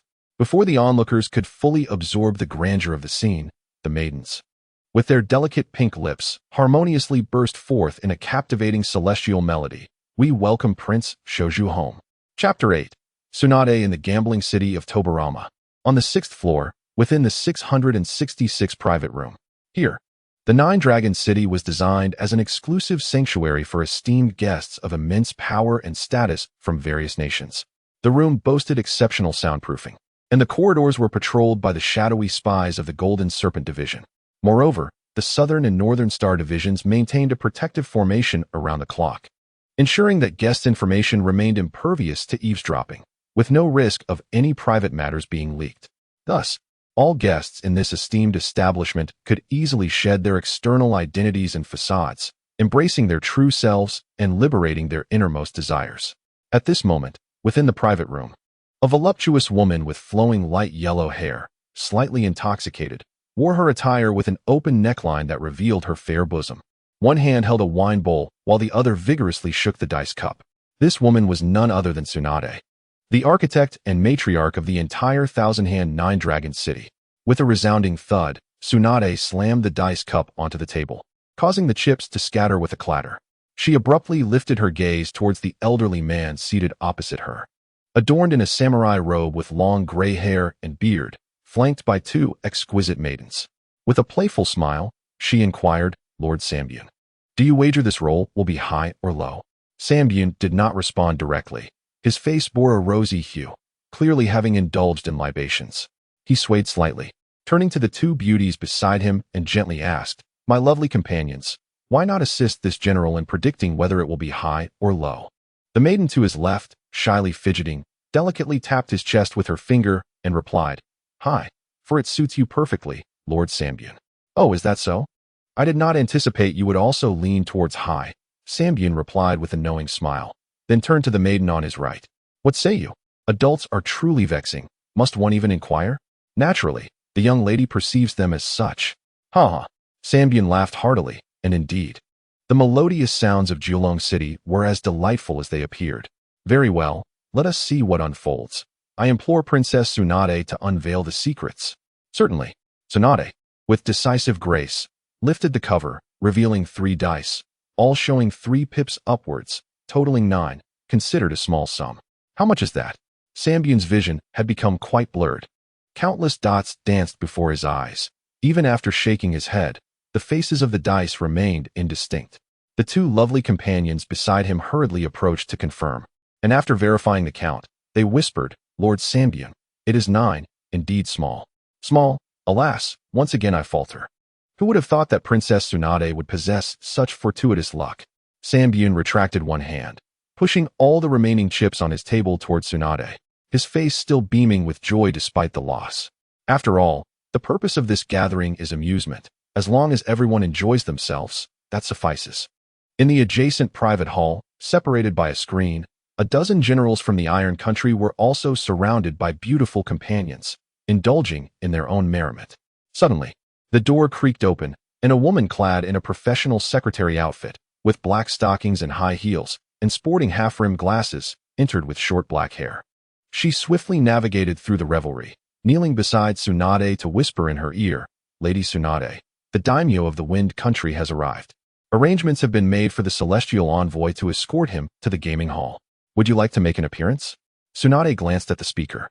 her most capable secretary Shizune, and nodded. With Shizune's assistance, she gradually rose to her feet. Lord Sambian, I must attend to an urgent matter and may need to excuse myself. Please accept these chips I won earlier as a token of goodwill for your enjoyment here. Oh, how can I accept such generosity? However, if Princess Tsunade has pressing matters, do attend to them. I shall be quite fine here, with two lovely ladies by my side. I appreciate your understanding. May you continue to enjoy yourself. Tsunade exchanged pleasantries before departing the private room with Shizune. As they descended the stairs, Tsunade utilized her chakra to expel the alcohol from her system. Meanwhile, with Shizune's assistance, she began to tidy her appearance, preparing to greet the next esteemed guest in splendid form. Upon reaching the corridor on the second floor, Tsunade encountered the White Tiger Hall dragging a man down the stairs. The man struggled, shouting, "Princess Tsunade, save me. I am a regular patron here. Surely you remember my face. Please, you must help me." Recognizing the man, Tsunade immediately donned her signature smile. "Oh dear, what is the meaning of this? Customers are your benefactors. How can you treat your benefactors so rudely?" The guards from the White Tiger Hall, taken aback by this unexpected reprimand, found themselves at a loss. The individual being dragged by them shamelessly extended his hands to grasp Tsunade's, his eyes brimming with tears and a visage of utter pitifulness. Tsunade's maternal instincts surged forth as she reprimanded him fiercely. "What's the matter? Have you lost your tongue? Forgive me, Lady Tsunade. This man was caught cheating, and we were just about to." The head of the White Tiger Hall's guards stepped forward to explain, but before he could finish, Tsunade violently wrenched her hand away and struck the man with a backhand slap. His face contorted in agony, his jaw shattered, and he fell silent, collapsing into unconsciousness from the pain. "I detest cheats above all else. Cut off this scoundrel's hands, chop them to bits, and feed them to the dogs." "Yes." The head of the White Tiger Hall instinctively gulped in fear and hurriedly instructed his subordinates to remove the unfortunate soul. Initially, this wretched man would have faced merely a few dozen lashes, but now he had effectively rendered himself incapacitated. Shizune summoned a sphere of water using her water release technique to assist Tsunade in cleansing her hands, thoughtfully offering a clean handkerchief for her to dry them. During this time, an unexpected commotion arose from the first floor, and a Silver Snake steward from the Golden Serpent Bureau rushed up to report to Tsunade. "What is all the noise about?" "Reporting to you, Lady Tsunade, General Bowsher from the Land of Earth wishes to borrow another 1,000,000 chips from us. But the counter is unable to process it, hence the uproar. Is it such a trivial matter? Can't we just accommodate him? Is it due to excessive interest?" "Not quite. It's because he has nothing left to use as collateral." Upon hearing this, Tsunade grasped the situation and silently observed the rugged man at the counter attempting to persuade the clerk. Suddenly, a thought struck her. "Shizune, doesn't he have 2 daughters?" "Yes." "What is their appearance like?" "Average." "See, this is the perfect opportunity for collateral. You mustn't be so rigid in your thinking. The Golden Serpent Bureau is lacking in foresight. Do you require me to teach you a lesson?" Tsunade slapped the shoulder of the steward donning the Silver Snake mask, causing him to break into a cold sweat. "It is indeed our oversight. We humbly ask for your forgiveness, Lady Tsunade. Enough with the useless words. Go, settle the matter. Additionally, lend him another 500,000, but calculate the interest at the highest rate. Understood?" "Understood. Now off you go." With a wave of her hand, Tsunade dismissed the Silver Snake steward, who swiftly disappeared to intercept the rugged man at the counter and guide him to a nearby VIP room for discussion. Tsunade then turned to leave, descending to the hall below, quietly exiting through the back door, and together with Shizune, they boarded the golden carriage en route to the band room casino. Chapter 9. Business in less than the time it takes for an incense stick to burn. Tsunade and Shizune arrived at the entrance of the band room casino. At that moment, the Four Saints Hall had already completed the clearing out of the premises, and all other patrons had been temporarily relocated to the Pillar Room, the Door Room, and the Tile Room casinos. The entrance to the band room casino was adorned with a red carpet and flower baskets, with numerous celestial officials and jade maidens from Tianfu positioned and ready. The Golden Serpent sect dispatched 12 Golden Serpent Guardians, enveloping a 10-mile radius with the 1,000-hand 9 Dragons formation. This formation is entirely transparent, evoking no suspicion. It only solidifies to shield the interior upon the intrusion of outsiders. Tsunade dismounted from her carriage, and everyone promptly bowed to her. With a wave of her hand, she signaled for all to rise and began to survey her surroundings. Noticing that her most cherished young attendant was absent, she inquired, Where's Gong Han? A first-rank celestial official hurriedly stepped forward, clasped his hands, bowed his head, and respectfully replied, Esteemed Lady Tsunade. Gong Han is currently attending to His Highness S.H. Ju and Lord Orochimaru, and thus cannot be present at the moment. Oh, that rascal S.H. Ju has finally returned. Upon hearing this news, Tsunade's excitement was palpable as she rubbed her hands together. Yet, despite her exhilaration, she knew she must exercise restraint. For there were pressing matters at hand. She could not afford to lose sight of the larger picture. After all, Orochimaru had also arrived, and it was likely that S.H. Ju would not be departing anytime soon. Very well, you may return to your post. Understood, replied the first-rank celestial official, turning back to his formation with a smile upon his face. Tsunade patiently awaited a brief moment, and soon 6 carriages adorned with the emblem of the Wind Country, escorted by celestial officials and the heavily armored troops of the 4 sacred halls, arrived at the Banshan Casino. 6 third-rank celestial officials immediately approached, kneeling upon the ground, striving to keep their backs straight while closely aligning themselves with the carriages, serving as human benches. Simultaneously, 6 first-rank celestial officials stepped forward, extending their right arms and standing straight, acting as armrests. The carriage curtain was lifted by a first-rank lady, revealing a man clad in the formal attire of the Wind Country, topped with a fan-shaped hat emblazoned with the wind emblem, who gracefully descended from the carriage, supported by a hand. This individual was none other than the current daimyo of the Wind Country, the nation's head. From the subsequent carriages, others emerged, all esteemed ministers of the Wind Country, each a prominent figure in the realm of politics. The unprecedented arrival of all these notable individuals in Nine Dragons City left Tsunade somewhat astounded. As a woman with keen intuition, she sensed something amiss. Following the procession with her gaze, she indeed spotted a covert leaf shinobi squad trailing closely behind the daimyo's escort. This squad evoked a sense of resistance within her. Merely glancing at them made her feel compelled to deliver a punch to each member. Particularly striking was the leader of the group, adorned with a black striped mask resembling a crow, whose crimson eyes bore the 3 tomo. Tsunade refrained from further scrutiny and instead approached the daimyo of the Wind Country with a beaming smile, clasping her hands in greeting. Ah, esteemed daimyo, your visit today truly illuminates the grandeur of the thousand-hand Nine Dragons City. Not at all, Princess Tsunade. You are far too gracious, replied the daimyo with a smile, unfurling a fan inscribed with the wind character. I have merely grown weary from my prolonged stay in the Wind Fort, feeling somewhat restless. Upon hearing of Nine Dragons City's unparalleled entertainment offerings, a veritable paradise on earth, I made a special trip to explore this place. And I hope for your kind hospitality, Princess Tsunade. It is only natural that, with the esteemed lord from the land of wind gracing us with his presence, we at Nine Dragon City shall extend our utmost courtesy. Please, do not harbor any concerns. Well then, I appreciate your diligence. With a smile that narrowed his eyes into a mere sliver, the Lord of the Wind Country began to stride confidently towards the gambling hall. As the host, Tsunade dutifully accompanied him, patiently offering explanations and introductions. Typically, such tasks would fall to the likes of Tenkan and Yunu, but this time, the significance of the guest exceeded their capabilities, thus necessitating Tsunade's personal involvement. After several hours, having finally offloaded the troublesome characters from the land of wind to the reception area, Tsunade arrived at a clandestine private room within the gambling hall. Inside, a group of Konoha's dark ninjas, led by a figure adorned with a raven mask, had been awaiting her arrival. Upon her entrance, they rose in unison to pay their respects. The young man wearing the raven mask spoke up, Raven greets Lady Tsunade. However, Tsunade, weary from the lengthy reception, paid them little mind. After all that exertion, she was thoroughly exhausted. Therefore, she promptly sank into the sofa, summoning Tenkan to massage her shoulders and Yunu to offer her fruits. Once she had indulged in a moment of relaxation and her fatigue had lessened, Tsunade leisurely inquired, Speak. What scheme does that old curmudgeon Danzo have in mind this time? How did he manage to ally himself with the Lord of the Wind Country? She continued, her voice laced with menace. Let me make one thing abundantly clear. Should you wild dogs dare to wreak havoc within my Nine Dragon City and disrupt my business, beware. For I shall not hesitate to shatter your canines, break your bones, and dismantle your very lairs.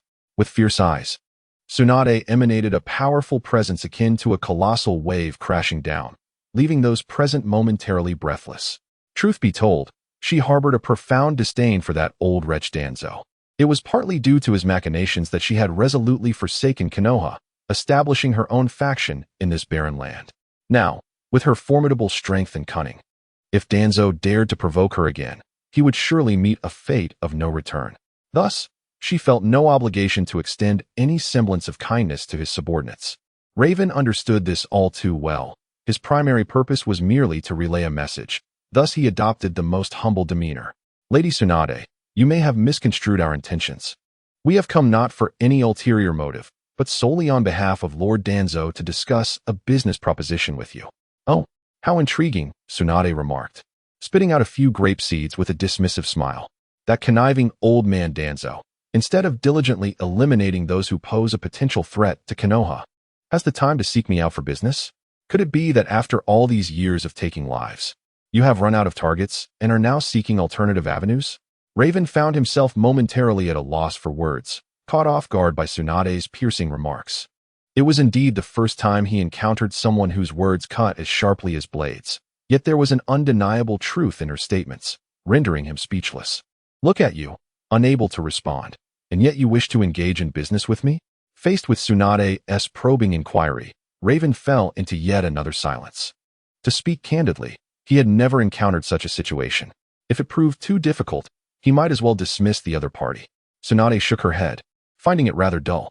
She had anticipated that Raven's response might provide her with some amusement, yet it turned out to be as bland as a sack of flour, leaving her with nothing but disappointment. Well then, I shall forego the jesting and speak plainly. What does Danzo truly wish to achieve by sending you here?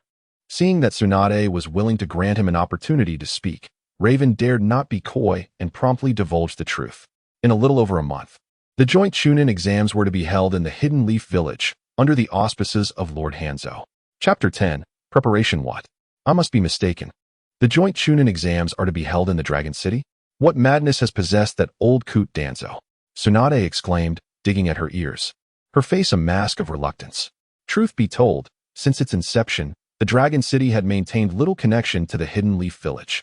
The third Hokage, Sarutobi Hiruzen, had allowed her the freedom to develop it, due to her lineage as Tsunade, granddaughter of Hashirama, without ever commenting on the affairs of the Dragon City. In return, she had honored the third Hokage, establishing a firm foothold in the Dragon City. As its thriving casino business flourished, she would annually donate a substantial sum to the Hidden Leaf, aiding in infrastructure improvements and enhancing the living conditions of its residents. Thus, while the stability of the Hidden Leaf may not directly pertain to her, its prosperity was undeniably tied to Tsunade's charitable contributions. Now, that old cur Danzo brazenly intended to host the Chunin exams in the Dragon City, who was unaware of the true purpose of such an event, which served as a crucial platform for observing the strength of allied nations. Was it possible that Danzo sought to proclaim to all nations that the Dragon City was, in fact, under the jurisdiction of the Hidden Leaf? Subsequently, he could invoke the name of the third Hokage, Sarutobi Hiruzen, to exert pressure upon her, compelling her to cede a portion of her authority, thereby allowing him to station root operatives in the Dragon City for surveillance? Or perhaps that old dog was wary of the Dragon City's existence and intended to seize this opportunity to ascertain its true strength before covertly launching an attack. Regardless of the scenario, it was clear that Danzo harbored no noble intentions. Observing the myriad of emotions flitting across Tsunade's face, Raven understood that she had likely woven an elaborate drama in her mind. He hastily interjected, "Lady Tsunade, please do not misinterpret Lord Danzo's intentions. He bears no ill will. He merely wishes to collaborate with you on this occasion. It has come to our attention that your world's largest casino, crafted at the cost of 50 billion, is nearing completion. Lord Danzo seeks to leverage this joint Chunin exam to direct traffic your way, offering you free advertising." Huh? Tsunade scoffed. He seems rather invested in the progress of the Dragon City. I suspect he has planted numerous spies in the vicinity. My lady, you have misjudged Lord Danzo. With the presence of the Golden Serpent Guild in the Dragon City, even a fly attempting to infiltrate for information would find it nearly impossible, let alone spies. As for this news, it was relayed to us by merchants who have dealings with the Dragon City. Upon hearing Raven's explanation, Tsunade took a moment to reflect. She indeed recalled having instructed Tianfu and various merchants to assist in extensively promoting the new gambling city across nations, Thus this matter was not a mere fabrication of Yat. Nevertheless, one must remember that the counterpart was none other than Danzo, a cunning dog, whose believers often met untimely ends. Hence, her words should not be taken at face value. What benevolence could he possibly possess? Of course, if Lady Tsunade remained unconvinced, I had no further grounds to persist. I would merely return and report the truth to Lord Danzo, allowing him to deliberate further. However, such a course would likely prolong the transformation of Julong City, making it arduous to eradicate the prejudice held by the populace, and to pave the way for Lord Ju to willingly assume leadership of Julong City in the future. Upon hearing this, Tsunade's brows involuntarily furrowed. She was an exceptionally astute woman, well aware of the implications behind Yat's words. Should the joint CH-NEEN exams indeed be held in Julong City, the positive impact it would bring would be monumental. It could very well reverse the city's reputation in one fell swoop, transforming the perception of Julong City from a den of vice and a gambler's paradise into a sanctuary of youthful vigor, where new generations of ninjas once poured their blood and effort. Most importantly, there was Ju, her brother, who had little fondness for returning home. Perhaps he would develop a favorable view of her and the Julong City she had painstakingly built. Even if she could not yet fathom Danzo's true intentions, overall, this proposal seemed to yield far more benefits than drawbacks. After a series of contemplative reflections, Tsunade had arrived at her conclusion, yet she would not reveal it immediately, for doing so would undermine her stature. Concealing her indecision, she allowed a playful smile to grace her lips. "Look at you, Uchiha's lad, quite the eloquent speaker. No wonder Danzo sent you. So do you agree?" Yat inquired, uncertainty lacing his tone. "Who said I agreed? This matter is no trifling affair. I require a few more days for thorough contemplation." With that, Tsunade waved her hand, dismissing Tianguan and Yunu, rising from the sofa and turning toward the door. Tianguan, perceptive as ever, opened the door for her. Before leaving the room, Tsunade glanced back at Yat and remarked, "Do not rush to leave in the coming days. Feel free to explore Julong City. I shall arrange accommodations for you." Yat understood that he would likely be subjected to the clandestine surveillance of the Jinshi division around the clock. Although he felt quite displeased, he could only feign calmness and nod in agreement. After departing the boardroom casino and en route to the Senja Hall in a gilded carriage, Tsunade lifted the curtain, gazing eastward toward Julong City, and inquired of Shizun beside her, "How much longer until the construction of that eastern casino is fully completed?" "We are currently in the finishing stages, according to the latest engineering report submitted by the Nando and Beidou divisions. It will take approximately 3 more months to complete." 3 months? That is far too long. Tsunade expressed her dissatisfaction with the answer vehemently. A month's time is imperative for completion. Dispatch orders for both departments to toil day and night. Should they fail to meet this timeline, all performance metrics for the forthcoming month shall be rendered null, alongside the forfeiture of construction bonuses and year-end rewards. Upon hearing these words, Shizun instantly grasped the true intentions behind Tsunade's decree. "Lady Tsunade, do you intend to acquiesce to Danzo's proposal? Or do you possess a superior strategy to retain Moku in the Nine Dragons City?" Tsunade withdrew her gaze from the window, turning to fix a solemn stare upon Shizun. Shizun silently regarded the formidable woman who had labored for over 20 years for Nine Dragons City. No longer was Tsunade the insecure figure of years past, bereft of financial security. What she now lacked was the familial affection she once cherished. Nonetheless, Shizun resolved to support her unwaveringly, standing steadfastly by her side. "Rest assured, I will instruct them to complete their tasks punctually. Should they succeed, their rewards will be doubled. Furthermore, let Tianfu prepare modest gifts and dispatch various celestial officials and fair maidens to visit the ministers and generals of the wind, fire, and other allied nations, extending a sincere invitation for their participation in the upcoming joint CH-NEEN exams. Of course, also inform the judges and spirits from the netherworld, should anyone show disrespect. Let them have a frank discussion with those individuals. From the Golden Serpent Division, send out the Shadow Serpent to keep a close watch on that old dog, Tizong. I must be apprised of his every move over the coming month, at any cost. Do you understand?" "Understood," Shizun replied softly, swiftly jotting down the key points in her notebook. "Additionally, from this day forth, the Four Saints Hall shall enter a state of utmost vigilance. I do not wish for any errors to occur. Ensure that the streets are cleared of refuse, lest it offend the eyes of the esteemed guests. Nine Dragon City cannot afford such disgrace. Shizune emphatically inscribed the words clean up in her notebook, fully aware that a storm of bloodshed was imminent within Nine Dragon City. However, with Moku still present in the city, it was likely that this thorough cleansing would need to be conducted with greater secrecy. Chapter 11. Family Feast. The silver moon hung high, with stars scattered sparsely across the night sky. In the resplendent main hall of the Senju Palace, drums and zither resonated harmoniously, and graceful figures danced elegantly. Dressed in a magnificent gown, Gonghan stood before a towering, solid gold statue of Tsunade, clapping her hands gently to the rhythm. As the dancers twirled and swayed, a procession of celestial officials entered, stepping to the beat with precision, arranging the tableware in an orderly fashion.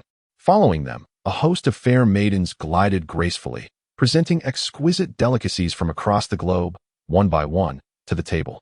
Silver candelabras, pure gold utensils, opulent table decorations, and fragrant gourmet dishes exuded an air of aristocratic luxury.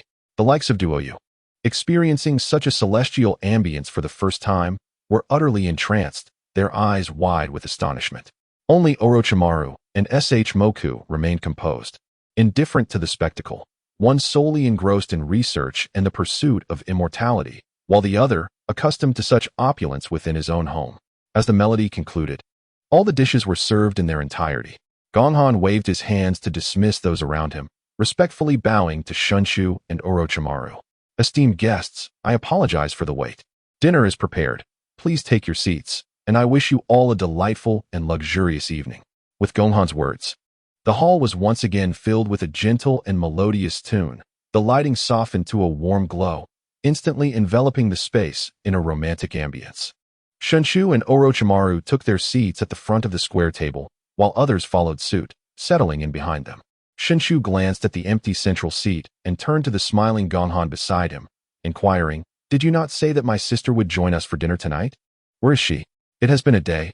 She wouldn't be deliberately avoiding me, would she? My lord, you worry too much. Lady Tsunade is simply busy with her duties, which has delayed her return. However, she has just arrived. She is bathing and changing due to her exhaustion. Please be patient. She will surely join us shortly."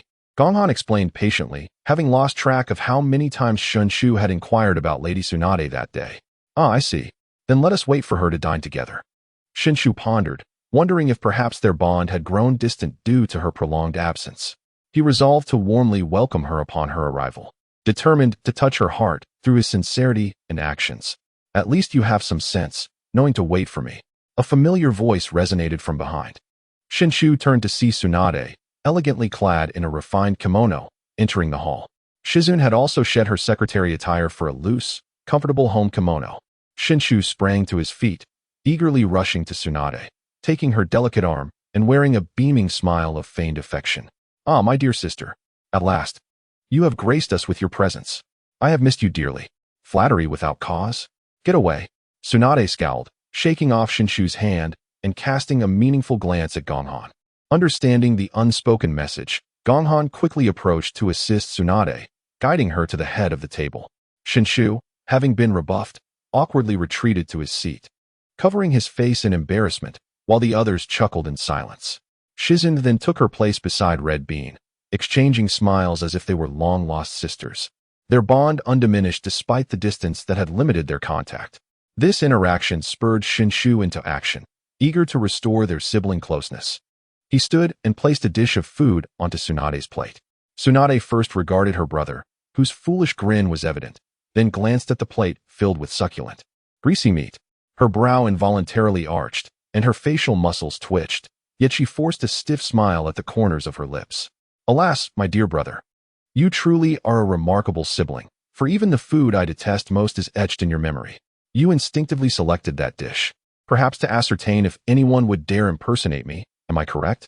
Upon hearing this, Shunshu was momentarily bewildered. He had never entertained such a notion, not even within the recesses of his own mind. However, fret not, for in this Julong city, there exists no individual audacious enough to impersonate your sister.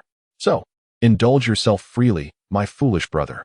Tsunade deftly lifted a piece of fatty meat with her chopsticks. Then, with a graceful flick of her arm, the morsel fell into the mouth of Gonghan, who had dutifully crouched beside her, awaiting his treat.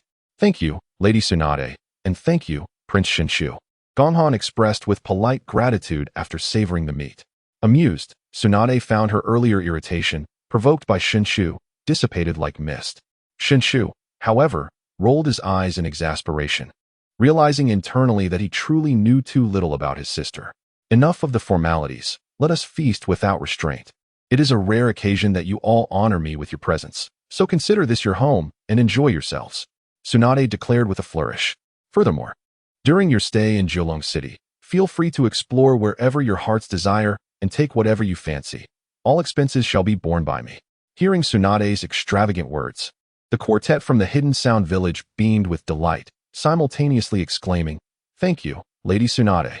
They also felt a pang of regret for Kimimaro, who, due to health constraints, could only languish in his room while missing such a splendid opportunity. Nevertheless, they vowed to relish this opulent world on his behalf. Noticing Orochimaru's distracted demeanor and Shinshu's lackluster appearance, Tsunade surmised that these two were likely grappling with some formidable issue. Truly, some matters are impossible to conceal. She had intended to avoid discussing serious matters during their meal, but their expressions suggested that unless she addressed the matter at hand, they would remain in this state of unease. With a resigned sigh, Tsunade set down her chopsticks, raised her cup filled anew by Gonghan, and drained it in one swift motion.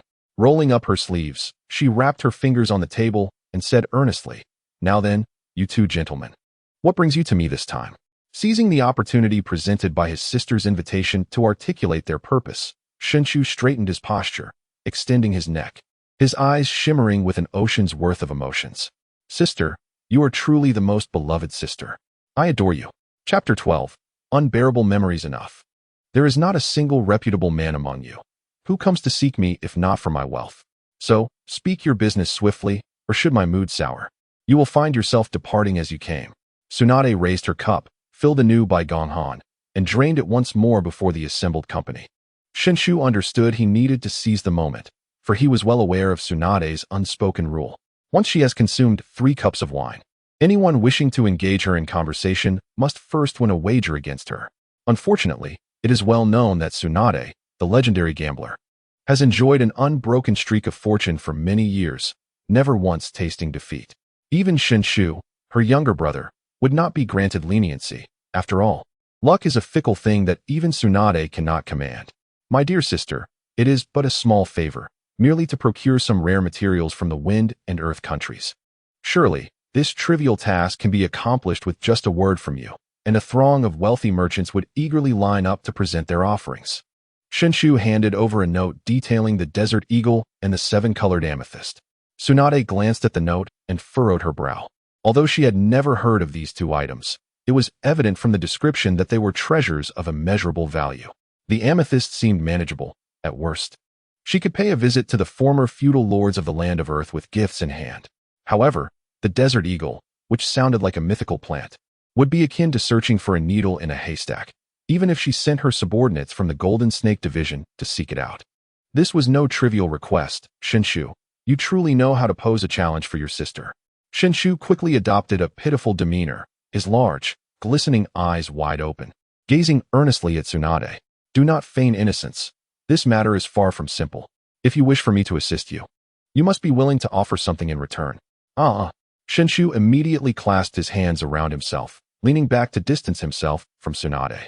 The glint of mischief in her scrutinizing gaze instantly reminded him of a regrettable past. Years ago, he had sought Tsunade's help in securing funding for the establishment of the Konoha Research Institute for his mentor, Orochimaru.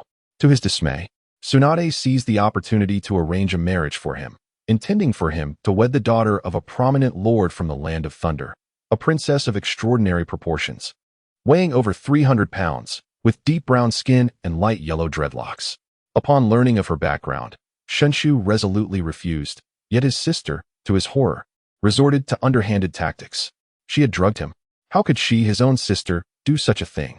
Bewildered, he found himself alone with the princess, under the guise of fostering their relationship. In reality, he had nearly fallen victim to her advances. Fortunately, when she lunged at him, her considerable weight shattered 7 of his ribs, jolting him back to reality and dispelling the effects of the drug. In a desperate bid for survival, he fled, barely preserving his virtue, But the traumatic experience left an indelible psychological scar, rendering him too terrified to return home. Look at you. What is there to fear? While you did indeed sacrifice your dignity in the past, it was a necessity born of your sister's financial constraints. However, now, regardless of anyone's financial woes, I, your sister, am certainly not lacking in funds. Thus, there is no need for trepidation. I merely wish to discuss a suitable marriage proposal for you. As you are no longer a child. Ju trembled all over, instinctively shaking his head like a rattling drum. He was resolute in not stumbling in the same place twice. At that moment, he even felt a fog enveloping his mind, and in a panic, he rose abruptly, gripping the table for support. A glance at the dishes on the table revealed no delicacies. Rather, it was the spotted visage of Princess Yeju grinning at him. Could it be that you have once again laced this meal with something foul? Tsunade looked at Ju, who appeared dazed, completely bewildered as to what had gone awry. This time, she had done nothing but propose a marriage. How could it have caused such an uproar? Ju-kun, the food is perfectly fine. The usually silent Orochimaru suddenly interjected in defense of Tsunade. After all, he was an expert in toxins. If anyone had tampered with the dishes, he would surely have been aware. His explanation stemmed from a desire to prevent any further misunderstanding between the siblings. Ju, naturally trusting his mentor, closed his eyes and began to breathe deeply once he was assured the food posed no threat.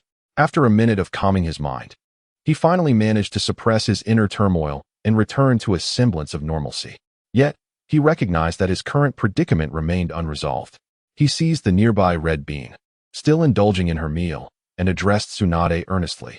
Nonetheless, I must advise you to abandon all hope. I already have someone I cherish. Tsunade regarded the red bean, who was forced to play her part, fully aware of her own worth, her expression rife with mockery and disdain. So, you mean to say you have an affection for the red bean? Indeed. Oh, and how do you intend to prove that? Tsunade rested her chin on her hand, an expression of amused anticipation on her face. She knew her brother all too well. He would never lie and always wore the truth upon his countenance. Very well. You seek proof? Then watch closely. Ju exclaimed, wrapping his arms around the red bean's waist, and before the eyes of all present, kissed her fervently. Instantly, the atmosphere in the hall shifted. The accompanying orchestra, momentarily taken aback, transitioned into a fitting romantic melody. Some were mere spectators, while others felt their hearts shatter. Even Orochimaru's eyes widened in disbelief. The development had escalated far too swiftly. Tsunade's teeth nearly ground to dust as she clenched her jaw, veins bulging on her forehead, nostrils flaring with exasperation.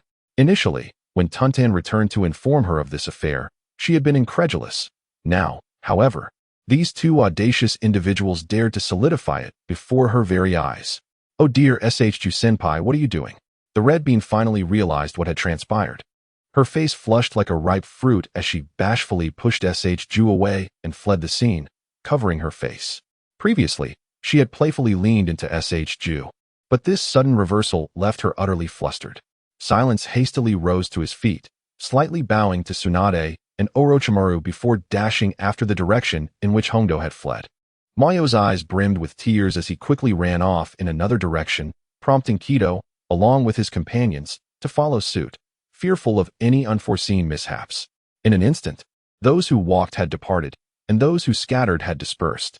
On the table remained only the furious Tsunade, the reluctantly spectating Orochimaru, and Shru, who seemed to silently ask, "Sister, do I appear courageous?" Chapter 13. The Oriental Pearl, Orochimaru. Tsunade suddenly erupted in fury, forcefully slamming her palm onto the table, shattering it. However, she did not immediately turn her ire towards Shru. Instead, she seized Orochimaru by the collar. He felt himself involuntarily lifted by an unseen force, his eyelids twitching uncontrollably as he realized calamity had chosen to descend upon him first. He hurriedly exclaimed, "Tsunade, calm down. Things may not be as you perceive. We should clarify the situation before jumping to conclusions." Before Orochimaru could finish speaking, Shru, who was beside him, failed to offer any clarification and instead introduced a new complication.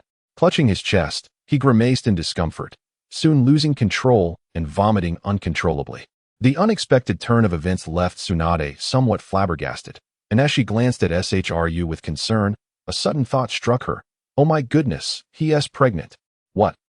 Orochimaru's face was a canvas of confusion. How on earth did you arrive at that conclusion? Just because he vomited, it doesn't imply pregnancy. Surely you've not drunk something tainted. And besides, he merely kissed someone. He's a male. How could he be with child? As Orochimaru pointed at SHRU. Stammering without the chance to explain, SHRU covered his mouth and awkwardly made a hasty exit. Others were oblivious to the unfolding drama. But SHRU was in utter despair. That scoundrel Hondo was indiscriminate in what he consumed, mixing garlic with alcohol, which had made him sick. Hey, don't leave. Stop, SHRU-kun. Orochimaru called out hoarsely, yet SHRU did not look back. At this juncture, what could Orochimaru possibly say? As their teacher, how could he have tolerated their clandestine office romance? His disappointment was palpable. Orochimaru observed Tsunade's expression of sorrow akin to that of a heartbroken bride, almost convincing enough to make one believe in the gravity of the situation. Nearby, the accompanying orchestra swiftly adapted, shifting the music to a tense and exhilarating march. Tsunade ceased her words, raising her fist to strike Orochimaru's face. Today, she would settle both old and new scores. Realizing the seriousness of Tsunade's demeanor, Orochimaru reluctantly smirked, resigned to engage in this spirited exchange. The hall quickly transformed into a lively scene, with Tsunade and Orochimaru, both formidable talents, passionately enacting a chase of pursuit and evasion. After a considerable time, SHRU, having expelled the discomfort outside, gradually straightened up, feeling significantly better. A refreshing breeze caressed him, inducing a delightful shiver. And it was then he remembered that he might have forgotten something. He abruptly turned his head, intending to dash into the hall, only to behold his teacher, Orochimaru, emerging in a disheveled state, his attire tattered and hair in disarray. The sight was reminiscent of a young maiden who had suffered indignity. "Teacher, are you all right?" SHK hurriedly approached, only to be met with a bemused glance from Orochimaru, who seemed at a loss for words. SHK-kun, might I request that you inform me prior to your reckless endeavors in the future? It would allow me to avoid the ensuing calamity. My apologies, teacher. I promise it won't happen again.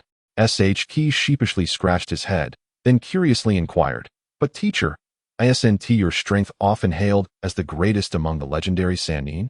How could you be so thoroughly bested by my sister?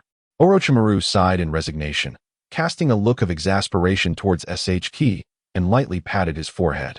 Previously, Tsunade claimed you were heartless, and I was skeptical. Now I find myself convinced. That individual is our principal benefactor, and you've struck her. Are you prepared to face the consequences of such folly? Ah, you do have a point.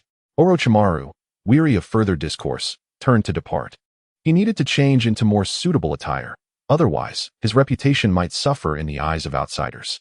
SHK glanced back into the hall, but chose not to return, hastening to keep pace with Orochimaru while asking, by the way, teacher, did my sister ultimately agree regarding the materials? Sort of, Orochimaru replied. What do you mean, sort of? SHK asked, perplexed. Your sister mentioned that a grand joint CHNIN exam will be held at Shinjukai-ri Castle in a month, requiring the children from my Sound Village to participate. She intends to set those two precious materials as rewards, though she did not specify their form. To acquire them, participation in the exam is essential. What? SHK's eyes widened in shock, and he turned to sprint back into the hall for clarification. Orochimaru shook his head, disinterested in returning to that place of disputes, and quietly departed. However, upon SHK's return to the hall, he found that Tsunade had already vanished, leaving only a group of individuals from the North and South Stars surveying the site, preparing for the restoration of the hall's architecture. Meanwhile, Tsunade was cheerfully striding towards the side hall, her hands playfully toying with two vials. These were spoils she had just acquired from Orochimaru. Otherwise, she would not have so readily allowed him to leave. The vials contained medicinal products, byproducts of Orochimaru's experiments on animals. While they might hold little significance for him, they were treasures that could yield immense wealth in Kairi City. One was named Ice Condensation Love Dream Frost, a skincare product designed specifically for women, nurturing the skin and enhancing beauty. The other, the pillar supporting heaven for 3 days and nights, was crafted for men, promising swift effects without side effects when consumed. After grasping the effects of the concoction, Tsunade tossed 2 bottles to Gong Han at her side, instructing, arrange for the rapid mass production of these 2 medicines according to the formula. Let Tianfu provide a limited free trial to select customers, and have the Jin Shi discreetly observe and document the specific effects. After a month, we shall launch the official sale. Gong Han carefully stowed the bottles in his sleeve, and as a first-class Tianguan, he naturally had a comprehensive marketing plan in mind after understanding the effects. The two soon arrived at a chamber where Jing Yin was quietly accompanying a composed Hong Do. Tsunade kicked the door open with a fierce motion and strode in boldly. She gestured, and two guards from the Xuanwu Hall, whom she had summoned hastily, entered carrying two enormous boxes. The boxes thudded heavily against the ground, causing the floor to tremble beneath Hong Do's feet. The guards swiftly opened the boxes, revealing them filled to the brim with currency notes from the land of fire. 5 million. Leave my brother alone. My lady Tsunade, what is this? Hong Do exclaimed, bewildered. Tsunade nodded, familiar with this scenario, and immediately clapped her hands. As the applause echoed, two more guards entered, carrying another pair of boxes, which upon opening, were again filled with currency notes. A flat price of 10 million. Hong Do hesitated, observing Tsunade's flushed cheeks. She realized that the woman had likely indulged in quite a bit of drink on her way here and was now in a state of half-drunkenness. My lady Tsunade. It's not that we. Before Hong Do could finish her explanation, Tsunade raised her hand to interrupt. I understand. This is love. However, I do not consent. Unless you can defeat me, forget about being with my brother. With that, Tsunade produced a dice cup from her robe and solemnly placed it on the table between herself and Hong Do. Come now, after all these years. Let me see if you have improved. If you win, I shall entrust my brother and the entirety of Jiulong City to you. Do you have the courage to wager against me? Hong Do's lips twitched slightly, as four imposing guards surrounded her, glaring fiercely. The atmosphere suggested that her options were severely limited. Jing Yin observed the entire scene, fully aware of Tsunade's temperament, understanding that she was merely jesting, and calmly nodded at Hong Do. Understanding the unspoken message, Hong Do boldly replied, then let us try. Excellent. Tsunade grinned, and thus, the two engaged in a night of fervent gambling. However, the outcome was predictably one-sided, resulting in Tsunade's absolute and unchallenged victory. Ultimately, as the sun rose in the east, the first rays of dawn streamed into the room, illuminating Hong Do's exhausted visage. She collapsed sideways, too weary to continue, and slowly closed her aching eyes. Thank you for keeping me company through the night. Take this 10 million as funding for your master. With a spirited air, Tsunade rose and exited the room, standing on the corridor while gazing at the pale light of dawn breaking in the east. After a night of deep reflection, she had thoroughly contemplated the pros and cons of certain matters and resolved to provide a response. Let us name the new casino Oriental Pearl. What do you think, Jinin? It is indeed an excellent choice. Well then, you shall inform the people of Konoha that this year's Chunin exam will be held at the Oriental Pearl in Qinsho Jiulong City. Certainly, Jinin responded decisively, and the two of them silently gazed towards the east, intending to appreciate the rare beauty of the sunrise together. Chapter 14. New Mission Konoha Village. Western Dense Forest. As the earth trembled violently, clouds of dust billowed into the air. In the woods, several masked umbus stood frozen, their gazes fixed upon the towering, one-eyed stone statues that had risen abruptly, surrounding them completely. An inexplicable sense of helplessness washed over them. That day, they experienced firsthand the terror of being dominated by giants. The stone giants raised their enormous fists, resembling small mountains, poised to strike. The umbu, who had been summoned for training, snapped back to reality and swiftly completed their hand seals, unleashing a barrage of fire and water techniques against the stone giants. Unfortunately, their efforts yielded little effect. The thick rock armor of the giants was impervious to their attacks, resulting in only a few superficial cracks. Yet, in the next moment, these minor wounds were rapidly mended by a surge of earth-based chakra. Realizing the dire situation, the umbus scattered in all directions just as the stone giants brought their fists crashing down.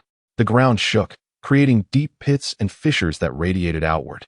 Even though the strikes missed their targets, the sheer power of the assault was vividly apparent to all the participating umbu. They understood that had someone recklessly attempted to endure such a blow, they would have undoubtedly been reduced to mere pulp. Simultaneously, they could not help but feel a sense of dread regarding the terrifying ninjutsu that the young prodigy accompanying them was researching. Not far behind the cluster of stone giants, in an open space, Menma was performing hand seals with her eyes tightly shut. She channeled her chakra through her feet, continuously feeding it into the ground and transmitting it to the various stone giants, all while keenly sensing the fluctuations and flow of the earth-based chakra. Heishua, leisurely leaning against a tree beside Menma with a book in hand, quietly observed the scene. He had initially intended to impart some earth techniques to help Menma fortify her defenses, preventing a recurrence of the crisis faced in the Rain Village. However, to his astonishment, Menma exhibited an exceptional talent for learning and demonstrated remarkable diligence in her practice of ninjutsu. Consequently, she not only mastered those techniques within a mere week, but also began to experiment with peculiar earth jutsus of her own. The Umbu participating in the training were summoned by Heishua. Ordinarily, he would have taken the stage himself. Moreover, his lightning techniques would have had a distinct advantage over earth techniques, allowing him to better refine Menma's skills. Yet, he was taken aback by the sheer volume of chakra that Menma possessed, far surpassing his expectations. After the statues were destroyed, they were continuously restored with the supply of chakra from Menma, ultimately depleting his chakra and transforming it into a rigorous endurance training. Of course, Heishua was acutely aware that Menma's earth-style techniques still had considerable shortcomings and flaws. If he wished to end the battle, he could easily subdue Menma. However, his objective was not victory, but rather the training of Menma, which necessitated enlisting some lower-ranked members of the organization to assist in the practice. As the forest lay in disarray due to Menma's colossal stone giant, with all the birds and beasts scattering in fright, a glossy black crow unexpectedly flew into the woods, arriving before Heishua. Upon hearing the flapping wings, Menma instinctively glanced over and recognized it as Shizue's crow, which bore a message scroll tied to its leg. He promptly released the hand seals and turned to approach Heishua. Not far away, the stone giant, no longer sustained by his chakra, instantly lost its vitality, crumbling into heaps of earth upon the ground. This development granted a sigh of relief to the dark ninjas engaged in a fierce struggle.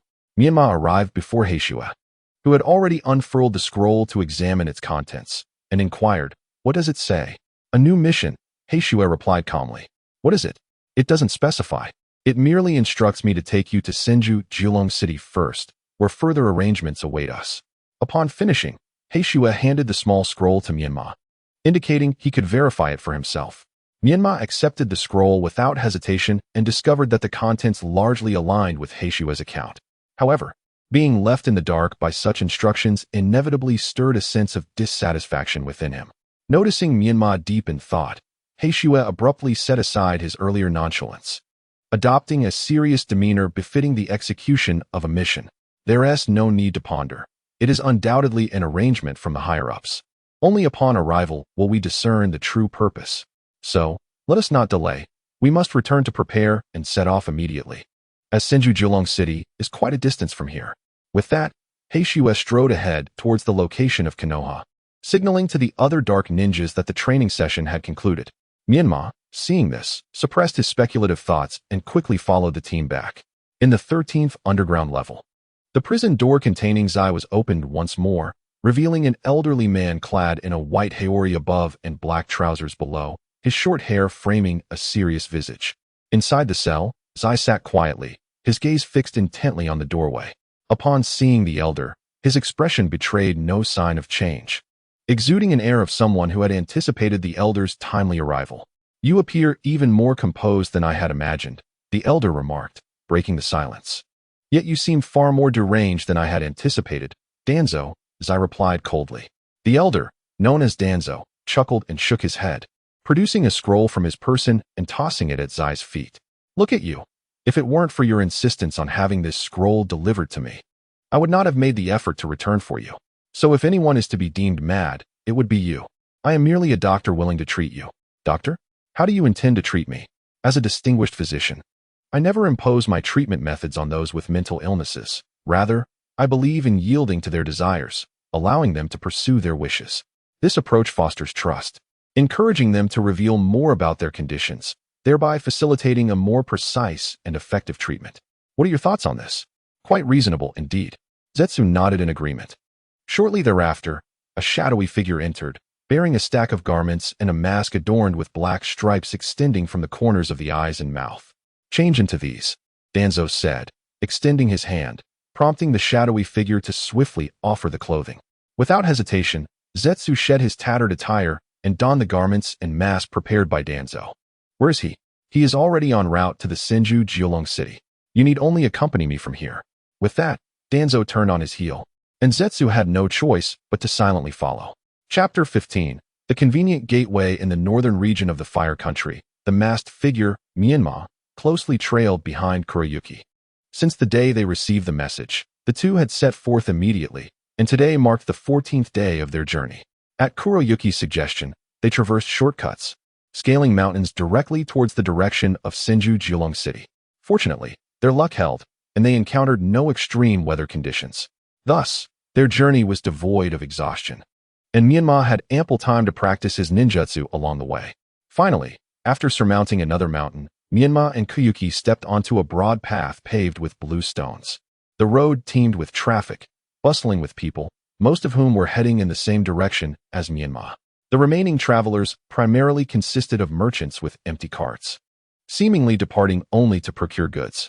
Following this smooth stone path, one could easily behold the majestic white brick city walls that undulated in the distance, adorned with grand stone sculptures of the two Hokages between the columns and doors. Menma, having seen these visages on the Hokage rock in Konoha, immediately recognized them and inquired of Kuroyuki, "What connection does this place have with Konoha? I am unsure where to begin. But you should know that the lord of this city descends from the Senju clan, Lady Tsunade, one of the legendary Sannin. She is also the granddaughter of the first Hokage, Hashirama Senju." Kuroyuki succinctly conveyed what he knew, providing Menma with a clearer understanding. As they stood by the roadside, observing, they noted that the travelers heading to Senju Jiulong City hailed from various regions. Besides those from the Fire Country, there were individuals from the Wind Country, the land of waterfalls, the land of grass, and other neighboring nations.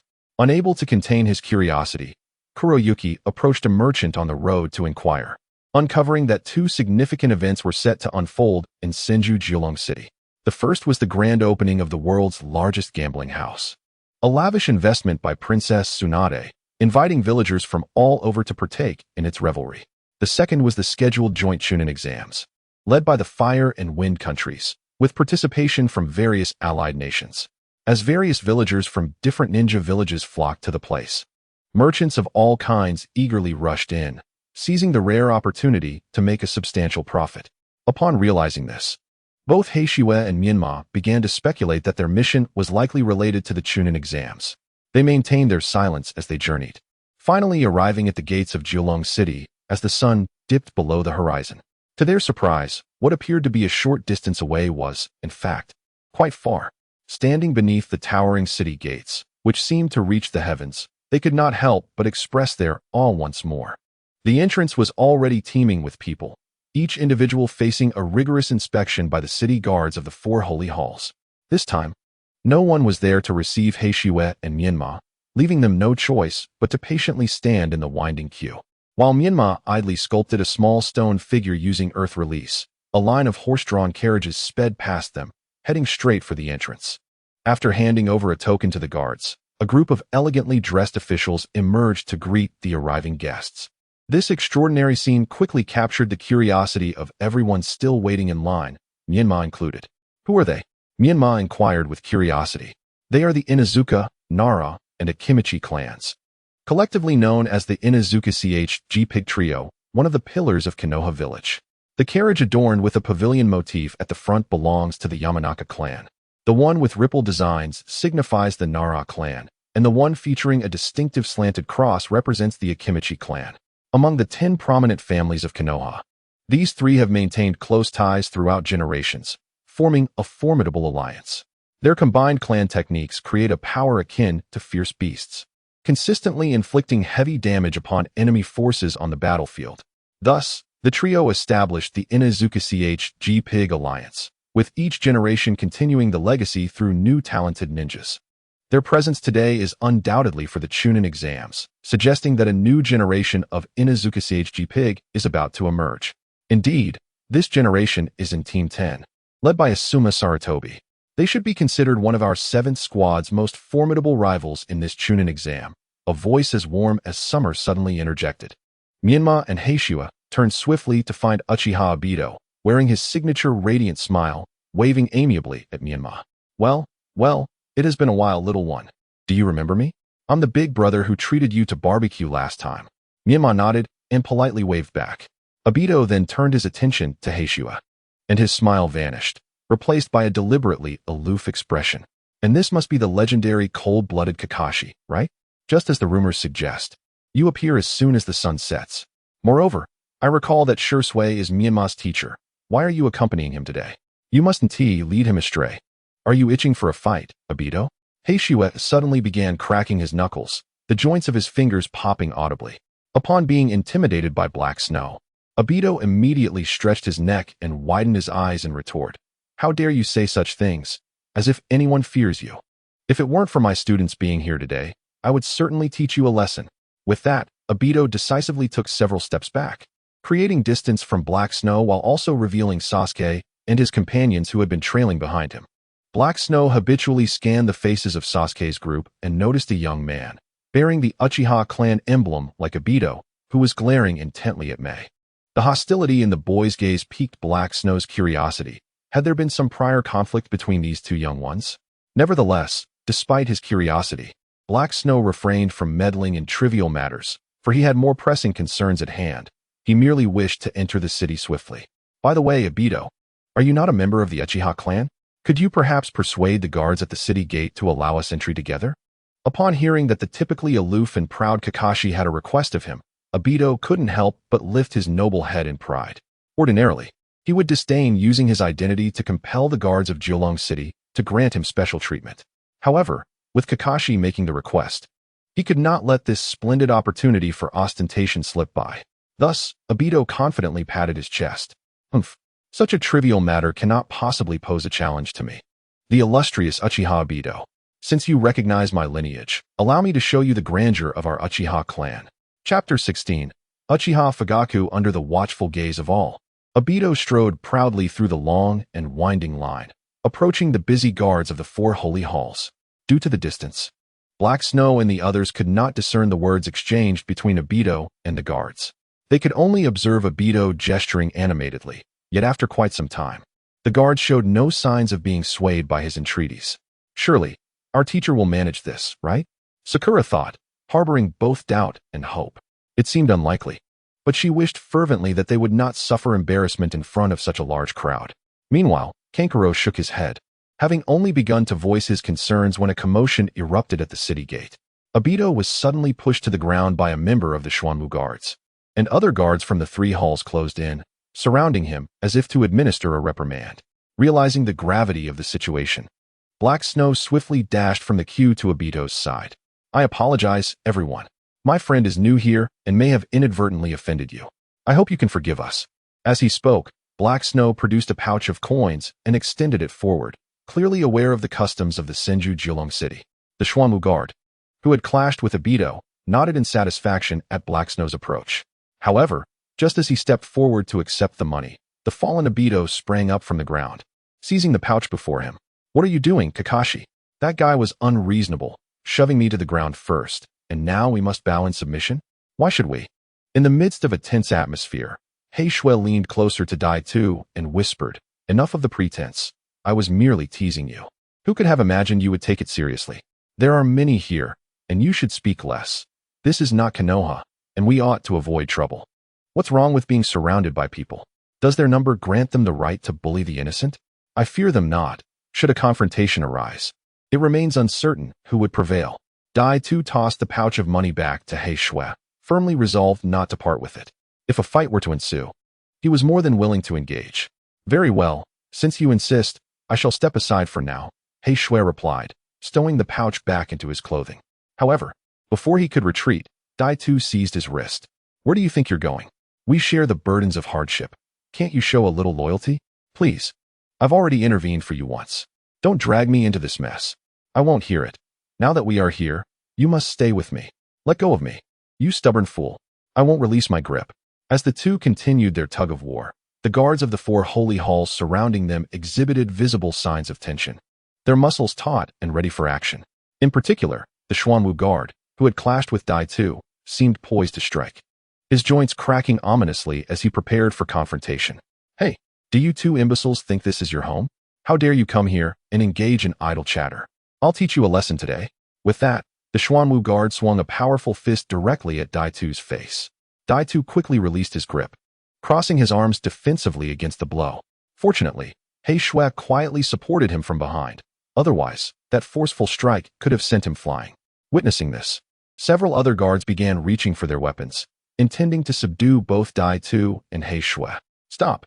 At that critical moment, a deep, resonant voice halted the actions of all present. Suddenly, 7 elegantly crafted horse-drawn carriages sped into view, each emblazoned with the same red and white fan insignia adorning Daitu and Sasuke. The carriages came to a steady stop before the Xuanwu guards, and the curtains of the central carriage were drawn back, revealing a rectangular face marked by short black hair and fierce eyes. The leading Xuanwu guard recognized that face, recalling it bore a striking resemblance to the nobleman depicted in a prior announcement. Upon further reflection, he realized it was none other than the head of the Uchiha clan, Uchiha Fugaku. Beside Uchiha Fugaku sat a beautiful and gentle black-haired woman, his wife, Uchiha Mikoto. Recognizing their identities, the guards of the 4 holy halls quickly bowed in respect. We apologize for our rudeness, Lord Uchiha Fugaku. Not at all. It is merely a matter of my clan's members inadvertently delaying your duties. I trust that, given our Uchiha clan's long-standing respect for the Senju clan, today's events will be overlooked. Uchiha Fugaku spoke with a calm demeanor, yet his presence commanded a respect that compelled the guards to lower their heads, unable to meet his gaze. We would never dare to oppose you. We shall clear the path for you at once. The guards, who had previously gathered closely, swiftly dispersed, while others were dispatched to inform the heavenly officials of the Tianfu to come and escort them. As the guards busied themselves with arrangements, Sasuke and his companions approached Obito's side. Fugaku's gaze swept over them one by one, lingering a few extra seconds on Mei. This subtle observation did not escape Sasuke's notice. He furrowed his brow and turned to Mei, pondering the inexplicable charm she seemed to possess that continually sparked interest among those around her. Esteemed guests, there are vacancies in our clan's carriage. If it is not too much trouble, I invite you to join us as we enter the city, Fugaku offered sincerely. However, before Obito could respond, Sasuke interjected with alacrity. There's no need for that. We shall walk into the city, Sasuke declared, turning toward the city gate. As he passed by Obito, he tugged gently at his sleeve. Come now, sensei. Have you forgotten your own counsel? You taught us that the youth should not rely solely on the shade provided by the clan, but rather should forge their own paths to prove themselves. Suddenly reminded of his own words, Obito felt a flush of embarrassment creep upon him, as if he had become a living example of what not to do. He promptly dismissed the notion of taking the clan's carriage and respectfully acknowledged Fugaku. Thank you for your kind offer, clan leader, but Sasuke is quite right. We shall walk into the city. With that, Obito hurriedly made his way towards the city, feeling as if he could not linger for another moment. What a disgrace. Had he known, he would have acted more judiciously. The thought ignited a surge of frustration, and he shot a cold glare at Kuroyuki beside him. Well, thanks to you. Today I have witnessed the grandeur of the Uchiha clan. It is indeed extraordinary, Kuroyuki remarked nonchalantly, teasingly. Kakashi, you scoundrel, how dare you bring that up? Obito's face flushed crimson, and he seized Kuroyuki by the neck, wishing he could throttle the old rascal right then and there. Observing the departing figures of Sasuke and his party, Fugaku let out a resigned sigh and quietly lowered the carriage curtain. Look at you, wearing that stern expression again. It was precisely this demeanor that scared Sasuke away just now. His wife, Mikoto, teased him. Not at all. It was merely him throwing a childish tantrum, Fugaku retorted, somewhat defensively. Is that so? I find that Sasuke seems to have matured significantly, reminiscent of your youthful self, and bears a striking resemblance to his brother Itachi. Wouldn't you agree, Izumi? Mikoto said, her eyes sparkling as she glanced at the beautiful girl seated beside her, close to the carriage door. Izumi, with her lustrous black hair and delicate features, a beauty mark beneath her right eye, and clad in an elegant purple chipao, returned Mikoto's gaze with a warm smile. You are absolutely right, Annie. I too feel that Sasuke bears a strong resemblance to his brother Itachi. Her eyes shimmered with a light as the face of the one who had once captured her heart flickered in her mind. She recalled their last encounter 3 years prior, during Sasuke's birthday celebration. In the present day, Sasuke is preparing to participate in the Chunin exams, uncertain whether fate will allow them to meet again. Chapter 17. Gaara. Upon entering the city, The bustling scene of Senju Kiyakawa once again dazzled May. The streets were ablaze with lights, teeming with an overwhelming crowd, far more lively than what she had previously encountered in Konoha. In addition to the usual lanterns, the various shops and their signs were adorned with a kaleidoscope of vibrant lights. The melodious sounds of flutes and strings filled the air, emanating from different establishments, each tune enchanting in its own right. The marketplace offered a plethora of goods. Besides the products from the Land of Fire, there were numerous items from neighboring countries. Even someone like Sasuke, born into a prominent family and well-versed in the world, found himself captivated by the novel sights and sounds. Obito clung tightly to Kurayuki's sleeve, akin to a courtesan reluctant to part from her companion after a visit to a tea house. Gently shaking Kurayuki's arm, he insisted, "I don't care. You owe me a proper meal after the trouble you caused me today. Otherwise, I shan't let go." Kurayuki was at a loss for words. After all, it was rather undignified for two grown men to behave in such a manner in public. While Obito might disregard his image, Kurayuki still valued his own. However, remembering that he was wearing a mask and that others might not recognize him, he became less concerned and merely shot Obito a disapproving glance. As if reading his thoughts, Obito swiftly removed Kurayuki's mask and raised his voice. "Kakashi, don't think that wearing a mask will disguise you. Your white hair is far too conspicuous. Anyone can recognize you as the White Fang of Konoha." Quickly, Kurayuki covered Obito's mouth to prevent him from continuing. He was exasperated with this persistent troublemaker. "All right, let us just eat, but I get to choose the place." Obito's eyes sparkled with delight, but upon hearing the latter part of the statement, his expression soured. He immediately yanked Kurayuki's hand away, declaring, "That one tea do. You're so stingy. If I let you choose, we'll end up eating poorly. I refuse. My students are still growing and need proper nourishment." "Fine, let you choose. Just let go of me already," Kurayuki retorted, forcibly retracting his arm, which had been stretched by Obito's grip. Finally liberated, Obito eagerly began to survey his surroundings. This was a rare opportunity for Kurayuki to splurge, and he was determined to select a lavish establishment for their feast. As they strolled and observed, Obito's gaze finally settled on a particularly opulent restaurant, the most extravagant he had seen. "That's the one," he exclaimed, pointing excitedly at the distant red-domed building, topped with an exaggerated human-shaped balloon that glowed with a translucent light, resembling the city's own night lanterns. Kurayuki followed his gaze, eventually fixing his eyes on the restaurant sign, which read Ichiraku. He turned to Obito and asked, "Are you sure?" As he gazed upon the opulent decor, a sense of trepidation washed over him. If the expenses were too steep, it would be better to speak plainly. He would not impose. Nevertheless, the establishment had been chosen, akin to water spilled that cannot be gathered back. At worst, he could treat them to a meal out of his own pocket. "Spare me," he said. "I never claimed it was impossible. I merely inquired if you were certain. Since you are so resolute, let us proceed to dine." Heiyue, with a cheerful demeanor, patted the shoulder of Dato, who was unaware that Ichiraku ramen was renowned for its economical offerings. The revelation was somewhat unexpected for him. Dato gazed into Heiyue's crescent moon eyes, sensing an ominous premonition. Despite being the one to designate this place, he felt as though he had been ensnared. It must be an illusion, he reassured himself. Soon, the group arrived at the entrance of Ichiraku ramen, just as a quartet from Sunagakure emerged from within. The leader, adorned with a white cloth wrapped around his head, had his left face concealed, while two crimson markings adorned the right. His attire suggested he hailed from the land of wind, a seasoned jonin. The three companions behind him appeared to be of similar age to Sasuke, likely his students. On the far left stood a youth clad in black, carrying a wooden box on his back. To the far right was a girl with short, light yellow hair, wielding a large fan. Between them was a boy with crimson hair, marked by a character for love on his forehead, and a large gourd slung across his back. This red-haired boy cradled an exquisite plush teddy bear, his face alight with innocent joy. As the two groups met, they courteously moved to the right to allow passage. Just as they were about to pass each other without incident, the red-haired boy unexpectedly stepped in front of the last member of the other group, Mainao, halting him in his tracks. "What do you intend to do?" Mainao asked, brimming with caution. Unfazed, the red-haired boy extended his teddy bear towards him. "Don't be alarmed. I believe you might need it more than I do." "What is this? A toy?" "Indeed, it was a gift from my mother. She said it is a lucky bear that helps chase away troubles and loneliness. Such childish things, I have no need for them."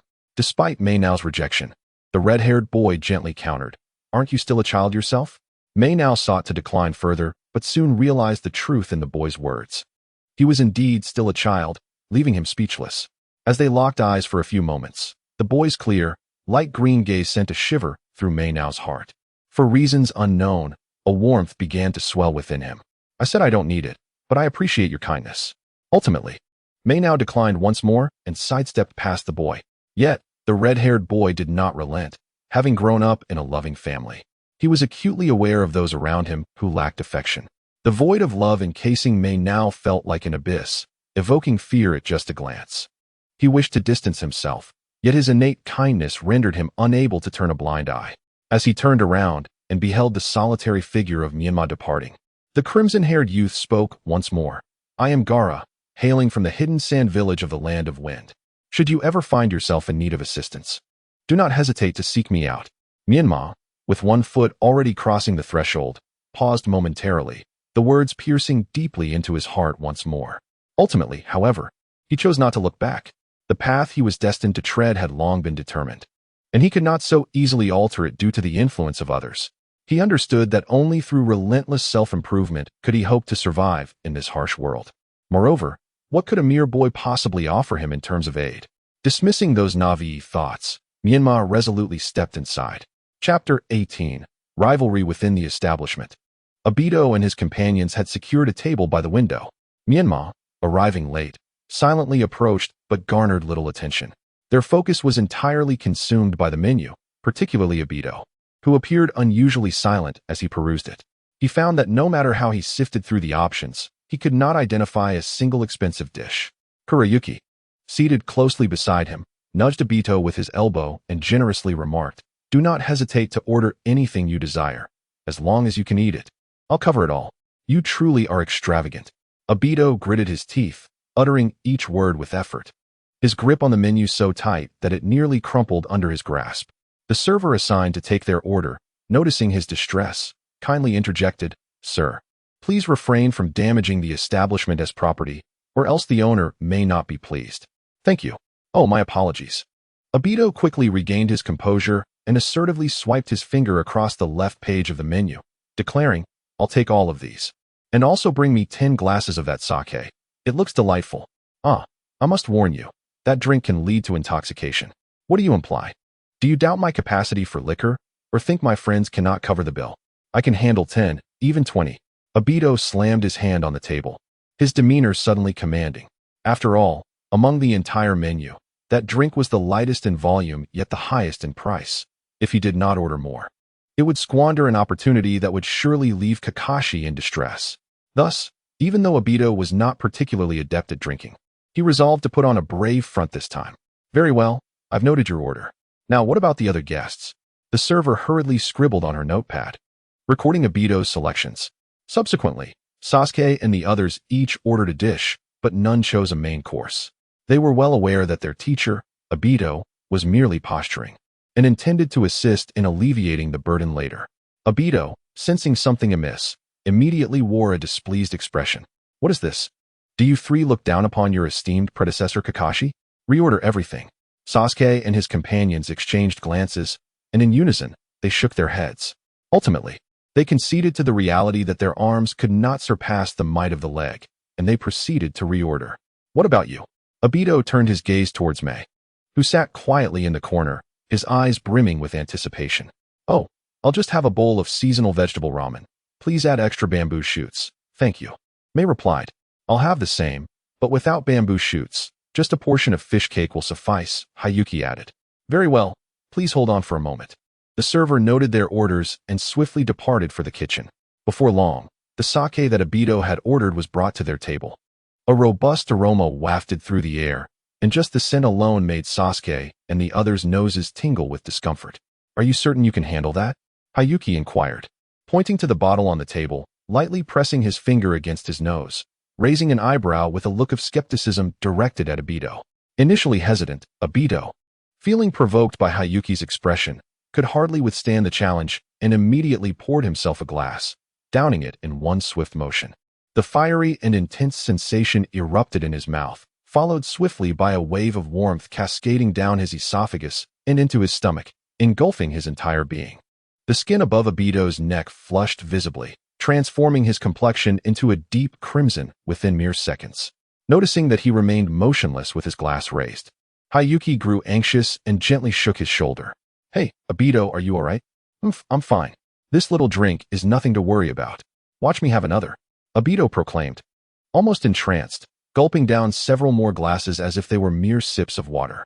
Hayuki had never witnessed anyone consume alcohol in such a manner, without even a morsel of food to accompany it. Sasuke and the others leaned back slightly, astonishment mixed with resignation on their faces, mentally bracing themselves for the impending spectacle of Obito's drunken antics. May nodded in genuine admiration, sensing that consuming such potent liquor required immense fortitude to endure the inevitable discomfort. Seeing the admiration in their eyes, Obito puffed out his chest with pride, his nose nearly pointing skyward. "What a pity! If Rin were here, she'd surely commend my prowess." At the mention of Rin, a shadow of melancholy crossed Obito's face. It was the first time Sasuke and the others had heard their teacher speak her name, instantly igniting their curiosity about who she was. Hayuki, equally anxious, shook Obito once more and urged, "You're drunk now. It's enough, don't drink anymore. We all know your capabilities." As Hayuki pretended to reach for Obito's glass, Obito swiftly dodged. "No, I insist on drinking. Kakashi, don't think I'm oblivious. I know you have feelings for Rin too. But alas, the only one destined to bring her true happiness is me, Uchiha Obito. Just wait, on the day I become Hokage, I will take Rin to every corner of the world. On a day when the sun shines just right, and the breeze is gentle, I will stand amidst a sea of flowers to propose to her."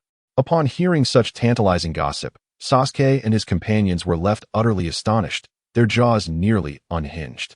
They glanced at their unreliable mentor, Uchiha Obito, and then at the poised and aloof Kuroyuki beside him, their minds buzzing with incredulity at the revelation that the two were indeed rivals in love.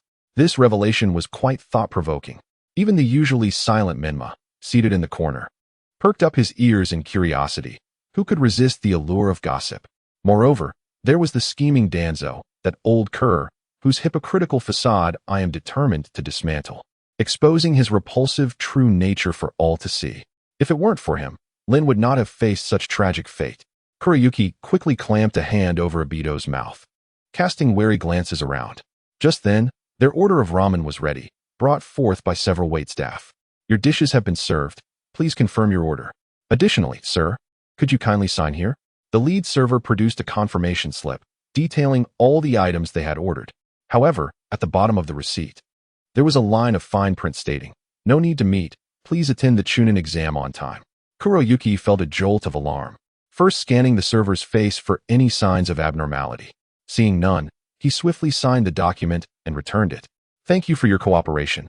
Please enjoy your meal," the lead server said, completing his routine before swiftly retreating with the others through the kitchen door.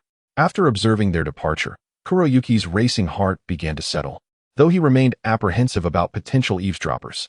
He glanced at Obito, noting that despite his inebriation, he still possessed a fair amount of energy, his expression lingering with unspoken thoughts as if he wished to break free from Kuroyuki's grip and continue speaking. "Be sensible. Cease your rambling, or you will only bring further misfortune upon Len," Kuroyuki warned in a hushed tone near Obito's ear. The latter shivered involuntarily at the words, the alcohol's haze lifting sufficiently for him to comply and fall silent. He yanked Kuroyuki's hand away and began slurping up the ramen, striving to keep his mouth occupied. Sakura, eager to inquire further, was silenced by Kuroyuki's piercing gaze, leaving her to abandon her pursuit. Seizing the opportunity, Kuroyuki discreetly conveyed the recent information to Menma, which offered the latter a sense of reassurance. The group continued their meal in an unusual silence, aside from Menma. Each individual felt an internal turmoil akin to a cat's claws scratching at their insides. Fortunately, the food was not wasted, as an unexpected glutton emerged, helping Obito consume more than half of the ramen. As for Obito, he was utterly incapacitated, lost in a drunken stupor.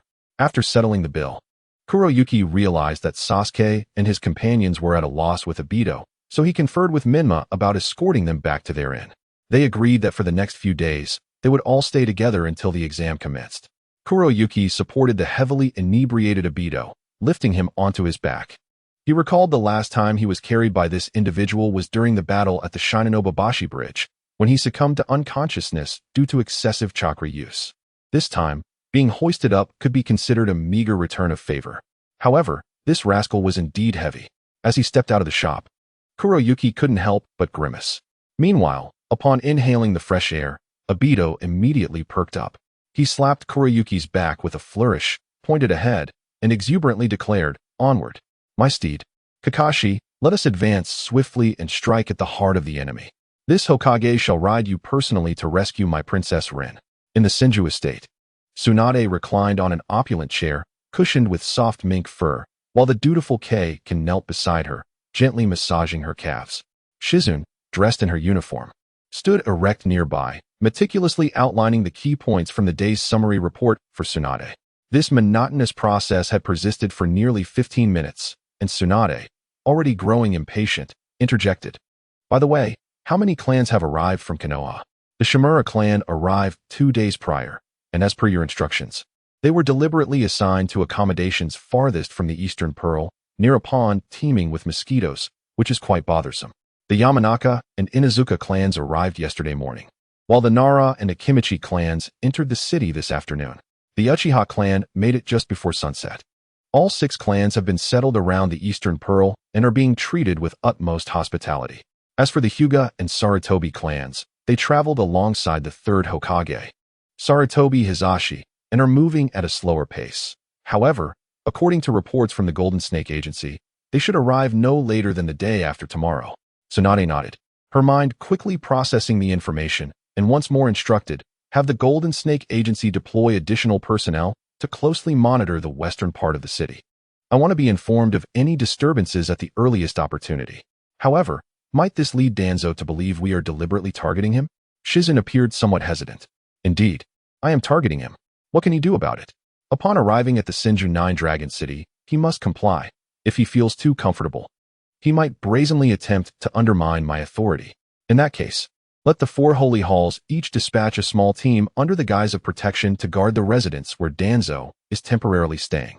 Before the examination commences, not a single fly shall be allowed to escape. I intend to turn the very tactics he excels at back against him.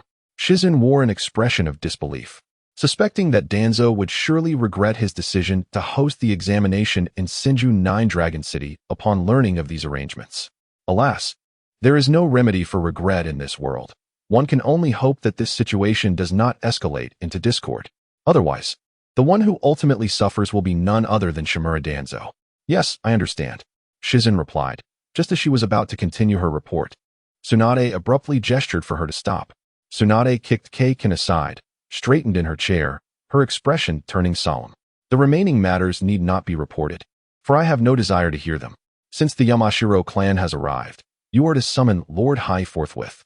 However, the Yamashiro clan has only just settled in. Is it truly appropriate to summon Lord Hai in such haste? What is inappropriate about it? Grant him an opportunity for great profit, and he shall surely express his gratitude in return. Enough of this idle chatter. Go at once and extend the invitation personally. As commanded, quietly. Shernan did not dare to delay, pocketing the report before departing from Tsunade's quarters. Once Shernan had left, Tsunade beckoned to Gonghan with a subtle gesture. Gonghan immediately approached her. Like an eager pup, Tsunade placed her finger gently on Gonghan's sharply defined chin, lifting it slightly as she inquired. How goes the contract I asked you to draft in advance? Gonghan hastily retrieved a scroll from within his robes and presented it respectfully to Tsunade. It is prepared as requested. Once the other party affixes their signature and seal, should they default, they shall face ruinous consequences. Is that so? Tsunade took the scroll with a hint of skepticism, perusing its contents and the concealed clauses within. Her mood brightened considerably. This time, in addition to leveraging the Chunin exams to draw traffic to the new casino, she intended to seize a significant profit during the exams themselves. With this contract in hand, once the family signed, and with the 3rd Hokage acting as a notarizing authority, everything would naturally fall into place. After all, the 3rd Hokage's notorious reputation was well known.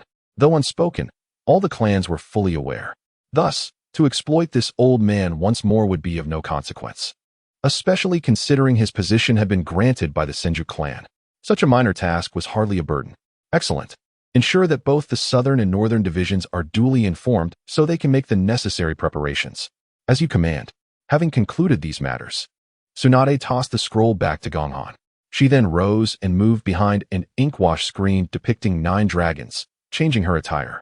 She needed to refine her formidable and imposing image to engage in the forthcoming business discussions with Lord Hai, even though she had no need to feign such importance. After all, in this Senju 9-dragon city, collaboration was never a matter of choice. The outcome rested solely at her discretion. Chapter 20. The opening 1 week later.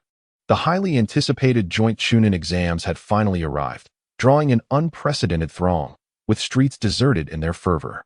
All those gathered in Senju 9-dragon city fixed their gaze upon the newly established casino, the Eastern Pearl. Menma and the 7th Squad, led by Obito, departed from their inn, navigating the crowded streets until they finally reached the Grand Plaza of the Eastern Pearl. The plaza had been cordoned off early by the guards of the 4 holy halls. Aside from esteemed guests and exam instructors, no one else was permitted entry. After undergoing identity verification by the guards, Menma and Sasuke were recognized as candidates, while Obito and Heishue were acknowledged as instructors. Initially, Heishue believed he would not be granted entry, but to his surprise, the organization had already forged his identity, utilizing his true name, Hatake Kakashi. Following verification, Obito and his entourage of 5 breathed a sigh of relief as they entered, guided by the 4th-rank heavenly official to take their positions in the designated queue. In due course, candidates and mentors from various ninja villages gradually made their entrance. Heishue observed that his team actually comprised 2 additional students, forming a class provisionally designated as Class 11 alongside Menma. Just as he pondered the whereabouts of these 2 students, the 4th-rank heavenly official returned, ushering in 2 children of similar height to Menma. Both wore masks typical of the Umbu, and Heishue immediately grasped that this was Danzo's arrangement. He nodded at the official, subtly affirming that these 2 were indeed his students. Subsequently, the 4th-rank heavenly official smiled and withdrew, leaving the 2 students to seamlessly rejoin their ranks. Menma turned to the newly arrived duo, scrutinizing them closely until his gaze coincidentally met one of theirs. Although the other wore a mask adorned with black stripes extending from the corners of the eyes to the cheeks, Menma recognized him at once through those obsidian, jade-like eyes. It was Sai. A jolt of surprise coursed through Menma, uncertain how Danzo had managed to release this eccentric individual. Did he not fear exposure in broad daylight? Noticing Menma's recognition, Sai abandoned pretense and removed his mask, forcing an odd smile that tightened Menma's chest, prompting him to instinctively shift sideways. Stay still. The clans are about to enter, Heishue whispered, having noticed Menma's movement. Reluctantly, Menma complied, turning away to avoid further glances at Sai. In the next moment, a resounding and resonant horn echoed across the plaza. The esteemed families from Konoha and Sunagakure commenced their entrance along the red-carpeted pathways laid out to the left and right. At the center of the plaza, a grand platform had been erected, with seats designated for each family according to their insignias. As the heads of the clans reached their assigned positions, they took their seats, while other family members stood behind them. Once all clans had made their entrance, the frequency of the horn changed, becoming more elongated, accompanied by orchestral music. Following this, the highest leaders of the 2 great ninja villages emerged from the east and west. Leading Konoha was the 3rd Hokage, Hiruzen Sarutobi, clad in Hokage robes and wearing a red hat. Flanking him were 2 elderly advisors, Mito Gates Inma and the esteemed Koharu Udatane. From Sunagakure, the 4th Kazakage, Raza, donned his Kazakage attire and a blue hat, with his wife Karura and his aide Yashimaru accompanying him. The 2 delegations proceeded along the red carpet to the center of the plaza, ascending the steps amidst the watchful eyes of all present. Ultimately, the highest leaders of the 2 villages stood together, facing the assembly of candidates and mentors below, and exchanged a solemn yet amicable handshake. The square reverberated with enthusiastic applause as the video of their meeting was broadcasted on the large screens throughout the Qianshou Jiulong city. Once the meeting concluded, both delegations swiftly took their seats, and the sound of a horn echoed once more, accompanied by the rhythmic beating of a taiko drum. Draped in a golden dragon robe, Tsunade made a grand entrance, her exquisite train being held by 4 distinguished attendants. Her captivating visage, voluptuous figure, and fair complexion drew the attention of all the gentlemen present. Many, caught off guard by Tsunade's alluring presence, found themselves overwhelmed. Some even succumbing to blissful unconsciousness as the sight of her alabaster skin left them spellbound. Surrounding the scene, the members of the four holy halls thrust their spears firmly into the ground and knelt in unison, proclaiming, "We welcome the Lord of Qianshou Jiulong City." Ju and Shizun stood faithfully by Tsunade's sides, while a procession of young maidens and lads carried lanterns emblazoned with the characters for Qianshou, leading the way. As the drumbeat intensified, Tsunade strode confidently down the crimson carpet laid out in the center of the square, advancing towards the positions of the highest leaders of the two villages. Upon reaching the third Hokage and the fourth Kazekage, Tsunade unexpectedly adopted a graceful demeanor, bowing respectfully to each leader. Having met with Hiruzen Sensei and Lord Rasha before, the third Hokage smiled and nodded, momentarily lost in the reminiscence of their first encounter decades prior. Back then, Tsunade was a spirited youth, far from the composed figure she had become. Their initial exchange had been marked by her audacious punch aimed squarely at his face, declaring that only those who could best her were worthy of being her mentors. Time had flown by, and in the blink of an eye, over 30 years had passed. He had aged, and his once impulsive student had matured, having significantly developed the Senju clan into a formidable force that even a nation's ninja village dared not underestimate. It was indeed a remarkable transformation. Rasha, somewhat flustered by Tsunade's salute, hurried to assist her in rising. "There is no need for such formalities, Lady Tsunade. You are my senior. I should be the one bowing to you," he insisted. The moment he uttered these words, Tsunade shot him a furious glare. "If you cannot speak wisely, then refrain from speaking at all. To suggest that I am old before so many witnesses. Have you lost your mind?" Clenching the edges of her gown into fists, she exuded a fierce aura, reminiscent of a lioness awakening from slumber, instilling fear in those around her.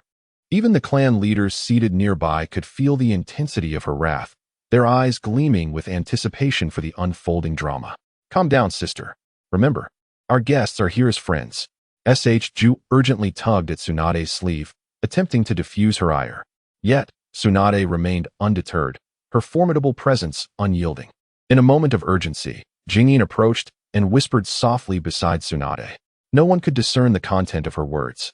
Yet the overwhelming aura of murderous intent emanating from Tsunade retracted instantaneously. Furthermore, an enigmatic smile graced Tsunade's face as her gaze toward Rasha seemed to convey a message. "Just wait and see how I shall bring about your downfall." A chill ran down Rasha's spine, an unsettling premonition dawning upon him, as he sensed that ill fortune was imminent.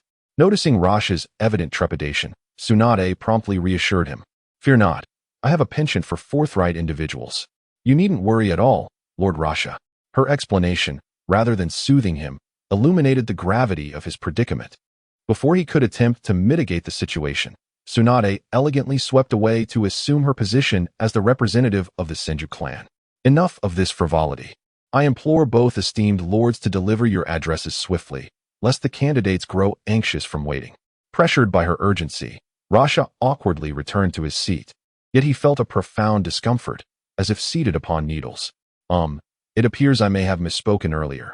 Thus, I must humbly request you, Lord Hiruzen, to take the lead in addressing the assembly." "Very well, I shall not decline your request," Hiruzen Sarutobi replied with a cheerful demeanor. He rose, clasped his hands behind his back, and ambled leisurely to the stage.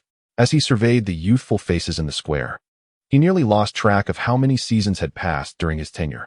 Time seemed to fly, and before he knew it, yet another generation of ninja had quietly matured. A glance across the crowd filled Hiruzen with an immense sense of fulfillment as he basked in the admiration reflected in their eyes. In truth, if the nation and its people required it, he would not hesitate to endure the weight of his advancing age, laboring in this role until his last breath. After indulging in such contemplations, Hiruzen commenced his address. Fortunately, he refrained from excessive verbosity, mindful of the toll that age could take on his stamina. After a few minutes of impassioned oratory, he raised his fists in an encouraging gesture and solemnly proclaimed, "I hereby declare the commencement of the joint Chunin exams." With a resounding bang, clusters of fireworks erupted into the sky, bursting into vibrant colors amidst thunderous applause. Even in broad daylight, they illuminated the firmament with resplendent brilliance. Each group of candidates, under the guidance of the six-tiered celestial officers, swiftly made their way to their assigned examination venues. Meanwhile, The mentors, escorted by the four-tiered celestial officers, entered the grand hall of the Eastern Pearl Casino. Upon entering, one was greeted by an enormous screen, with tables and chairs arranged below, temporarily serving as the waiting area. Additionally, other clan members and esteemed guests were ushered into luxurious private rooms within the casino, guided by the one-tiered celestial officers. The opulence of the rooms was remarkable, replete with various entertainment facilities and adorned with a massive wall-to-wall screen. Meanwhile, on the other side, Menma, led by the celestial officer, arrived at a modest room of merely 30 square meters. Upon entering the room, one is greeted by a wall directly opposite the entrance, which features a screen. The floor is adorned with 8 circular enclosures, each approximately 1.5 meters in diameter. Under the guidance of the celestial official, the 7 candidates, along with Menma, stepped into the enclosures, each choosing a circle to stand in. At that very moment, utilizing his earth-based chakra to probe the ground beneath him, Menma discovered that he was merely standing on a stone slab that was no thicker than a palm's breadth. Beneath this slab lay a vast hidden space. Although he could not ascertain what resided in that abyss, his intuition warned him that should he fall, the consequences would be dire. Before long, the screens in the hall, the private booths, and the examination room illuminated simultaneously. A figure appeared on the screen, a man clad in a black trench coat, his visage marred by scars and a ninja hat perched atop his head. Standing before a white cloth, he spoke with a fierce yet composed demeanor. "Greetings, candidates. I am Morinai Abiki, your examiner for the first written test. This examination diverges from the traditional format. No longer will you simply sit at desks, pen in hand, writing answers. Instead, we will employ a novel combat-style questioning mode introduced by Lady Tsunade. In the forthcoming period, each examination room will be graced by an official from the Golden Serpent Division, who will pose questions to the candidates in turn. For each correct answer, 10 points will be awarded. Conversely, a wrong answer will incur a deduction of 5 points. Additionally, any incorrect answers will become open questions, allowing other candidates who know the answers to buzz in. A correct response will earn 5 points, while an incorrect one will result in a 10-point penalty. Should no one answer the question, or if it is answered incorrectly 3 times, all candidates in that examination room will collectively lose 5 points. Each candidate will face 30 inquiries, with the examination adopting an elimination format, wherein the 4 candidates with the lowest scores will be eliminated. Furthermore, candidates who answer incorrectly 5 times or accumulate a score of -50 will also face disqualification. If 4 candidates are eliminated before the end of the examination, all remaining candidates with positive scores will advance automatically. Moreover, each candidate is granted 3 opportunities for external assistance, supported by the mystical techniques of the Yamashiro clan. Candidates may name any individual within the Senjukai or castle for telepathic communication. However, this is contingent upon the named individual's willingness to cooperate. Should they refuse, the opportunity will be rendered null and void. As these rules were unveiled, the candidates exchanged bewildered glances, while the instructors and clansmen watching the same scenes on their screens engaged in fervent discussions. This unprecedented examination format left them perplexed. They were uncertain of its advantages, yet it undeniably exuded an air of novelty. Lastly, a friendly reminder was issued to all candidates. Be mindful of the ground beneath your feet, for it is a trapdoor that can spring open. Beneath it lies the WNLNGTN, a pit teeming with thousands of crocodiles. Should you face elimination, you will be mercilessly cast into the depths of the WNLNGTN. According to reliable sources I have obtained, it appears that the crocodiles in the WNLNGTN have not been fed for over a month, having had their sustenance cut off by Lady Tsunade. Thus, they are likely ravenous and eagerly awaiting a feast to descend from the heavens. Therefore, before we commence this written examination, should anyone wish to withdraw, please raise your hand promptly to forfeit. The celestial officials in your respective rooms will ensure your safe departure. It is far better to continue next year than to lose one's life, and I believe no one will look down upon you, nor will anyone know of your decision to withdraw. Senai Abiki offered this friendly counsel, yet regrettably, his words held no weight.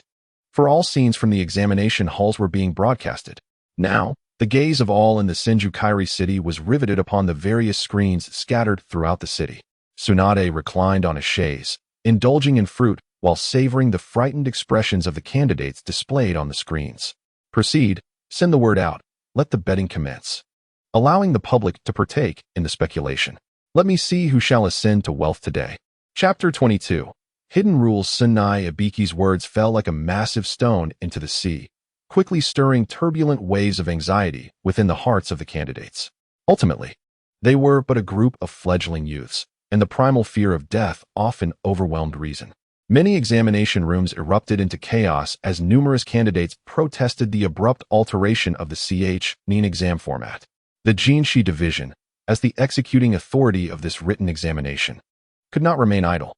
Before this discontent could spread, the officials mentioned by Tsunai Ibiki in the video, each clutching a stack of documents, entered the various examination halls. The officials wore copper snake masks and donned silver-black robes adorned with serpent patterns, exuding an aura that commanded distance. Silence. The copper snake lord bellowed in a sharp, hoarse voice. His piercing gaze swept across the room, swiftly silencing all who had been noisy. You may either stay or leave. You must choose one. Should anyone utter another word of nonsense, you shall be cast into the WNLNGTN. Wait. We have traveled from various ninja villages to participate in this examination. And you, as the hosts of the Senju Kairi city, act so unreasonably. Do you not fear? Before the questioning candidate could finish, a trapdoor beneath him suddenly opened, plunging him directly into the depths of the WNLNGTN. Following this, the splashes of water echoed from below, soon accompanied by piercing screams. I have warned you, no more words. Anyone who dares to defy will meet the same fate. The icy tones sent a chill through the hearts of all candidates, as if the one who had just fallen was not a person, but merely a chicken prepared to satiate the crocodile's hunger. Meanwhile, this same scene was unfolding in every examination room, a means to compel the discontented to silence. In this Senju Kairi city, only Tsunade's rules held sway. Furthermore, I kindly ask all candidates to make their decisions swiftly. Those who remain must come here to sign a declaration of life and death. The Copper Serpent Lord unfurled a stack of documents in his hand like a fan, revealing 8 death warrants. The contents had been printed earlier, requiring only the candidates to sign their names at the very end. A peculiar silence enveloped the examination hall, as if no one dared to step forward. Yet none wished to withdraw. Even though many felt a tremor of trepidation within, they were far more fearful that any rash move would provoke the examiner's displeasure. Observing the strange atmosphere in the examination room, Menma ultimately chose to be the first to take a step forward, approaching the Copper Serpent Lord. Without hesitation, he seized a death warrant from the Copper Serpent Lord's hand, bit his finger to draw blood, and inscribed his name, leaving a bloody handprint. Was this sufficient? Menma presented the completed death warrant back to the Copper Serpent Lord, his expression one of calm dignity. This prompted the Copper Serpent Lord to regard Menma with a newfound respect, and with a cold smile, he remarked, "Why do you not even glance at me? Time is precious. I merely wish to commence swiftly." Indeed, that is reasonable. I share the same sentiment. Are the other candidates intending to forfeit? The Copper Serpent Lord continued, visibly dissatisfied as he scrutinized the others. This caused a shiver to ripple through the other candidates, who hurriedly approached to retrieve their death warrants. Concurrently, the glances directed at Menma subtly shifted, now tinged with a hint of hostility. Menma, however, remained indifferent to these gazes and returned to his original position. Once all had completed signing the death warrants, the Copper Serpent Lord handed the documents to the waiting Tianguan, who would then transfer them to the Hall of Thousand Hands for compilation. Clapping his hands, the Copper Serpent Lord drew everyone's attention and, gripping the remote control that governed the screen, declared, "Without further ado, as you have all signed the death warrants, the examination shall commence. You will take turns answering questions, and both the questions and your individual scores will be displayed on this screen." With that, he pressed the triangular button in his hand, and each participant's score appeared promptly. 6 candidates began with 0 points, while Menma's score stood at 10 from the outset. Pray tell, why does he possess points? Upon another inquiry, the Copper Serpent Lord shot a glare at the questioner. The inquirer instinctively recoiled, averting his gaze, fearing he had spoken out of turn. Yet, to his surprise, the Copper Serpent Lord responded with unexpected calmness. He is rewarded with points for being the first to step forward. Ah, I see now. Thank you, the questioner stammered. Do not fear. Since you have signed the death warrants, you are protected by the rules of the examination. As the examiner, I cannot act beyond these regulations to punish you, so there is no need for such anxiety. Upon hearing their exchange, Menma instinctively furrowed his brow. sensing that this examination was far more complex than it appeared on the surface. Beyond what was previously articulated by Sun Nayabiki, it seems that there exist certain concealed regulations within the examination, and the points I have accrued serve as testament to that. Furthermore, given that Lord Coppersnake, as the examiner, places such emphasis on the notion of rules, it implies that under the condition of not transgressing these regulations, one could indeed conclude the examination prematurely. For instance, one might take decisive action to eliminate 3 candidates at once. The subtle expressions on Menma's face did not escape Lord Coppersnake's keen observation. He promptly tapped on the wall to remind everyone. Let me reiterate, during the examination, one must not employ crude methods to disrupt the answering of other candidates. Nor may one step even a fraction beyond the circle beneath your feet, and certainly, one must not covertly seek assistance through other means. This examination room is filled with watchful eyes. Should anyone be discovered violating these rules, they will be immediately disqualified. Thus, I advise those harboring ill intentions to relinquish such futile thoughts and devote their energies entirely to answering the questions. Following Lord Coppersnake's elucidation, Menma felt even more assured in her suspicions. Indeed, it appeared that the intention was for someone to grasp these nuances, thereby rendering the entire examination process more engaging. Without further ado, let us commence with you first. He gestured towards the student who had just posed a question. Me? Before the student could respond, Lord Coppersnake swiftly pressed a button, and the question appeared on the screen. Please listen carefully. Your first question is, after chakra is generated, it is released from the points in the body known as release points or acupoints. How many release points does the human body typically possess? 365, 363, 361, 360. Please make your selection. Chapter 23. Regarding the answer correct, 10 points added. As Lord Coppersnake's words echoed, the points of the student who had just answered immediately increased by 10, temporarily aligning with Menma's score.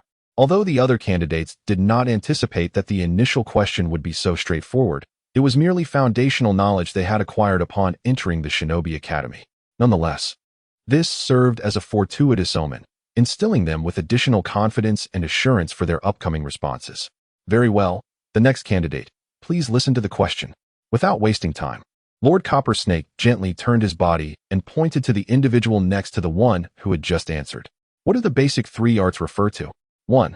Eye technique, secret technique, sealing technique. 2. Ninjutsu, taijutsu, jinjutsu. 3. Seduction technique, harem technique, allure technique. 4. Deceptive technique, Tao technique, mind technique. Isn't this a bit too simple? The chosen candidate shrugged nonchalantly. Observing this, Lord Coppersnake did not hesitate to bestow praise, remarking coolly, "This candidate is not only exceptionally astute, but also appears to possess great confidence in their knowledge base. I hope you can maintain your composure in the upcoming questions."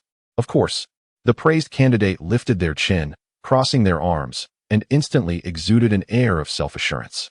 Now, the next candidate, your question is, when forming seals, what is the 4th seal among the 9 seals? That should be. Remarkably, the candidate has answered correctly in succession, indicating that there are indeed many geniuses in this examination. Lord Coppersnake could not help but applaud, seemingly celebrating the achievement of these 3 individuals. The atmosphere in the examination hall lightened considerably with 3 consecutive correct answers. However, Menma remained troubled. If the questions continued to be so elementary, it would be improbable for anyone to make a mistake in subsequent rounds, thus complicating the process of elimination based on scores. Surely, one could not simply wait for opponents to falter or for unrealistic scenarios, such as voluntarily skipping questions, to occur. Although he currently possessed a hidden score that was 10 points ahead of the others, certain matters needed to be contemplated in advance. Menma scrutinized the expressions of the 6 candidates around him and discerned that 2 shared his concerns, having evidently grasped the underlying issues. The examination hall, while seemingly jubilant on the surface, was actually rife with undercurrents of tension. Menma surmised that if the difficulty of the questions remained consistent, some individuals would inevitably feel compelled to disrupt others. He found himself curious about the conditions in other examination rooms, wondering if they mirrored his own. In examination room 015, the candidate Kinjio Lang was presented with his first question. How many feet of a centipede remained dry after crossing a stinky ditch? Options included 2 feet, 6 feet, all wet, or none wet. While others faced foundational questions related to ninjutsu, his query appeared bizarre and perplexing, prompting Kinjio Lang to retort, "Wait a moment, examiner. Why does my question seem to have taken a peculiar turn? Your statement is quite amusing. I have encountered individuals who listen with their ears and observed with their eyes. But someone who claims to smell a question and finds it flavorful is a first for me. It is rather absurd," Lord Coppersnake retorted coldly, eliciting laughter from the other candidates. Embarrassed by the misinterpretation of his words, Kinjio Lang's face flushed crimson. "That is not what I meant.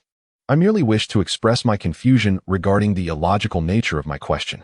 Might I inquire if you have mistaken the question paper?" "Oh, so you are insinuating that this examiner is negligent and careless, resulting in an oversight with your question?" Lord Coppersnake replied, dismissing Kinjio Lang's concerns. "Do not twist my words." "Humph. Twisting. I believe you are simply unable to answer and are deliberately nitpicking. I shall deduct 5 points." Without hesitation, he pressed the cross-shaped button. Immediately, Kinjio Lang's score plummeted to -5, and he became the first candidate in this examination to receive a penalty.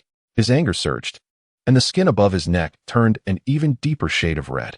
Is there no justice? Is there no law? However, Lord Coppersnake did not afford him a moment to regain his composure, urging him to hasten his decision. "Choose quickly, or it will be considered a forfeit, and I shall deduct another 5 points. You. Fine, I choose.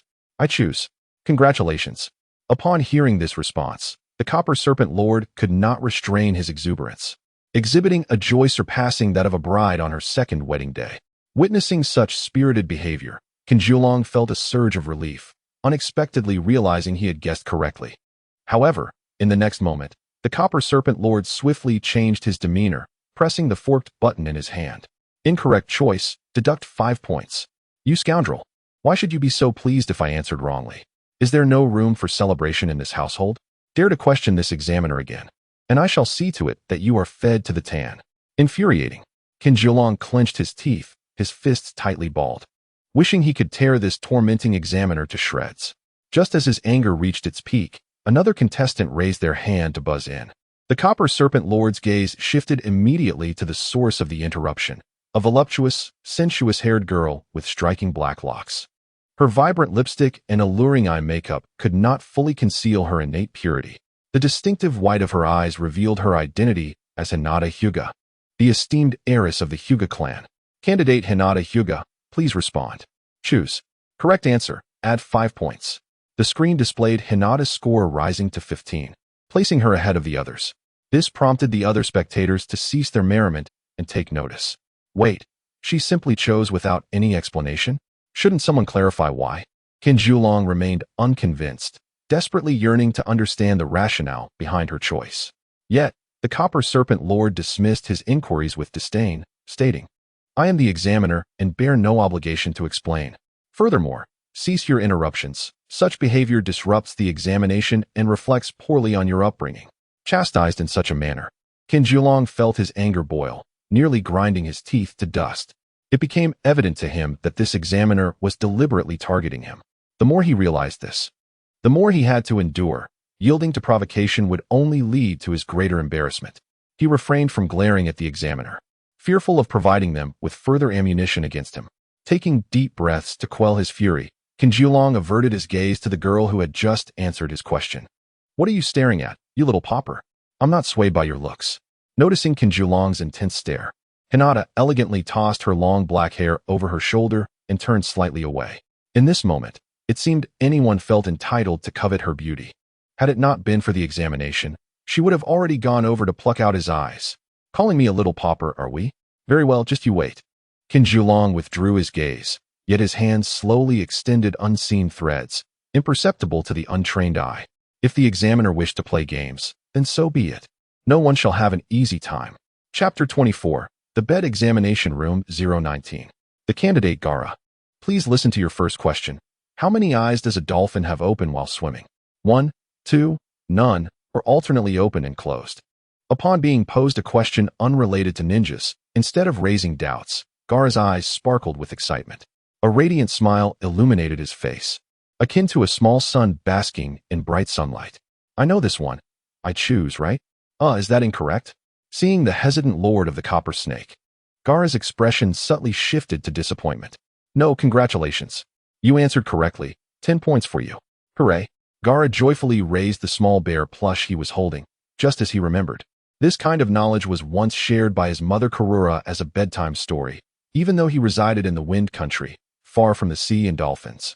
Yet, Gaara had always yearned for the ocean, thus his fondness for tales about marine creatures. This unexpected knowledge caught the Copper Snake Lord off guard, who quickly signaled to the attendant to change the question backstage. They feared that failing to meet Lady Tsunade's expectations would result in dire consequences. The attendant, understanding the urgency, swiftly rushed away. Examination Room 023, Candidate Temari, please listen to your first question. If you find yourself ensnared in an illusion and subjected to sexual harassment by an enemy, what should you do? Counter with poison, competing in seduction. Refuse to yield, biting your tongue to maintain your purity. Divert the threat, informing them that your teammates excel in that area. Scream for assistance, attempting to summon your allies. Wait, what is this absurd question? It feels as though the questioners are deliberately toying with me.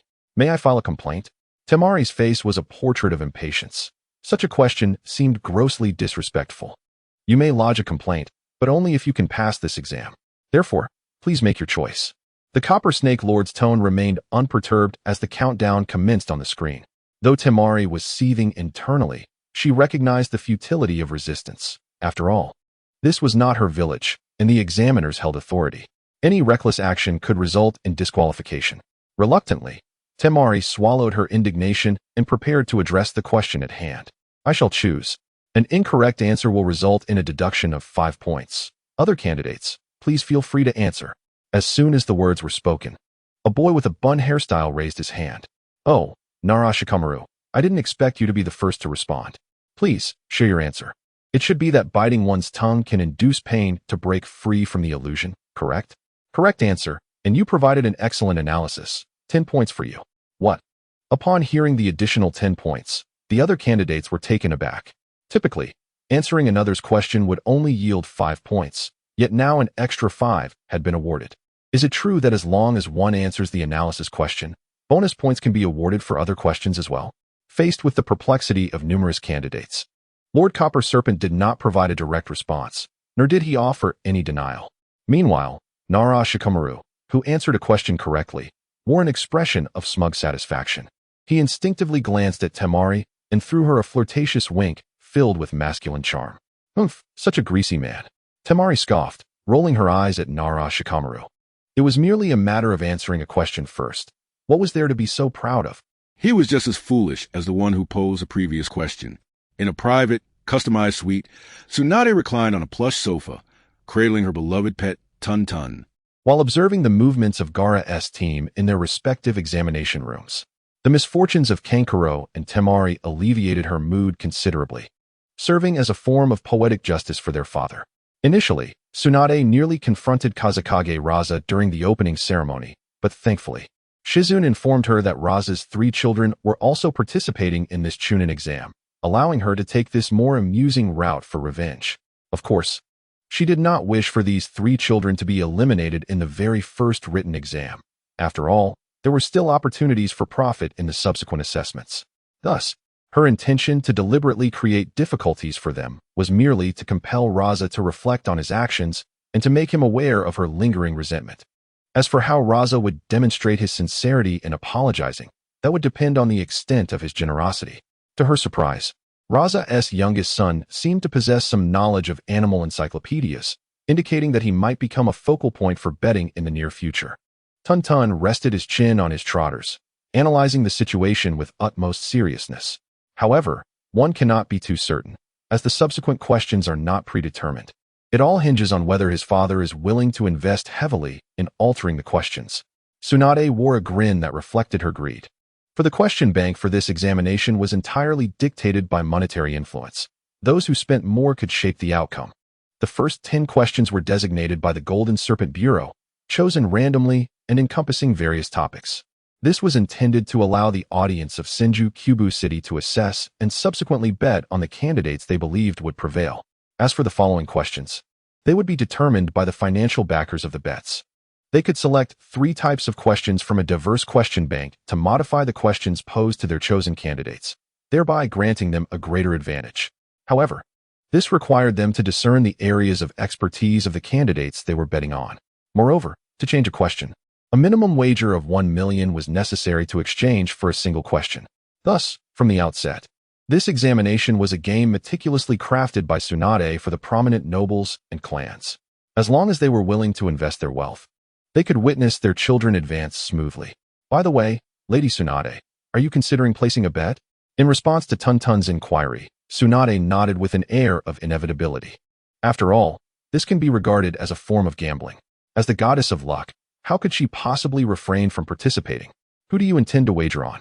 Tuntun's eyes sparkled with excitement, planning to stake her savings in hopes of reaping a substantial profit. Unfortunately, her intentions were easily discerned by Tsunade. Guess, Tsunade replied playfully, casting a glance at the screen showcasing a girl with crimson hair. She then rose and approached Shizune, whispering her chosen bet and the amount she wished to wager. Understood. I will take care of it immediately, Shizune responded, promptly rising to execute Tsunade's instructions. Meanwhile, Tuntun seized the opportunity to stealthily follow Shizune, eager to uncover the details. Chapter 25. Kickbacks. Welcome, everyone, to the brand new entertainment betting game presented by Senju QQ City. Who can stand firm? This program is exclusively sponsored by Ichiraku Ramen, and I am your host, the Golden Serpent from the Golden Serpent clan. The broadcast abruptly shifted from showcasing the candidates answering questions to a striking figure adorned with a golden serpent mask and a resplendent golden robe, appearing before all. As you have just witnessed, the first segment of the Chunin exam, originally a written test, has now transformed into a battle of wits. Should any candidate be eliminated, they will face the peril of plummeting into the dragon's abyss. Doesn't this send a shiver down your spine? However, the true game is only just beginning, and the opportunity for you to amass wealth beyond your wildest dreams is on the horizon. Audiences may place their bets at various gambling establishments throughout Senju QQ City, supporting your favored candidates. Should they successfully advance in this round of examinations, you will be rewarded with bountiful prizes. The prize multiplier is intricately linked to the popularity of your chosen candidate. The lower their support rate, the greater the multiplier upon their advancement. Moreover, this event is categorized into 3 tiers: bronze, silver, and gold, with the current phase being bronze. If your selected candidate progresses, your rewards will double with each advancement. In an effort to ignite enthusiasm, Tsunade has already infused a staggering 100 million into the prize pool, with subsequent bets continuously augmenting the total. The scene shifted to a close-up of an overwhelming stack of cash, causing the residents of QQ City, glued to their screens, to swallow hard. Although Senju QQ City is a prosperous hub for wealth, many of its inhabitants live in dire straits. In fact, numerous individuals are not locals, but rather debtors who have come to work off their gambling debts. Thus, encountering such a mountain of money, all in crisp banknotes, is undeniably tempting. Have you been enticed by this alluring pile of riches? I would like to gently remind you that the earlier you place your bets, the greater your potential rewards. As the saying goes, take a gamble, and a bicycle may become a carriage. Wager, and a humble abode may transform into a villa. Action speaks louder than words. Hasten to procure the funds for your child's education, retrieve your wife's dowry from years past, and gather your parents' retirement savings. Venture forth to the grand casinos to place your bets and partake in the division of this colossal jackpot. As Jin Shilang Jun concluded his proclamation, the scene shifted once more to the mountain of wealth behind him, where stacks of gleaming banknotes lay quietly and orderly, reminiscent of a bear maiden beckoning to all impoverished souls before the screen. Come forth, invest your money, and thus I shall enable you to witness the kind of fortune that many have never encountered in their lifetimes. The residents, who had never before seen such wealth, were soon consumed by frenzy, reflecting on the moments when the candidates answered their questions. However, they were not naive. They understood that while lower-supported candidates offered higher returns, it was prudent to invest their funds in those of noble lineage. After all, as clans of the great hidden villages, they could not idly watch their descendants fall prey to the jaws of fate. Nonetheless, several desperate gamblers chose to take a risk, with nothing left to lose. And their current funds acquired through usury, they decided to gamble as suggested in the video. With newfound determination, hundreds of thousands of residents rapidly converged upon the 5 major casinos in Kowloon City, surrounding them to the point of saturation. Fearing that even a moment's delay might cost them a significant share of the bounty, inside the Oriental Pearl Casino, in private room 444, Danzo stood by the window, surveying the throngs of Kowloon City residents assembled below, lost in contemplation.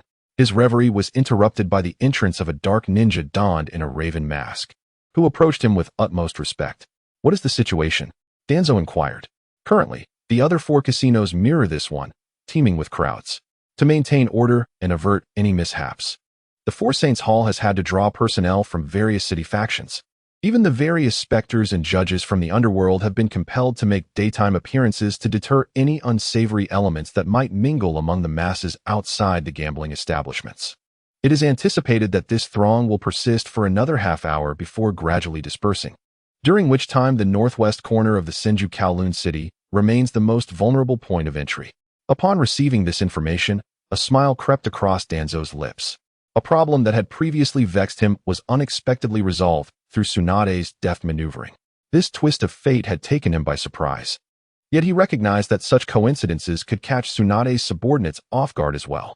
Excellent. The more lively it becomes, the better. The Land of Fire has not seen such excitement in ages. It appears that my choice of Senju Kowloon City as the venue for the Chunin exams was indeed a wise one. The smile on Danzo's face deepened, as though he genuinely reveled in the flourishing scene of Senju Kowloon City. He slowly stepped away from the window, moving to the sofa by the coffee table, where he lifted a cup of freshly brewed tea prepared by his subordinate, savoring a gentle sip. Only then did he take a moment to glance at the footage of the Chunin exams being broadcast. "By the way, Crow, which of these candidates do you believe has the potential to advance through the ranks?" "Lord Danzo, are you placing a bet?" the Crow inquired. "Since we are here, we must conform to local customs. Moreover, you are well aware of our precarious situation since our arrival. If we do not exhibit a bit of tact, we may find ourselves skinned alive by Tsunade if we wish to leave unscathed." The Crow nodded in agreement with Danzo's words. He had already experienced this firsthand. In the bustling Senju Kyuka city, no matter what he wished to do, there would always be someone seeking a tip from him. This was especially true since Tsunade had stationed a team from the Four Saints Hall to guard their residence in the west of the city under the guise of protection. They were not only required to remain in the residence daily, but they also had to provide these guards with some team money, lest they find that the next day's meal delivery was in jeopardy. Most infuriatingly, all of this came from his own pocket. And that old dog Danzo never mentioned reimbursement. "So, whom do you think is more suitable to bet on?" In response to Danzo's further inquiry, the Crow candidly replied, "Naruto Uzumaki. After all, he is one I have brought forth, so I naturally choose to trust him." This answer did not surprise Danzo. He simply produced a large deposit slip from the Land of Fire and handed it to the Crow. "Go ahead, place your bet on him." "Understood." The Crow accepted the slip, glancing at the amount, and could not help but be taken aback. Goodness, a casual sum of 10 million. When did this old dog become so generous? It seems that over the years, Danzo must have taken quite a cut from the organization's mission payouts. Chapter 26, Advancement Examination Room Number 010, where Naruto Uzumaki was situated. At this moment, the examination had progressed to the 15th question, and only 5 students remained. Only one more needed to be eliminated for the others to secure their advancement. Naruto had answered his 15th question correctly, currently holding a score of 130 points, placing him temporarily in 3rd position. Earlier, he had unfortunately answered 2 questions incorrectly in a row, which had caused him considerable anxiety. Fortunately, since the 10th question, he encountered topics he was well versed in, answering 5 consecutive questions correctly and alleviating his stress. Although he was uncertain about how the question selection mechanism was arranged, each participant's questions becoming increasingly disparate as the exam progressed, luck had been on his side.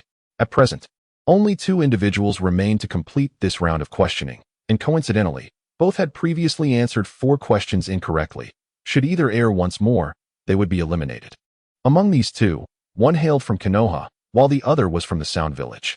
The Konoha candidate was rather unremarkable, whereas the individual from the Sound Village was particularly striking.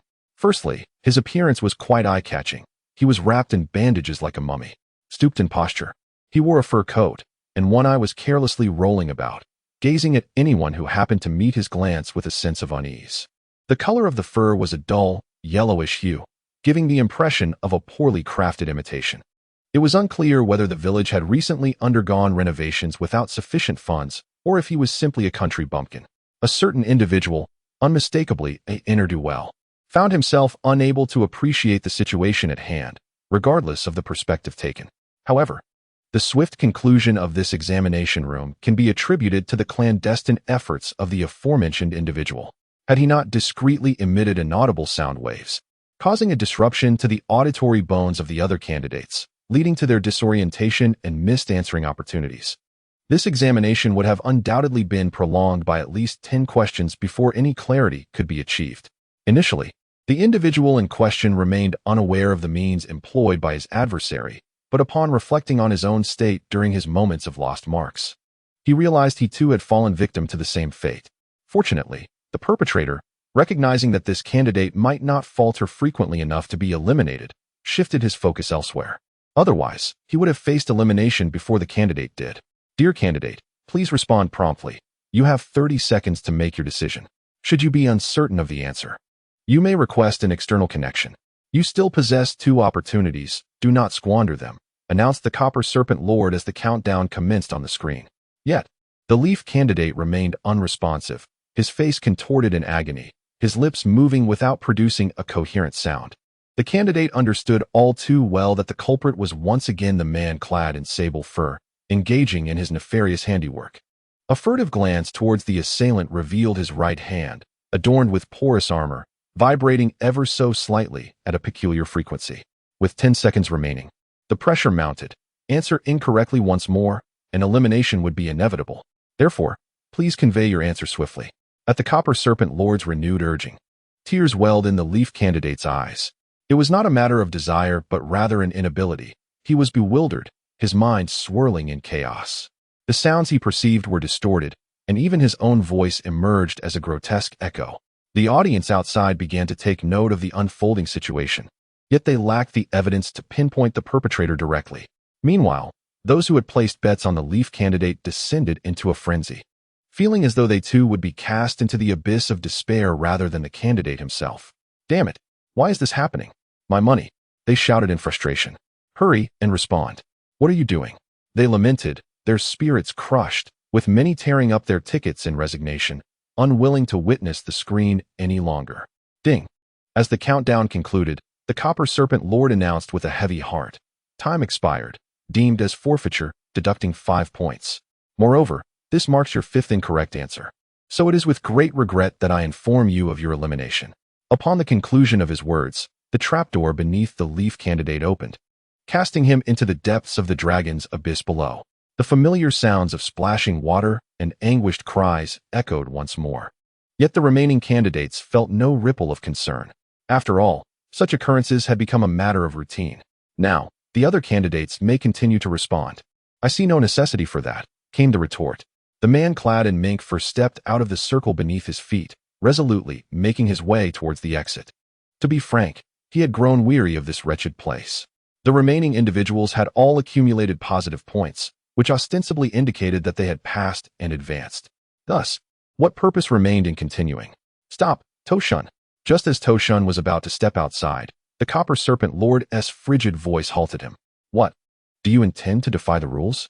Let us not forget the words you spoke prior to the examination. Of course not. I merely wish to kindly remind you that the assessment you just completed was merely a bronze-level test. Following this, there are silver and gold-level competitions yet to come. What? Toshun's face registered shock, for he had never heard of such a stipulation. Are you implying that I must participate in 2 more rounds to pass this written examination? Not quite. The Copper Serpent Lord refuted Toshun's assertion. Enough of this chatter. I shall simply abstain from the subsequent 2 rounds and await notification for the next examination. With that, Toshun strode out without hesitation. Seeing that the Copper Serpent Lord showed no intention of stopping him, the other 3 also departed from their positions. The Copper Serpent Lord remained unfazed, continuing, those who participate in the upcoming 2 rounds will have the opportunity to acquire advantageous props for the next examination. Furthermore, based on their rankings, they will receive varying degrees of rewards, with the highest reaching a staggering 6,666,000 taels. It is said that the champion of the gold-level competition is awarded a rare gemstone from the land of Earth, a natural piece of rainbow amethyst, a rarity whose value is known to be beyond market reach. As the Copper Serpent Lord concluded his speech, a figure swiftly burst through the door, pushing past the 3 who were about to leave, re-entering the examination hall. It was none other than Toshun, who had just stepped outside moments before. His left eye, the only part of his face exposed, now squinted mischievously. With his fists gently resting against his cheeks, he wore a bashful expression as he inquired, "Forgive my earlier impetuousness.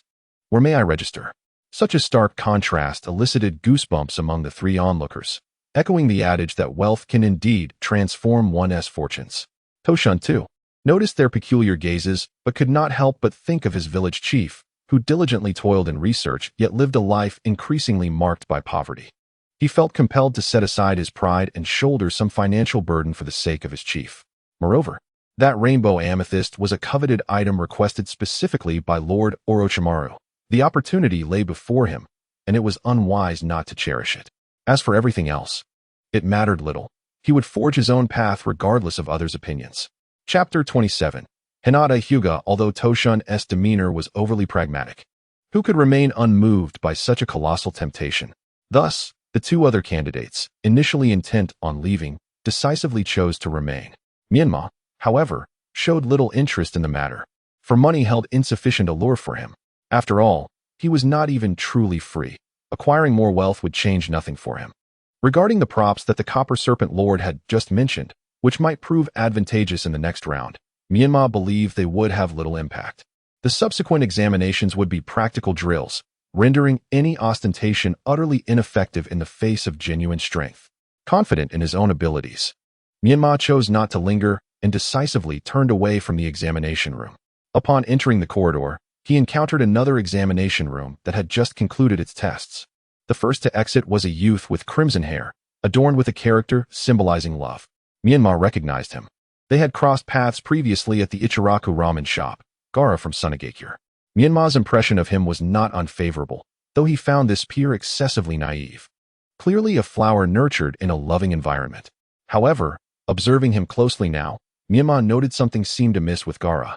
He leaned against the wall as he emerged, beads of sweat glistening on his forehead, his gaze unfocused and elusive.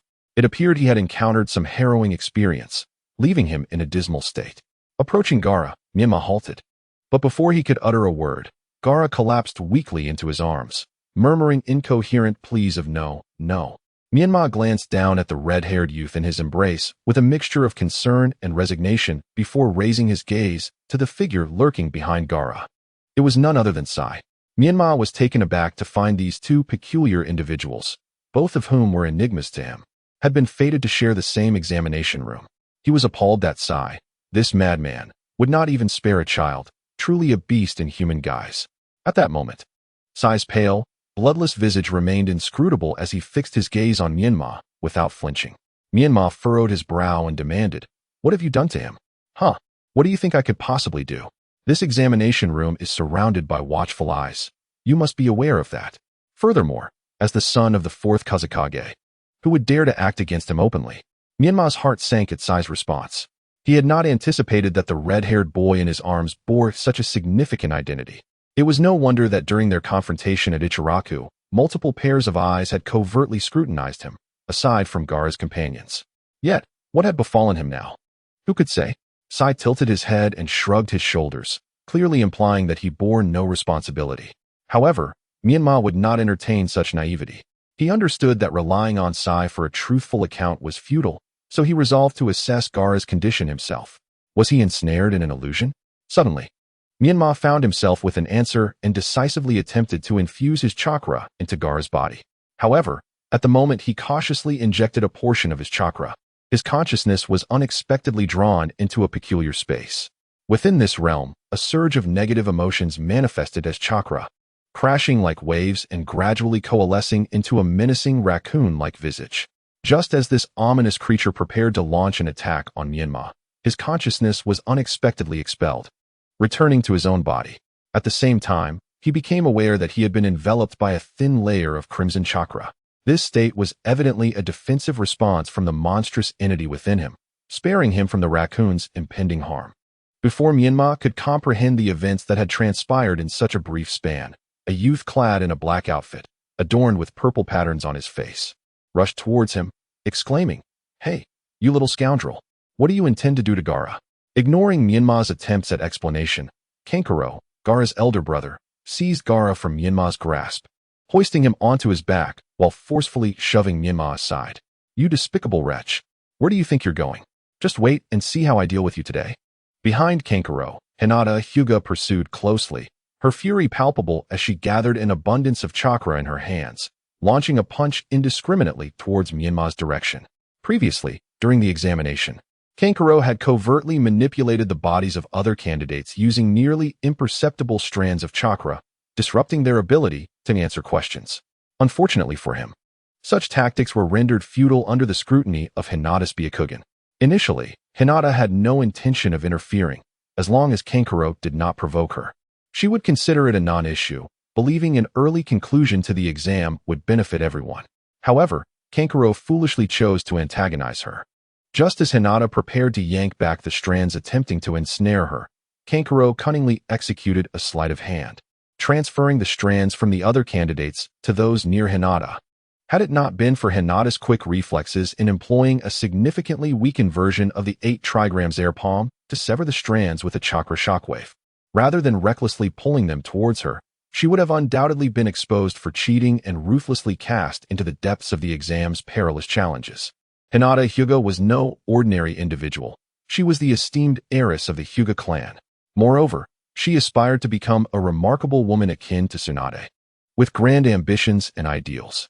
Thus, she swore vengeance against those like Kankuro, who resorted to such vile tactics in a bid to ensnare her. Wait, Menma, unwillingly caught in the turmoil of others, found himself in a predicament as Hinata's fist bore down towards him. With no other recourse, he intervened, blocking the punch that was poised to strike Kankuro squarely in the face. As she observed her fist being effortlessly intercepted by Menma, Hinata's frustration escalated to a new height.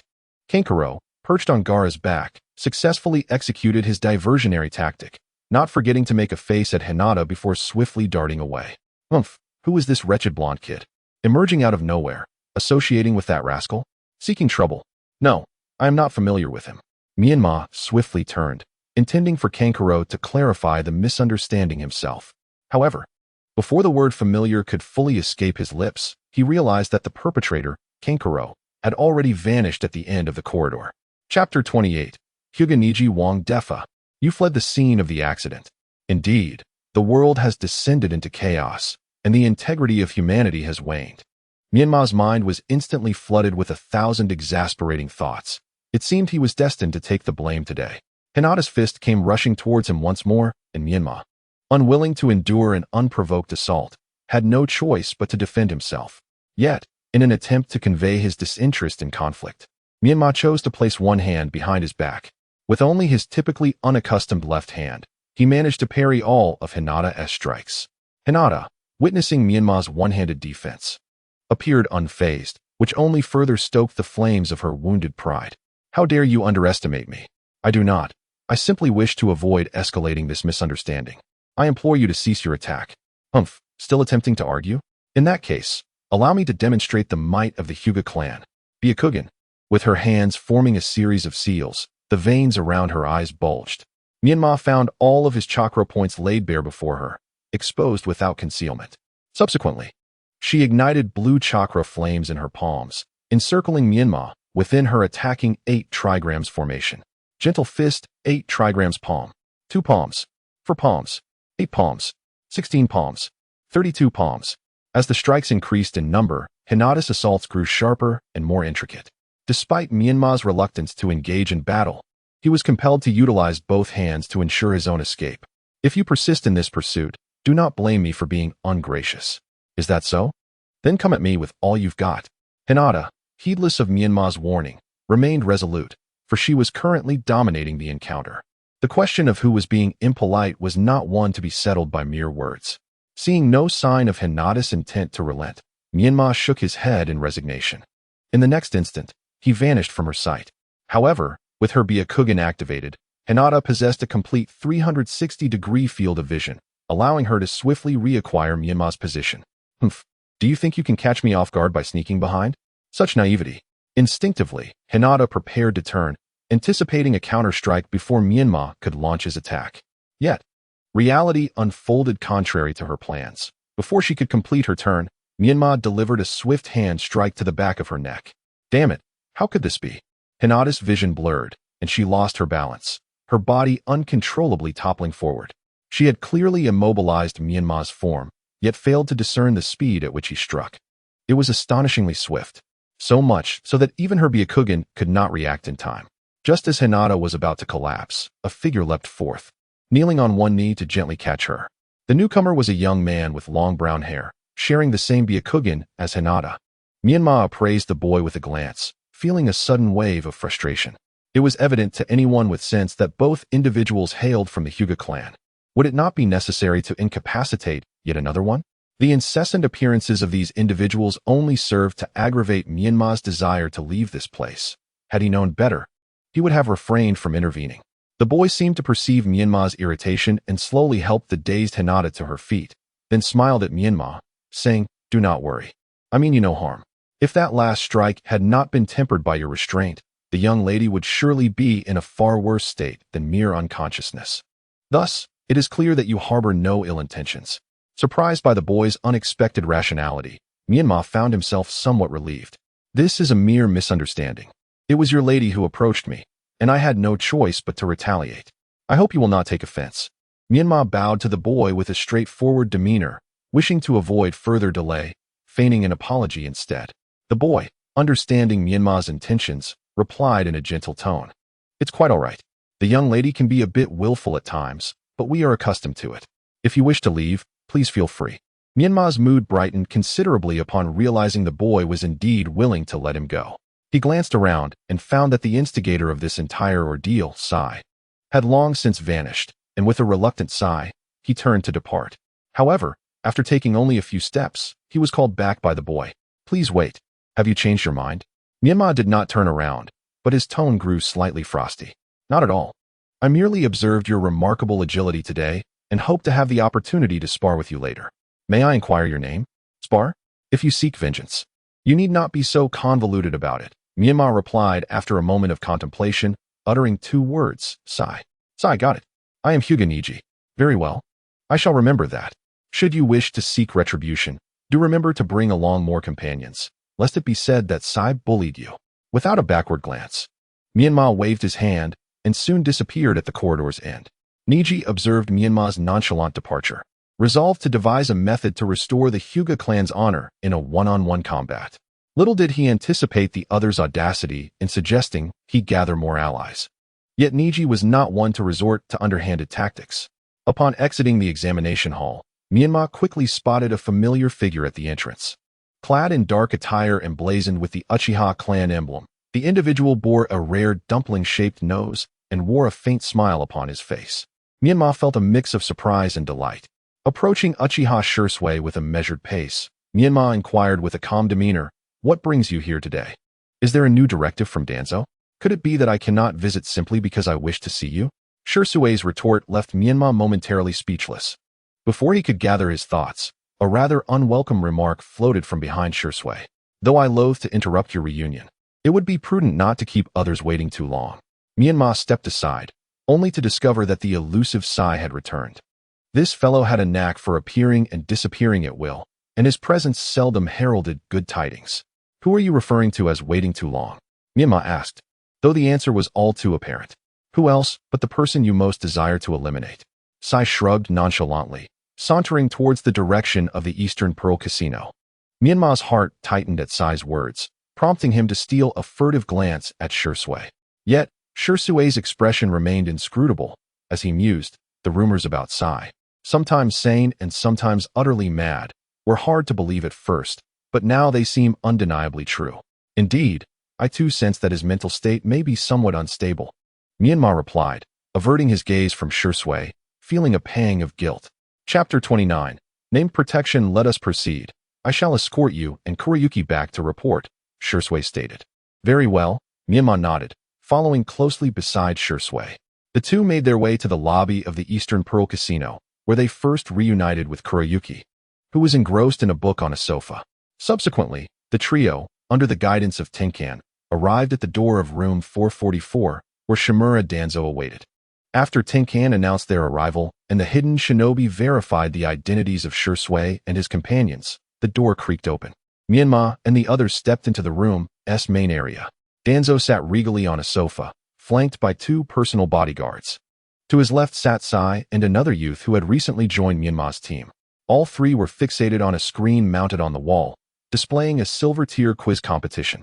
Upon their arrival, Danzo ceased pretending to watch the television, offering a light chuckle as he applauded. "Congratulations on your safe return. I had intended to meet with you sooner. But alas, my duties are numerous, causing a slight delay. Please, do take a seat." Menma found Danzo's overly courteous demeanor amusingly insincere, eliciting a silent scoff.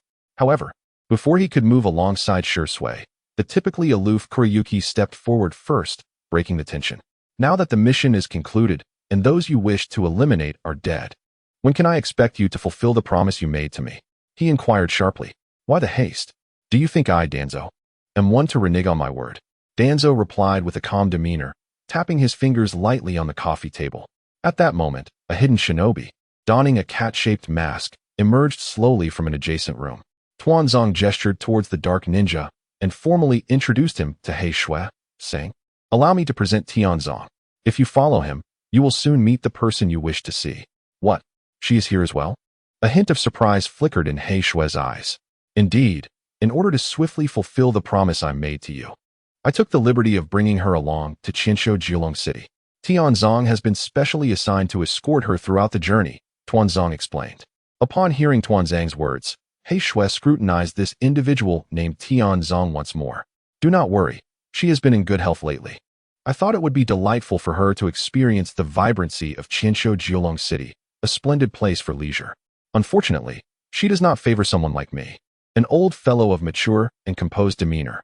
Therefore, I grant you the allowance to take her out for a few days of relaxation," he added. However, as Tuanzong paused, He Shui furrowed her brow and pressed on eagerly. "But what? Nothing of great concern. Merely that where you go next requires Tianzong to accompany you. Rest assured, he is quite capable and will ensure your safety in this bustling Jiulong city." Tuanzong reassured her. "Ha, what a joke. Do I, He Shui, truly require an outsider for protection?" He Shui thought to herself, fully aware that this was merely a means to monitor her and prevent any potential escape. Yet, given the rarity of this opportunity, she dared not voice her objections. "Understood. Thank you for your consideration, Lord Tuanzong." Noticing He Shui's perceptiveness, Tuanzong felt relieved as he dismissed several prepared remarks. He waved his hand, signaling that the two could proceed. Thus, Tianzong took the lead and walked towards the exit, followed closely by He Shui, and together they departed. "Now that the irrelevant parties have withdrawn, please take a seat," Tuanzong instructed. Ji Shui and Menma complied and settled onto the sofa to Tuanzong's right. "The purpose of summoning you today is to assign a formidable task that requires the 3 of you to undertake." At this juncture, Tuanzong deliberately cast a glance at Menma and Zui, the candidates participating in the Chunin exams, clearly indicating who would be responsible for the impending mission. Then, he picked up the remote control from the coffee table and pressed a button, changing the display on the television opposite them from the quiz competition. The screen immediately showcased 3 portraits, 2 young boys and a girl, all seemingly around Naruto's age. However, judging by their attire and appearance, they hailed from Sunagakure, Kusagakure, and Takigakure respectively. One of them, Menma recognized, having encountered him recently alongside Zui, with his striking red hair and the prominent character AI emblazoned on his forehead. This individual was none other than Gaara, the son of the Kazekage. A chill ran through Menma's heart as an ominous premonition washed over him. Tuanzong, having noticed Menma's subtle change in expression, refrained from commenting directly.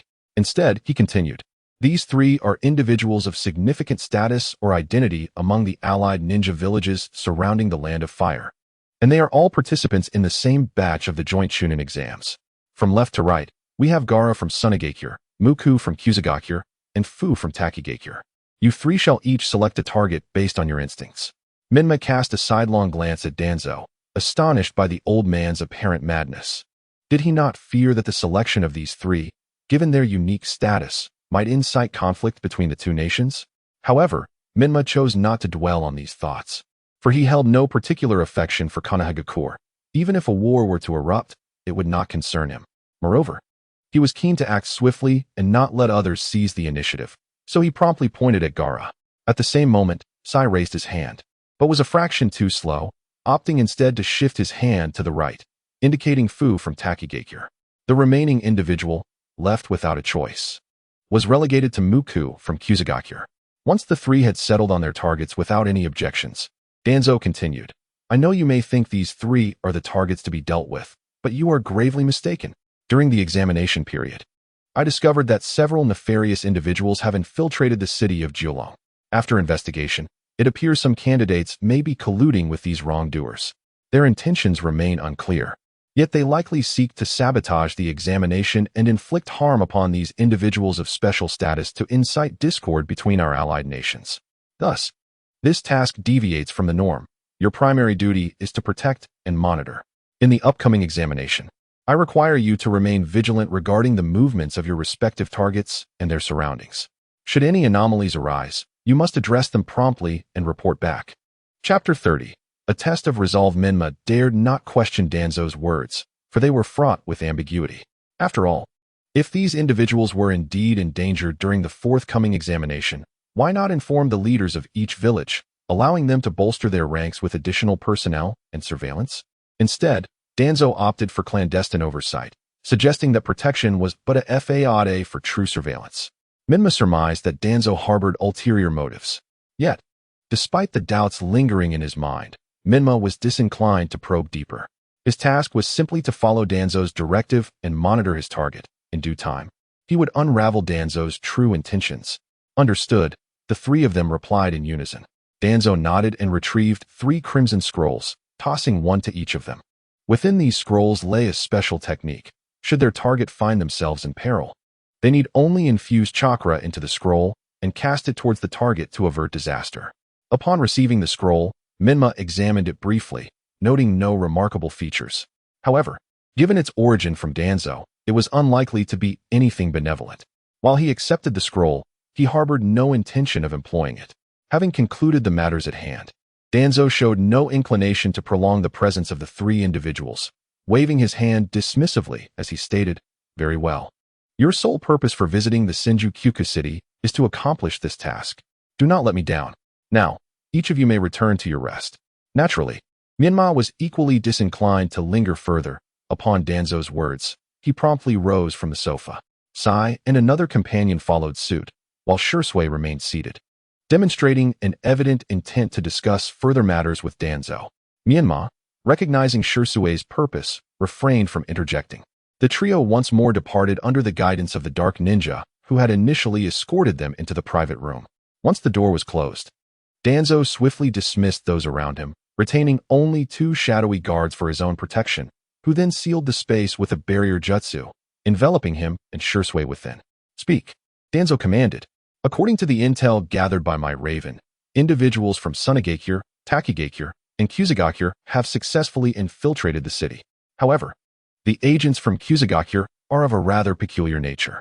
Oh, what distinguishes them? Danzo's eyes narrowed, revealing a menacing demeanor. Shursui, accustomed to Danzo's mercurial temperament, maintained his composure and continued, They are not ninjas from Kusagakure, but rather a group of death row inmates previously imprisoned in the prison of the Ghost Lantern City. Huh. Resorting to such trivial tricks, Danzo scoffed coldly.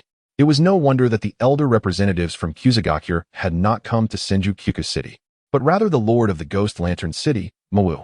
It seemed these condemned souls had been implanted with the heavenly prison curse by Muwu.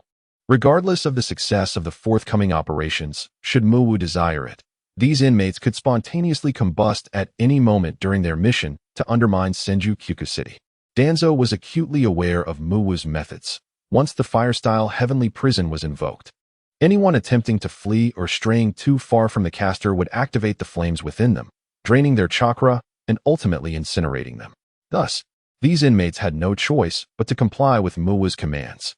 Yet, once their usefulness expired, they too would be consumed by the flames of the heavenly prison, erasing all traces and making it difficult to implicate Kusagakure.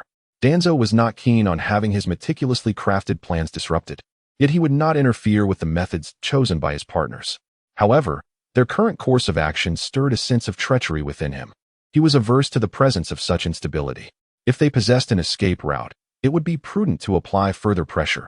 Otherwise, should they choose to betray him, it would pose a significant threat. Then what shall we do? Shursui inquired, casting a glance at Danzo, whose countenance had darkened significantly. You must inform that boy who selected Muwu as a target during the next examination. He must take advantage of the chaos to throw the scroll I provided him towards Muwu. I refuse to believe that upon seizing his son, Muwu would dare entertain any other thoughts. Understood.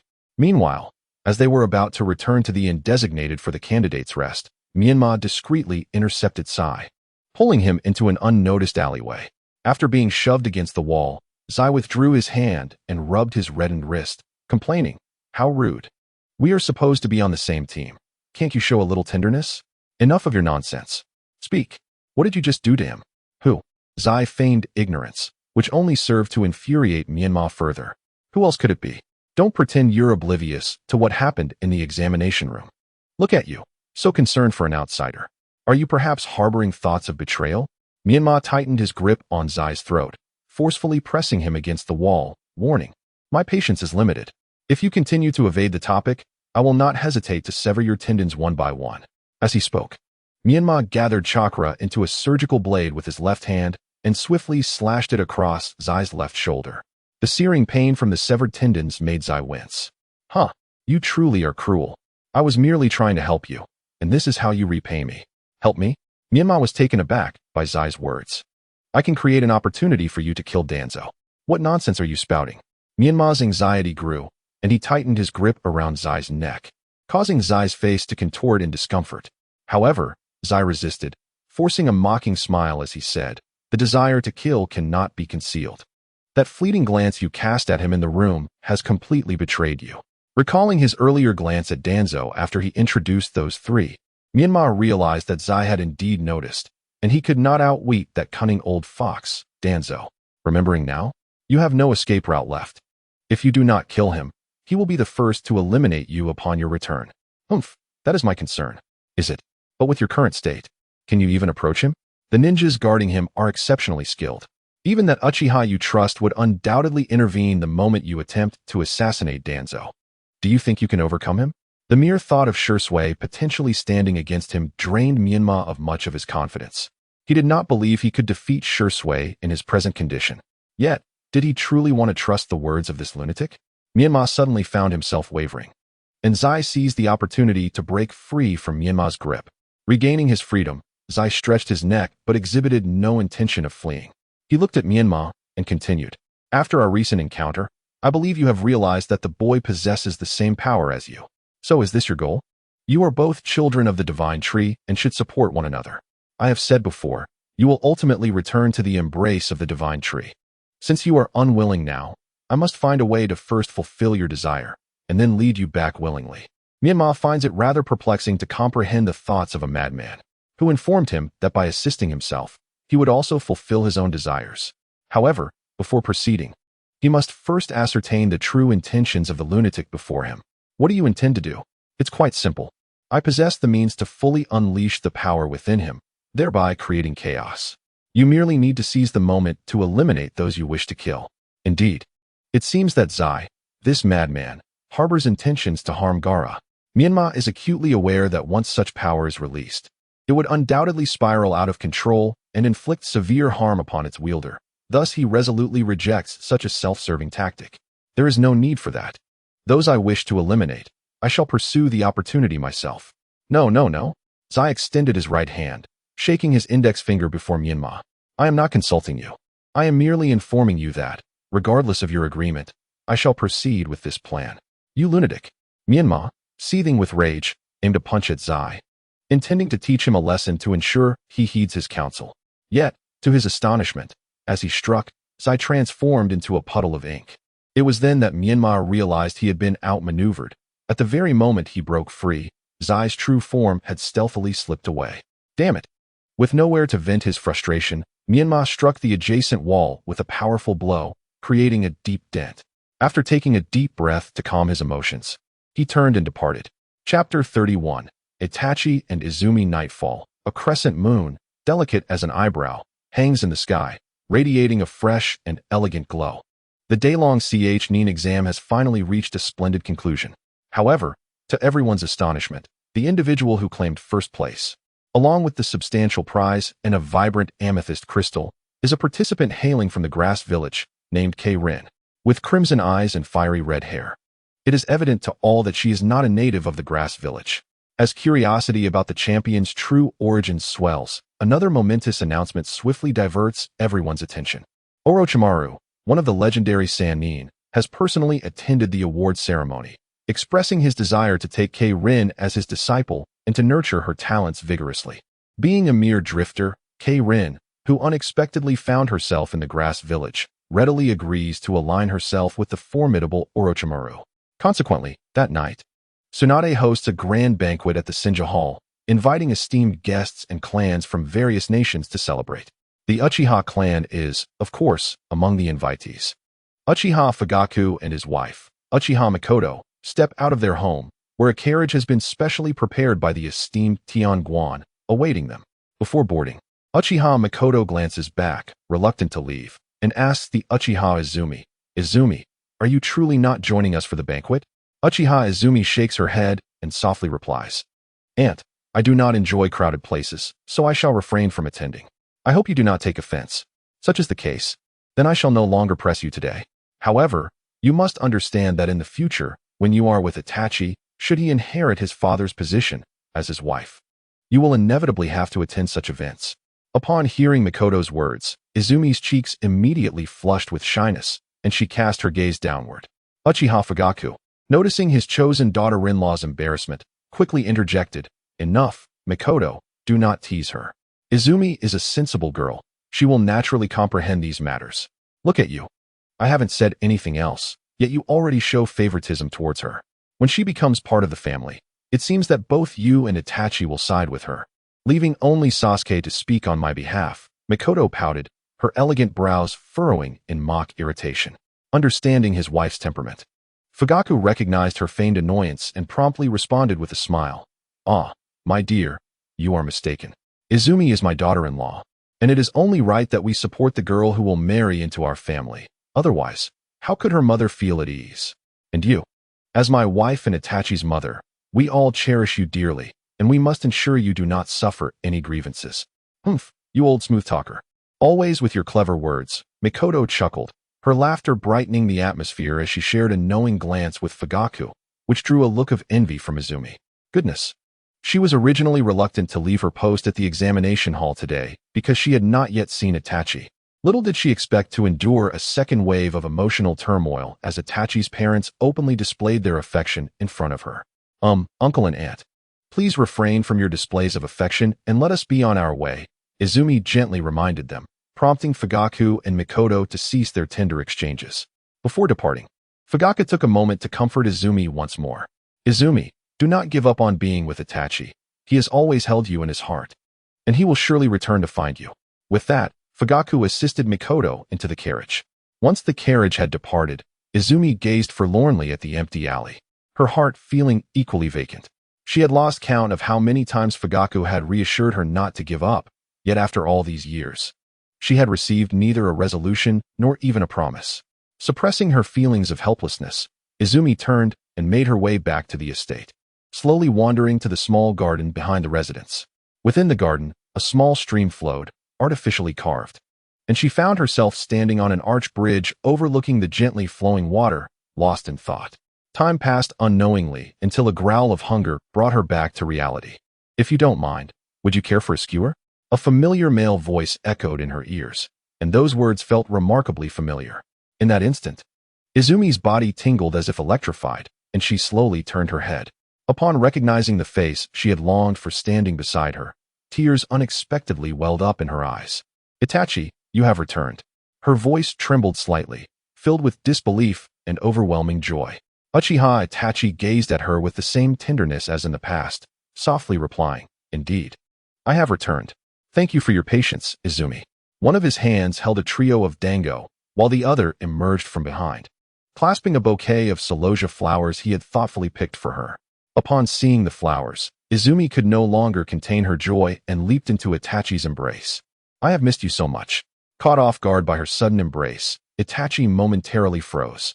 However, after a few seconds, he gently wrapped his arms around Izumi in return. Thus, he remained ensnared in her embrace for approximately 15 minutes. His body grew stiff, yet Izumi showed no intention of releasing him, as if afraid he might vanish again. Izumi, my arm is going numb. Could you please let go for a moment? Oh, I'm sorry. Realizing that Itachi still held the dango and flowers, Izumi reluctantly released her hold. They settled by the riverbank, where Izumi savored the dango Itachi had brought while inquiring. Did you return for Sasuke's Chunin exam? Yes. Then why did you only appear now? I waited for you at the examination site all day without a glimpse of you. You waited for me all day? Itachi gazed at her with deep affection. Under his gaze, Izumi felt as if he could see into her very soul, prompting her to shyly lower her head. But for her, it was not merely a day. It was, in truth, every day he had been absent. I apologize for my tardiness. I had some matters that delayed my return. Upon hearing Itachi's apology, Izumi shook her head. It's fine. I understand you have important duties. So, does your return signify that your tasks are complete? Not quite. I still need to consult my father about a few things. But it seems he and mother are not at the estate. Have they gone out? Yes, they were invited by Lady Tsunade to a banquet at the Senju Hall. Oh, I see.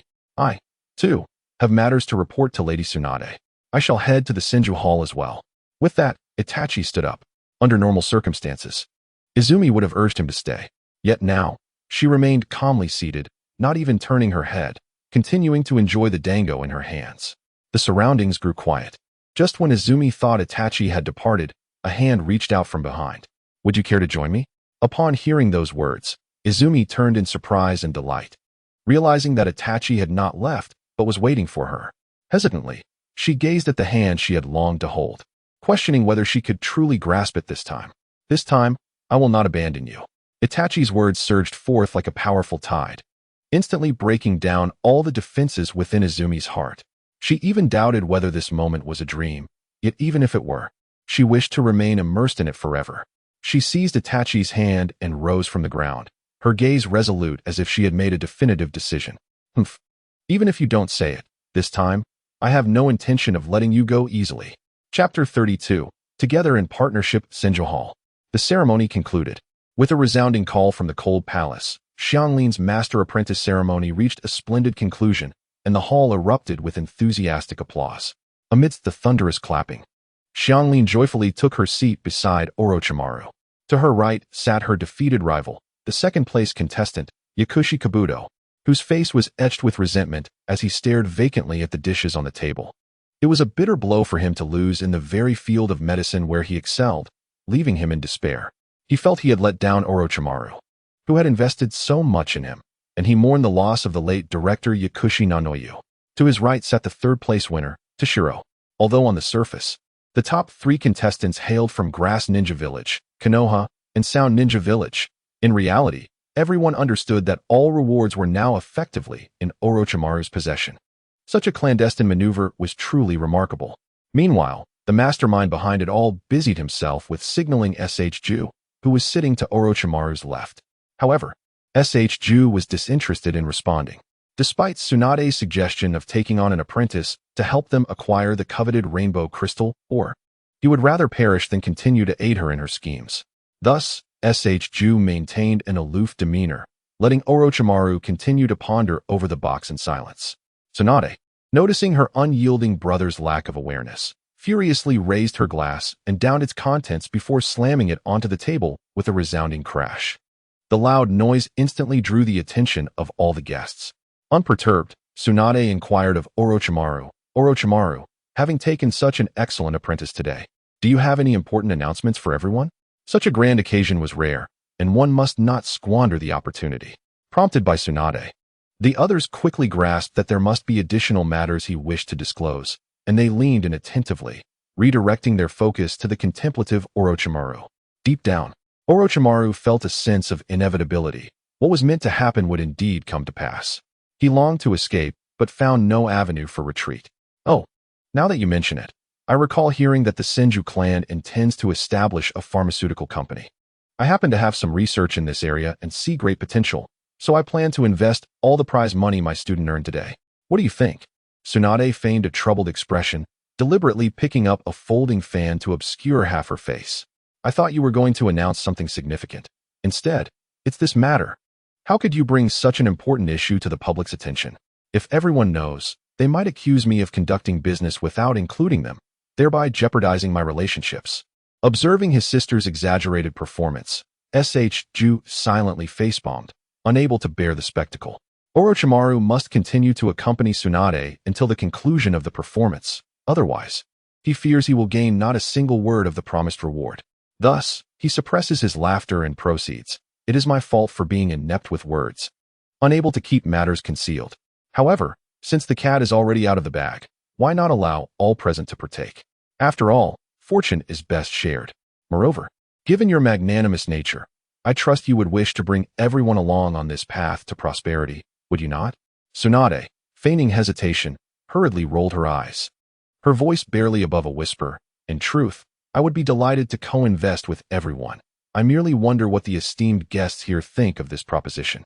Upon realizing her intent to solicit their funds, the dignitaries and clan leaders swiftly averted their gazes, falling into an uneasy silence.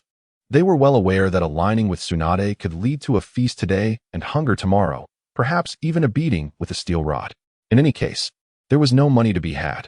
Seeing that the assembly remained as mute as if their mouths had been sewn shut, Tsunade's expression turned icy. Ahem. I trust that all esteemed guests have won quite a sum in today's silver-level competition. If you were to invest this wealth, compounded interest could ensure that your descendants enjoy boundless riches. She deliberately emphasized the term silver level, making it clear that they ought not to forget how they had accrued their wealth today. The rules announced for the bronze level competition did not extend to the subsequent matches, leading to the cancellation of the special elimination penalties in the silver level. Thus, all clans could refrain from further financial expenditure to protect their offspring. Consequently, every contestant who chose to remain in the competition during the silver level was eliminated, yet they could still participate in the upcoming CHNIN exams. Those clansmen who remained oblivious to the changes and continued to play it safe became easy prey, tragically reaped. Had Tsunade not informed the clans of the revised rules in advance, they would have suffered substantial losses. Indeed, they might have found themselves not indulging in fine wine and delicacies within the Senja Hall, but rather standing on a rooftop, drinking the bitter winds like those who had been harvested. They understood this was a warning, should they refuse to compromise. Tsunade possessed the means to make them regurgitate every morsel consumed, potentially leading to their utter ruin. Thus, rather than courting disaster, it was wiser to sever their tails and seek survival. Upon Tsunade's declaration, one individual expressed newfound interest, similarly wishing to invest the rewards earned today, humbly requesting that Tsunade allocate a share to his clan as well. Witnessing this first choice, others quickly followed suit. Please include my clan as well, Lady Tsunade. I wish to participate too. As the atmosphere grew lively, Tsunade's smile widened nearly to the point of closure. She gracefully approached the third Hokage, Hiruzen Tsurutobi, and the fourth Kazekage, Raza, stating, since everyone is eager to join, let us have the Hokage and Kazekage serve as witnesses to this agreement today. As for the profits that Senju Pharmaceuticals will earn in the future, I shall take the liberty of allocating 1/10 of it to the neighboring ninja villages as a fund for construction and improvement, with the hope of fostering development across various regions. What do you think? Upon hearing that Tsunade intended to involve other ninja villages, Danzo realized he had no grounds for refusal and could only nod in silence. Very well, Gonghan, please present the contract for our esteemed guests to review and sign. As you command. Gonghan retrieved the scroll he had prepared earlier and proceeded to present it to each clan for their signatures. Tsunade happily returned to her seat, indulging in a few more cups of sake, when Shizen approached her and whispered softly, Lady Tsunade, Itachi Uchiha has come with Jiraiya-sama's personal token, requesting an urgent audience. Jiraiya? Tsunade, already somewhat inebriated, murmured the name to herself, her eyes widening as she shook off some of her intoxication. Humph, that scoundrel, too cowardly to meet me directly. Sends that boy Itachi in his stead. I understand, send him to the side hall to wait for me. Understood. Shizun obeyed Tsunade's command and exited through the side door. Chapter 33. Itachi's visit. After witnessing the completion of the contract, Tsunade contentedly stepped out of the hall and into the side chamber. Inside, Itachi Uchiha and Izumi Uchiha were seated closely on a sofa, while Shizen sat alone opposite them. Upon Tsunade's entrance, the three stood up instantly, but before they could bow, Tsunade waved her hand dismissively. Enough of that. There's no need for formalities. Please, take a seat. Tsunade sat down beside Shizen, followed by Itachi and Izumi taking their seats in succession. Noticing the way Izumi nestled close to Itachi, Tsunade's curiosity was piqued, and she inquired, "Itachi, who is this beside you?" "Oh, she is a friend of mine, named Izumi Uchiha," Itachi answered calmly, while Izumi appeared hesitant to speak, ultimately lowering her gaze in disappointment. Tsunade, recognizing the familiar scene, suddenly caught a whiff of a scent from Itachi that she found particularly distasteful. Itachi, sensing the fleeting displeasure on Tsunade's face, was puzzled but decided to focus on the matter at hand. He produced an accessory from his person, a gold die threaded with a cord, and handed it to Tsunade. Tsunade recognized the origin of the golden die. It was a bespoke piece crafted from her initial earnings after establishing the Hashirama Casino. A pair of these golden dice had been made, each adorned and gifted to Orochimaru and Jiraiya. Both had kept their die close at all times, for it represented Tsunade's heartfelt sentiment, and they dared not disregard it.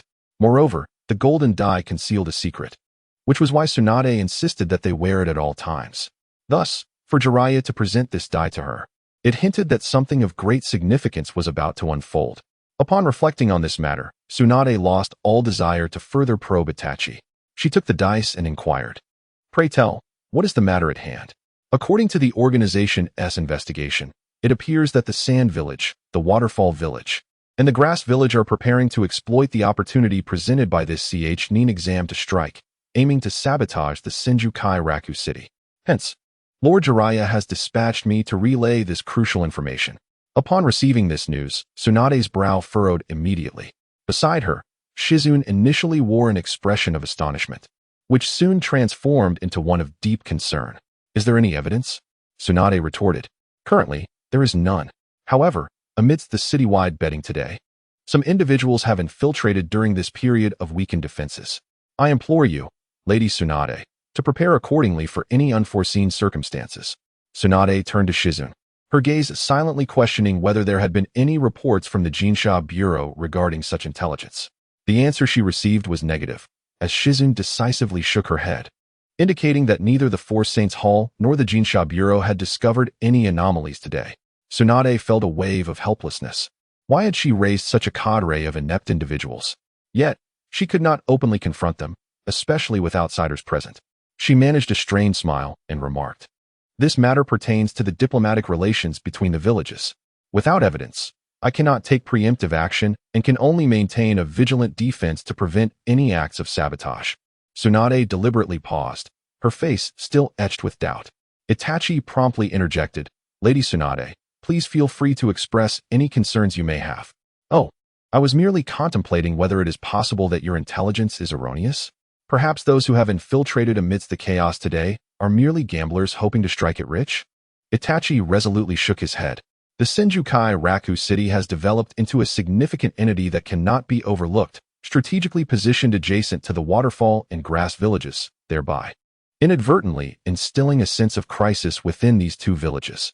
Furthermore, it is rumored that you, Lady Tsunade, harbor intentions to further expand the Senjukai Raku city and are currently preparing to invest heavily in acquiring lands within the grass and waterfall countries.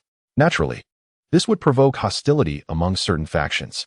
"Nonsense," Tsunade exclaimed with indignation, forcefully striking the nearby sofa, emanating an aura of fury. "My intentions are to invest with goodwill, aiming to stimulate the surrounding economy. The land is leased for business purposes. The ownership ultimately resides with the two nations. Who are those scoundrels spreading such rumors? Shizune, go and investigate thoroughly. If anyone dares to spread such baseless gossip that jeopardizes my business, have them all thrown into the dragon's abyss." "Yes," Shizune replied, albeit with a hint of trepidation. If all were to be apprehended, it was likely that a significant portion of the inhabitants of the Senjukai Raku city would be cast into the abyss. Itachi had not anticipated the conversation to veer so far off course and hastily sought to redirect it, saying, "Thus, the village's attempts to exploit this situation are not entirely unfounded. I urge you, Lady Tsunade, to exercise caution." "I understand. However, if the situation is as dire as you describe, why has Lord Jiraiya not come forth with this information?" "Lord Jiraiya is currently entangled with other matters and is unable to attend at this time." "Humph. What could possibly be more pressing than my affairs?" Tsunade crossed her arms, her face a portrait of indignation. Itachi, unsure of how to respond, retrieved a scroll from his person and summoned a wooden box from within. Although Lord Jiraiya could not attend, he had prepared a gift to celebrate the completion of the Eastern Pearl.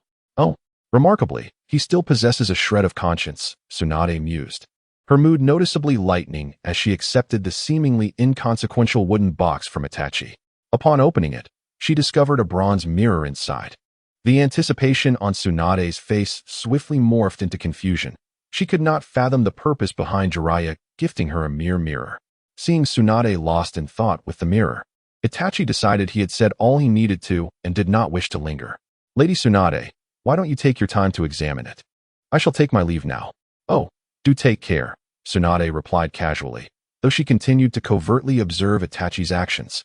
She noticed Izumi rising to follow Itachi, who had intended to grasp her hand. Regrettably, Izumi evaded him, walking towards the door with an impassive expression, clearly unwilling to acknowledge Itachi. Witnessing this scene, Tsunade could no longer suppress a smile that curved at the corners of her mouth. Meanwhile, Shizune, seated beside Tsunade and still affected by Itachi's previous remarks, remained anxious. Observing Tsunade's lack of concern and the unmistakable joy on her face, she queried, Lady Tsunade, how can you still smile at a time like this? Whenever I see a scoundrel face defeat, I cannot help but laugh. Ha ha ha. Tsunade unabashedly laughed, having abandoned her pretense. Chapter 34. The Scoundrel Must Die. Shizune, left speechless, realized that Tsunade's focus was entirely misaligned with her own. However, Tsunade's comment piqued her curiosity. Are you referring to Uchiha Itachi? Who else could it be? Was there another man present here, just now? Tsunade rolled her eyes, finding Shizune's inquiry rather pointless. Did you not hear his tone earlier? Oh, I have a friend named Uchiha Izumi. It's clear to anyone that the girl is infatuated with him, likely to an extreme degree. If not for him, she would not have come all this way. Goodness, I simply asked, and he called her a friend. How nauseating. Just like your despicable uncle. Tsunade exclaimed, her disdain palpable. It was no wonder she had sensed a familiar stench from afar. It was the odor of a loathsome scoundrel. Years had passed, yet hearing Tsunade mention her uncle, Cat Dien, still ignited a fire of righteous indignation within Shizune, causing her lips to twitch slightly. This long-standing grievance appeared to be an inescapable part of her life. Well, it was indeed partly due to her uncle Cat Dien's notorious escapades. With his striking looks and gentle demeanor, he had captured the hearts of numerous youthful maidens, only to leave them disillusioned with various excuses, preventing any of them from publicly declaring their relationships. Until the truth was uncovered by the ever-despised Kato Dan. The deceived girls sought him out to settle the score, intent on ensuring the scoundrel was disgraced and banished from the Hidden Leaf Village. However, there remained one infatuated individual who steadfastly stood by Kato Dan's side, and that person was Tsunade, sitting right before Shizune, whose gaze suddenly bore a hint of sorrow. Tsunade noticed the glimmer of tears in Shizune's eyes and, with a resigned shake of her head, gently patted Shizune's head. Alas, it is my fault for mentioning that wretched man. I have caused you more pain. Tsunade's tone, tinged with lament, also conveyed her empathy for Shizune. Indeed, aside from herself, there was another unfortunate girl, Shizune, who had suffered immensely. After Kato Dan's disgrace and subsequent exile, he foolishly attempted entrepreneurship, traveling with merchant caravans. Unfortunately, he lacked business acumen and ultimately fell into crippling debt. Tsunade, in a bid to assist him, nearly depleted the Senju clan's fortune. Yet, the financial abyss only grew deeper. And sensing disaster, Kato Dan fled with a wealthy matron of nearly 60, leaving a mountain of debt for Tsunade to shoulder. Before his escape, he committed an even more despicable act by handing Shizune over to debt collectors as collateral. Had Tsunade not discovered this in time and fought fiercely to protect Shizune, who knows where she might be now, enduring unimaginable torment. Their gazes intertwined, reflecting mutual concern and compassion, and only they understood the arduous journey they had traversed together.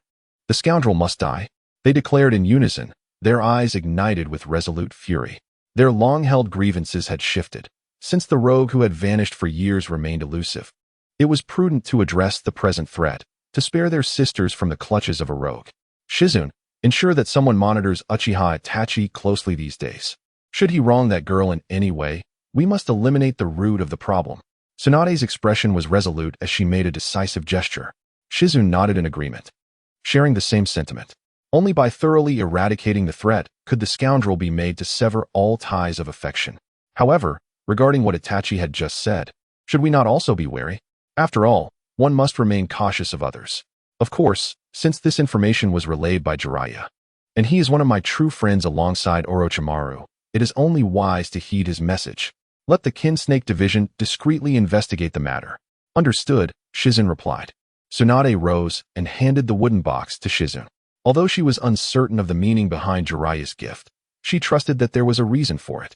Tsunade was too weary to ponder further and decided to inquire with Jiraiya in the future. Please place this mirror on the bedside table in my bedroom. Is that truly necessary? Silence took a closer look at the mirror, which was plain and unadorned, lacking any semblance of brilliance. If displayed, it would undoubtedly appear jarringly out of place in Tsunade's opulent chamber. Nonetheless, given the sentiment behind it, it would remain as is. Very well. Observing Tsunade's resolute expression, Silence reluctantly acquiesced. After the banquet concluded, Shizun patiently awaited along the route back for Danzo. As the carriage of the Shimura clan gradually approached and came to a halt before him, Shizun promptly boarded the vehicle. Inside, Danzo sat alone, and Shizun took a seat beside him, presenting the stack of banknotes he had collected. Danzo received the substantial bundle of notes with an expression as tranquil as still water, revealing not a hint of elation. However, what followed in Danzo's ensuing actions left Shizun utterly astounded. Perhaps in his lifetime, he had never been so taken aback. Danzo moistened his fingertip with his tongue and then, with utmost seriousness, began to count the banknotes one by one. Shizun's eyes widened in disbelief, as he had never imagined that Danzo harbored such an obscure side. It is likely that he had previously regarded Danzo as a figure of great stature, leading to a stark contrast in his current perception, leaving him momentarily unable to reconcile the two.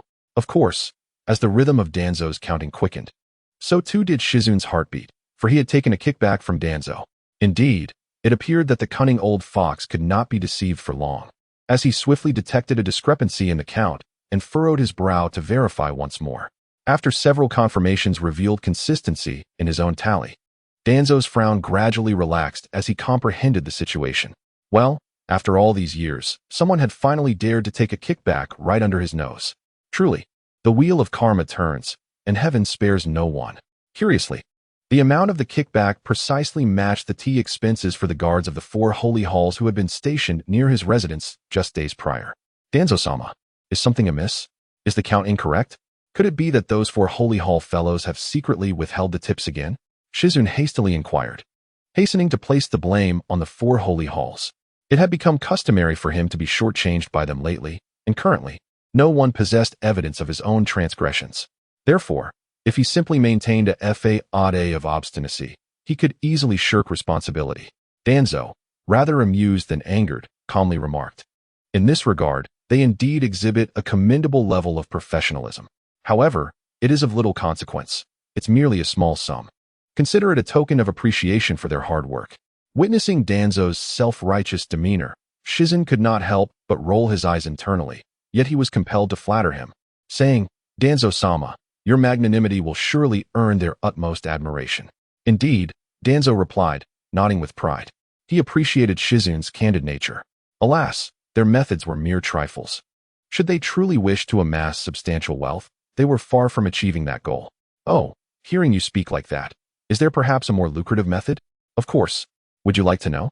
Danzo gazed at Shui with a smile, reminiscent of a hunter awaiting its prey to fall into the trap. I hope for your guidance.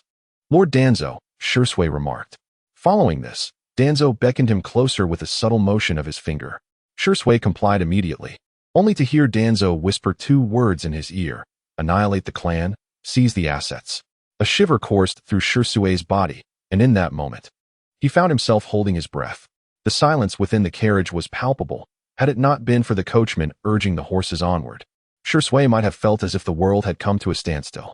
After a few seconds, noticing Shui's continued stillness, Danzo resumed speaking. I shall elaborate on this lucrative method at a later time. For now, I must trouble you to make another trip and deliver these rewards to Tsunade. With that, Danzo handed back the freshly acquired notes to Shui. Accepting the task, Shui was eager to depart and leapt from the carriage, standing by the roadside. Watching the carriage fade into the distance, a chilling sensation gradually enveloped Shui. Chapter 35, Local Specialties. The following day, at dawn, The sky outside was just beginning to brighten, a thin mist still lingering in the air, yet Menma was already en route to the second examination site. Under the attentive guidance of a fifth-tier celestial official, the two made their way north, arriving beneath the northern city gate of the Senju-Kyuku. A glance around revealed other candidates gathering, exchanging greetings in small clusters, many displaying expressions of excitement. After all, this upcoming examination would be an actual combat drill, highly esteemed among ninjas for showcasing strength. Thus, compared to the previous academic test, this one was more likely to ignite their youthful fervor and was eagerly anticipated. My task concludes here. You must swiftly locate your other team members and report to the guards at the city gate, the celestial official instructed. Other members? Menma inquired, turning to the guiding official. Yes, the second examination spans 5 days of wilderness survival group combat, necessitating a minimum of 3 members in your team. Naturally, if any of your original members were eliminated in the first round, you may seek out others to fulfill the team requirement. However, should you fail to form a team within an hour, you will automatically forfeit this examination. I understand now, Menma nodded, reflecting on the official's words. The celestial official then took his leave, rejoining his own group of officials. It appears I must locate that madman first, Menma mused to himself. Though he was reluctant to team up with Sai, whose mental stability was questionable, he recognized the necessity of adhering to the rules for his own prospects. Menma began scanning the crowd, while the fellow strong competitors who sensed his gaze responded by looking back at him. In the fleeting moment, their gazes intersected. Menma suddenly felt besieged from all sides, as the evident disadvantages of this examination weighed heavily upon him. Despite belonging to the village of Konoha, he had no prior connections with this batch of peers. The teams from the same village were likely to support one another, as they were familiar and shared mutual interests.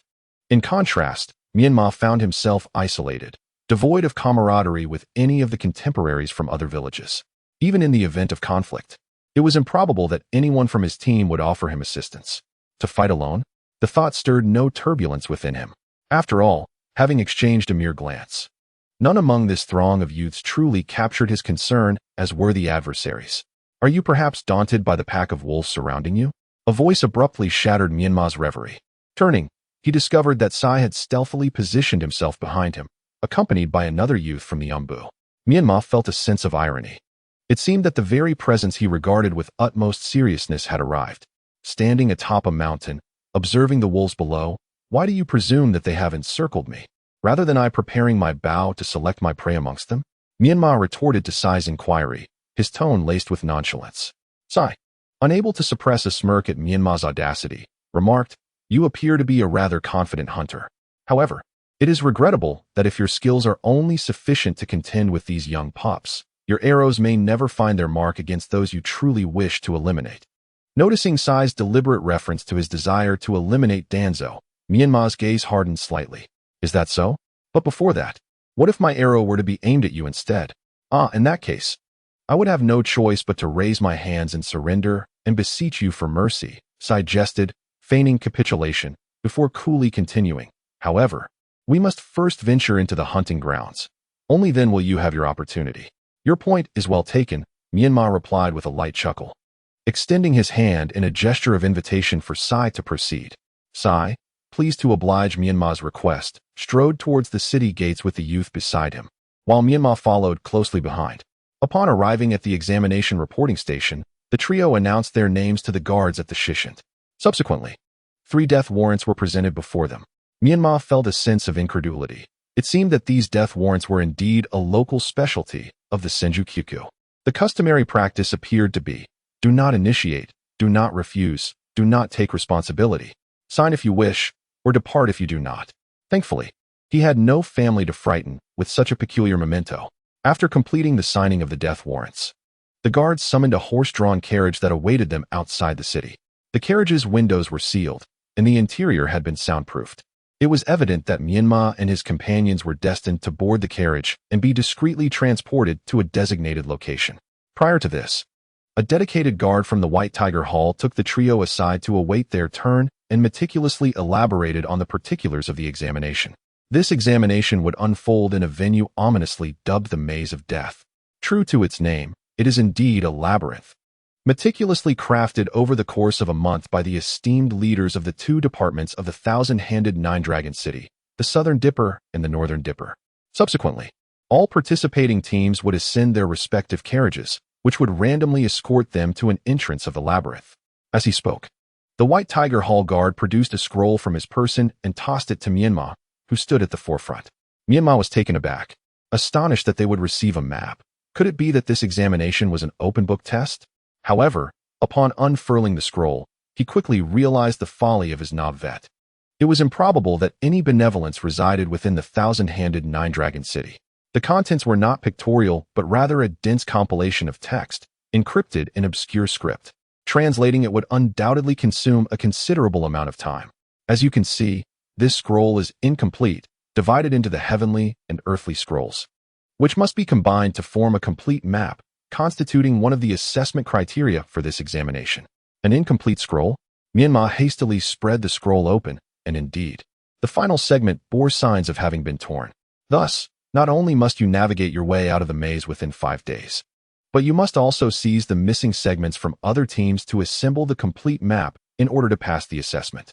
A gentle reminder, do not presume that the scroll is merely ornamental. This examination evaluates candidates on multiple fronts, including observation, comprehension, judgment, and collaboration.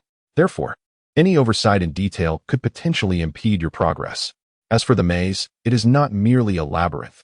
It has been specially designed as per Lord Gongsho's directives, and thus is rife with numerous mechanisms, traps, and various unforeseen elements. Chapter 36. Entering the maze. Unforeseen? How unforeseen could it possibly be? Menma could not help but retort, to which the guard from the White Tiger Hall merely shook his head. This remains unknown. It all hinges on your luck. Luck? The mere mention of the word elicited amusement from Menma, who had already uncovered the truth behind the notion of luck in the previous examination. It was nothing more than a facade born from extensive monetary transactions, and he surmised that this examination would likely mirror the last. Consequently, he felt a sudden disillusionment, despite the potential for novelty within the maze. Yet, such novelty was likely reserved for the affluent. He and the other candidates were merely their playthings. Is there anything else you wish to inquire? Menma decisively shook his head in response to the guard's inquiry, while his companions, Zhua and Jing, remained reticent. Choosing to say nothing, the trio lingered for a moment longer until the horn atop the city gate sounded, prompting the accompanying guard from the White Tiger Hall to announce, "It is time to depart." "Very well," Menma replied. Thereafter, the three of them followed the White Tiger Hall guard and boarded the carriage together. After the three of them entered the carriage, the guards of the White Tiger Hall swiftly locked the door, leaving one individual outside to drive towards his designated location. The journey was not particularly lengthy, yet as they progressed, the carriage became increasingly jostled, finally coming to a halt after about an hour. "Step out. You have arrived at your entrance." Hearing the call from outside, Menma, who had been resting with his eyes closed throughout the ride, finally opened his eyes. He pushed open the already unlocked door and, along with Zhuji, jumped down from the carriage in succession. Before them loomed a towering earthen wall, several meters high, with a wide gap in the middle, precisely the entrance to the labyrinth mentioned by the guard.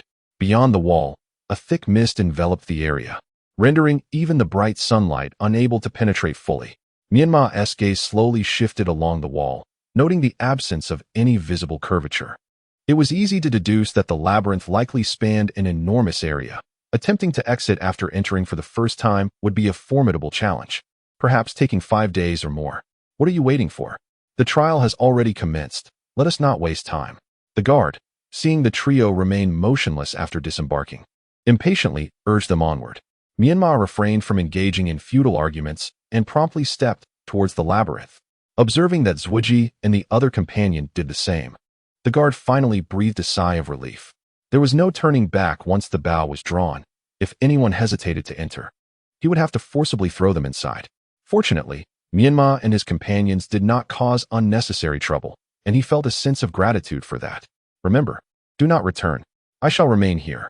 If you emerge from this exit, I will have no choice but to deal with you on the spot. So keep that firmly in mind." "Understood," Menma replied loudly without turning back, politely waving his hand behind him. After 100 meters, the trio arrived at the first fork in the path, with 3 routes laid out before them. Which path should we choose? Menma pondered this dilemma. He turned to solicit the opinions of Zhuji and the other companion, but before he could finish his sentence, they both bolted in opposite directions without even a word, leaving the bewildered Menma standing there. Damn it! Menma felt a surge of anger, but at that moment, no amount of cursing would suffice.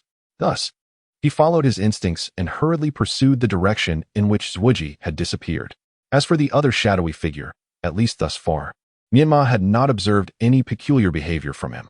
Therefore, he felt more at ease allowing that boy to act independently compared to the unpredictable Zhuji. Of course, should misfortune befall the other, and he perish in some corner of the labyrinth, Menma would bear his share of responsibility as well. After all, while entry required a group of 3, there was no stipulation that passing through must also involve 3 individuals. Upon reaching a trifurcate intersection, Zhuji swiftly darted down one of the paths, only to have a stone wall rise abruptly from the ground, sealing off the route entirely. With chakra coalescing beneath his feet, he resolved to circumvent the wall by walking along its surface. However, as he reached the top of the wall, he unexpectedly collided with an unseen barrier, which sent him tumbling back to the ground. It became evident that the gray mist above was, in fact, a protective barrier, a measure to prevent cheating, ensuring that no candidate could outsmart the system by climbing over the wall to find an exit from the labyrinth. Relinquishing this approach, Zhuji drew a small blade from his back, channeling chakra into it before striking the wall with a powerful blow. Regrettably, the wall proved to be far sturdier than he had anticipated. His strike left only a shallow groove several centimeters deep.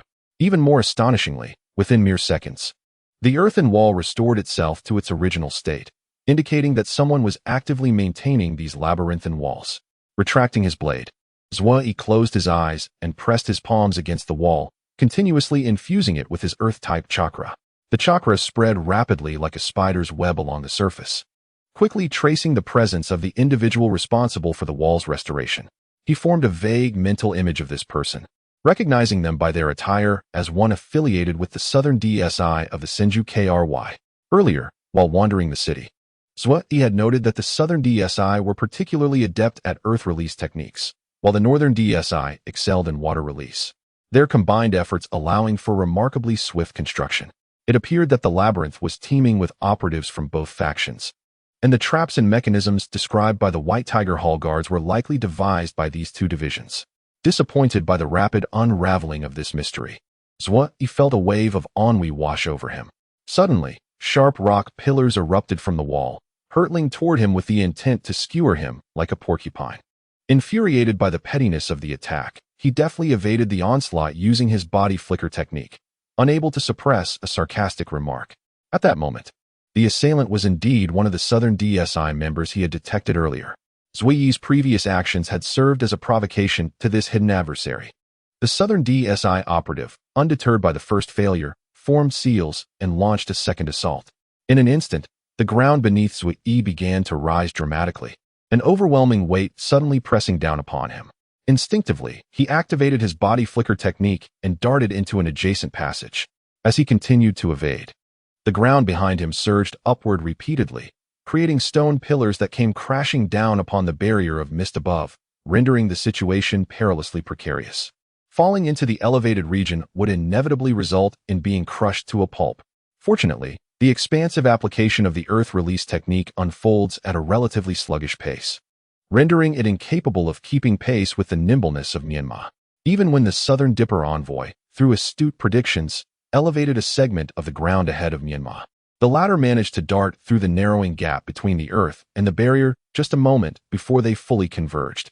Menma exhibited remarkable agility. But what if this happens? The Southern Dipper envoy smirked slyly, seizing the opportunity while Menma turned into a long corridor devoid of intersections, stretching over 1,000 meters. He summoned chakra to draw the walls of the maze ever closer. Based on his rough calculations, even if Menma's speed were to double, escaping this area would be utterly impossible. Does he truly believe he is the sole master of earth release? Menma regarded the Southern Dipper envoy's tactics with disdain, swiftly moving while rapidly forming hand seals. Just as the walls were about to converge, a mere 100 meters from the end, Menma completed the seals and struck his palms against the adjacent walls. Earth release, earth wave technique. The walls, upon contact with Menma's hands, began to tremble like rippling water. simultaneously affording Menma the precious moment to slip through the final gap. Once again confronted with a new fork in the path, Menma unhesitatingly chose one of the dead ends to charge into. This choice tightened the heart of the Southern Dipper envoy, who had been lurking in the shadows, as he had not anticipated that Menma, having taken such a convoluted route, was deliberately heading towards his position. He hurriedly began forming seals anew, conjuring a multitude of rocky spikes to erupt from the ground in an attempt to halt Menma's advance. In response, Menma silently unsheathed a small dagger from his back, severing every obstacle that dared to impede his path with a single stroke. With a flash of swordsmanship, Menma confronted the last wall, emulating the sword techniques he had learned from Hans, and cleaved it diagonally in two. Before him stood a figure clad in a black robe adorned with constellations. Wearing a dark purple mask, the very Southern Dipper envoy who had been orchestrating mischief from behind the scenes, intent on Menma's demise. I never anticipated you would find your way here. However, I advise you to leave swiftly, as if you have seen nothing. Otherwise, I wouldn't hesitate to make you suffer a little more. In response to the Southern Dipper envoy's menacing words, Menma could not help but roll his eyes, thinking that the man before him was surely a fool. If he did not take the initiative to confront him, he would likely continue to be on the receiving end of blows, and the suggestion to act as if he had seen nothing was, without a doubt, the most ridiculous thing he had heard all day. Hey, kid, let me advise you not to overestimate your worth. When I first set out, I was already a ch-nin. Although I have not returned to the village for many years, my prowess has undoubtedly reached the level of a j-nin.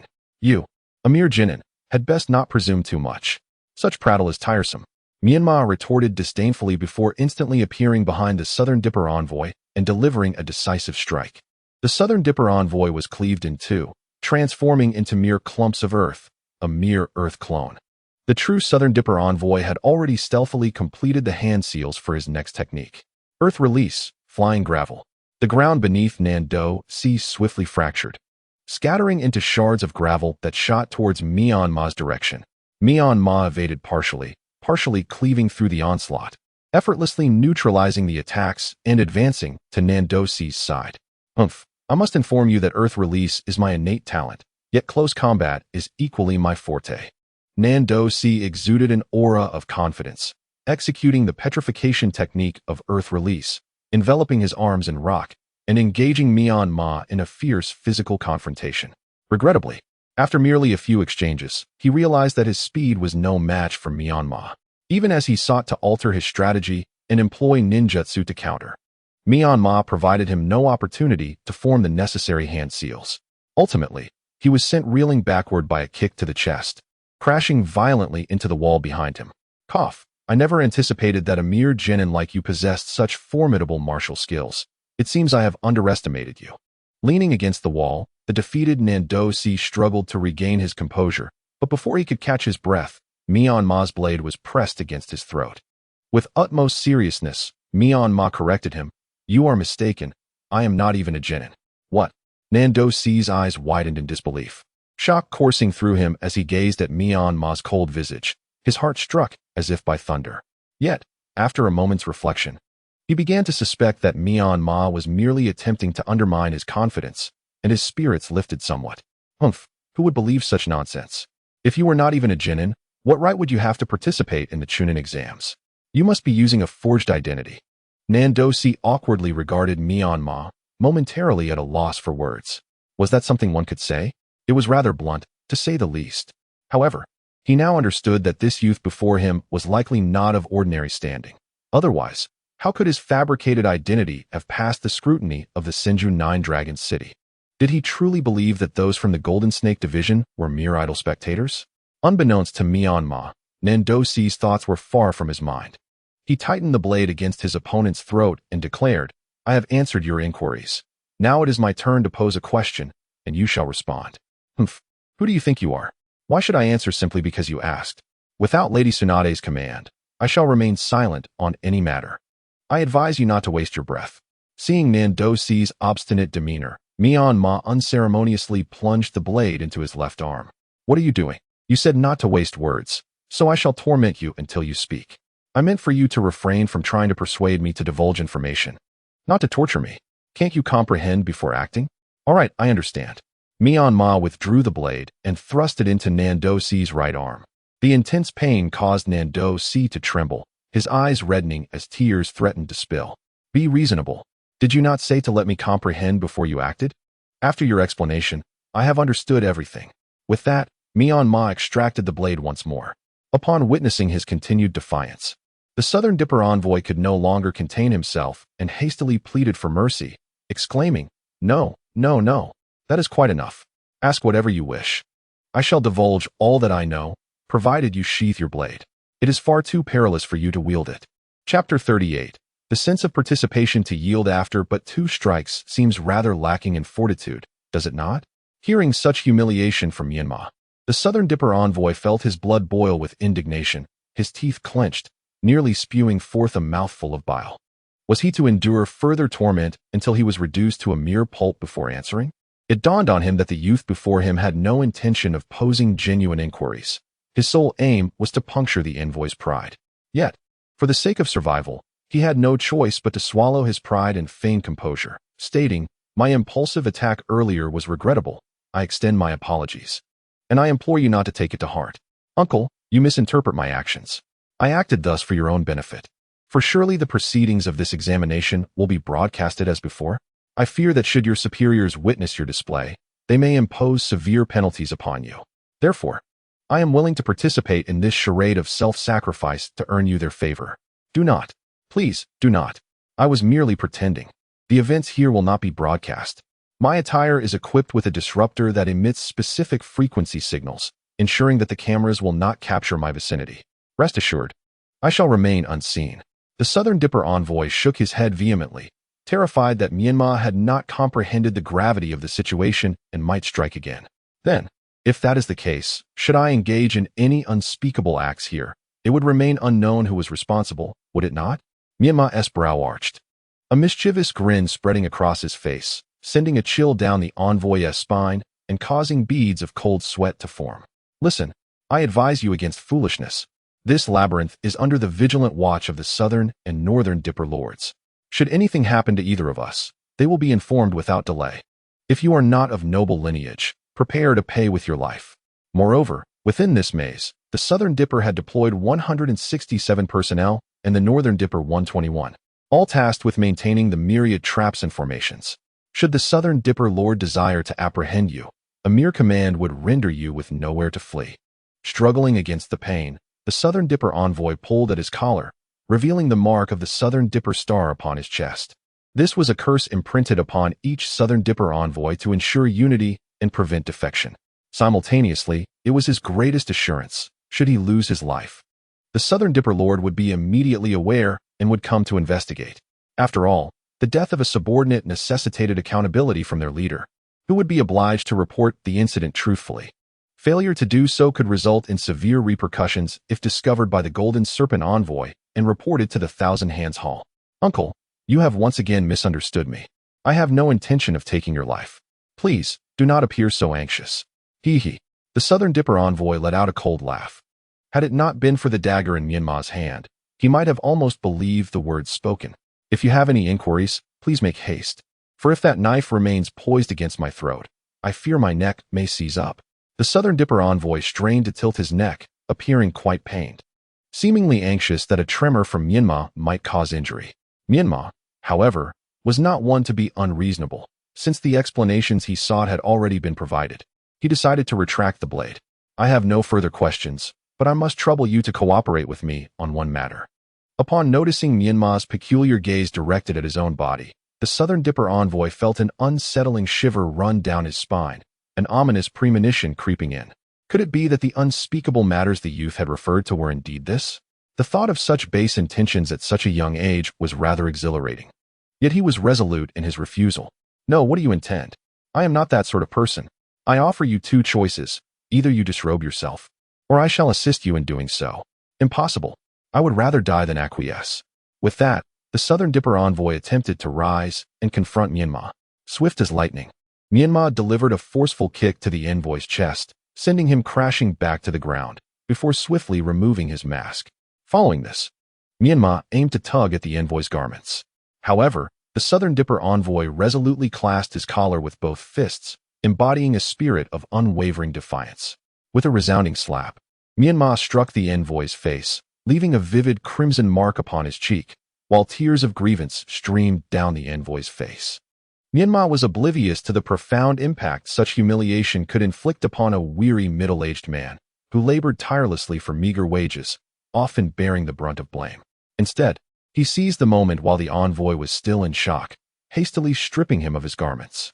Naturally, he spared the undergarments, believing that one should leave a sliver of dignity intact for future encounters. Draping the Southern Dipper envoy's clothing over himself and donning the mask, Menma glanced at the shivering figure of the envoy, who had been stripped bare. Noting that Menma had no intention of furthering the humiliation, the envoy felt a pang of disappointment, realizing it was merely a ploy for his attire. As Menma arranged the stolen garments, he cast a glance at the forlorn Southern Dipper envoy. The sight of a greasy, middle-aged man feigning innocence was too much for him to bear. A veritable assault on the senses. He felt that should he gaze any longer, it might inflict significant mental distress, possibly even more so than the effects of that madman. Zhuji. With this thought, Menma recognized that he could not simply depart without ensuring Zhuji felt a sense of involvement as well. After all, they had shared a few encounters as comrades. Even though Zhuji had callously abandoned him to pursue his own path, Menma was not the type to be as heartless. As such, Menma took a couple of steps forward, crouching before the Southern Dipper envoy, and spoke gently. Do not be too distressed. Although my methods may have been somewhat brusque, one must attribute this to your lack of cooperation. After all, I had previously requested your compliance. Fortunately, I have acquired what I sought, and you have not sustained any significant harm, so let us not dwell on these trivial matters. Of course, I, Zhuji, am not one to shirk responsibility. Once this examination concludes, please come find me at the candidate dormitory, room 1105, and I shall gladly return your garments. Is that true? The Southern Dipper envoy, cradling his swollen face, gazed at Menma with a mix of clarity and bewilderment. Indeed, but before that, I must kindly ask you to rest well. With that, Menma delivered a swift strike, rendering the Southern Dipper envoy unconscious before rising and departing from the area, no longer suitable for lingering. Chapter 39. The hunt begins. Having fortuitously acquired a new skin, Menma was determined to maximize its potential. Henceforth, Menma resolved to transcend the confines of the rules, shedding the identity of a mere candidate and fully employing the regulations to accomplish the mission entrusted to him by Danzo. Was Danzo not concerned that among the candidates lurked nefarious individuals who might pose a threat to the likes of Gaara and others of significant standing? In that case, Menma would heed his intentions and eliminate all candidates within this labyrinth, thereby precipitating an early conclusion to the Chunin exams. When the time came for the candidates to return to their respective homes, Danzo would no longer need to expend energy worrying about those who were not his concern.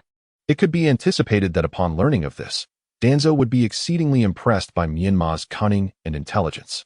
Thus, the hunt commenced. Multiple shadow clone technique. At a new fork in the path, Menma formed hand seals. Instantly, mist enveloped the surroundings, from which thousands of Menma's shadow clones emerged, densely occupying the three alleyways. Scatter. With this command, all clones swiftly dispersed.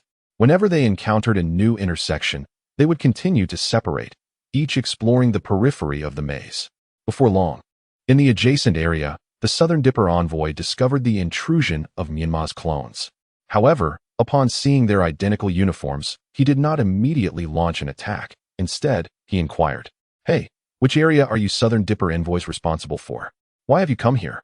Return to your posts immediately." Menma did not respond to his query. Instead, he instantaneously closed the distance, unsheathing his blade in a sudden assault. "Have you lost your mind?" The Southern Dipper envoy, bewildered, hastily dodged, forming hand seals with both hands, no longer intending to be courteous to Menma.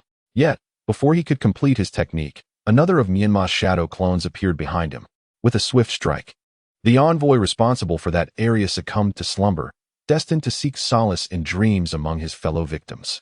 Likewise, it was not long before candidates began to fall victim as well. A group of candidates from the rain-hidden village had yet to find their rhythm, meandering slowly through the labyrinth, when they fortuitously encountered a trio of doppelgangers clad in the uniforms of the Southern Dipper. The three candidates, with curiosity gleaming in their eyes, were bewildered by the presence of a construction team from the Thousand-Hand Nine-Dragon City, within this examination maze. Without a hint of courtesy, the doppelgangers advanced, encircling them tightly, and unceremoniously delivered a resounding slap to each of their faces. The sharp sound of 3 slaps echoed through the air. Yet the motivation behind such an assault was utterly unfathomable. The candidates stood frozen, perplexed as to what they had done to deserve such treatment. They turned to glare at the doppelgangers, their eyes brimming with indignation and resentment, eager for an explanation. However, before one could voice his protest, each candidate received yet another slap, perfectly complementing the earlier strike and leaving their faces resembling a canvas adorned with blush. Incensed, the trio instinctively reached for their ninja tool pouches, ready to retaliate. Yet, the doppelgangers were not inclined to grant them any opportunity to act, swiftly delivering a flurry of slaps once more. Finally, after their faces had been thoroughly reddened and swollen, the candidates resigned themselves to their fate, tears welling in their eyes. The brutality was overwhelming. This was utterly unreasonable. The doppelganger, uninterested in further dialogue, feigned readiness to continue the assault, commanding in unison, "Produce the scrolls." At this moment, the candidates had no desire to resist. They were desperate to avoid any further torment. The tallest among them hastily retrieved the scroll he had been entrusted to safeguard, trembling as he handed it over to the doppelganger. Upon receiving the scroll, the doppelganger casually opened it to confirm its contents before producing a map from his own belongings. Follow the route depicted here. The taller candidate took the map, and upon examining it, his already swollen eyes widened in disbelief. Have you even looked at this map before presenting it? It was merely a convoluted line drawn on a blank sheet of paper, devoid of any annotations. Even a deity would struggle to decipher it. He yearned to inquire how one was supposed to interpret it, but upon raising his gaze to the doppelganger, he was met with a harsh command: "Get lost." With that, the trio dared not linger any longer. Even their questions were swallowed back down as they scurried away. After all, lingering could result in yet another delectable serving of slaps. Watching the candidates scuttle away, the doppelganger couldn't help but feel a sense of satisfaction. Although he did not wish to treat a group of strangers in such a manner, he deemed it necessary to extinguish their confidence in pursuing further assistance.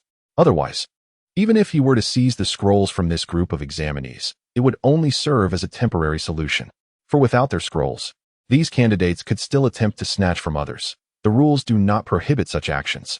However, if one were to deliver such a beating that they could not even recognize their own mother, they would naturally abandon such thoughts. The team responsible for the elimination, the Menma, did not linger but continued onward in search of new encounters. Such scenarios unfolded sporadically throughout the labyrinth, presenting an unexpected delight crafted by Menma for all involved. At the entrances of the grand casinos in the Thousand-Hand Nine-Dragon City, a new round of betting commenced, once again drawing a crowd. Observing the labyrinth footage broadcasted on the screen, many skeptical residents endeavored to gather enough funds to wager on their preferred teams. Room 999. Shouju rushed in, clutching a thick stack of item cards. "Come help me." "Coming." Upon hearing Shouju's call, Hondo hurriedly stepped forward to take the hefty stack of item cards. Her curiosity piqued.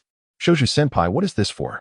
"Humph, you'll find out soon enough," Shouju teased, switching the screen to showcase the candidates until it settled on a boy adorned with the Uchiha clan emblem. He still recalled the grudge he had noted in the Rain Village, and now he was ready to collect his debt. Group 5 of Rolling Stones, Group 10 of Falling Stingers, and Terrain cards switched to Marshland. As he spoke, Shouju extracted several item cards from Hondo and handed them to the attendant Tianguan, instructing them to relay the message to the Nara clan members within the building. These Nara clan members, in turn, would use their mental communication to contact the lurking Nando and Beidou officials in the labyrinth, directing them to target the designated candidate team. On screen, it wasn't long before the 7th squad, led by Sasuke, began to suffer from these unforeseen calamities. Watching them ensnared by attacks, Shouju couldn't help but place his hands on his hips and laugh heartily. Although he had always disapproved of his sister's arrangements, this time, he found it exceedingly gratifying. Even more exhilarating was that while other clans had to purchase these item cards, he was exempt from such expenses. Thus, he could indulge in mischief against Itachi's younger brother from behind the screen. Chapter 40. Concern Room 222. The exclusive VIP chamber of the Uchiha clan. Observing the frequent traps encountered by the squad containing Sasuke on the screen, Mikoto Uchiha, as a mother, could not help but feel anxious. Her hands tightly clutched a purple handkerchief, her delicate brows often knitting together in worry. "Oh dear, madam, do not fret. Why not have a piece of fruit?" Beside her, Fugaku Uchiha skewered a slice of apple with a bamboo stick, offering it to Mikoto with a tender smile. Yet, Mikoto, preoccupied with her concerns, retorted with a serious expression. "How can you remain so relaxed at a time like this? Can you not see that Sasuke is in danger? Oh dear, it is merely an examination. How perilous can it be? It is but a trial to refine him. My lady, you need not worry, just open your mouth." Observing Fugaku's apparent indifference, Mikoto, in a fit of anger, forcefully shoved his hand away. The apple on the skewer tumbled to the ground due to the push. "Worry? I see you show no concern for Sasuke. Otherwise, he would not have chosen to rent a place outside instead of returning home since he became a genin. I recall when he was still at home, obedient and clingy. Now, he roams the streets like a wild child, unresponsive to my calls. This is all your fault." The thought brought tears to Mikoto's eyes. She had been in Konoha for quite some time, and the only encounter she had with Sasuke was at the city gate. Numerous times she had sent people to invite him, yet he steadfastly refused to visit the clan's guest quarters, to the point that she was nearly lovesick with longing. Yes, it is my fault. My lady, do not be upset. I shall think of a solution."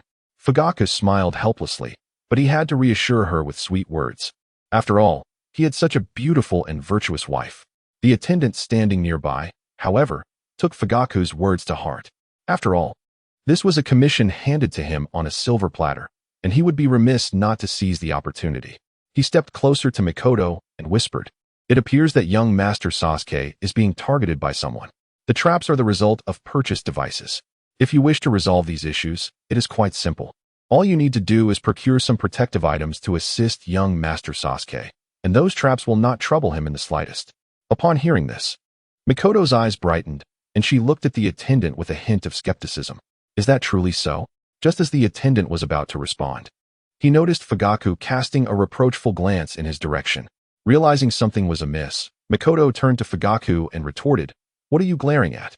As the captain of the Konoha police force, with such a high salary, can you truly not spare a bit of money for your own son? It is shameful that, as the current head of the Uchiha clan, you cannot even take care of your own child. How can you possibly care for the other members of the clan?" Under his wife's reprimand, Fugaku could no longer maintain his smile. His lips twitched involuntarily as he begrudgingly fished out a few banknotes from his pocket.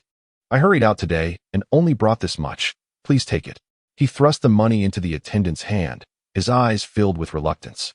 This was enough for him to indulge in a month of revelry at the tavern. "Is this sufficient?"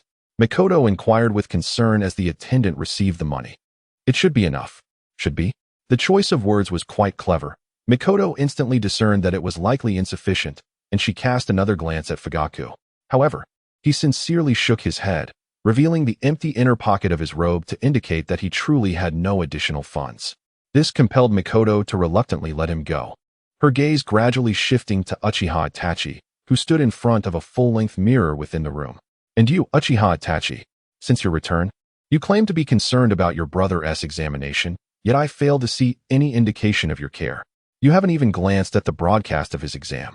Suddenly addressed, Itachi, evidently annoyed, retrieved a thick stack of large denomination banknotes from his clothing, and without waiting for Mikoto to finish her words, he tossed them directly to the attendant beside her.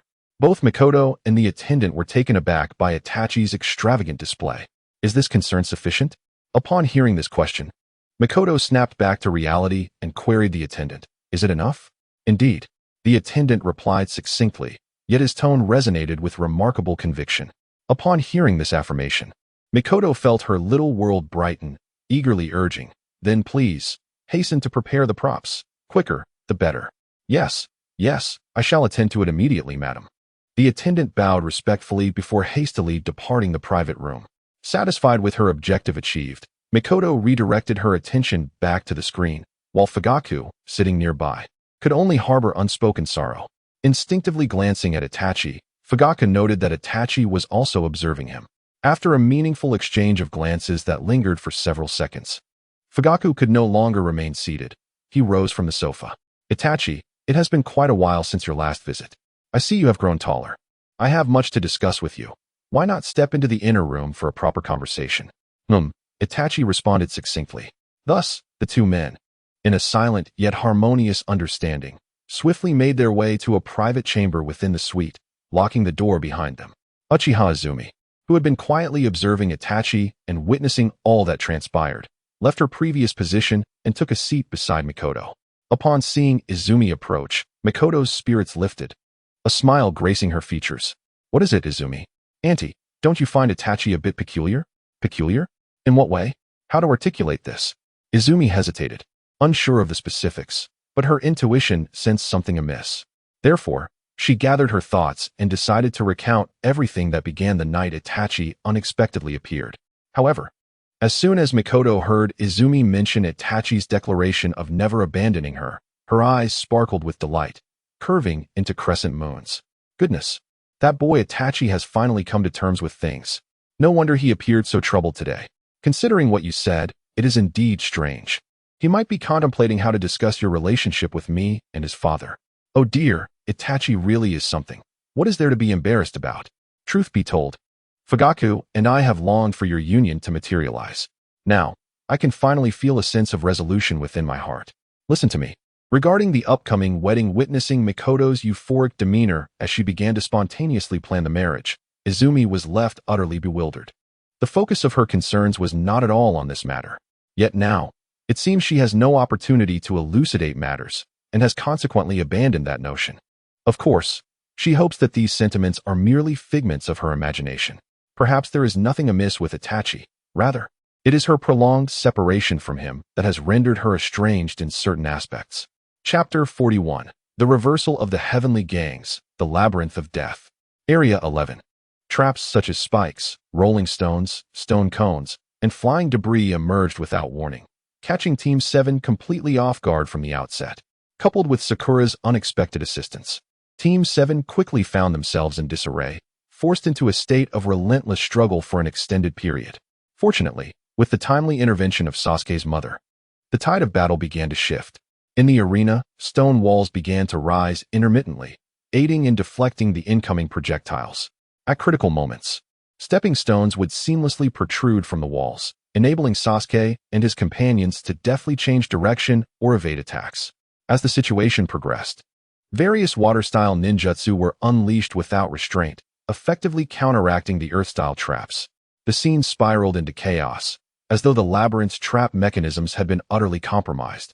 Hidden in the shadows, Nando and Beidou, in pursuit of rewards from their respective patrons, unknowingly found themselves in a contest of sorts. Although Sasuke was bewildered by the unfolding events, this turn of fortune provided them with a rare opportunity to catch their breath. "Let us move. Now's our chance to leave," Sasuke urged, gesturing for Kei and Sakura to follow suit. The trio ceased to concern themselves with the incoming traps, confident that assistance would materialize in critical moments. Thus, they accelerated their pace, eager to escape the seemingly unstable area. After sprinting for a considerable while, Sasuke, utterly fatigued, halted at a fork in the path. It had been some time since any traps had appeared, and he believed they had managed to shake them off. "Let us take a breather," he said, leaning against a nearby wall, wiping the sweat from his brow and attempting to steady his breathing. Following the recent upheaval, his stamina had been severely depleted. Without needing to glance back, he knew that his companions were likely in a similar state, particularly Sakura, whom he suspected was already spent and collapsed on the ground. Thus, taking a moment to rest and recuperate was undoubtedly the best course of action. Otherwise, should they encounter another team, they would be left vulnerable. Once his breathing began to normalize, Sasuke turned to look behind him. However, aside from Kei, who was slumped on the ground, there was no sign of anyone else. "Where's Sakura? Isn't she behind us?"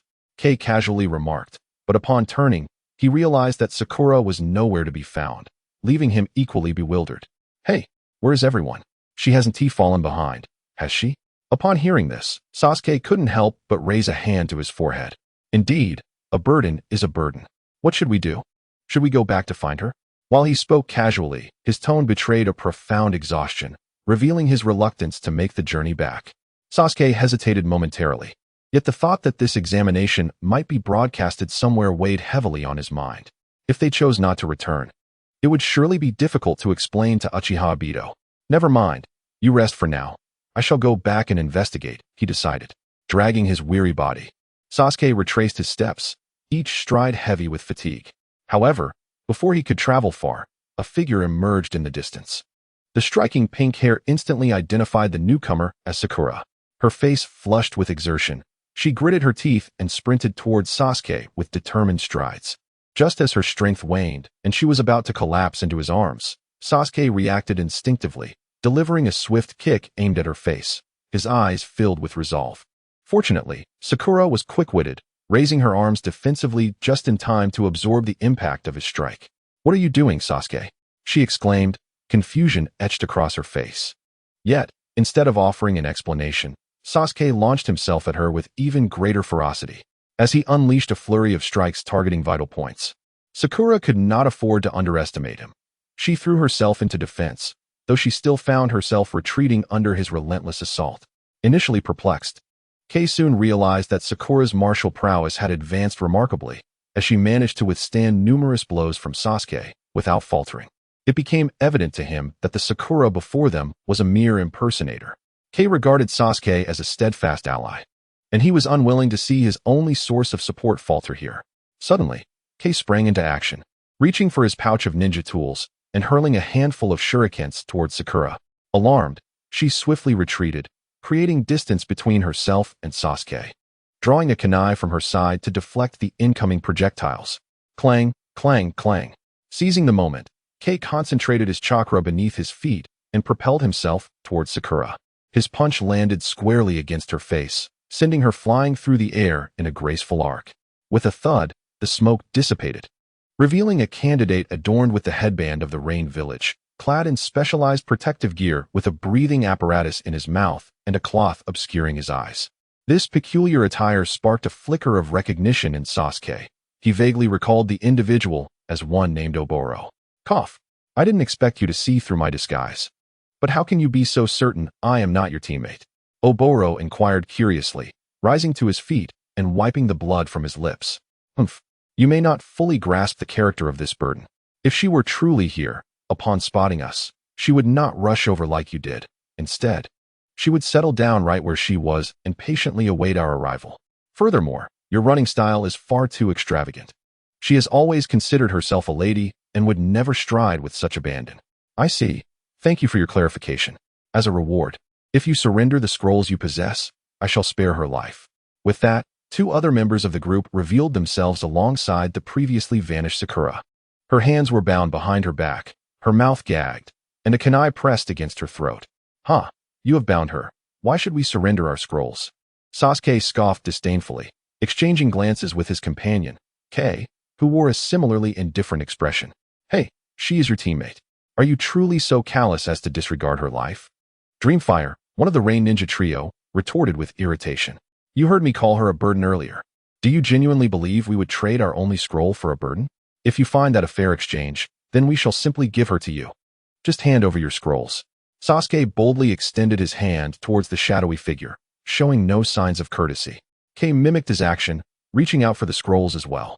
The trio from the Rain Village, caught off guard by this unexpected turn of events, exchanged confused glances. How had the tables turned? They were the ones playing the role of the bandits, yet they were being asked to pay a ransom for their hostage.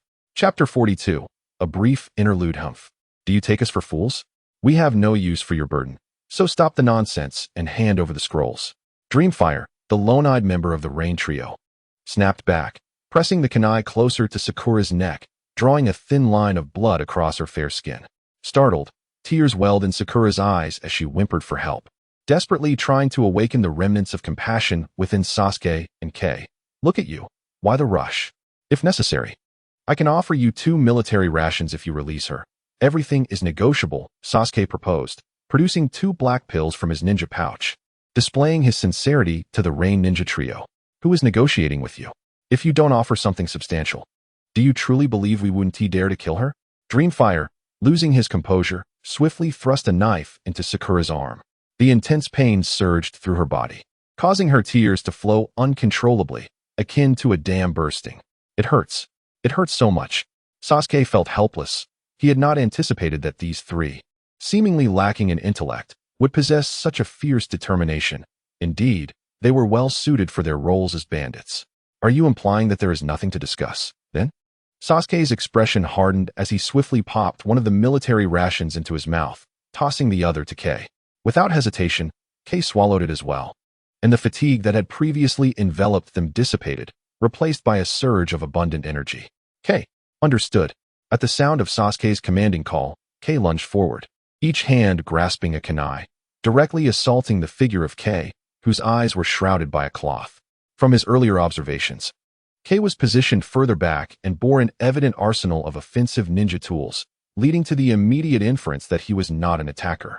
Indeed, as the closest to Kei, Moko displayed a look of panic when he saw Kei recklessly charge towards him. In that moment, he could not rely on Rome to respond, and had no choice but to abandon the hostage in his grasp to assist Kei. Consequently, Moko swiftly withdrew the kunai embedded in Sakura's arm, intending to deliver a final, lethal strike before aiding Kei. However, at that moment, Kei abruptly pivoted, redirecting his assault towards Moko.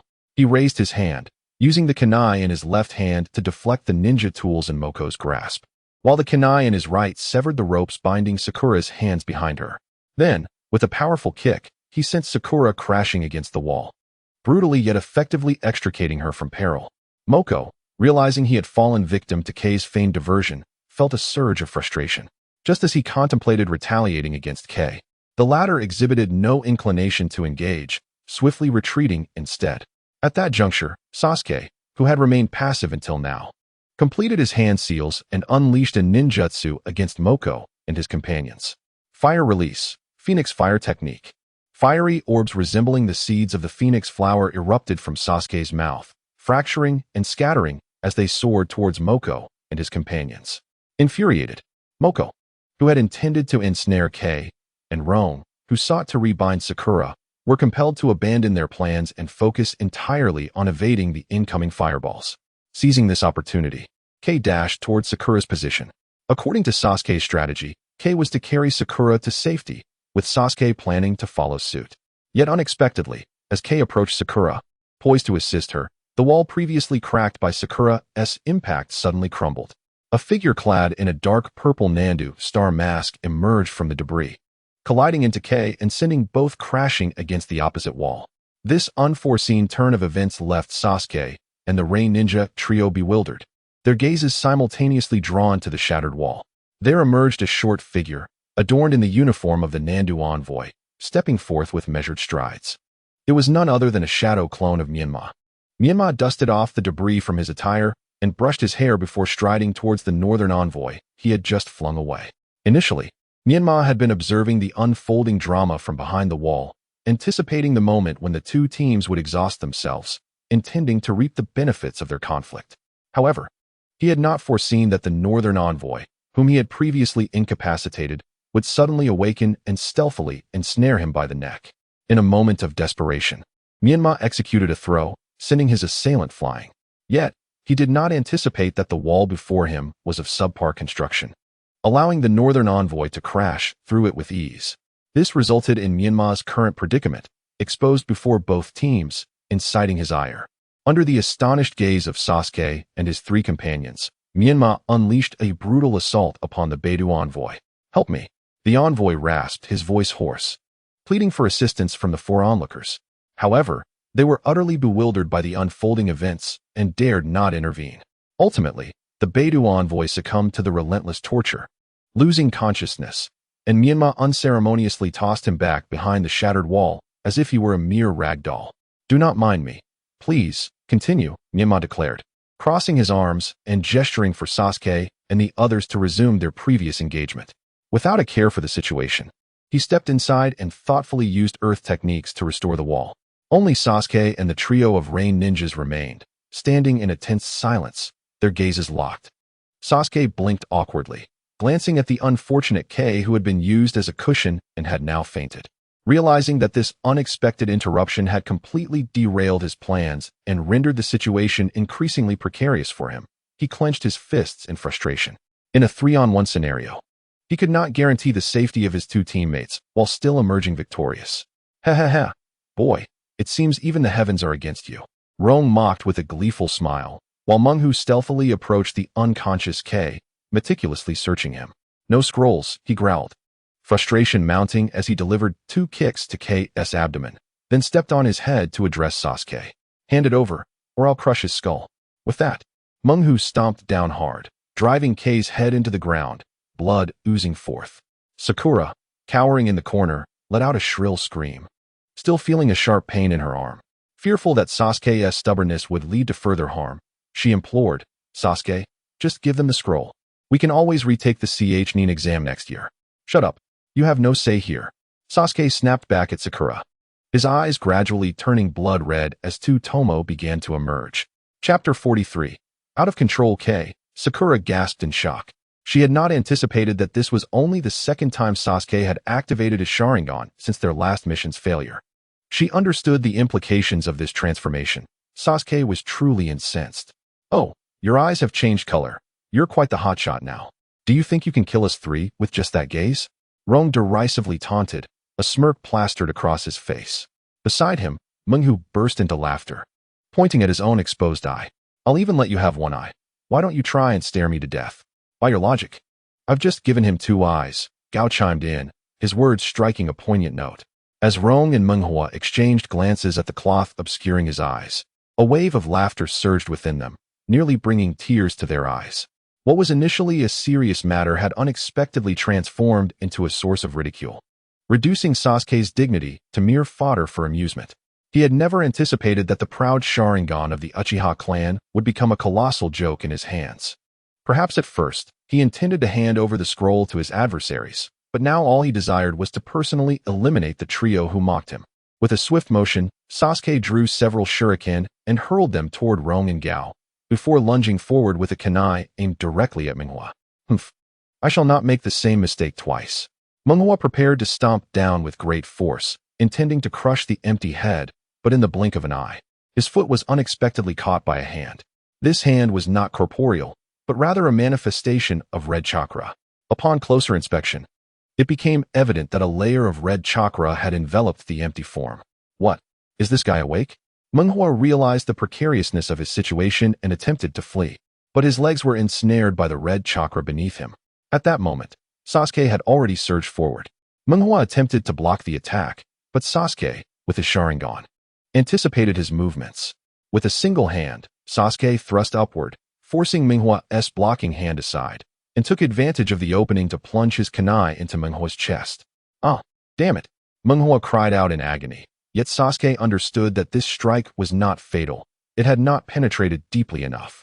Unfortunately, Menghua's elbow had caught Sasuke's hand, preventing him from driving the weapon deeper. Get away!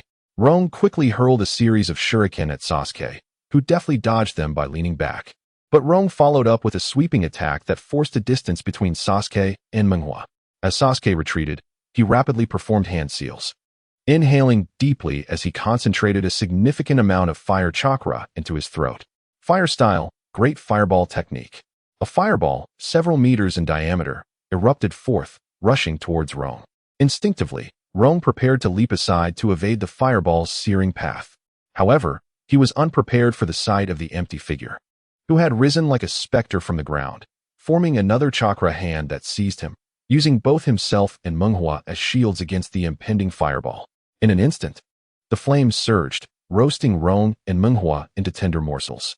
After years of never besting an opponent, today, the technique deemed a disgrace had unexpectedly dispatched 2 foes in one fell swoop, leaving Sasuke somewhat astonished. Could it be that he was simply too strong? Indeed, it seemed his extraordinary talent was the reason behind his prowess. Otherwise, a mere fireball could not yield such devastating results.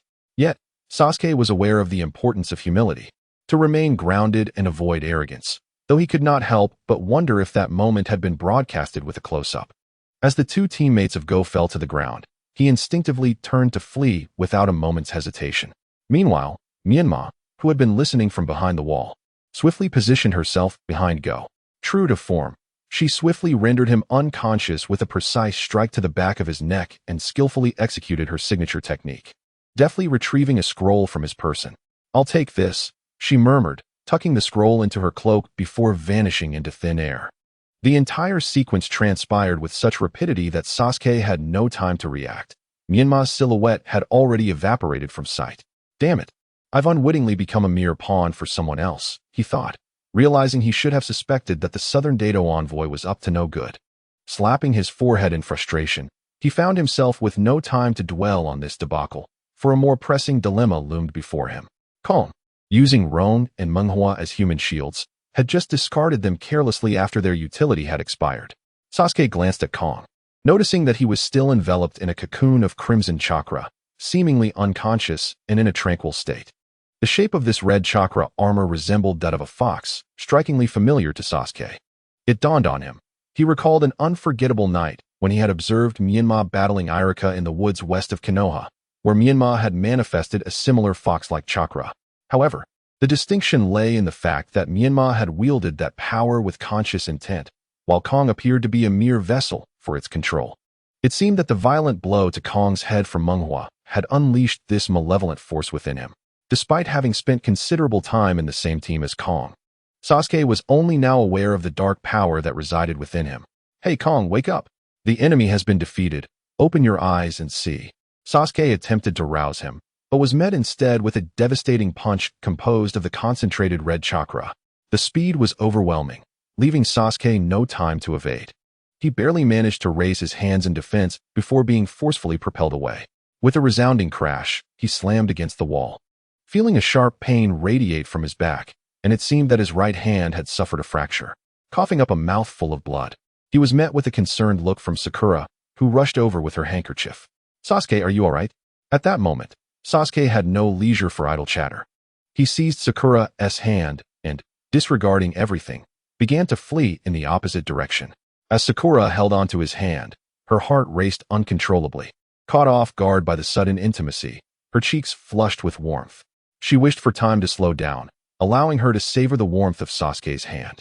Meanwhile, Kong, left behind in a state of turmoil, continued to harbor that ominous chakra energy, which was still intensifying, until a fourth tail sprouted behind him.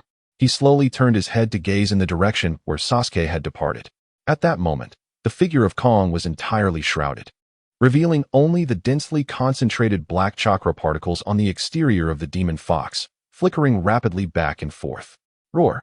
Kong emitted a deafening roar, causing the surrounding walls to collapse like a line of dominoes, while the ground fractured beneath the force. Subsequently, with a swift whoosh, he shot forth towards Sasuke's location, akin to a bullet being discharged from its chamber. Chapter 44. Loneliness is the norm. Behind the corner of the wall, a group of shadow clones of Menma, who had been idly watching instead of working, emerged after Kong had departed. Menma remarked, "Wow, it moves so swiftly, even faster than my body flicker technique. That lad named Sasuke is in for a rough time." Menma nodded in agreement, stating, "Indeed, it is remarkably fast, in terms of linear velocity. Its burst is superior to ours, yet in agility, it pales in comparison. If you observe closely, you will notice its movements are rather stiff." Menma couldn't help but interject, "Is this really the time to discuss speed? Can't you see it's lost control?" Menma chimed in, "I can see that, and Sasuke has activated his Sharingan. He must have made progress. I imagine Shursui will commend him upon seeing this." Menma countered, "But in other aspects, he remains severely lacking. I could defeat him 10 times over. According to Shursui's stringent standards, he is unqualified and unworthy of praise." Menma looked at Menma incredulously. "You could defeat him 10 times? What gives you such confidence? You must be fabricating that." Menma shot a cold glance at Menma and retorted, I could also defeat 10 of." In an instant, the atmosphere between Mion and Menma grew tense, prompting Menma to quickly intervene, pushing the two apart as he exclaimed, "Come on, focus your attention elsewhere, and stop interrupting. The main concern is that fellow named Kong has lost control. Shouldn't you be worried about Sasuke's safety? It's not like I'm chasing him. Why should I be concerned?" Menma and Menma replied in unison, making Menma appear somewhat meddlesome. Menma wore an awkward expression, momentarily at a loss for words.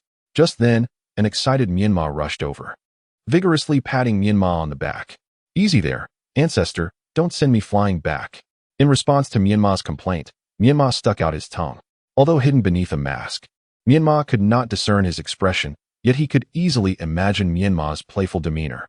Menma suggested, "Since you care so much, why not accompany me as I follow up?" Menma rolled his eyes and waved his hand dismissively. "No thanks. I know you're just looking to stir up trouble, while I intend to go and rescue someone." Menma patted his chest in assurance. "I can help you. After all, I am you. Together, we can easily handle that out-of-control fellow. Menma shook his head. Forget it. In that state, I fear even the two of us combined would be of little use.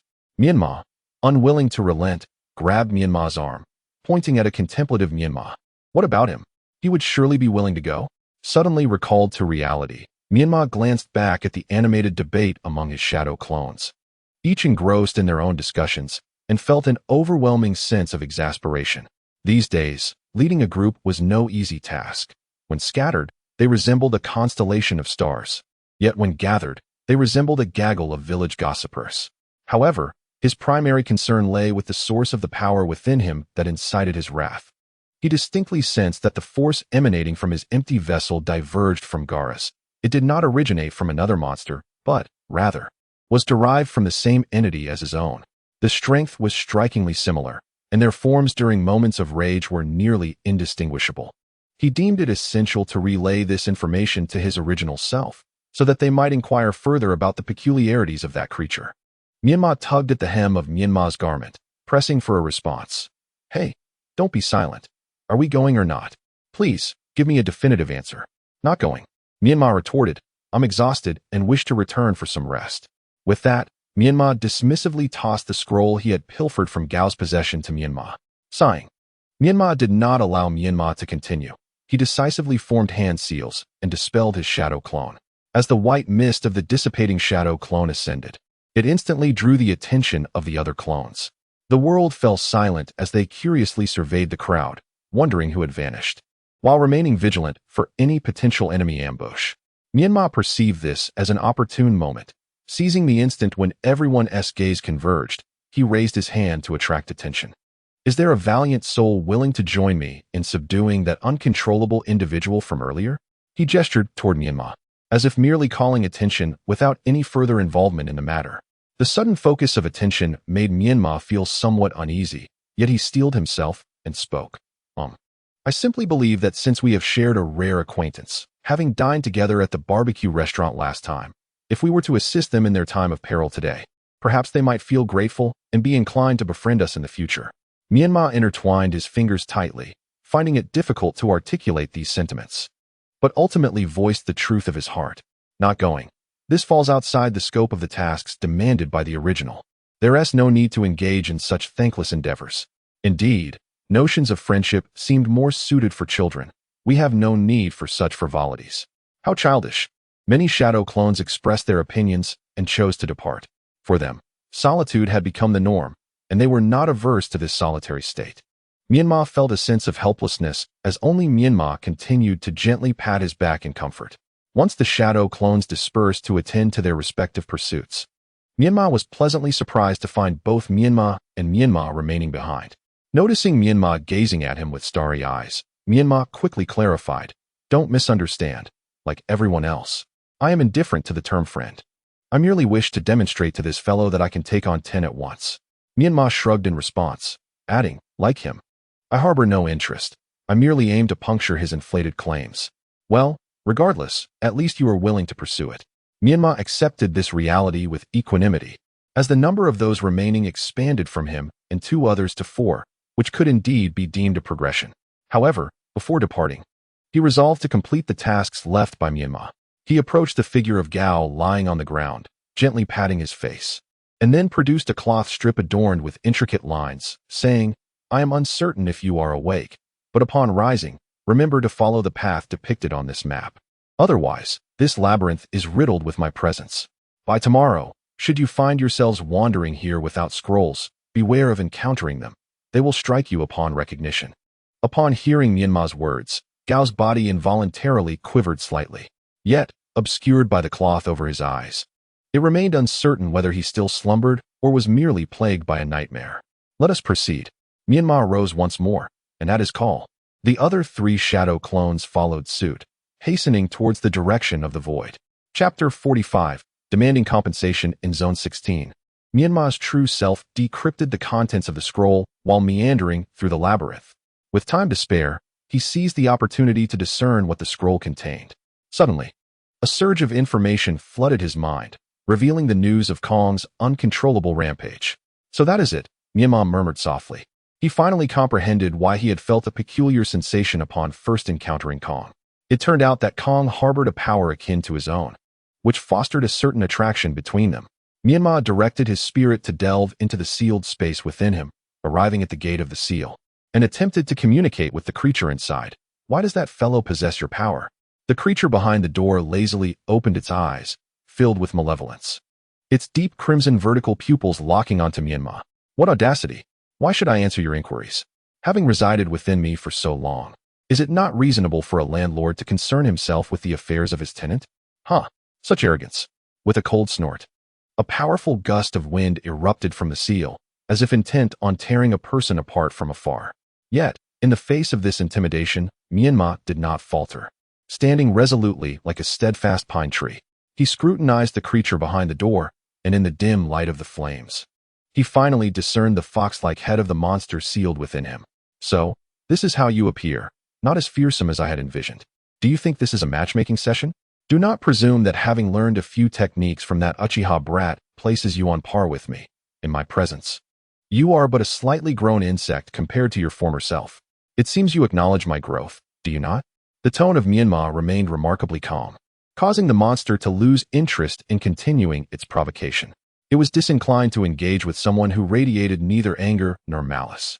Go back, and please refrain from disturbing my rest.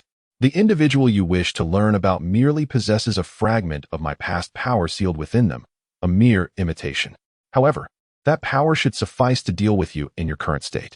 Although I cannot see it, I am nonetheless grateful for your willingness to enlighten me. After expressing his gratitude, Menma turned to depart. Yet, before he could take a step, the voice of the fox resonated behind him once more. I advise you to keep your distance from the Uchiha clan, particularly from the one who taught you. Menma halted and turned his head to inquire, why? The Uchiha clan is inherently malevolent. With this singular remark, Menma found himself unable to pose any further questions. Though new uncertainties arose, he reluctantly exited the sealing space. For a commotion had erupted nearby, indicating new troubles were approaching him. The ground trembled gently, likely due to the incessant impact of a heavy object, and the source of the tremors was drawing nearer. Turning back, Menma noticed 3 ninjas from the hidden grass village rushing toward him. More accurately, the trio appeared to be fleeing for their lives, pursued closely by a massive white bear. Its eyes glowed crimson, drool dripped from its maw, and its expression was one of intent to devour the 3 in front of it. Menma, initially disinclined to intervene, instinctively prepared to leave the scene. However, after catching a glimpse of the trio's appearances, he opted to remain. The group consisted of 2 females and 1 male, one girl with white hair wrapped in a green headscarf, and another with red hair sporting black-framed glasses, none other than the victorious contestant of the first exam, who had become Orochimaru's disciple, Sakan. The final member was a black-haired boy with a ponytail, and if Menma recalled correctly, he was one of the 3 targets designated by Danzo, known as Muku. Hey, run. Don't just stand there, escape. Sakan urged as the trio waved frantically at Menma to join their flight. Yet, Menma remained unhurried, forming hand seals. The moment the 3 dashed past him, he quickly crouched down, struck the ground with one hand, and declared, Earth style, Earth flow wall.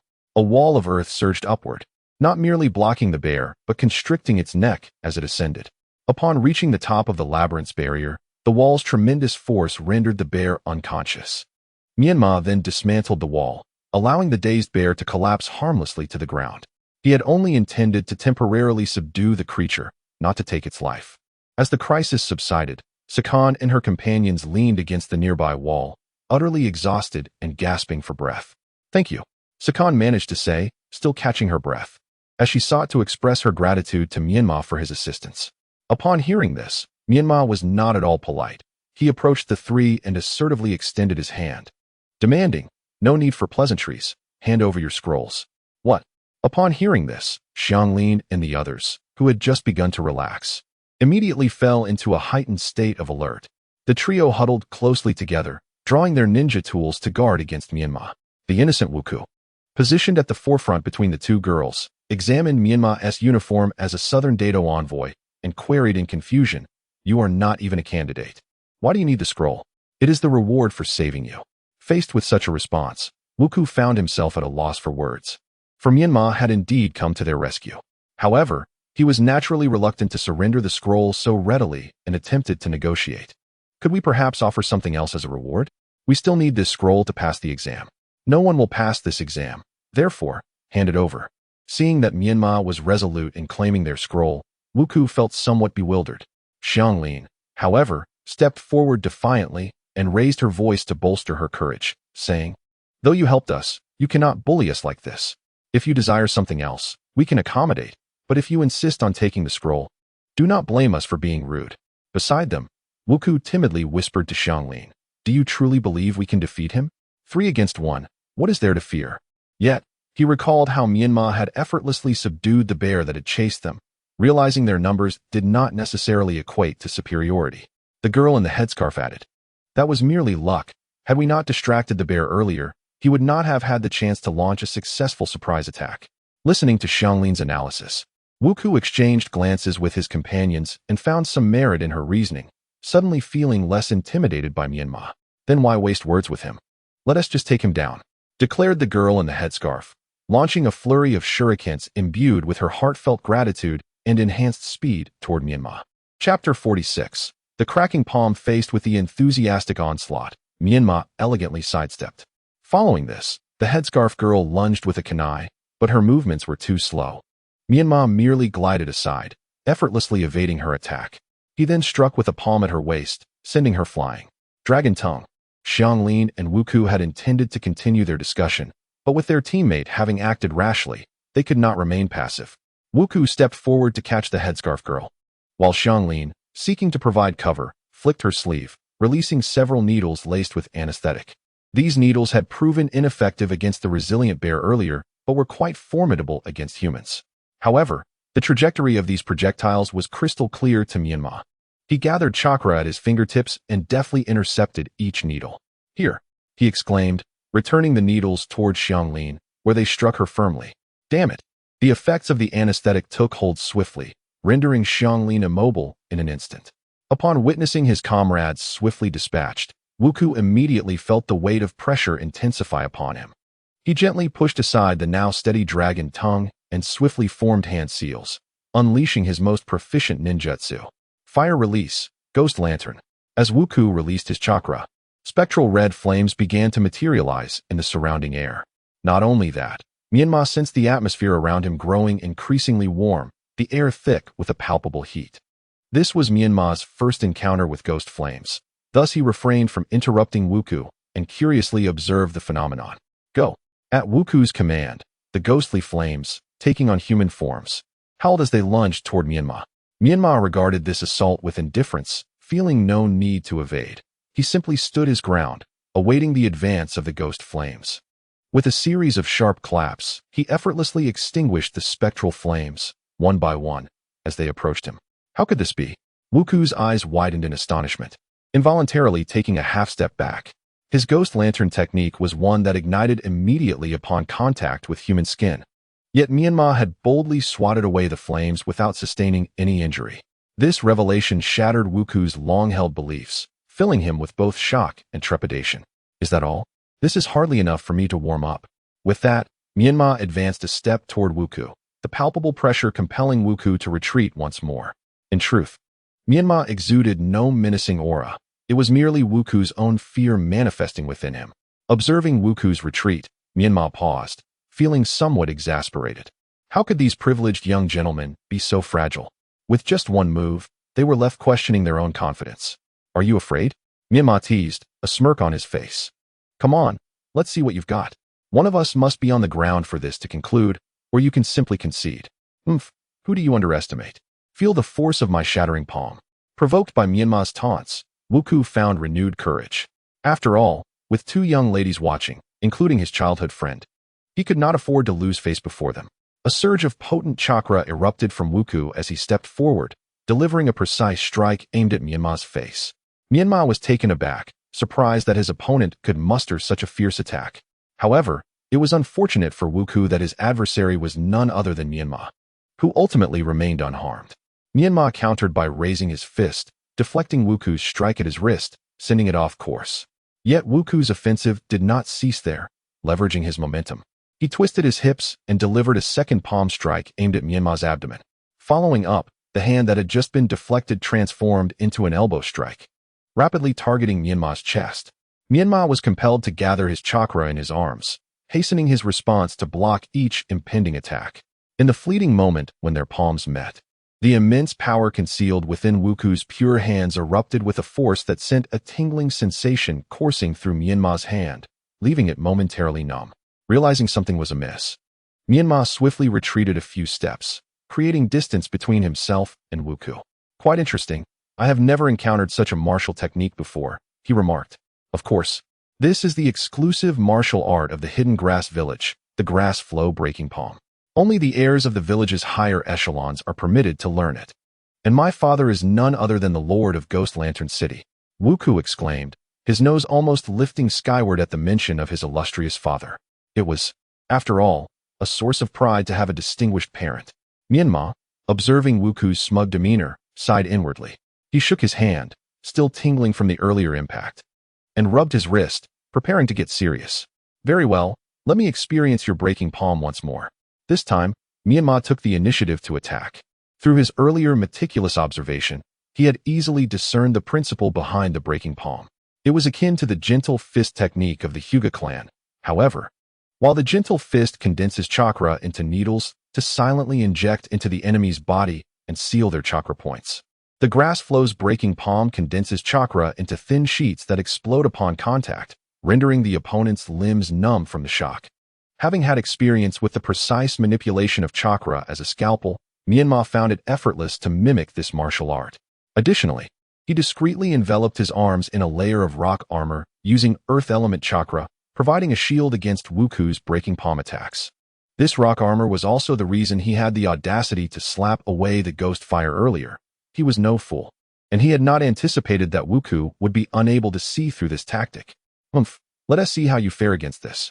The earlier skirmish had bolstered Wuku's confidence, and so he charged at Myanmar with renewed vigor at the invitation to duel again. After a flurry of exchanges, Wuku ultimately found himself outmatched, sent flying several meters by a punch from Myanmar. Fortunately, Longja was quick to catch him from behind. Otherwise, Wuku might have soared another 10 meters. "How is this possible? You can also wield our grass flow techniques?"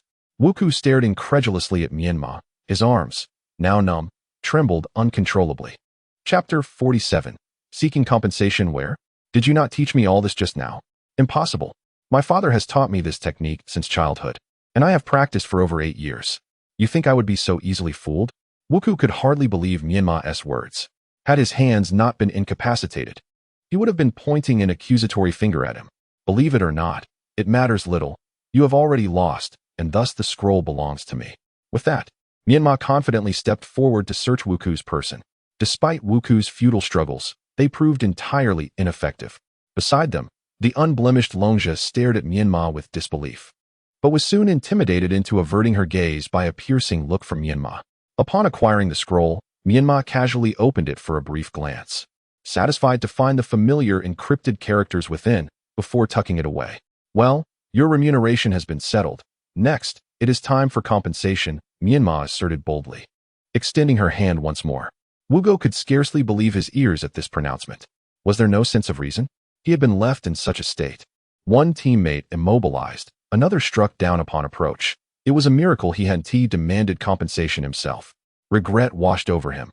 Had he foreseen this outcome, he would have preferred to confront the great white bear from earlier. "Apologies, but we possess only this singular scroll, which we have already given to you. Even if you desire compensation, we cannot conjure a second one, so do not squander time. Perhaps you should seek another team to harass," Wugo replied, his tone slightly firmer than before. Though he could not overpower Myanmar, his words rang true. Longja, standing nearby, nodded vigorously, hoping to expedite Myanmar's departure. For each glance at her intensified the discomfort in her abdomen. Myanmar waggled her finger before Wugo, smiling as she said, "Do not misunderstand. I never indicated that I wanted the scroll as compensation. What then do you desire?" "I wish." Myanmar's finger swept across Wugo and Longja, ultimately landing on the immobilized Xiangling. Wait, what do you intend?" At Myanmar's gesture, tension enveloped the trio. Wugo and Longja swiftly shielded Xiangling. The immobilized Xiangling reacted most vehemently, raising her voice in alarm. Hey, do not entertain any inappropriate thoughts. while I am approachable and naturally beautiful. How could a mountain chicken ever match a phoenix? Moreover, my mentor is none other than the illustrious Orochimaru, one of the legendary three ninjas.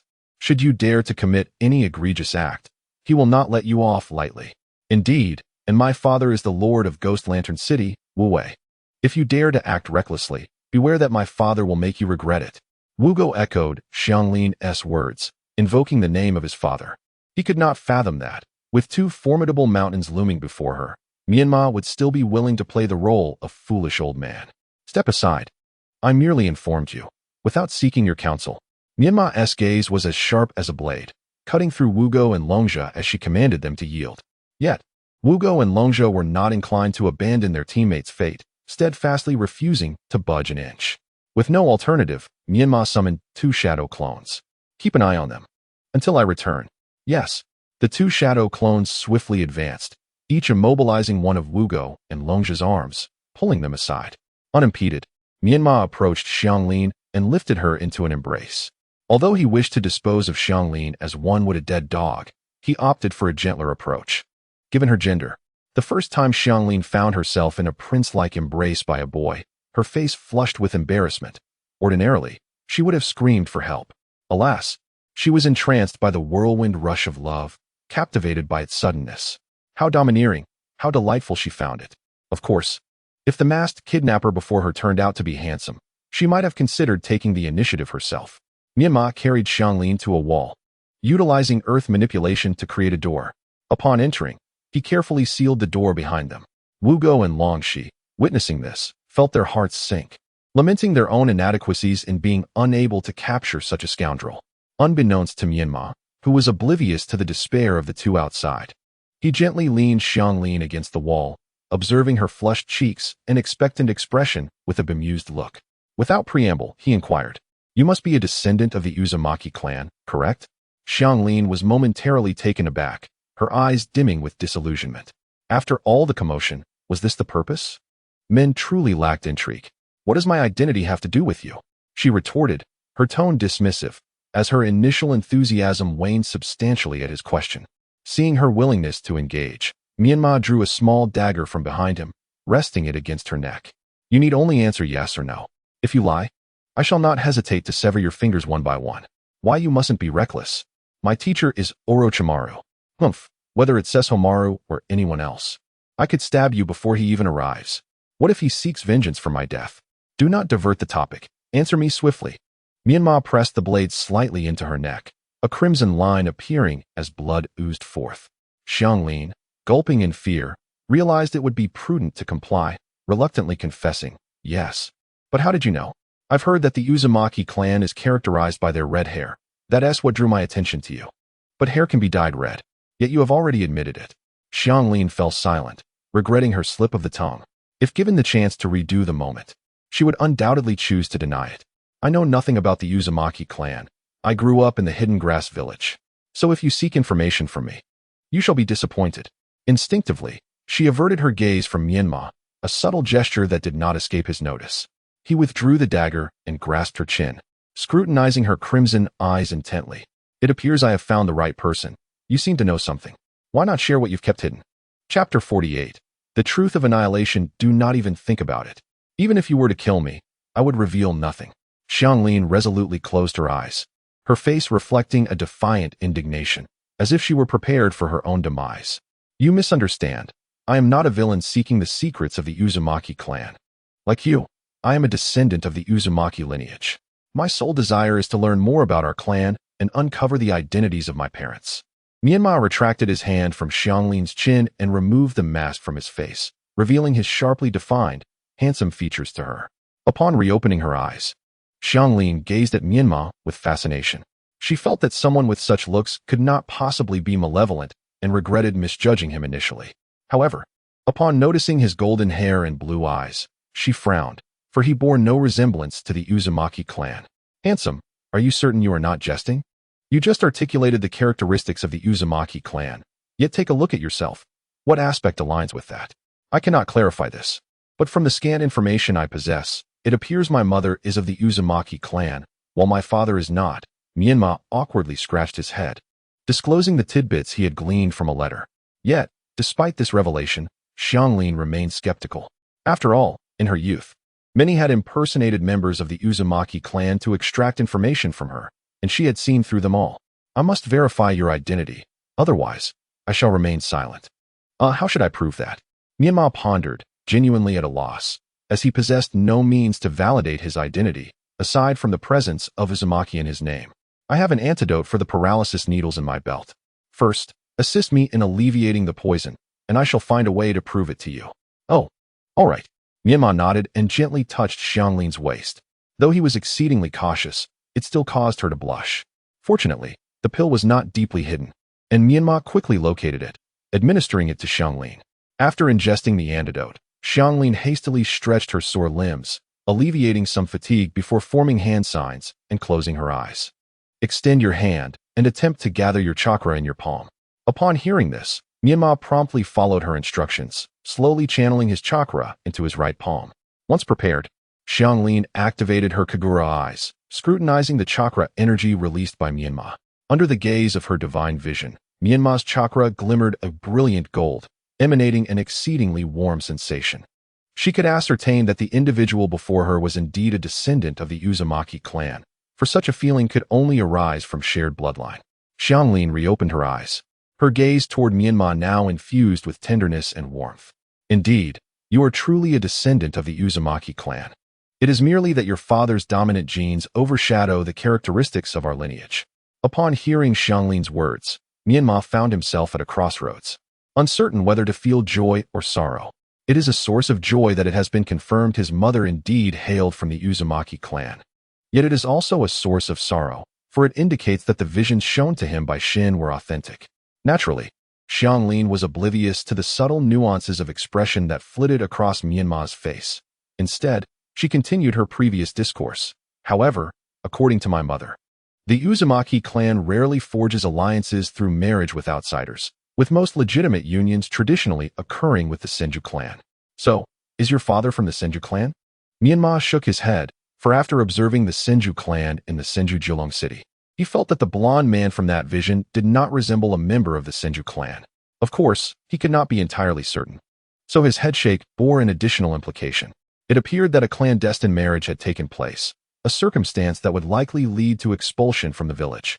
Moreover, according to the customs of that time in Yuzushigakure, those expelled would be subjected to a special curse mark, rendering them incapable of utilizing the sealing techniques of the Uzumaki clan for the rest of their lives, their names inscribed in the Book of Sealing. The Book of Sealing? Where might it be now? In response to Menma's probing inquiry, Xianglin helplessly shrugged her shoulders. How would I know? It might still reside in Yuzushigakure. But that village was long ago razed by the allied forces of various nations, so even if you were to go there now, it would likely be nothing but ashes. At this juncture, Xianglin's eyelids lowered, her eyes filled with profound sorrow. In those days, my mother and I narrowly escaped the devastation of Yuzushigakure, ultimately finding ourselves in the village hidden in the grass. Menma furrowed his brow. He had indeed heard Hanzo mention the fall of the land of whirlpools. Yet he was uncertain whether the annihilation of the clan was connected to the deaths of his own parents. Moreover, observing that Xianglin was of similar age to himself, he noted that she had endured the calamity of the Uzumaki clan's extinction in her youth. However, the images conveyed to him by Shin depicted his parents' demise while he was still but an infant, leading him to surmise that the clan's destruction must have occurred after the death of his parents. Do you know why they sought to annihilate the Uzumaki clan? In response to Menma's question, Xianglin nodded with tears glistening in her eyes.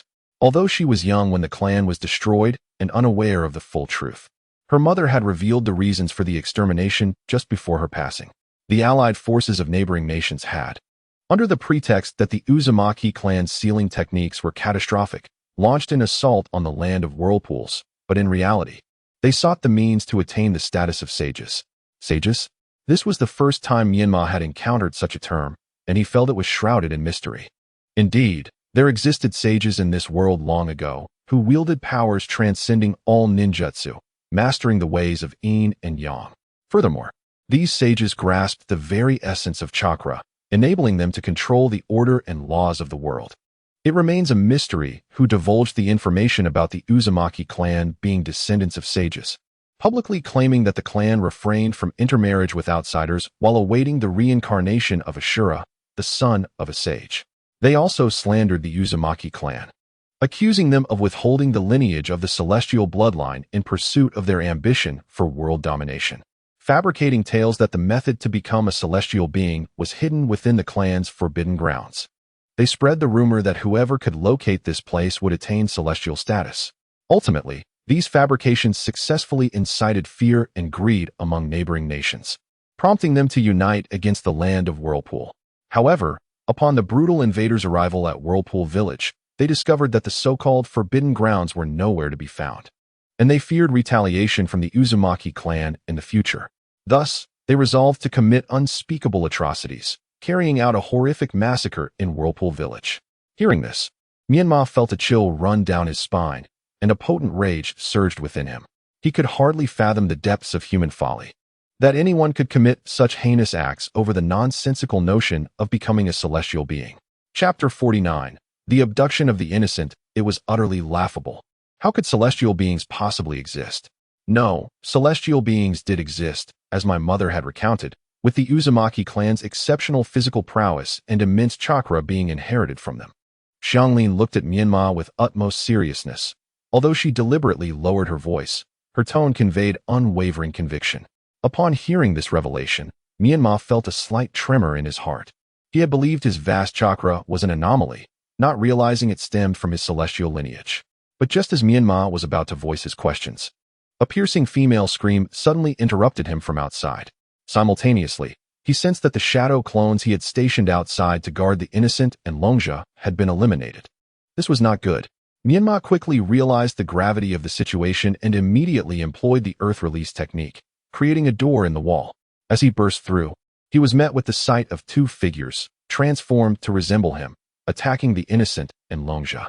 His previous shadow clones had mistakenly identified these two as his other clones, leading to their swift annihilation. At that moment, Longja was slumped on the ground, seemingly suffering minor injuries, while the innocent valiantly shielded her from the two imposters, engaging in a fierce struggle. Menma drew his blade and advanced, delivering a powerful strike to the back of the two imposters. To his astonishment, instead of the vibrant red blood he anticipated, a dark ink-like substance erupted from the wounds of the two assailants.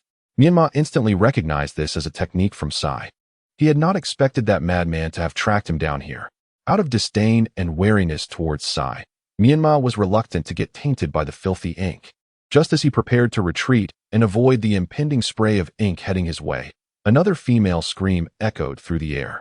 This voice was identical to the previous one, but did not emanate from Longja. It came from behind him. How could this be? Seizing the moment of Menma's confusion, a hand emerged through the curtain of ink, lunging straight for his chest. Alarmed, Menma hastily stepped back while swiftly turning his blade, launching his katana towards the hand that threatened him. To his astonishment, at the moment the blade pierced the hand, it transformed into a pool of ink as if it possessed a conscious will.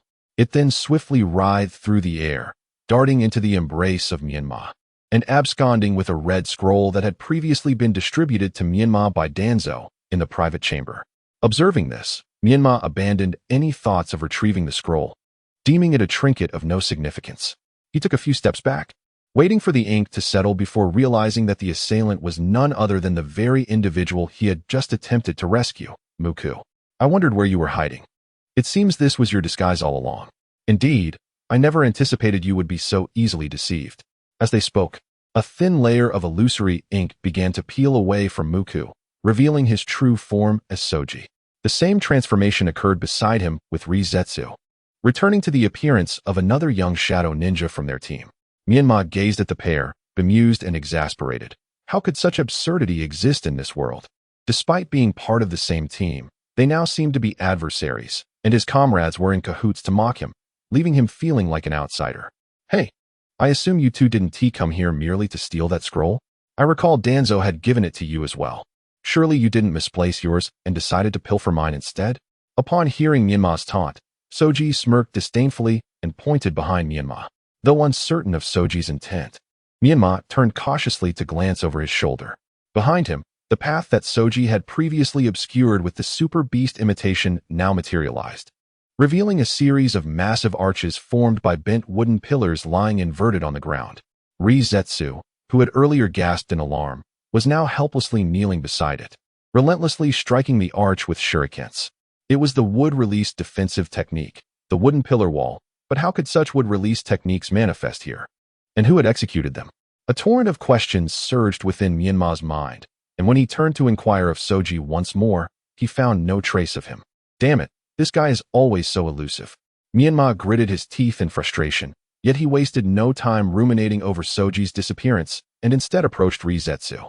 At that moment, Kei-Rin stood beside Rizetsu and recounted the events she had gleaned from him. When your shadow clone was ambushed by those two, the white bear also awakened and nearly harmed Rizetsu, but fortunately, Muku intervened to block the attack. Later, the shorter of the two threw a red scroll in this direction, and subsequently, both Muku and the white bear were enveloped within this wooden arch. Having grasped the sequence of events, Menma nodded, finally understanding the nature of the scroll Danzo had entrusted to him.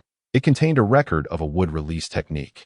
He had previously encountered references to historical scrolls that stated, since the era of the first Hokage, Senju Hashirama, very few have possessed this bloodline limit. He never anticipated that a hidden gem would reside beside Danzo. Please, I implore you, hasten to open this, he urged. Muku has been clawed on his back by a bear. I fear that being trapped inside with the creature could spell disaster. Rizetsu tugged at Menma's clothing. Unable to break the wood release barrier on her own, and too apprehensive to use fire release for fear of roasting Muku alive. Thus, she sought Menma's assistance. Let me give it a try, Menma replied, retrieving his blade and enveloping it in chakra. After delivering several swift strikes to the wooden arch, he finally cleaved an opening. However, upon peering through the gap, they were met with an empty void. Both Muku and the white bear had vanished without a trace. How could this be? Where have they gone? Rizetsu exclaimed in disbelief, crawling through to search frantically. Meanwhile, Kei-Rin realized that perhaps the individuals had been relocated, and immediately formed seals to activate her Kagaya SI, tracing Muku's chakra for his location and movement. Found them. They are still in motion. Follow me, Kei-Rin announced. As she reopened her eyes, having pinpointed Muku's trajectory, she seized Rizetsu, who had just emerged from the wooden barrier, and set off in the direction she sensed. Menma, intrigued by the motives behind Sasuke and his companions abducting Muku, chose to follow suit and uncover the mystery. Chapter 50, Team 3 and Team 10, Area 14. In a frantic escape, Sasuke, burdened by the presence of Sakura, found himself quickly pursued by the uncontrolled, half-tailed beast, Kei. As Kei leaped towards him in a burst of chakra, Sasuke swiftly tossed Sakura aside. In the separation, they narrowly evaded Kei's menacing claw strike. Seizing the moment, Sasuke completed his hand seals, while Sakura hurled a few shuriken at Kei. Fire release, great fireball technique. A torrent of searing flames erupted from Sasuke's mouth, destined to strike true at such close range, enveloping Kei in scorching heat. However, to Sasuke's astonishment, Kei managed to grasp the ground with a chakra-infused hand and halted mid-air as they crossed paths. At that moment, as Sasuke and Sakura unleashed their attacks, Kei enveloped himself with his chakra tails and began to spin rapidly in the air. The flames unleashed by Sasuke were swiftly dispersed by a fierce wind, and Sakura's shuriken were deflected.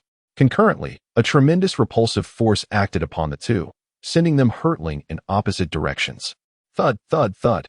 Sasuke and Sakura were propelled several dozen meters, crashing through multiple labyrinthine walls. The excruciating pain rendered Sakura unconscious, severely injured, while Sasuke struggled to maintain consciousness, his vision blurred by blood. The third team, engaged in combat with the Sound Ninja led by Tsu, found their skirmish abruptly halted by Sasuke's sudden intrusion.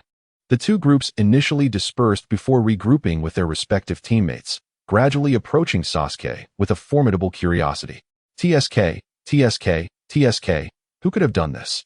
The severity of the injuries is quite alarming, with multiple fractures throughout the body. It seems recovery will take at least 2 months. Hyuga Niji examined Sasuke's condition with his Byakugan, shaking his head in disbelief. Could it be that someone was provoked to such extremes? Such ruthlessness. One must wonder if they fear it would jeopardize the friendship between the two ninja villages. Toshiro, with hands tucked into his sleeves, also shook his head, feeling that the assailant had indeed gone too far. Oh dear, you two fools. Can't you see the urgency of the situation? Stop chatting idly and lend a hand, exclaimed Rock Lee, dressed in his tight green attire, his sharp voice piercing through the air as he pointed an exasperated finger at Niji and Toshiro, prompting the two to roll their eyes and divert their gaze. Lee then produced a finely embroidered white handkerchief adorned with exquisite chrysanthemum patterns, a piece he had painstakingly crafted during his leisure time. Under normal circumstances, he would not part with it, especially not for a man in need. Approaching Sasuke, Lee carefully wiped away the blood from his forehead, but upon hearing Niji mention the numerous fractures, he hesitated, fearing any movement might exacerbate Sasuke's injuries. Tenten, why aren't you helping? Oh, I'm so sorry. I truly apologize for the inconvenience. Tenten, with her hair styled in a bun, hurriedly bowed toward Lee and Sasuke, her voice filled with urgency. Don't dawdle. No one blames you. Your disposition is simply irredeemable, Lee remarked, shaking his head. I'm really hopeless, aren't I? Tenten's eyes brimmed with tears as she quickly summoned a scroll, conjuring an emergency medical kit along with various medical instruments. Although Sasuke's consciousness was fading, the blurred silhouettes of people moving around him stirred a sense of urgency within him. He could not decipher their words, but knew he had to act swiftly to stop K or escape. Otherwise, everyone would be in peril, including himself. Struggling against the pain, Sasuke attempted to speak, but his throat was constricted with congealed blood, rendering him mute.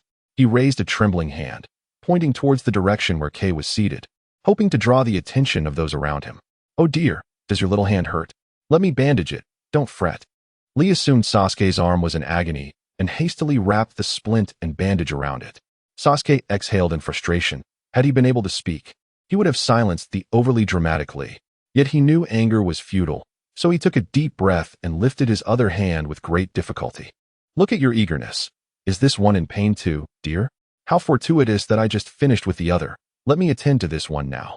Lee took Sasuke's other hand gently, laying it down before repeating the previous process with the splint and gauze. At that moment, Sasuke felt utterly exasperated and chose to surrender, closing his eyes. He was weary, contemplating his own demise. On the other side, Sakura flew to the aid of the 10th squad, ensnared in a labyrinth of traps. With Sakura's arrival, the covert attackers, Nendo Shirsi and Beidou Shirsi, ceased their assaults, granting the 10th squad a moment to breathe. What on earth is this? My heart can hardly endure any more fright, thought the slender and handsome Akimichi Choji, patting his chest, resembling a delicate figure stepped out of a novel. Beside him, Nara Shikamaru closed his eyes and inhaled the air, instantly revitalizing. I smell a lady. Before long, Shikamaru conjured a rose from thin air and gracefully approached Sakura. He gently lifted her limp arm, performed a gentlemanly bow, and, with a voice steeped in profound melancholy, declared, Fate is truly remarkable. Today, I find myself captivated by you, fair lady. Might you consider sharing your life with me? After a few moments of silence, Shikamaru's face broke into a delighted smile. Ah, it appears you are shy, just as I am, unable to express your feelings. But since you do not object, I shall take it as your silent consent. Just as Shikamaru finished speaking, a large chestnut fell upon his head with a resounding thud. Clearly a well-aimed blow. Are you blind? Do you not see who she is? If you dare to marry that wide-headed Sakura, Uncle Gio will personally break your legs, cried Ino, who was standing nearby, her vibrant hair and studded leather attire accentuating her fierce demeanor. Ouch! Ino, must you be so barbaric? Can we not speak civilly? Shikamaru groaned, rubbing his head as he gazed at the colorful-haired Yamanaka Ino, her innocent expression not matching her fierce attitude. Uft! Get out of my way. Don't obstruct the path of this princess, Ino retorted, shoving Shikamaru aside and kneeling before Sakura. Although they had once shared a bond as unconventional friends, Sakura had abandoned her noble lineage to feign innocence in her pursuit of Sasuke. Yet, Ino understood that this was not the true Sakura. The real Sakura was someone who could embrace all aspects of herself, and in Sasuke's presence, she was not genuinely happy. Witnessing Sakura's severe injuries only deepened Ino's empathy. Her eyes filled with concern. Chapter 51. The Will of Fire. Look at what you've done to yourself. All for a worthless man. You've degraded yourself to this extent. Dressed so poorly. I wonder where the noble and aloof girl I once knew has gone, Ino remarked, examining Sakura and discovering her severe internal injuries. She then turned to Choji, who was busy with a facial scraper, obsessively refining his features. Hey, Choji, stop scraping that snake-like face of yours. It's already quite defined. Hurry and retrieve one of your family's remedies for internal injuries. Upon hearing Ino's backhanded compliment, Choji's face lit up with joy. But when he realized she wanted his family's secret medicine, he resolutely shook his head. No, this medicine consists of only 3 pills, Dingji asserted. My father said they are meant for the 3 of us to preserve our lives, and according to clan customs, no one outside our 3 families can receive them. This medicine is a closely guarded secret. With that, Dingji pressed his index finger to his lips, making a gesture to signify discretion. In contrast, Ino was disinterested in such formalities. Her sole desire was to save Sakura's life, and thus, all clan traditions had to be set aside. Hand me the pill designated for me. If Uncle Dingji becomes upset, I shall explain myself to him. No, the situation may be broadcasted. And if this reaches the elders of the 3 clans, your explanations will be of no use, and you will face severe penalties. Moreover, Haruno Sakura is merely a commoner. It is not worth incurring such grave consequences for her life. Furthermore, let me say something you may not wish to hear. Had Haruno Sakura encountered another team today instead of us, you can imagine the outcome. Do you wish for me to stand by idly while she perishes? Have you forgotten the will of fire passed down by the first Hokage, Hashirama Senju? Ino rose, glaring fiercely at Dingji, her fists clenched unconsciously. Dingji, unable to meet Ino's gaze, sought to reason with her for her own sake. Why do you bring this up? Do you truly not understand what the will of fire represents? When we were children, the 3rd Hokage, Hiruzen Sarutobi, came to our clan to teach us. The will of fire merely speaks to those without lineage or power, who can only survive through hard work, commoners who need a lofty, intangible goal to strive for throughout their lives, willingly sacrificing themselves for Konoha. But does this truly hold any value? Whether it be the qualifications for ninja advancement or the position of Hokage, these are firmly in the hands of the prominent clans of Konoha. Those of us in the lower echelons could never hope to reach the heights we occupy, even if we devoted several lifetimes to the struggle.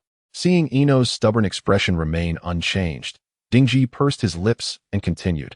Look at the 4th Hokage, Jiraiya. He was elected by the commoners, yet what became of him? Merely a puppet, with real power still firmly held by our clans. Ultimately, to avoid further humiliation, he concocted an excuse to leave in search of the child of prophecy. And Konoha has thrived in his absence for all these years. What is the foundation of this prosperity? It is the stability provided by our clans, managing various affairs within the village. Therefore, as someone from the mountain clan, you must understand your position. You are not like Haruno Sakura, a commoner. You come from noble lineage, while she is of lesser worth. Enough. I did not come here to listen to your outdated clan rhetoric. A life is at stake. Just one question. Will you give me the medicine or not? I'm sorry, but that is not possible. Dingji crossed his arms and took a few steps back, dismissively turning his head away. However, after a few seconds, he noticed that Ino was still fixated on him with an unwavering determination, prompting him to say, All right. If we are to proceed, it cannot solely rest on our decision. We must also involve Shikamaru. At the mention of Shikamaru by Choji, Ino finally shifted her gaze to the seemingly frivolous and unreliable Shikamaru, who was whimsically tearing apart rose petals, a smirk gracing his lips. His face adorned with a playful expression. I heard everything Choji just said, and I see no fault in it. There is no need to squander a precious secret medicine on someone unworthy. After all, the materials used to concoct that medicine were provided by our Nara clan. And I am well aware of their rarity. Perhaps even the life of her family could scarcely afford it. You licentious fellow. Mere moments ago you were contemplating a lifelong commitment, and now you have grown so materialistic. In response to Ino's rebuke, Shikamaru scoffed disdainfully and tossed the discarded flower stem at Sakura Haruno. Don't be so naive. Think back carefully. Among the girls I have provoked at the Ninja Academy over the years, has any one of them ever hailed from one of the 10 prominent clans of Konoha? With Shikamaru's deliberate provocation, Ino reflected and realized that, indeed, he had never harassed any young woman from the 10 great clans. Seeing Ino finally grasp the crux of the matter, Shikamaru's lips curled into a smug smile as he continued. Thus, my interactions with these girls have merely been playful. After all, once they learn of my identity, they wouldn't dare confront me. Had I truly been smitten by this girl named Sakura, perhaps I would have rushed to Choji for the medicine without your prompting. Let us not forget, our Nara clan has long provided medicinal materials for the medical ninjas in the village. Naturally, I have picked up a smattering of medical knowledge. Ino suddenly realized that when Shikamaru had reached out to lift Sakura's hand earlier, he was, in fact, checking her pulse. This revelation took her somewhat by surprise. She had not anticipated that beneath Shikamaru's carefree demeanor lay such meticulous thoughtfulness. Yet, how could she so easily surrender? Was she truly to witness the demise of her once dear friend before her very eyes? She could not allow that. Just as Ino prepared to take decisive action to procure the medicine, a sharp, piercing explosion suddenly rang in her ears, sending shockwaves through her heart. Ino clutched her ears in agony, feeling the world spin around her. Through the overlapping shadows, she discerned that both Choji and Shikamaru were in a similar state. The three of them collapsed to the ground, curling up and rolling about in discomfort. Before long, the ground began to tremble violently, while the surrounding walls crumbled as if made of mere paper, disintegrating into dust. Chapter 52. Concern breeds chaos. The terrifying calamity that caused all this was unleashed by the increasingly deranged Sora, who had lost his purpose. His tail flicked back and forth behind him, moving with such speed that it was imperceptible to the naked eye, only audible as a series of sonic booms. Accompanying this was a barrage of hurricanes capable of effortlessly tearing through walls, shooting out in all directions. In mere moments, the surroundings were laid to waste, exposing the team's flanking Sasuke and Sakura to the open air. Having finally regained his target, the creature let out a roar that echoed skyward. This time infused not only with rage, but also tinged with exhilaration. Its piercing howl resonated with even greater intensity and lethality than before, rendering any attempt to cover one's ears futile. Niji and the other examinees present felt an involuntary surge of vitality, their heartbeats quickening, emotions spiraling into a state of restless agitation. Meanwhile, the crowd in Jiulong City, gathered before the various broadcast screens, erupted in ecstatic cheers at the awe-inspiring spectacle, witnessing the contestants in a state of heightened fervor. Although they were uncertain of the circumstances, the unexpected turn of events only served to heighten the drama of the examination, particularly when they beheld the Uchiha clan's young scion grievously wounded. The delight was palpable. Given that the first round of the exam had seen the clans profit from a collective endeavor to exploit them, these ordinary spectators found themselves quite pleased to witness the scions of noble families falter. Bravo! Take them down, you little scoundrel. Show those arrogant clansmen what for. Let them scurry back home to their mothers. They were unaware of the true origins of the fox-like creature, yet its arrival was nothing short of a beacon of hope for the common folk. Go for it, you four-tailed monstrosity. Give those privileged scoundrels a taste of their own medicine. Spare no mercy. We believe you are the strongest. The rising tide of encouragement left the guards of the Four Saints Hall, tasked with maintaining order before the screens, momentarily bewildered. Initially contemplating how to provide a reasonable explanation to the audience regarding the incident in the exam hall, they now found such thoughts superfluous. However, not everyone was pleased with this unfolding drama. The clans seated in the luxurious boxes of the Eastern Pearl grew increasingly anxious. What was happening? Why had Sasuke sustained such severe injuries? Hadn't they assured that the earlier concern was sufficient? In room 222, Uchiha Mikoto glared furiously at the celestial official, her heart aching at the sight of her beloved son in such a state. The celestial official, unable to provide an answer, could only tremble and kneel, bowing repeatedly in apology before Mikoto. Madam, please remain calm.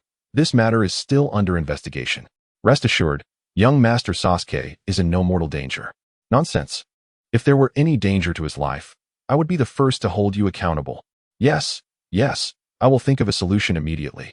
With the presence of the southern and northern dais, they will undoubtedly find a way to subdue that monster and ensure young Master Sasuke's safety. Then hurry. With Mikoto's fierce admonition, the celestial official scurried away in a flustered haste. As fate would have it, Uchiha Fugaku emerged from the inner chamber just as he beheld his wife, her face marred by tears, helplessly clutching a handkerchief. What has transpired? He inquired, yet Mikoto, overwhelmed by distress, offered no response. Instead, Izumi, seated beside her, reluctantly interjected, Sasuke has been grievously injured, apparently at the hands of a member from his own team. How could this happen? Fugaku's brow furrowed, and his demeanor shifted to one of gravity as he cast a glance at the screen, tension tightening within him. Is there a Jinchuriki among his comrades? Mikoto, overhearing Fugaku's murmur, felt a jolt of realization. It was no wonder the creature had appeared so familiar to her. This is dire. A Jinchuriki in a state of turmoil is exceedingly perilous. Without several elite jonin present, it would be nearly impossible to subdue, she exclaimed, her voice betraying her panic as she reiterated the term Jinchuriki, drawing the attention of those stationed within the room. In response, Fugaka hastily gestured for silence. Realizing her blunder, Mikoto instinctively covered her mouth with her handkerchief. Fugaku then continued, "Do not fret, my dear. Perhaps Sasuke is destined for fortune. Let us not forget that our clan's Sharingan is quite effective against Jinchuriki. It may even facilitate his awakening of greater powers. But cannot you see that Sasuke lies gravely wounded on the ground?" She protested. Such is the nature of boys. A few scrapes are to be expected. Furthermore, with the South and North Dipper lords of Julong City overseeing the exam, how could they possibly abandon the children of our Leaf Village in their time of need? Look, the South Dipper envoys are already rushing to his aid. Fugaku pointed towards the screen, where 4 figures sprinted towards the void. These 4 were, in fact, mere shadow clones of a certain individual. Izumi, however, fixated on the door of the chamber, noted that Itachi had yet to emerge and could not suppress her curiosity. "Uncle, why has Itachi not joined you?" "Ah, well," Fugaku's gaze momentarily wandered, and after a brief pause, he replied, "He is rather fatigued. The journey to Julong City took its toll, and he has fallen asleep inside. It would be best not to disturb him." "I see," Izumi nodded. But she perceived the deception in Fugaku's words. Sensing her doubt, Fugaku exchanged a knowing glance with 2 clan members seated by the window, signaling them to guard the door to prevent any intrusions. In room 555, the Lord of Ghost Lantern City, Wu Wei, felt a dark cloud settle over him upon witnessing his son's sudden disappearance from the screen. Clad in white gloves, he interlaced his fingers, rising from the sofa, his gaze fixated on the display before him. Meanwhile, the attendant in the room frantically navigated through the footage, desperately seeking the whereabouts of Wuku. Indeed, it was not only Wuku who had vanished. The other 2 members of his team had also ceased to appear on the screen. They were entirely unaware that the interference stemmed from the entity known as Menma, and they had never witnessed its approach. All they knew was that the signal had been abruptly interrupted for a while, and upon its restoration, aside from some residual traces of the struggle, no other presence could be discerned. "Lord Wu Wei, might I venture out to request the Nara clan stationed in the broadcasting room to establish contact with the scene, so that both the Southern and Northern Do masters can commence a search?" The official, drenched in cold sweat and thoroughly soaked at the back, turned to the menacing Wu Wei for permission. He understood that further investigation would prove futile and that the most effective course of action was to promptly report to the Senju Palace, seeking Lady Tsunade's assistance. Wu Wei remained silent, internally deliberating on what had transpired or, more importantly, who had dared to lay hands on his child. Seated beside him, Elder Momon, noticing the official's distress nearly to the point of panic, took it upon himself to make a rare decision on Wu Wei's behalf. With a wave of his hand, he coldly commanded, "Hasten, we require results." "Yes, I shall attend to it immediately." The official bowed gratefully to Wu Wei and the other 4 beast-masked elders of the Grass Ninja Village, then exited the room with hurried, small steps. Chapter 53. New rules. Once the official had departed, a beam of light suddenly pierced through the wall-mounted mirror, illuminating Wu Wei's face. The glaring light momentarily blinded him, but within less than a second, it vanished, failing to attract the attention of the others present. Wu Wei squinted, realizing that at this angle, such a refraction of light was implausible, which added a layer of confusion to his expression. The elder beside him, adorned with a horse mask, noticed Wu Wei's changing demeanor and, fearing displeasure over his previous unilateral decision, inquired anxiously, "What is it?" Wu Wei relaxed his tightly clasped hands, gesturing gently for the elder to dismiss his concerns, and then rose. He ambled over to the mirror, meticulously inspecting its entirety for any anomalies, yet found nothing suspicious. It was only when he caught sight of his reflection that he noted it was not mimicking his movements. Wu Wei's eyes narrowed, and at that moment, the mirror image slowly parted its lips, silently conveying something to him. The other beast-masked elders in the room observed this interaction, regrettably unable to perceive the changes within the mirror as Wu Wei did. To them, the mirror appeared entirely normal, while Wu Wei remained entranced, staring blankly at his own reflection. In the luxurious suite reserved for the Senju at the Oriental Pearl, Tsunade reviewed some peculiar footage transmitted from the broadcasting room, her brow furrowed in concern. The images depicted Menma's shadow clones launching attacks on the southern and northern Dome Masters, as well as extorting various candidates for their scrolls. Numerous candidates had followed the route charted by Menma, all converging at the entrance where Menma had initially entered the labyrinth. Meanwhile, the White Tiger Guard stationed at that entrance found themselves in a quandary, for although the rules did not explicitly prohibit other candidates from exiting through different entrances, uncertainty loomed. However, it is only midday, and the majority have gathered here, leading him to suspect that someone might be plotting against him. Would they allow anyone to leave? If they did, what would the thousands of spectators in Kowloon City have to watch? Would they merely witness him performing tricks like a monkey? Thus, he had no choice but to contact the authorities. Until orders arrived from above, he was determined to stand firm, ensuring that no one could escape. Tsunade rubbed her temples, feeling an overwhelming desire to give this brat, named Uzumaki Menma, a good kick. An orphan without connections or status should simply follow the script she had devised. Why stir up trouble unnecessarily? What is your perspective? The immediate priority was to eliminate all of this brat's shadow clones, and then devise a method to eliminate him to prevent further chaos. In this regard, I propose involving the people from the Golden Serpent Division. Their investigative capabilities are exceptional, and with cooperation from the Nara clan in the broadcasting room, they could achieve results efficiently. As for the other candidates who lost their scrolls, we will make an exception and grant them a chance to revive. If they can defeat 3 of Uzumaki Menma's shadow clones, they will regain a scroll. Of course, to ensure fairness in the examination, all other candidates will also receive a new rule, a complete crackdown on the shadow clones disguised as the Southern Dipper. Each team that eliminates a shadow clone will earn 10 points, and 100 points can be exchanged for a new scroll. The first team to surpass 1,000 points will advance directly. Very well, let's proceed as you suggest. Tsunade nodded decisively, not giving much thought to Yin's proposal. However, just as she believed the trouble was resolved, a new issue was urgently reported by a heavenly official. The individual was the same heavenly official who had previously served in the Uchiha clan's box. Upon seeing Tsunade, he rushed forward, nearly collapsing at her feet, and promptly reported the earlier incident. What on earth? Has he gone berserk? Tsunade inquired, perplexed, as the attendant standing beside her, Gong Han, stepped forward to display the chaotic scene of Kei's uncontrollable rampage. Tsunade sighed deeply upon witnessing the destruction wreaked by the entity known as 14. Why do troublesome issues keep arising? Am I the one creating surprises for them? Or are these candidates merely bringing me distress? Tsunade-sama, the Jinchuriki going berserk is extremely dangerous. This is one of the most urgent situations. I suggest we send either the Northern Dipper or the Southern Dipper to intervene. In response to Yin's reminder, Tsunade irritably ran her fingers through her hair. Of course, I am aware of that. However, if either of them relocates, the stability of the array within the maze will significantly decrease. What if another candidate, like this Uzumaki Menma, stirs up a new mess? What then? I have an idea. The slumbering Tuntan, who had been dozing on the couch, suddenly awakened, stretching its hooves as though eager to contribute. And what idea could you possibly have? Tsunade inquired with skepticism. Tuntan chuckled confidently and leaned in to whisper its thoughts to Tsunade, conveying its proposal candidly. Is that feasible? Tsunade asked, half convinced. How could this be impossible?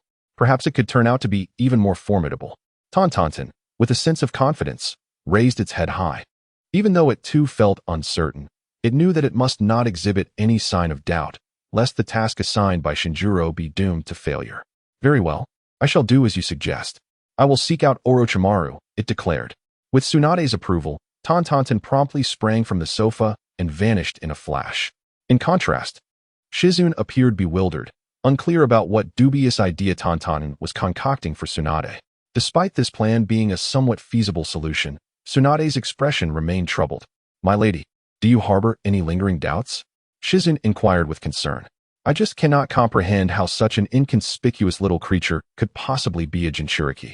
Moreover, how could the Kinsnake clan have had no inkling of this beforehand? Please send someone to inquire with the teacher and Danzo about this matter. Additionally, instruct the Kinsnake clan to thoroughly re-examine the backgrounds and origins of all candidates.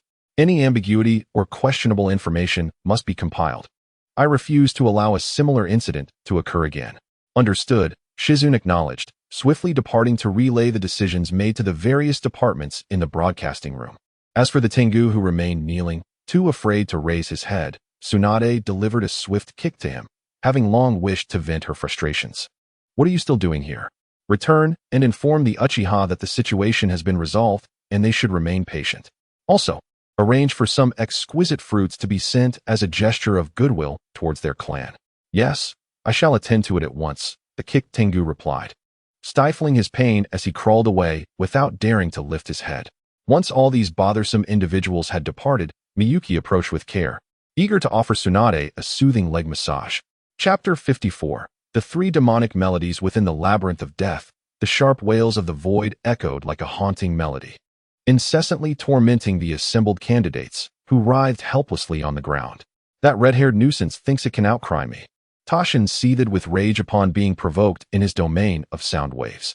Suppressing his pain, he sprang to his feet, dramatically gesturing behind him with a righteous glare. Chin, Zack, let it experience the might of the three demonic melodies. With that, Tashin produced 2 earplugs and inserted them into his ears. The girl with long black hair and the boy sporting a wolfish gray mane swiftly followed suit, equipping themselves with earplugs as well. Although these earplugs could not entirely shield them from the damage inflicted by the sound waves, they provided a semblance of relief, serving as a psychological comfort. Taking the initiative, Tashin channeled his chakra into the porous armor adorning his right arm and unleashed a barrage of invisible sound waves directed at the void. Resonant strike.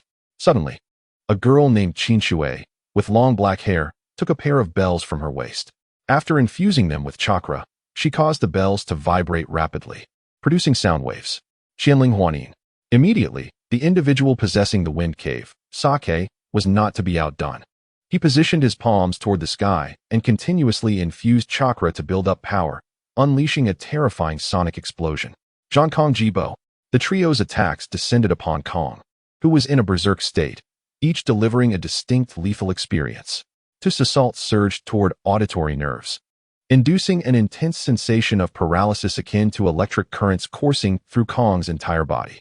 Qinshui's strike aimed directly at the central nervous system, provoking severe disorientation and mental disarray. As for Sake's attack, it was brutally straightforward, delivering a raw physical impact. When the dreadful sound waves detonated near Kong, they scattered the beast chakra surrounding him like drifting fluff.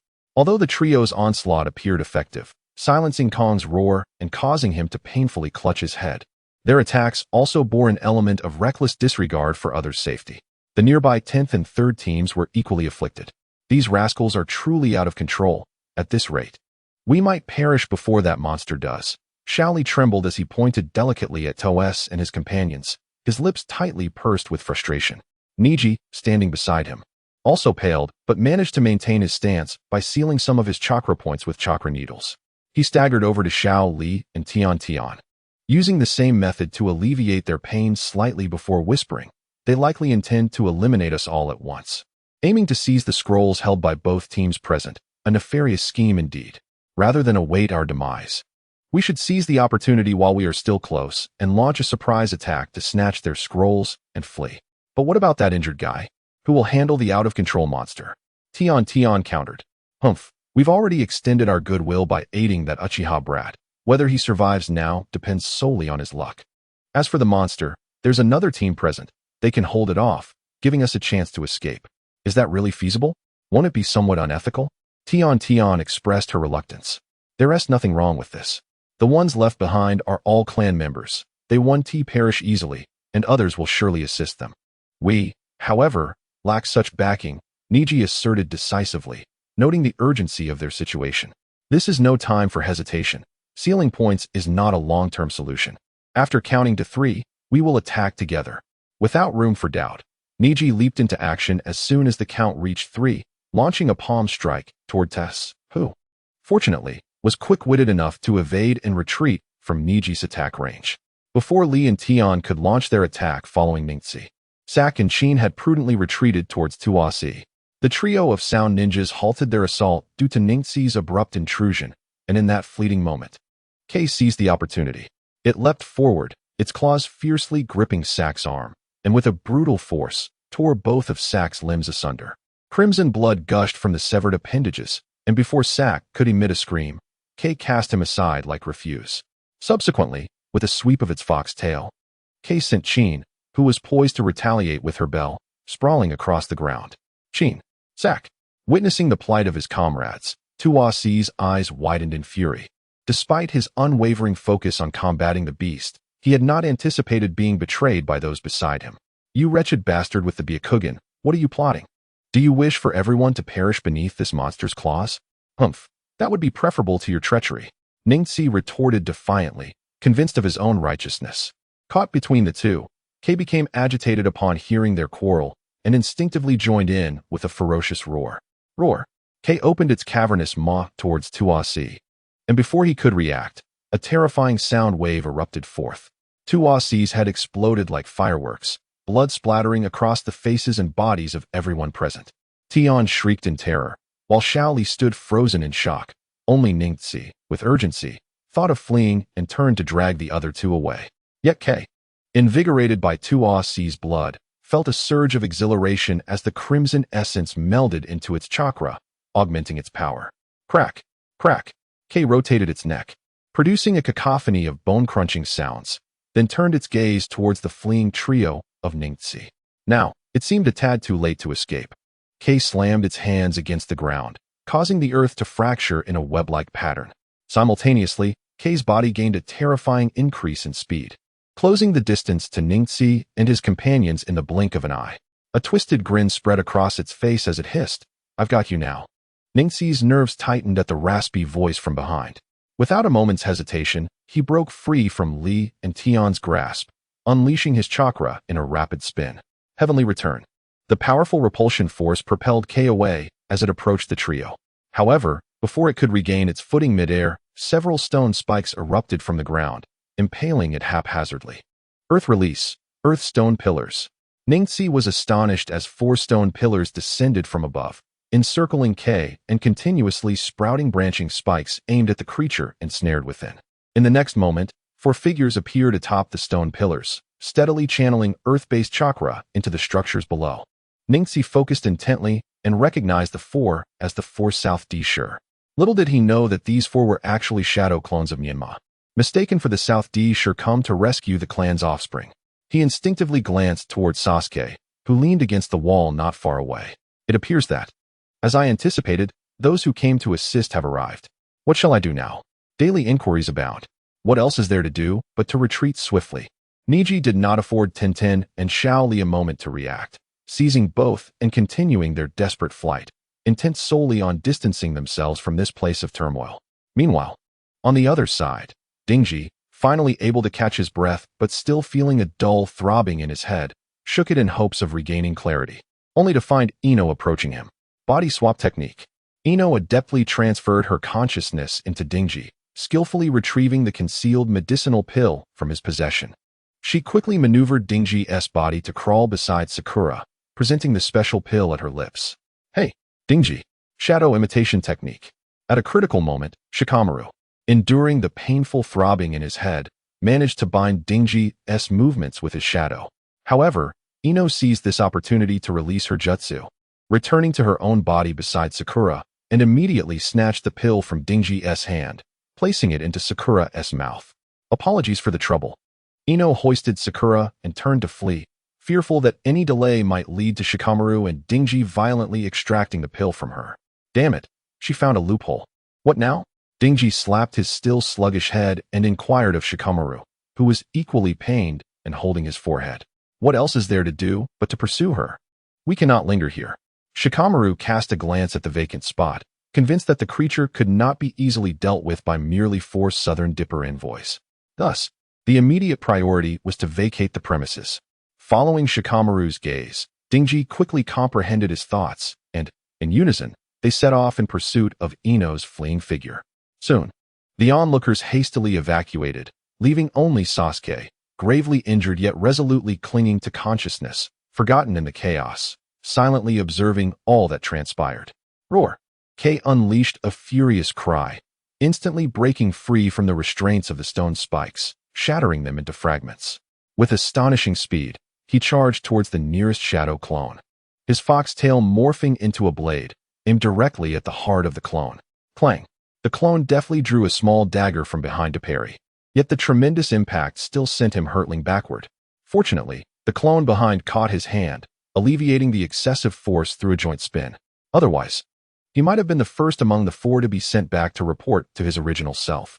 Earth style, Earth flow wave. At this moment, the eager clone hastily completed the hand seals, commanding the stones upon the ground to obey his will, flowing like water to envelop K's limbs, sealing his entire body within the gathered rocks. Yet, even so, K, relying on the formidable power of the tailed beast chakra, exhibited signs of breaking free from this confinement. The conglomerate stone flow began to tremble, with fist-sized pebbles starting to fall away. It is evident that the technique employed by the empty vessel would inevitably be shattered by brute force. It was merely a matter of time. Hey, are you not going to assist? Menma, maintaining the momentum of the situation, called out, his words clearly directed at Menma, who still stood atop the stone pillar. Upon noticing Menma's sudden loss of bravado, Menma smirked and taunted, "I knew you couldn't handle it." Earth release. Mountain Earth technique. Following this, Menma completed his hand seals for the ninjutsu and leapt down from the stone pillar, forcefully striking the ground with both palms. Two massive solid hemispheres emerged from the ground on either side, enclosing the empty vessel trapped by the stone flow pillar. With a resounding crash, as Menma brought his palms together, the two hemispheres collided violently. Intense wind pressure surged from the gap between the spheres, stirring up thick clouds of dust and debris all around.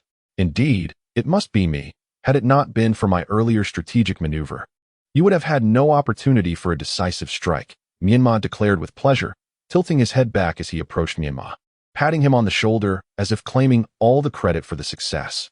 Menma rolled his eyes in response, but just as he prepared to withdraw his seals, he abruptly sensed an accumulating force within the spherical earth mound. This is bad. Hearing Menma's tone, Menma immediately recognized the gravity of the situation. He turned to look at the spherical earth mound, yet saw no apparent signs of movement. What? Did you not crush it in one blow? It seemed to be preparing some lethal technique inside. Retreat quickly. The urgency in Menma's tone was unmistakable, indicating that the circumstances were exceedingly dire. However, before the others could escape, a terrifying force erupted from the spherical earth mound behind them. Boom! The shattered stone fragments burst forth like a hail of bullets, launching in all directions with unrelenting ferocity. Earth release, Earth flow rampart. Menma hastily slammed one hand against the ground, raising a stone wall to shield himself and Menma. Menma each drew their small blades, deftly spinning the edges to deflect the incoming shards of stone. Sasuke, too, found himself within the deadly range, gritting his teeth as he exerted all his strength to leap behind a crumbling wall for cover. The relentless barrage of stones battered against the wall, and the impact reverberated through it, making it clear that had those struck him directly, his demise would have been certain. Just as he began to feel a sense of relief, his heart abruptly stilled as an overwhelming aura of murderous intent enveloped the entire area. Sasuke popped his head up and witnessed the distant gathering of several fox tails coalescing into the form of a colossal red beast claw. Additionally, a translucent sphere, approximately 75 centimeters in radius, was suspended in the air, continuously compressing the surrounding air using the chakra of the tailed beast. What is that? Sasuke's pupils dilated as he realized the terrifying chakra energy contained within that sphere, visible through his Sharingan. If struck by it, not only would he vanish on the spot, but the surrounding area would likely be reduced to rubble. Chapter 56, The Cavern. Here it comes again. Menma immediately sensed that this technique bore the same energy as the one used to breach his Mountain Earth technique earlier. At present, there are no similar earthen barriers obstructing their path, and it is far too late for him to form any seals. Thus, he reluctantly grasped the arm of his companion, Menma, and hurled him aside with great force. In the next instant, a translucent sphere, densely infused with tailed beast chakra, shot forth at an astonishing speed. As it traversed the air, the space warped around it, leaving a faintly visible trail suspended in the atmosphere. Ultimately, upon making contact with Menma, the sphere erupted, unleashing a tempest of wind that spread like floral petals in the breeze. The vast fan-shaped area behind Menma was utterly obliterated, appearing to vanish into thin air, a spectacle both bizarre and eerie. Following this, the wind chakra entwined within the energy began to dissipate, transforming into fierce gusts that swept along the remnants of the surrounding labyrinth. Infuriated, Menma, having been thrust against the labyrinth wall, felt a surge of rage, not only at the reckless behavior of the one before him, but also at himself for attempting to shield his own safety. Did he truly consider him a soft target? Then he would ensure that he returned the favor in kind. Earth release, giant stone statue. Menma rolled off the wall and struck the ground with both hands, concentrating a substantial amount of earth chakra beneath his feet. Suddenly, a colossal stone hand surged forth from the earth, its palm perfectly positioned to capture the unsuspecting K. The hand clasped tightly, ensnaring K, while a massive form emerged, pushing through the ground. As the gigantic one-eyed statue revealed its upper body, Sasuke, who had been watching from the sidelines, found himself momentarily dumbfounded. Was this intended as a jest? Before the giant could fully emerge, its head collided forcefully with the mist barrier above the labyrinth. The entire barrier trembled, as if the density of the fog had been significantly disrupted, revealing a new crimson, translucent barrier layered over the gray mist. The instigator of this chaos, the giant stone statue, somewhat comically raised a hand to shield its head from the impact. Menma wore an awkward expression, having intended to intimidate with this tactic while neglecting the height restrictions imposed by the labyrinth. Taking advantage of the statue's distraction, Kei exerted all his strength to shatter the fingers that imprisoned him. Hey, hold on tight, he exclaimed. It's made of stone, it feels no pain. That earlier action was clearly influenced by your perception. Menma, witnessing such a theatrical scene, was agitated and began to stomp his feet. Menma, ever the critic, chimed in. You dare to criticize him? With all that time, why didn't you use Earth Release to assist? With that, Menma promptly executed his Earth technique, causing pillars of stone to erupt from the ground, aimed at the escaping K, summoning the claws of a beast upon him, swung them vigorously, unleashing crescent-shaped blades of wind towards the incoming stone pillars. The wind blades, spinning with incredible speed, sliced through the pillars effortlessly, continuing their trajectory toward Menma. Let me show you what I can do, Menma declared as he stomped his foot again, causing the entire ground to shatter into pieces. Layer upon layer of gravel was propelled upwards, unhesitatingly directed towards the slicing winds. After numerous impacts, it barely managed to deplete the wind attribute chakra contained within those gusts. Meanwhile, Menma regained his composure and utilized Earth attribute chakra to mend the fractured fingers of the giant troll statue. He commanded it to deliver a powerful punch, striking forcefully into the air. The colossal fist surged forward, accompanied by a howling gale, as Kong raised the four beast claws transformed from his tail to shield himself.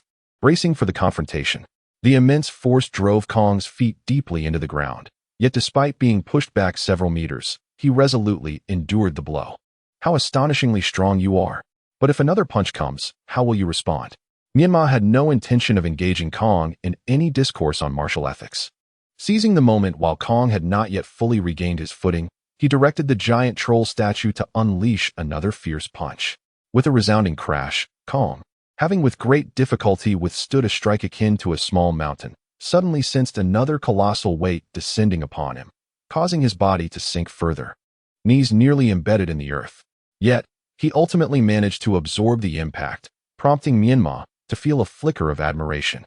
Very well, let us see how many more of these you can endure. Menma decided to forego the complete formation of the troll statue's body, transferring all remaining Earth attribute chakra to the upper half, resulting in the emergence of 4 additional arms. In an instant, the statue launched a flurry of 6 punches, striking with the speed of lightning, incessantly alternating and hammering down upon Kong's position. Boom, boom, boom. The ground trembled continuously. The powerful vibrations felt even by examinees dozens of miles away, causing them to pause and direct their attention towards the source. At the epicenter, Sasuke felt as though he were no longer standing on solid ground, but rather atop a trampoline, his entire being jolted up and down. His backside nearly blistered from the relentless impact. This barrage persisted for an extended duration until, with a resounding roar, the earth suddenly caved in, creating a vast chasm that swallowed Menma's shadow clones and Sasuke alike. After a descent lasting several seconds, they found themselves on solid ground once more. Upon regaining their footing and surveying their surroundings, the 3 Menma clones discovered they were situated within an expansive subterranean cavern. The cave was adorned with an array of uniquely shaped stone pillars and stalagmites, clearly a naturally formed underground grotto. Where's this? Menma inquired, pulling out a fire stick to illuminate the darkness. As he curiously examined his surroundings, two figures leaped down from the upper pit. One was clad in black, and the other in white, both rushing towards the dazed Kong, recently struck by the giant troll statue, and the chakra-depleted Menma before them. Through the scattered light, Menma could barely discern the attire of the two figures. The black-clad figure wore a uniform of the Southern Dipper sect, his face obscured by a golden mask of the Southern Dipper star. The white figure donned the uniform of the Northern Dipper and wore a golden mask resembling the Northern Star. The Earth escape technique is unsealed. Without uttering a single word, the Southern Dipper swiftly approached and employed a technique to conjure a set of shackles from Earth, fastening them onto the empty space before him, while inscribing a special seal upon them. Chapter 57. An unexpected rebirth. You've worked hard. I shall send you back now. Water release. Water iron cannon. Standing before the figure, the Northern Dipper raised his hand in the shape of a pistol, his index finger aimed at the figure's forehead. Without the need for hand seals, he directly condensed water chakra and shot forth a liquid projectile from his fingertip, akin to a bullet. With a sharp whistle, the bullet sliced through the air, piercing the figure and causing it to dissipate into a cloud of white mist. Witnessing another version of himself being so effortlessly eliminated ignited a surge of fury within the figure. You scoundrel! We prevented the rampage. Yet the leader of the Northern Dipper retaliates with malice, eliminating my brother. Had I known, I wouldn't have involved myself in this mess. When those candidates truly face danger, I shall relish how both factions will account to their clans. Indeed. And as for the matter of you ambushing our subordinates, I have yet to settle that score with you. Now, the villain cries foul. The Northern Dipper turned around, having overheard every word of the figure's quiet complaints. His gaze, now laced with irritation, fell upon the two shadow clones remaining on the scene. How amusing, this little pup. When the candidates encountered danger, you didn't seem to appear in time. The figure rolled his eyes, his gaze drifting to the wall above. His voice was lowered, barely audible, shared only with the other figure nearby. However, the Northern Dipper, noticing the figure's fleeting glance and incessantly moving lips, realized he was once again speaking ill of him behind his back. Were it not for the necessity of maintaining the formations at two locations, he would have personally descended to deal with the troublesome shadow clones. Fortunately, the formations had been entrusted to Orochimaru's subordinates, the Sound Four. The moment the figure summoned the giant stone statue to crash into the upper formation, they had switched posts, granting him the opportunity to arrive personally. Now, he was ready to unleash his full wrath upon the figure's shadow clones, addressing the Southern Dipper beside him. Do not intervene. I shall eliminate both of them. Oh, they are but children with mere shadow clones. Let us not create too much commotion, lest we collapse this cavern, the Southern Dipper cautioned kindly. No need for your concern. I shall conclude this swiftly. Water release, water surface slash. With a thought, the Northern Dipper gathered chakra beneath his feet, forming a torrent of water that buoyed him as he glided swiftly across the ground, arriving before the figure in an instant. Be careful. The figure, sensing the Northern Dipper's aggressive advance, pulled back a few steps, stopping the ground to raise a wall of earth as a barrier. Humph, mere parlor tricks. The North Star Lord emitted a disdainful cold snort, as the water beneath his feet transformed into sharp blades, cleaving the earthen wall before him in two. Water release, water shuriken. With a swift flick of his sleeves, he directed countless water projectiles towards the two shadow clones of Menma, their velocity rivaling that of bullets. Aware that evasion was futile, Menma hastily pushed himself out of the trajectory of the water bullets. In the blink of an eye, Menma was riddled with holes. Yet he stubbornly held on, unwilling to dissipate immediately. Though I have witnessed this spectacle, it is only fitting to leave behind a memento before I take my leave. Earth release, earth stone pillar. Through his battered body, Menma formed hand seals, slapping his palm against the adjacent wall. In a hurried attempt, he infused chakra into it, vanishing in a cloud of white mist. The next instant, sharp stone spikes erupted beneath the North Star Lord's feet, yet these attacks posed no threat to him. The North Star Lord merely employed water surface slash, utilizing his water techniques to swiftly evade the assault of the spikes. Watch your head. The South Star Lord, observing the unfolding events, recognized Menma's intentions and could not resist offering a warning. Only then did the North Star Lord hurriedly look up, realizing that Menma's earth technique was merely a feint, while the true lethal attack originated from the stalactites above him in the cavern. These stalactites, undisturbed by external forces, would not easily fall. However, Now they were propelled by an external earth chakra, quickly transforming into a rain of spikes that surrounded the North Star Lord below. Water release, water wave hand. In this dire moment, there was no time for hand seals. The North Star Lord instinctively raised his hands, unleashing torrents of water from his sleeves that enveloped the descending stalactites. With precise control over his chakra, he shaped the water into hands, grasping the stalactites to halt their descent. Seizing this opportune moment, Menma darted forward, swinging his katana and delivering a fierce blow to the North Star Lord's abdomen, sending him flying. Cough.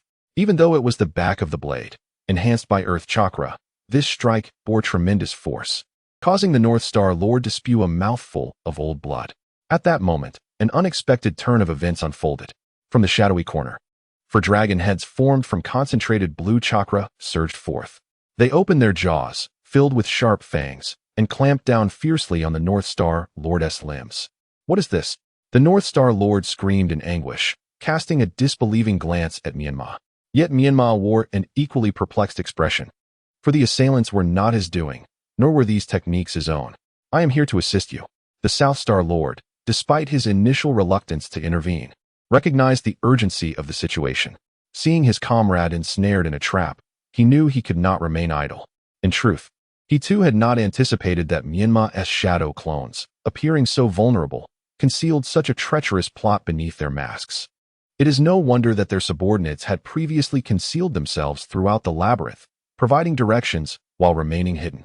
After rescuing the North Star Lord, he had no intention of remaining a mere spectator. The South Star Lord placed his arms against the rock and leapt into the air, ready to assist the North Star Lord in shattering those dragon heads. However, as he soared into the sky and struck out with force, a formidable figure appeared in a flash, positioning himself between him and the North Star Lord. Upon closer inspection, the South Star Lord recognized the newcomer. Adorned with a headpiece from the land of artisans, long hair framing his face, and clad in silver armor intricately engraved with a lifelike lion's head on the chest. With a resounding impact, the South Star Lord's palm struck the lion's head on the armor. Regrettably, his chakra failed to unleash its power, and instead of sending the large man flying, he felt as though all his strength was being drawn into him. What kind of technique is this? Who are you? The South Star Lord, with a grave expression, attempted to retract his arm that was affixed to the man's chest plate. Yet, no amount of force could free him, and he could distinctly feel his chakra rapidly depleting. Cease your struggles. What I wear is the treasured infinite whole armor of the land of artisans. It continuously siphons your chakra until none remains within you, the man declared. As for my identity, given that you are on the brink of death, I will graciously inform you. I am Water Tiger, one of the 4 celestial beasts of the land of artisans. Water Tiger lowered his head slightly, glaring down at the South Star Lord, who was a head shorter, with a disdainful look in his eyes. Naturally, the South Star Lord despised such condescension. Without hesitation, he drew a kunai with his free hand and severed the arm that had been ensnared. Blood gushed forth, and the dismembered arm withered at a visible pace, ultimately leaving only bone to plummet from the air. Water Tiger was taken aback by this display, his eyes widening in astonishment. He had never anticipated such resoluteness in anyone. He also sincerely admired the courage to sacrifice a limb for survival, recognizing it as a remarkable means to escape the clutches of the infinite whole armor. However, even so, the South Star Lord would not be spared his life, for he was not alone in this confrontation.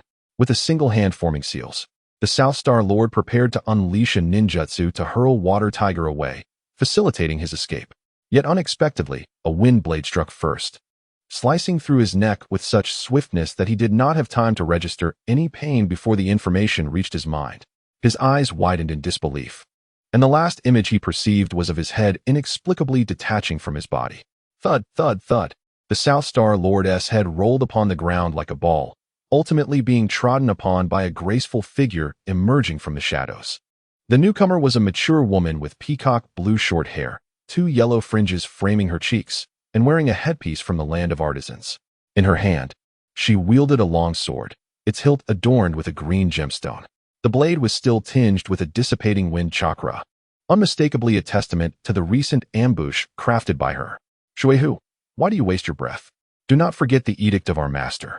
Until we achieve our objective, we must strive to conceal our identities, even from the deceased. This is something I am well aware of, as long as we eliminate or abduct everyone present. There shall be no issues, Shuhu replied as he descended from the air, stalking towards the woman with a predatory gaze fixed upon her striking visage. He warned in a low voice, "Moreover, Konke, do you not show that man too much deference? He is not one of our people from the crafting nation, and our relationship is merely superficial. We remain oblivious to his true identity and intentions. I advise you not to heed his every word. Do not misconstrue my respect for our master. It is merely born of reverence for strength." The woman named Konke replied with a serene smile, clearly unfazed by Shuehu's words. With a swift motion, she kicked the severed head of the South Dipper Star Lord, sending it towards Menma, and added with a grin, "Your superior has been slain by us. I suggest you refrain from futile resistance, for I may consider granting you a swift end." Menma scoffed, a mocking tone lacing his voice. "Your keen eye has discerned him as my superior? A clever woman like you is bound to suffer a grave misfortune.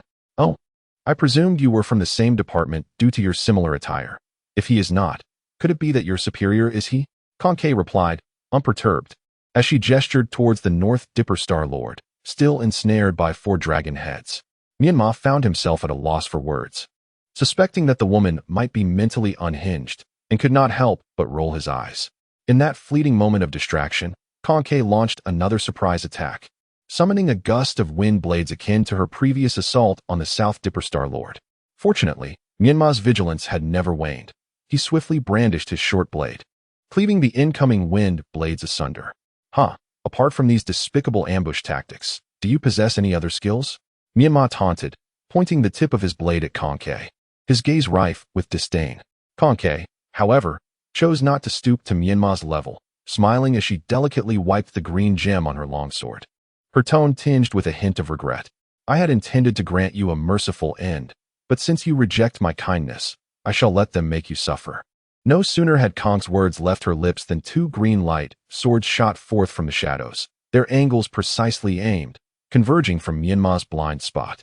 Clearly, someone had been lurking behind him, waiting for the opportune moment to deliver a fatal blow. "Be careful," Sasuke warned, his Sharingan revealing the imminent danger. He had gleaned from the earlier exchange between Konke and Shuehu that these 4 celestial figures were nefarious, prompting him to urgently alert Menma. Without a moment's hesitation, Menma evaded the attack, narrowly escaping as the 2 light swords grazed the edges of his neck. The lightsaber, having missed its target, did not cease its trajectory but instead lunged directly towards the struggling Beidou Star Lord, piercing through his chest and then his forehead. Soon, the vitality in Beidou's eyes faded, leaving him and the Nandu Star Lord to meet their demise in this sunless cavern with unclosed eyes. "You wretched creature, Baoguei. He was my prey, and I had yet to torment him sufficiently. How dare you end his life prematurely?" The individual controlling the dragon head emerged from the shadows in a fit of rage, revealing himself to be merely a boy of around 14 or 15 with short blue hair.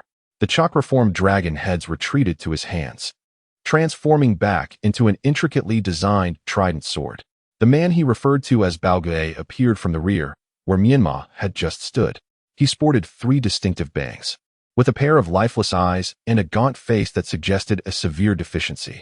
Menma hurriedly retreated further towards Sasuke's position, distancing himself from these ruffians and scrutinizing them anew. Meanwhile, Baoguei, undeterred by the blue-haired boy's unreasonable protest, took a keen interest in Menma's demeanor. Chapter 59. The Great Rock Realm. Although that crippled lad behind you provided a warning, your ability to evade my prior attack still surprises me. However, I assure you that such surprises shall not recur. If you have any final words, now is the time to utter them. Baoguei raised both hands, 2 azure orbs of light hovering above his palms, signaling his readiness for the next strike, one that he promised would not miss. Menma could sense the formidable threat concealed within those orbs. Truthfully, in a 1-against-4 scenario, should he choose to flee, these 4 would not be able to detain him. After all, he was merely a shadow clone here, capable of dispelling the technique and returning to his true self at any moment. Yet, should he escape, it would likely spell disaster for Sasuke behind him, and the uncontrollable K would also face calamity. "Hey, do you have confidence in dealing with those 4? Sasuke quietly inquired from behind. Menma did not readily turn to respond. He continued to fixate on the 4 celestial beings before him, remaining vigilant of their every movement, and quietly posed a counter-question to Sasuke. Can your body still move? What do you mean? Sasuke asked, confused. It's simple. The likelihood of me defeating them is quite low, so I can only expend all my chakra to hold them off. Whether you can escape now rests entirely upon your abilities. Rely on myself? What about you? Actually, I am merely a shadow clone, so you need not worry about me. Upon hearing Menma's reply, a tumult of emotions surged within Sasuke. He had initially believed that after the disappearance of the 3 shadow clones, the remaining one would be Menma's true self. Who would have thought it was still a mere shadow clone? Indeed, if he wished to survive, he would have to depend on his own strength. Sasuke attempted to channel chakra into his legs, slightly invigorating the acupoints therein. He discovered that his legs could still barely support his body enough to run. Though he could not ascertain how long he could endure this, he understood that forcing himself to move would only exacerbate his injuries, prolonging his recovery. Yet, in the face of survival, he had little choice but to grit his teeth and say, I must rely on you. As long as you can hold them off and create an opportunity for escape, I will devise a plan. Very well, responded Menma, casting a fleeting glance at the unconscious K lying not far away. Both he and Sasuke were powerless to aid K, leaving his fate to the whims of chance. Hey, I trust your last words have been spoken? My patience is wearing thin. The orb of light in the hand of the tortoise slowly coalesced into 2 luminous swords aimed at Menma. He had delayed long enough and had no intention of wasting more time. With a swift thrust of his palm, the 2 swords transformed into beams of light, hurtling towards Menma with great speed. Menma hurriedly employed his body flicker technique to evade, his hands continuously forming seals. However, this time, the tortoise's attack was unlike any before. Rather than striking Menma directly, the swords reversed in mid-air, aiming for Menma's back. Why are you so anxious? Before you depart, I have a grand gift for you. Realizing he could not evade the returning swords, Menma decided to abandon the necessity of dodging. His hand seals were already complete, and with a sudden convergence of his palms, he released his chakra in a powerful declaration, Earth Release, Great Rock Technique.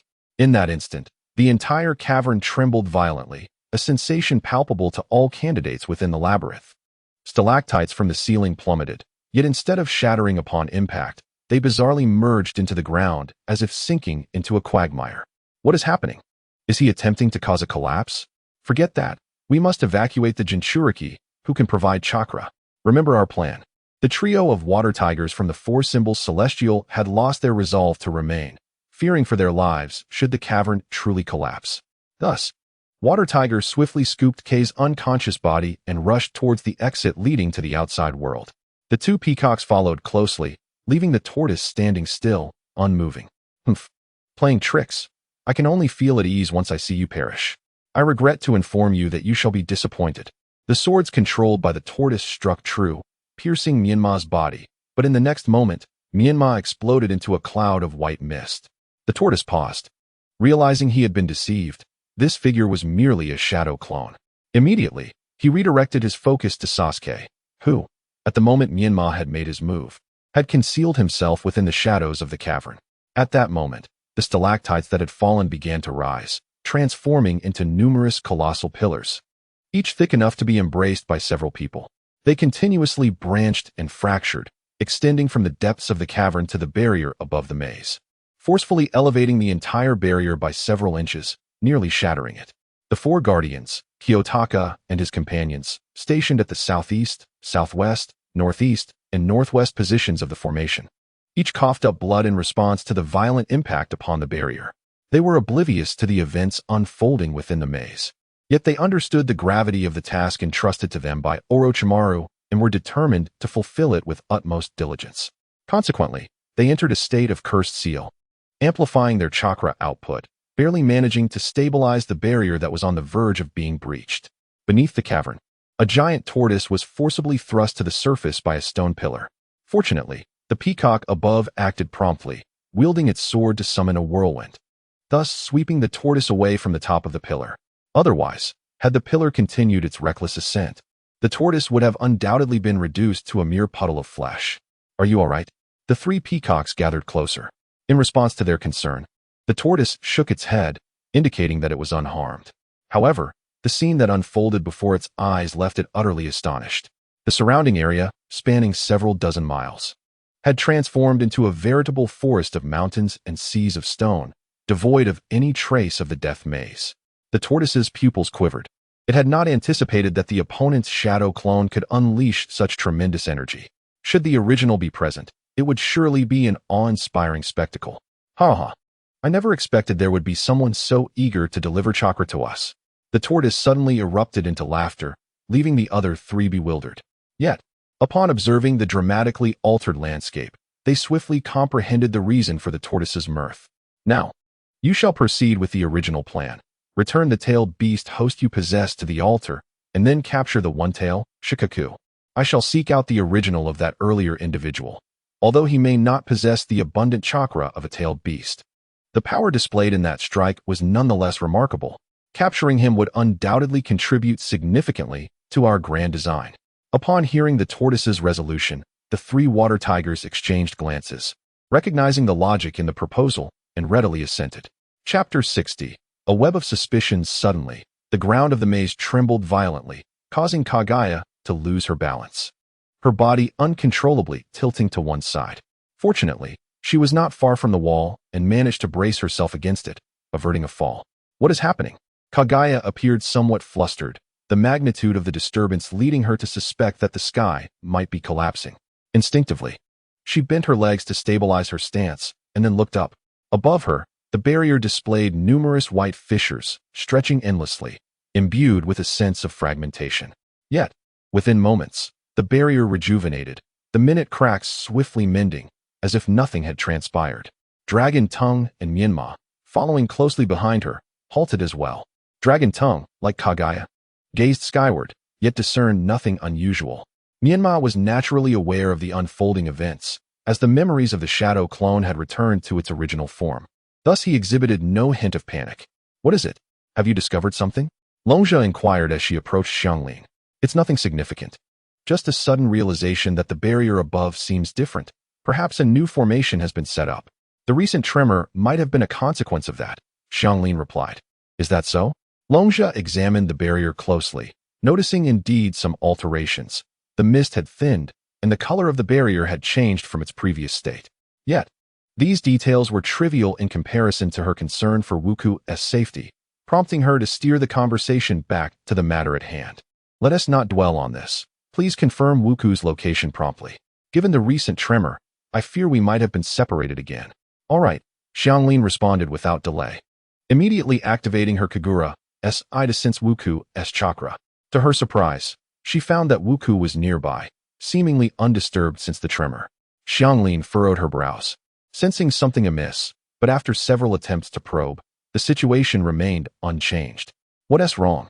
Have we lost track of him? Longja queried. Xianglin shook her head, her expression still clouded with concern, uncertain of how to elucidate the predicament. Longja, feeling increasingly anxious, grasped Xianglin's arm and shook it gently, pressing for answers. What is going on? Speak. I'm not quite sure how to explain it. I can sense him right beside us, still stationary. Yet, we have been trailing them since the beginning, and on multiple occasions, we thought we had caught up, only to find no trace of them. I suspect they might have employed some trick to mislead us. Upon hearing Xianglin's words, Longja paused, releasing her grip on Xianglin's arm. If they had been following the wrong trail from the start, finding Wuku now would be a Herculean task. A glimmer of disappointment and regret flickered in her eyes. Perhaps she should not have left Wuku's side, as they could have faced capture together. Perhaps our direction was correct. It is just the path we took that was flawed, Menma interjected suddenly, already formulating theories about how Wuku could have vanished so inexplicably. What do you mean? Xianglin asked, bewildered. Longja, though regaining her composure, shared the same look of confusion as she turned to Menma. Menma did not elaborate further. He crouched down and placed his left palm on the ground, channeling earth chakra to perceive beneath the surface. As he anticipated, they were indeed above a cavern, and Wuku had been taken through it. Earth release, earth flow cutting. Menma infused his chakra into the ground, using the power of the underground dragon vein to rupture the surface. In an instant, the three of them descended from above, plunging into the hidden cavern beneath the labyrinth. This place is incredible, Xianglin exclaimed in astonishment at the cavern before her, glancing up at the opening Menma had created with his earth technique. She had not expected such a wondrous expanse to lie beneath the maze. No wonder they had been unable to catch up earlier. Look over there. Longja pointed to a heap of corpses lying not far away, among which was a massive figure covered in white fur. Menma swiftly approached to investigate. Discovering that the masks adorning their faces were indeed crafted by the Umbu of Konoha, he understood that the Umbu would never engage in such vile acts, leading him to suspect that these individuals bore another identity. To confirm his suspicion, he knelt and removed the mask from one of the bodies, prying open the person's mouth, only to find the mark of the tongue's curse on their tongue. They had been sent by Danzo. It seemed Danzo truly intended to target the 3 individuals previously mentioned. But how could they have been slain here? Menma felt perplexed, thoughtfully stroking his chin as he stood up to scrutinize the surroundings. Soon, he noticed that a considerable number of stalactites nearby were stained with ink that should not be present. At that moment, he recalled the madman Sai. He re-examined all the previous corpses, but indeed, he found no trace of Sai among them. Could it be that there had been a conflict? Had Sai killed these individuals? Yet, was he not also one of Danzo's subordinates? Or did he possess another identity? With numerous doubts surrounding Sai, the unfolding events only heightened Menma's wariness towards him. We have arrived too late. It appears our adversaries have just departed. Xianglin, please conduct another scan. If we pursue now, we will surely catch up. Longja gazed at the multitude of corpses, feeling undeterred and even more confident than before, her eyes sparkling with determination. However, after she finished speaking, a few seconds passed without any response, prompting her to turn towards Xianglin. At that moment, Xianglin stood before a white bear, attempting to infuse her chakra into its body. What are you doing? Menma inquired as he approached.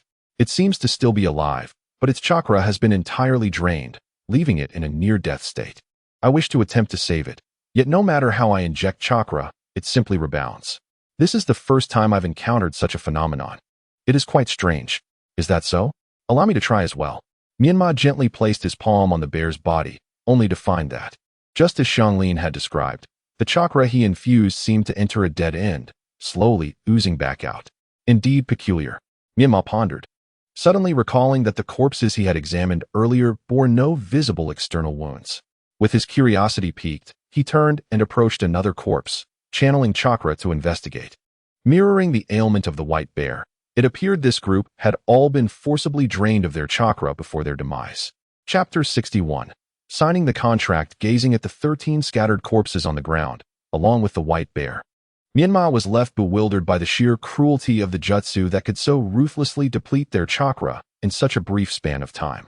Even when facing the shadowy clone in the cavern, the water tiger, one of the 4 celestial beings from the land of craftsmen, could only absorb chakra when attacked due to the infinite whole armor it donned. Moreover, judging by the tremors felt earlier, that area was still a considerable distance from the location of my true self. Even if the opponent exerted their utmost effort to rush over, it was unlikely they could arrive in such a short span of time, suggesting that the true perpetrator was someone else. As for Sai, he likely played a minor role in this affair. I have little faith in his ninjutsu capabilities. However, there was another individual nearby, quite suspicious, the Umbu boy who had never revealed his true form in my presence. I could not ascertain from the evidence at hand whether he was indeed responsible, and my knowledge of him was scant. Thus I could only surmise that he seemed the most plausible suspect for the time being. What were their intentions? I suddenly found the situation growing intriguing, far more captivating than participating in this Chunin examination. Stop trying. Your actions will only hasten its demise. Longji, after examining the body of the white bear, quickly pushed Xianglin's hand away, preventing her from proceeding further. What should we do? If I recall correctly, this little creature is a species unique to the land of snow, the ice-field giant bear, and judging by its size, it must be merely a few months old. It would be a shame if it were to perish just like that. What? How do you know it's only a few months? Longji was taken aback by Xianglin's words, casting another glance at the bear, which measured about 3 to 4 meters in length, still finding it hard to believe. However, recalling that some summoning beasts appeared similar in size when young, only to grow as immense as a small mountain, her doubts began to dissipate. At that moment, an excellent idea blossomed in her mind. Perhaps she could save the bear's life. I have it. What? You have a solution? Xianglin looked at Longji, her eyes alight with anticipation. Yes, there might be a way to save it. What is it? Speak quickly. Since external force was ineffective, we could employ a contract. By establishing a blood contract with it, we could allow it to become your summoning beast, directly sharing your chakra with it. This caused Xianglin to exhibit a hesitant expression. What's wrong? Are you unwilling? Not at all. It's just that I have yet to master the summoning technique. I have studied it before, but unfortunately, I have not been able to grasp it. Every attempt at forming a contract has ended in failure. Xianglin lowered her gaze, feeling somewhat embarrassed. It was indeed rather humiliating to admit that she could not master such a basic ninjutsu. Longji sighed, her face reflecting a hint of helplessness. Then there is no other way. While I can perform the summoning technique, the amount of chakra required by this creature is likely considerable, and I may not be able to control it, so we cannot rashly form a contract. I hope you can understand. With that, Longji demonstrated the summoning technique in front of Xianglin, conjuring a firefly the size of her palm. Xianglin comprehended Longxi's apprehensions, and naturally, she refrained from allowing Longxi to take any reckless risks. Yet, this brought everything back to square one. The young Icefield giant bear was still destined to perish, leaving her with a sense of melancholy. Allow me to try, Menma interjected at a critical moment. In truth, he ought not to meddle. But considering the formidable stature of this juvenile Icefield giant bear, which had already manifested such potential at a young age, he pondered the possibilities of its future growth and combat prowess, which might one day prove advantageous to him. Thus, he felt compelled to tame it. Ji Shui had previously shown Menma the scroll of summoning techniques, so he was well aware of the contents of this blood contract. Initially, he had intended to sign a raven as his summoning beast, akin to Ji Shui, but regrettably, he had not found the time to personally rear one, causing a delay. Now, however, his first opportunity had unwittingly benefited the young Icefield giant bear, and he could only hope that it would cherish the chance. He produced a blank scroll, bit his finger to draw blood, and meticulously inscribed a detailed contract upon it, signing his name at the end. Please help me by lifting its paw. Oh, certainly. Xianglin and her companion hurriedly summoned all their strength to raise one of the bear's paws.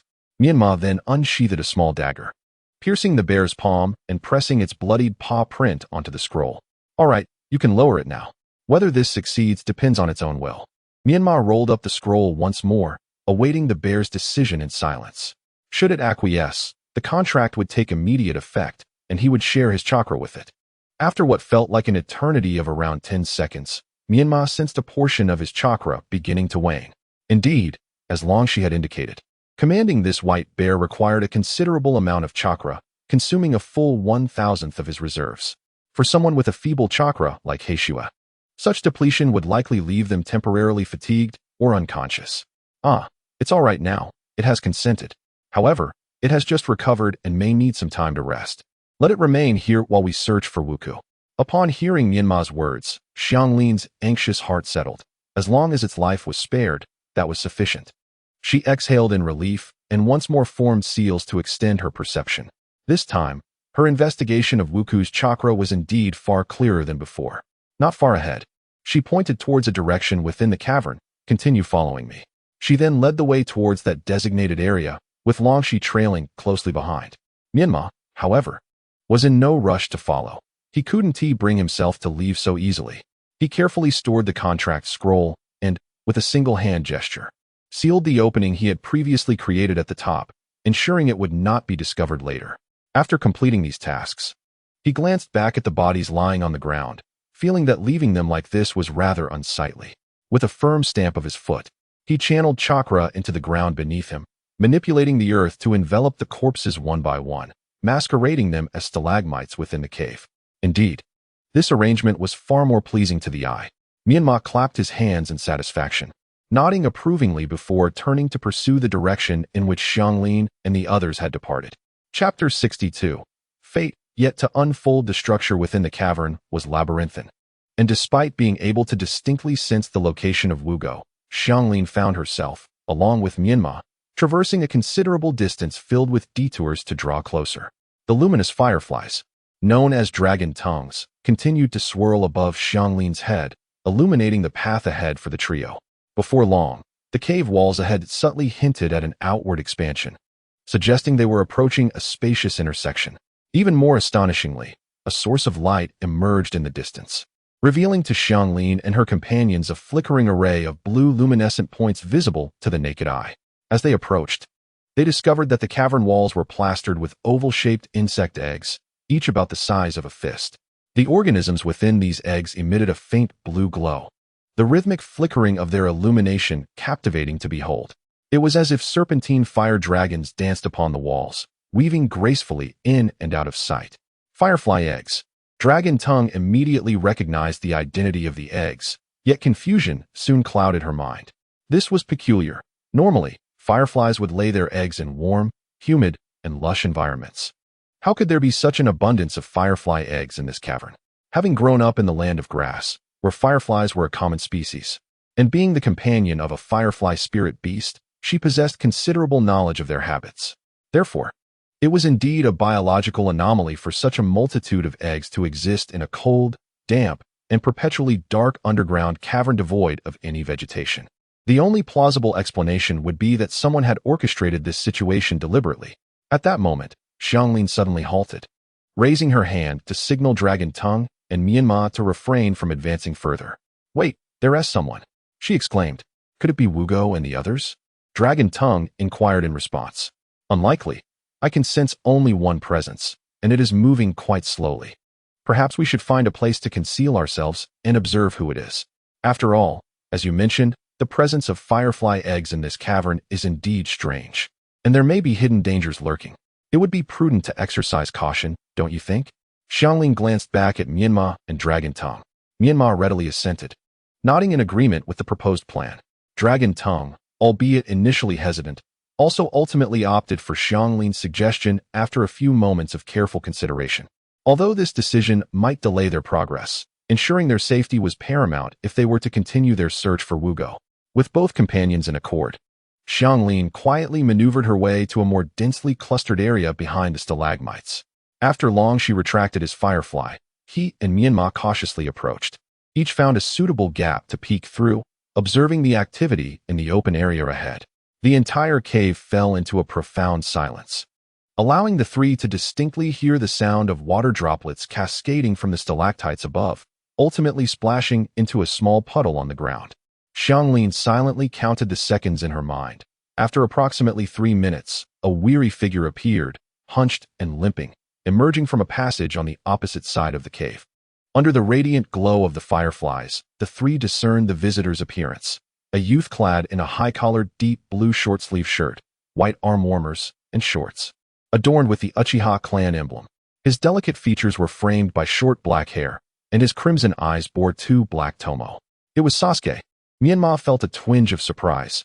She hadn't expected to encounter him again after her shadow clone had separated in another area. It seemed fate had not yet finished weaving their paths together. Meanwhile, upon recognizing Sasuke's handsome, yet somewhat brooding visage, Xianglin was instantly captivated.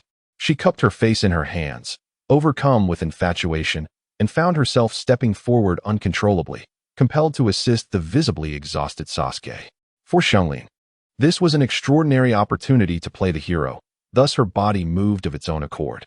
In her mind, she envisioned the beautiful scenario of saving Sasuke and him offering his gratitude in the form of eternal devotion.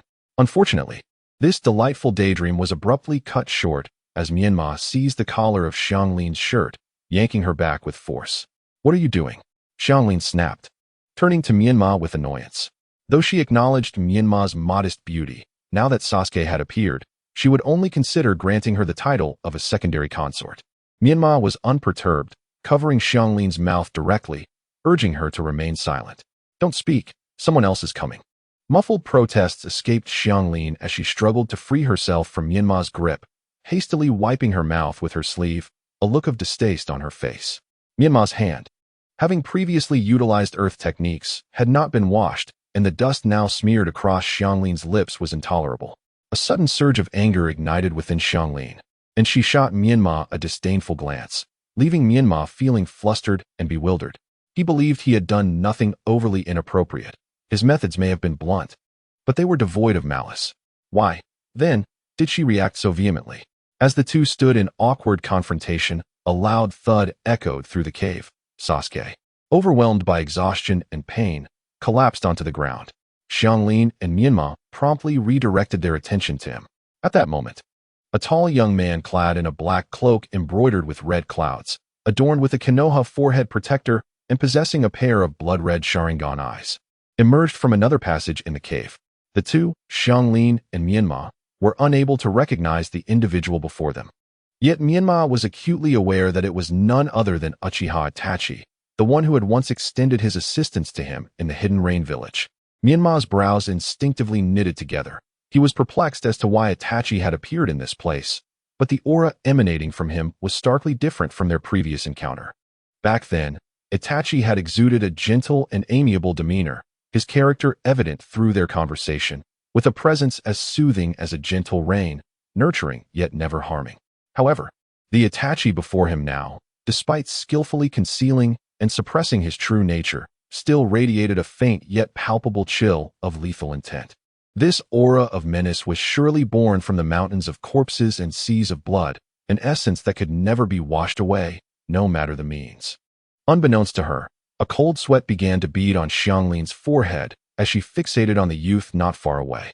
Her mind was a tumultuous mess, an indescribable sensation coursing through her, yet her intuition warned her that this individual was exceedingly dangerous. Chapter 63. Blood Mirror's soft footsteps approached with a lightness that belied their urgency. Sasuke, gritting his teeth against the pain, propped himself up with his arms, struggling to rise and face the newcomer. When he beheld the figure striding towards him, his heart sank as he recognized his elder brother, Uchiha Itachi. A flicker of surprise crossed his face, but it was swiftly replaced by a wave of shame that compelled Sasuke to avert his gaze, lowering his eyes in distress. "What brings you here?" "Humph." Itachi scoffed disdainfully, his eyes brimming with contempt and pity as they rested upon Sasuke. "Look at your pitiful state. You truly bring shame to the Uchiha clan. I wonder what audacity you possess to continue existing in this world. Had I been as weak as you, I would have lost my life on the battlefield or, at the very least, would have had no face to remain alive in this world." Itachi's words pierced through Sasuke's heart like a sharpened blade, evoking a bitter smile as he felt the bandages on his fingers tear against the ground, leaving behind a trail of scratches. "What's this? A mere injury, and you've lost all your spirit? I've shown you no mercy, and yet you don't even attempt to retort, Uchiha Sasuke. So, after such a long absence, you return only to kick me while I'm down. To revel in my misfortune, Uchiha Itachi." Sasuke understood that Itachi was deliberately trying to provoke him. Thus, he succumbed to the bait, no longer concealing the fury that simmered within him, glaring defiantly at Itachi. However, upon meeting Itachi's gaze once more, he realized with astonishment that those Sharingan eyes were strikingly alien. They were not the ordinary Sharingan, but a kaleidoscopic version, adorned with a pattern resembling a six-petaled flower. The blossoms of nature typically bear 5 petals, while the snowflower boasts 6, so Sasuke could not be mistaken. Yet, he also recognized that he had never encountered such a set of Sharingan before. These eyes could not possibly belong to Itachi. "You are not Itachi. Who exactly are you?" Sasuke immediately adjusted his stance, preparing to flee at a moment's notice, while his gaze towards Itachi was fraught with hostility and vigilance. He never anticipated that one day, someone would audaciously disguise themselves as Itachi and stand boldly before him. Moreover, this transformation technique was so sophisticated that even his Sharingan could not discern it. It was evidently not a mere ninjutsu, suggesting that the individual who mastered such a technique must possess an extraordinary identity. Indeed, the figure hiding behind a stalagmite, Menma, quietly marveled at his earlier intuition, which had proven to be correct. Indeed, Rizetsu and K-Rin turned to Menma upon hearing this. Menma gestured dismissively, opting not to elaborate, but rather signaling for them to disregard such trivialities and to refrain from making any noise to avoid detection. Rizetsu and K-Rin exchanged exasperated glances, quickly losing interest in further inquiries and redirecting their focus to Sasuke and Itachi. "You are truly dull. If I truly intended to harm you, your reaction speed alone would suffice for me to vanquish you 1,000 times over, allowing no time for you to question my identity." Itachi's face bore an expression of exasperation as he mercilessly kicked Sasuke in the chest. Sasuke had no time to react. He felt himself spinning violently before he was flung several meters away from Itachi. Cough. Already burdened with internal injuries, Sasuke now experienced a sharp pain in his chest, uncontrollably spitting a pool of blood onto the ground. He pressed his hand firmly against his chest, a fiery sensation igniting in his throat, yet he remained relatively lucid. Sasuke realized that if this continued, his demise was inevitable. He attempted to form hand seals with one hand, hoping to successfully execute a ninjutsu to facilitate his escape. Unfortunately, his feeble intentions were utterly transparent beneath Itachi's Sharingan. Itachi swiftly advanced, kicking Sasuke down once more, then viciously stepping on the hand he was attempting to use for the seals, twisting it forcefully against the ground. Blood poured from his palm as Sasuke emitted a heart-wrenching wail. Itachi gazed at Sasuke's anguished expression, a sinister smile creeping across his face. With such meager abilities, he dared to attempt an escape right under my nose. How utterly foolish. It would be better for you to kneel and plead for mercy, considering those eyes of yours. I might spare you. What do you say? You must be dreaming. Sasuke gritted his teeth, glaring defiantly at Itachi. Even in agony, he would never beg for mercy. Rin could no longer bear the sight, feeling an overwhelming impulse to confront Itachi head-on. However, with Menma firmly gripping her shoulder and covering her mouth from behind, she was forcibly calmed. Well, this is somewhat fortunate. Had you truly begged for mercy just now, I would have unhesitatingly slain you and taken your eyes. But it appears that they still hold some potential within their sockets. Let me assist you in awakening their greater power. Itachi extended his left hand, sweeping his sleeve, conjuring a blood-red mirror adorned with a swirling pattern from the depths of his garment. The moment the mirror emerged, a wave of tumultuous energy surged within Menma, overwhelming him with an uncontrollable wave of negative emotions. His feline-like whiskers on his face became increasingly pronounced, and his pupils instantaneously transformed into slits, with a faint crimson chakra seeping from his body. Meanwhile, Shanfeng also began to exhibit unusual symptoms.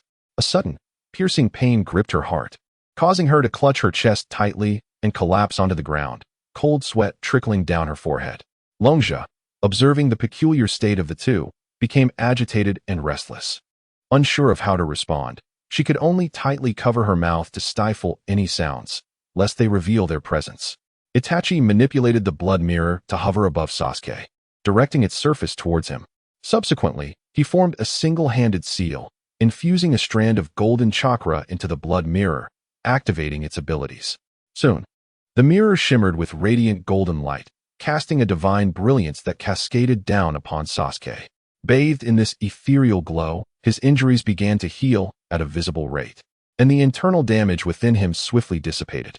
Sasuke stood up from the ground, releasing chakra that shattered the bindings and splints restraining him. He looked in astonishment at his hands and attempted to clench his fists with vigor.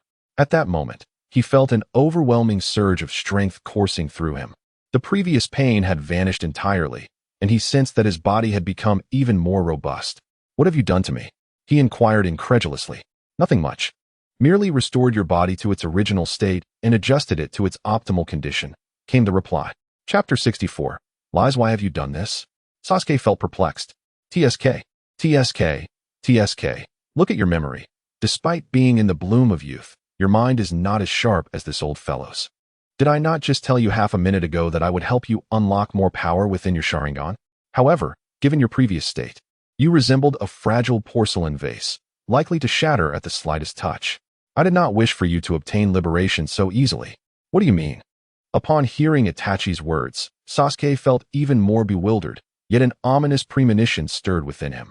Without further ado, Itachi summoned the blood mirror back to his side with a single gesture and snapped his fingers, with a crisp sound echoing in the air.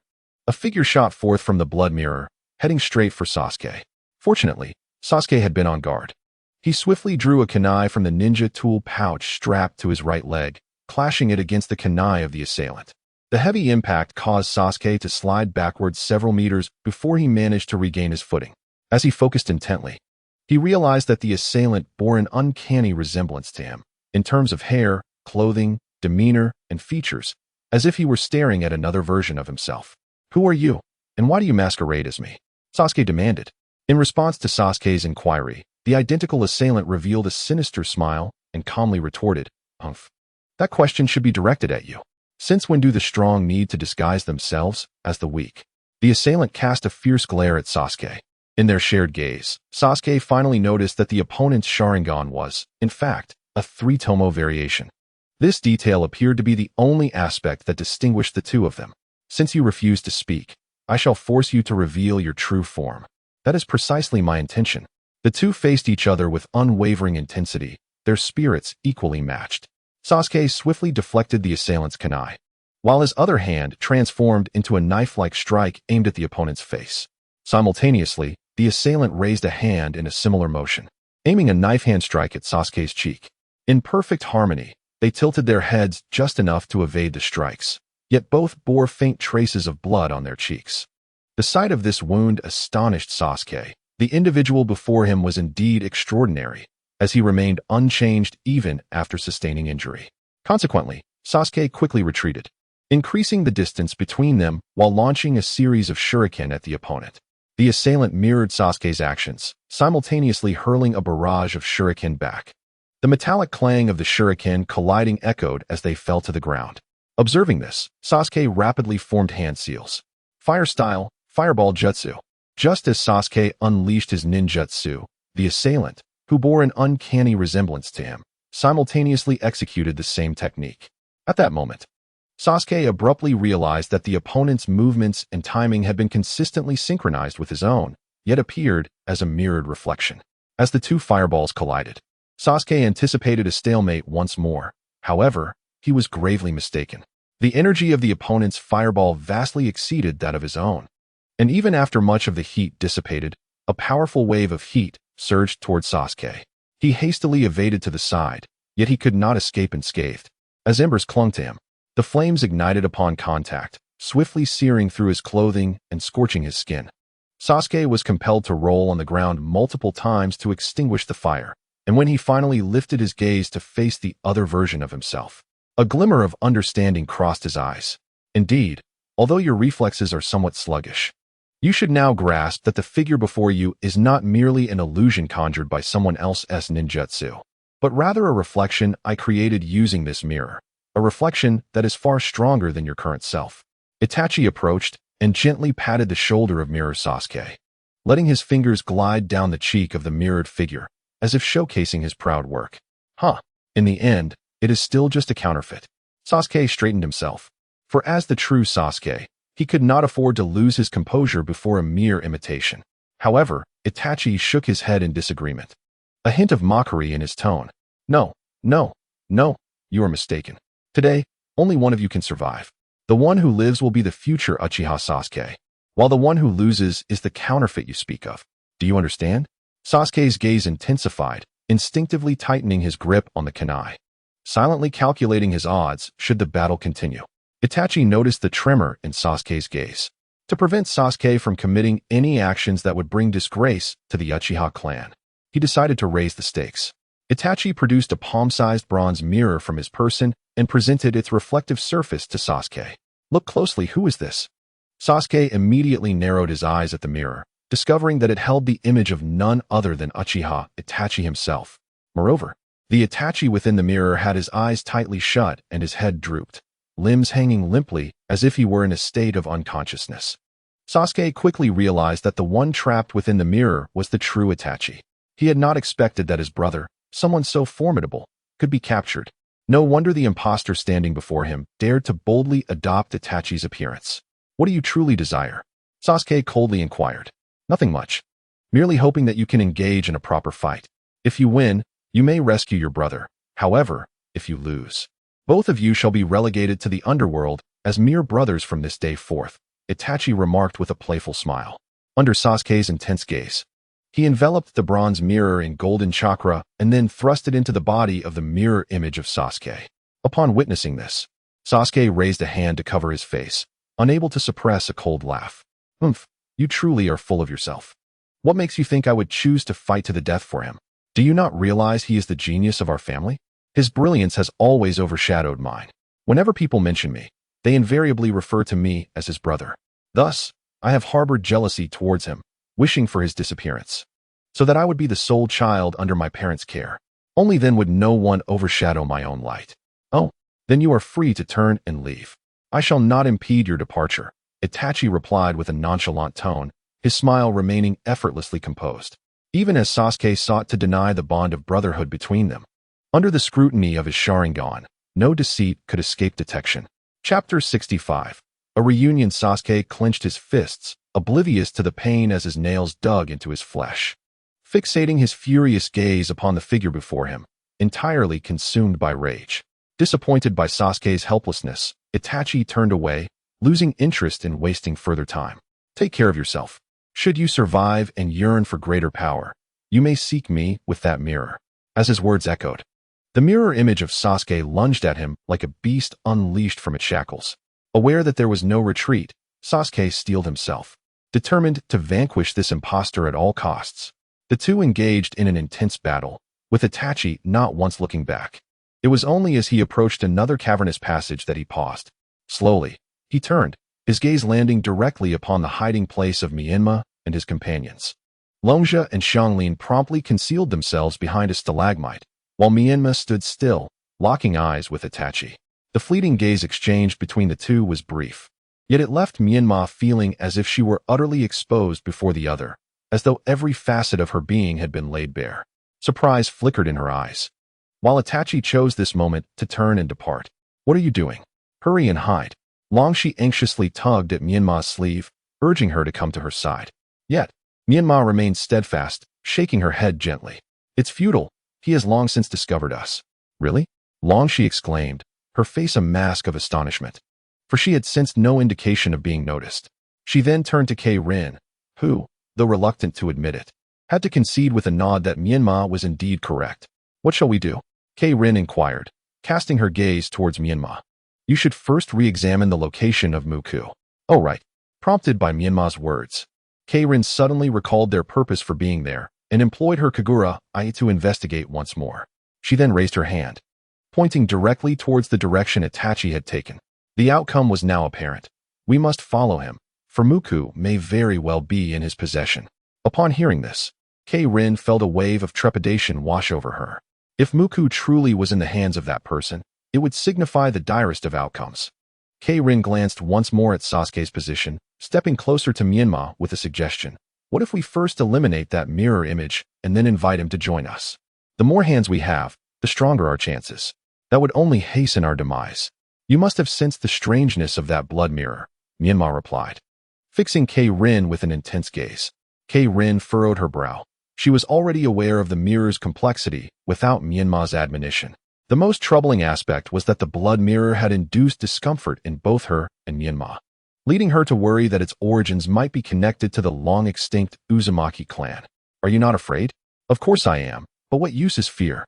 Since we have encountered it, we must muster the courage to confront it. Perhaps we will uncover the truth I seek." "Indeed, and with Muku so close at hand, we cannot afford to falter." Longshi suddenly stepped forward, raising her fist high. The earlier fear completely evaporated from her demeanor. It seemed as though she was ready to charge forth and engage in a fierce battle with the impostor Itachi. "Let us proceed. Even retreating now may be too late.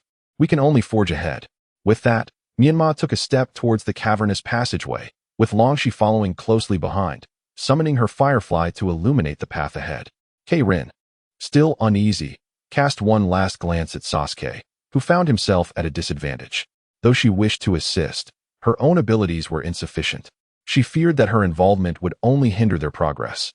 "May fortune favor us," she sighed, dismissing her impractical thoughts, and hurried after the already distant Menma and Longshi. Initially, the narrow passage traversed by the three individuals resembled a naturally formed cavern. However, as they progressed through the latter portion, the walls unmistakably bore the marks of human excavation, revealing it to be a tunnel. The distinct chisel marks were clearly visible, and the soil appeared somewhat loose, indicating that it had only recently been opened. After approximately a quarter of an hour of walking through this elongated tunnel, they suddenly spotted a figure blocking their path, not far ahead. Behind this silhouette, a bright light flickered, suggesting that it marked the tunnel's end. "What a coincidence. I did not expect to encounter you here again." The figure greeted the trio, and while the voices were unfamiliar to Longja and Xianglin, Menma recognized it immediately. The newcomer was none other than the tortoise, with whom he had previously clashed in the underground realm, and he had not anticipated their next meeting would occur so swiftly. "Who is he?"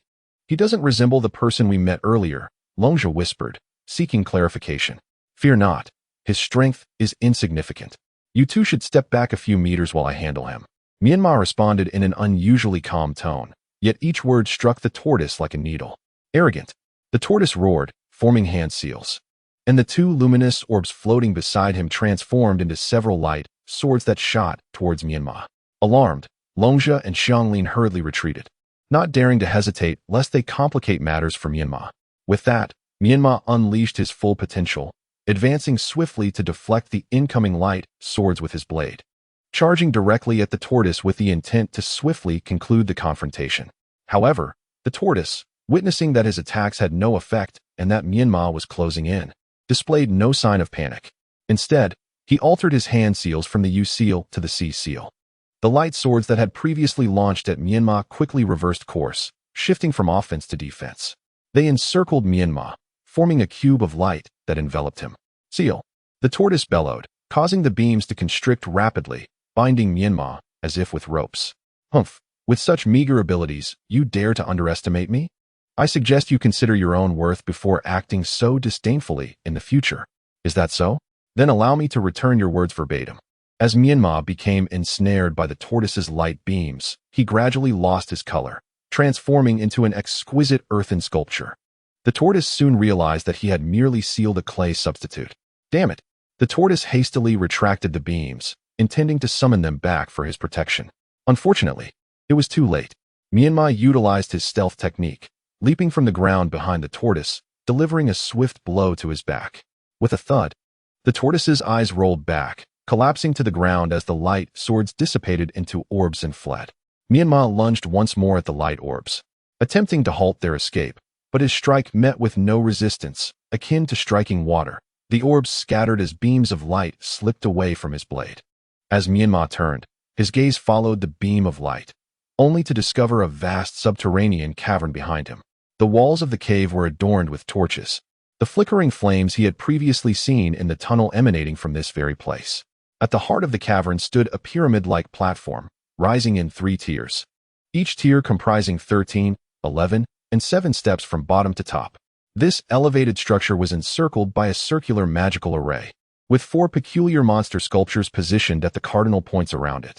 At the pinnacle of the pyramid, a crystal coffin rested, while the orb of light from the tortoise hovered above it, slowly and continuously rotating. The weasel, who had departed earlier, now stood beneath the platform, his back to Menma, gazing thoughtfully upward.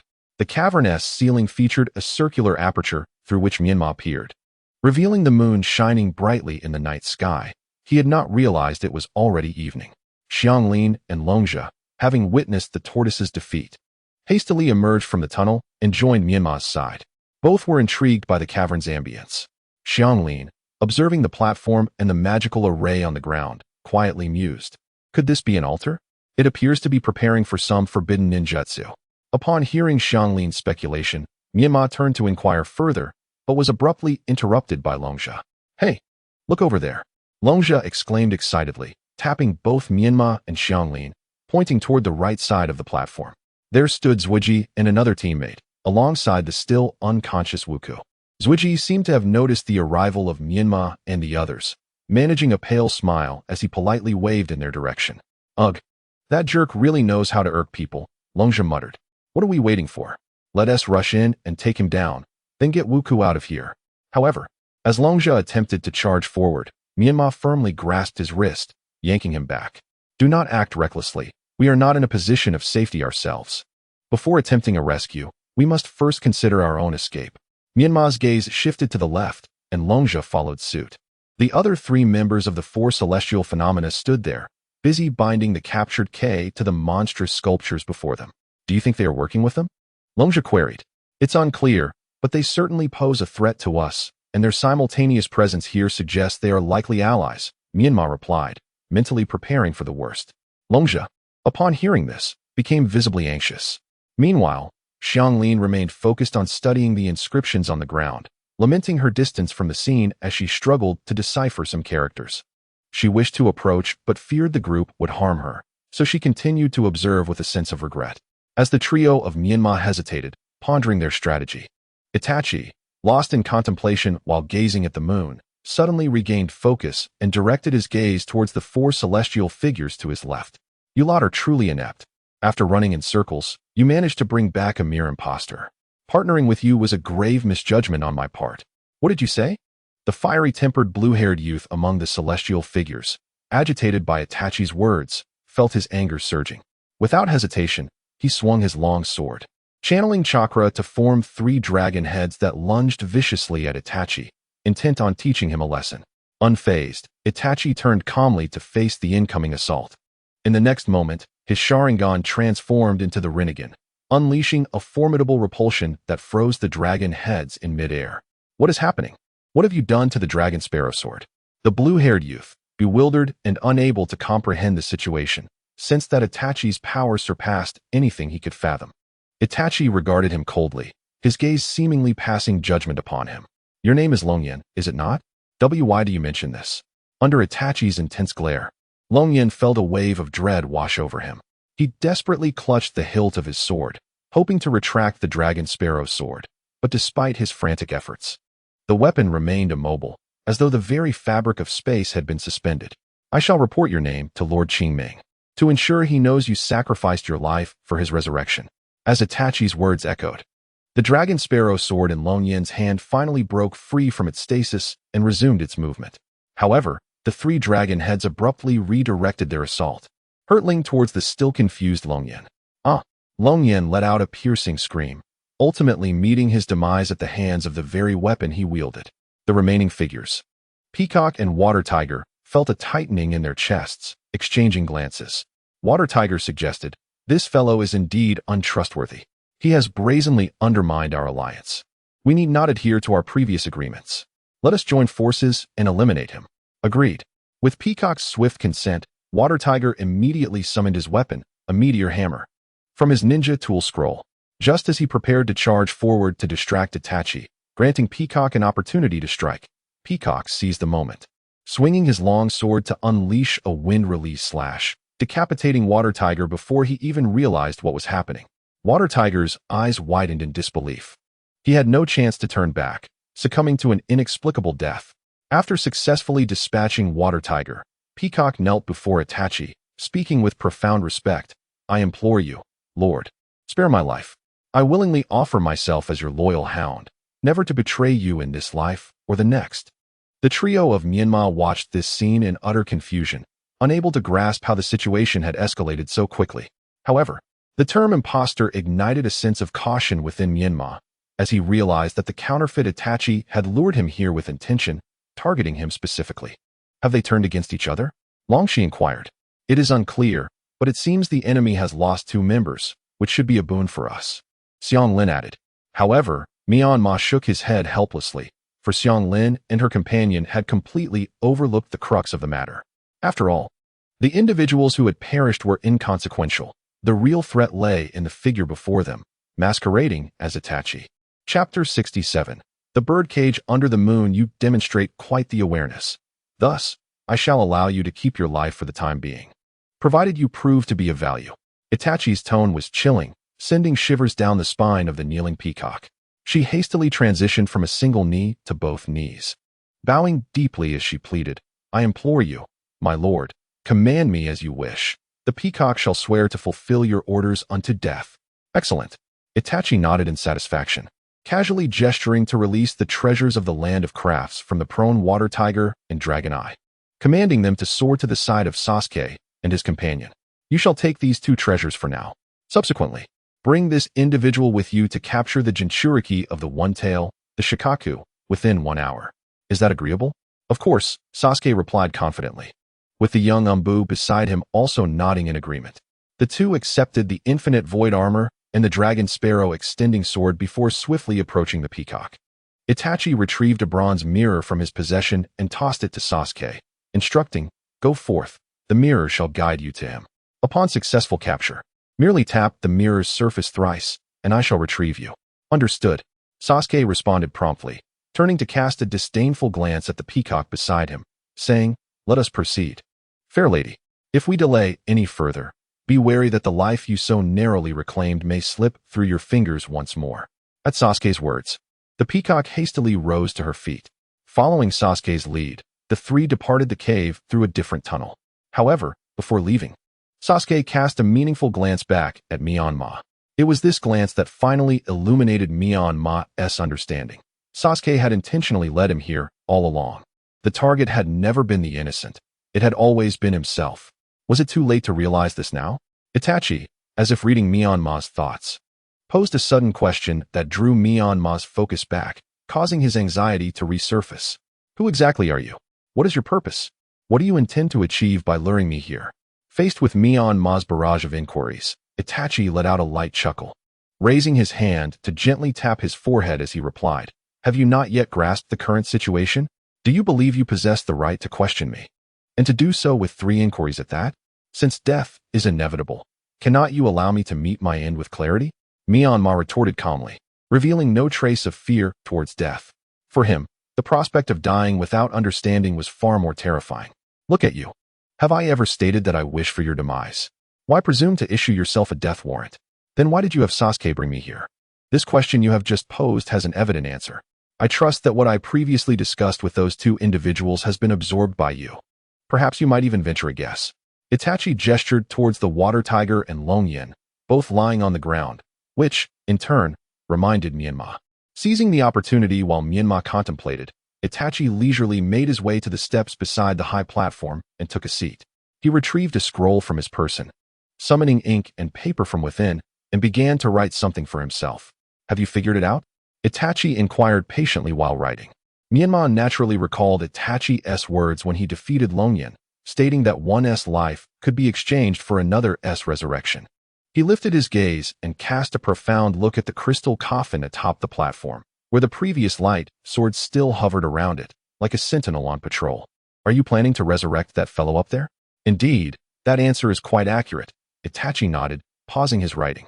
He crafted 4 slips of paper, but regrettably, the distance rendered Myanmar and the others unable to discern the contents. With a wave of his hand, Itachi gathered the ink and paper, conjuring a copper mirror the size of a face. Myanmar and his companions observed this individual, who seemed to possess an endless variety of mirrors, leaving them momentarily speechless. What kind of man carries so many mirrors daily? Itachi, indifferent to their bewildered expressions, began to insert the slips into the mirror one by one. Myanmar found this spectacle intriguing, as Itachi was employing spatial ninjutsu to transmit these slips. The tool responsible for opening these spatial passages was indeed the mirror held in Itachi's grasp. If Myanmar's conjecture was correct, these slips would emerge from other mirrors. However, which mirrors would facilitate this transmission remained a mystery to him. "How do you intend to accomplish this? I have never heard of any ninjutsu, or rather, it should be termed a forbidden technique that can resurrect the dead." Myanmar redirected the conversation earnestly, hoping for a definitive answer from Itachi. Itachi, still not lifting his gaze, continued to observe the surroundings through the mirror while responding, "This is a secret technique from their land of craftsmen. I am uncertain of its success, but the process of resurrection requires a tremendous sacrifice of chakra energy. So, this is the purpose of your summoning me here? No, no, no, do not misunderstand. What I seek is not you, but the tailed beast within you." At this mention, Myanmar instinctively raised his hand to touch the seal on his abdomen. He had not anticipated that there existed individuals with designs on the creature residing within him, leaving him somewhat astounded. However, it was precisely the other party's madness that might compel even a lunatic like Zhuji to serve them. Or perhaps Zhuji's descent into madness was influenced by this very individual before him. If you desire it so, then take it. Its presence within me is merely a source of vexation. Myanmar adopted a nonchalant demeanor, which unexpectedly prompted Itachi to lift his head in intrigue at his words. He regarded Myanmar with a gaze filled with a condescending affection, ultimately allowing a disdainful smirk to tug at the corners of his mouth. "It appears no one has informed you that as a Jinchuriki, once the tailed beast is extracted from your body, your life becomes precarious." Myanmar was taken aback. This was indeed the first time he had heard such a revelation. Initially, he had sought to extract pertinent information about himself from the other party, and now he was at least enlightened to the fact that his life was irrevocably entwined with the monstrous entity dwelling within him. How curious! Has fear suddenly gripped you? Just moments ago, you appeared utterly indifferent. Itachi abruptly rose to his feet, causing Myanmar to tense up, entering a state of heightened alert. Observing Myanmar's anxious demeanor, Itachi chuckled softly and shook his head. "Rest assured, with your current prowess, should I wish to end your life, you would scarcely have time to react.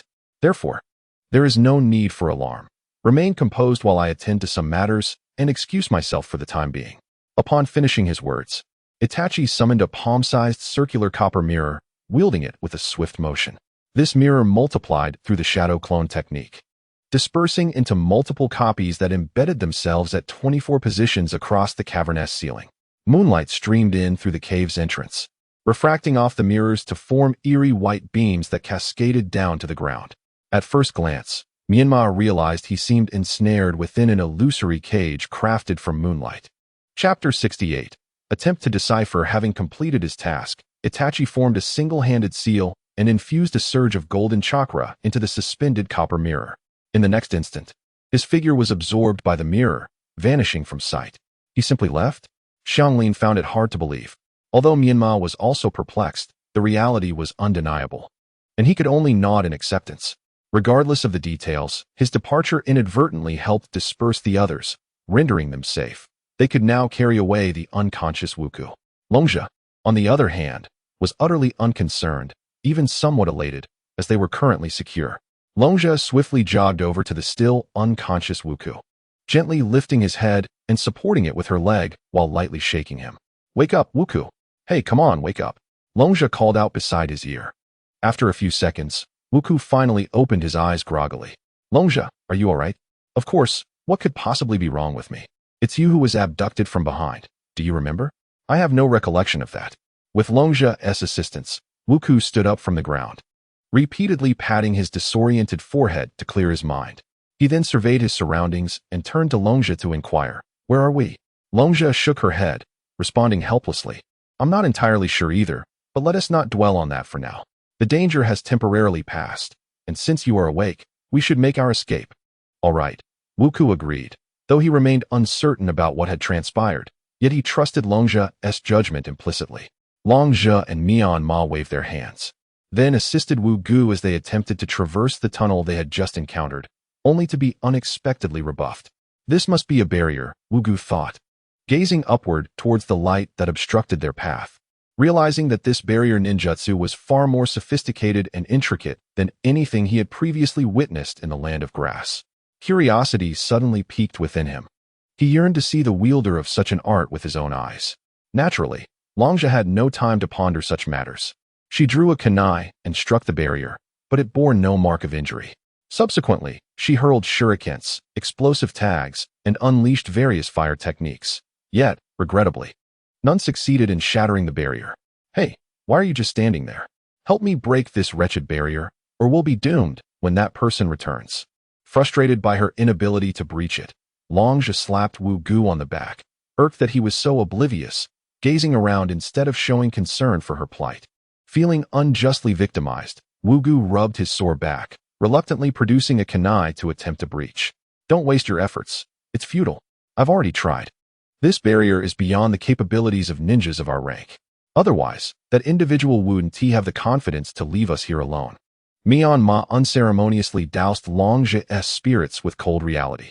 "In fact, after that person departed, I attempted to use earth release to collapse this cavern. Regrettably, upon contacting the ground, I discovered that my earth chakra could not penetrate at all. This indicates that the surroundings are enveloped in an invisible barrier, obscured by the moonlight, preventing me from manipulating the earth elements nearby. As for attempting to destroy it from within, that is an utterly fanciful notion. Without the ability to manipulate the earth elements, I cannot execute large-scale, high-intensity earth release techniques. Other minor earth techniques will merely graze the barrier, similar to the ineffectiveness of your fire techniques, perhaps even less so." Upon hearing Menma's words, Longzhe's spirit plummeted. Her legs weakened, and she leaned against the barrier, gradually sliding down to sit on the ground, her face reflecting a sense of despair. "What shall we do? Are we to merely wait here for him to return?" The others exchanged glances, each devoid of any brilliant ideas, yet surrender was not an option. Xianglin attempted to utilize the Kagura Eye for further investigation, only to find her perception utterly confined within the dimensions of the cavern. With a resigned sigh, she glanced down at the array of inscriptions beneath her feet, her brow furrowing in recognition. These inscriptions appeared to resemble ancient texts passed down from the land of whirlpools. "Perhaps we should search within this place. We might discover a means to unravel the barrier." Although Xianglin herself held little confidence in the notion, Menma and the others found merit in her suggestion. Consequently, the group divided their efforts, with Xianglin examining the array surrounding the altar while Longe scrutinized the outer walls. Innocent continued to delve into the intricacies of the moon cage barrier, ascending the steps until he stood before the crystal coffin. Through its translucent surface, he could faintly discern a strikingly handsome young man with white hair reclined within. Although Innocent contemplated opening the coffin, the radiant sword of the treasured turtle vigilantly guarded its periphery, ready to strike should he approach. Ultimately, he had no choice but to abandon his attempt. Returning to the lower level, he observed the copper mirror left behind by Weasel after her departure. After inspecting the surrounding walls and finding no anomalies, the dragon tongue joined him in scrutinizing the mirror, yet they discerned nothing unusual. It appeared to be an ordinary vanity mirror. Do you think if we shatter this mirror, he would be unable to return? Dragon tongue mused casually. Innocent shot her a bemused glance in response. Why are you looking at me like that?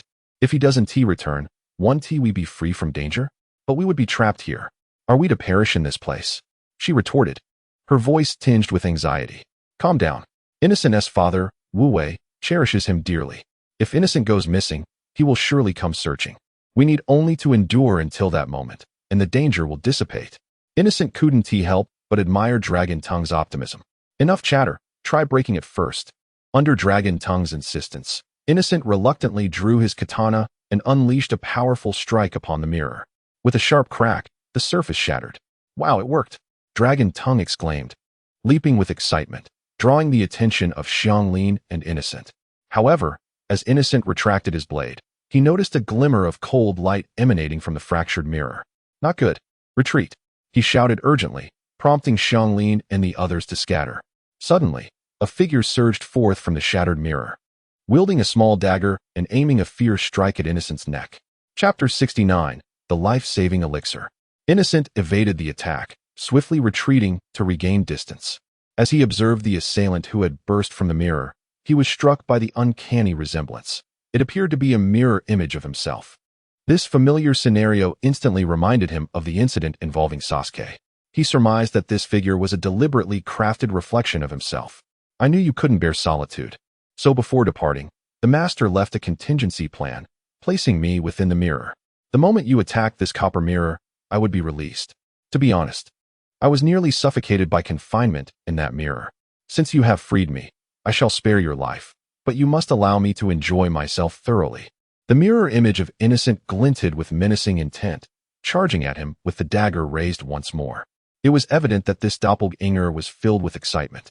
Yet Innocent sensed a distinct difference. The other's demeanor was far too extravagant to be his own. You claim to have been pent up for so long. I am curious. What is the world within the mirror truly like? Innocent inquired, deftly dodging the onslaught of attacks from the reflection. Since he was already idle, he decided to accompany the other party in their game, naturally attempting to extract some information from their lips. Are you curious? It is only human to harbor curiosity towards the unknown, and this is quite natural. Your world is indeed intriguing. Yet if you were to truly venture into the mirrored realm, your curiosity would dissipate.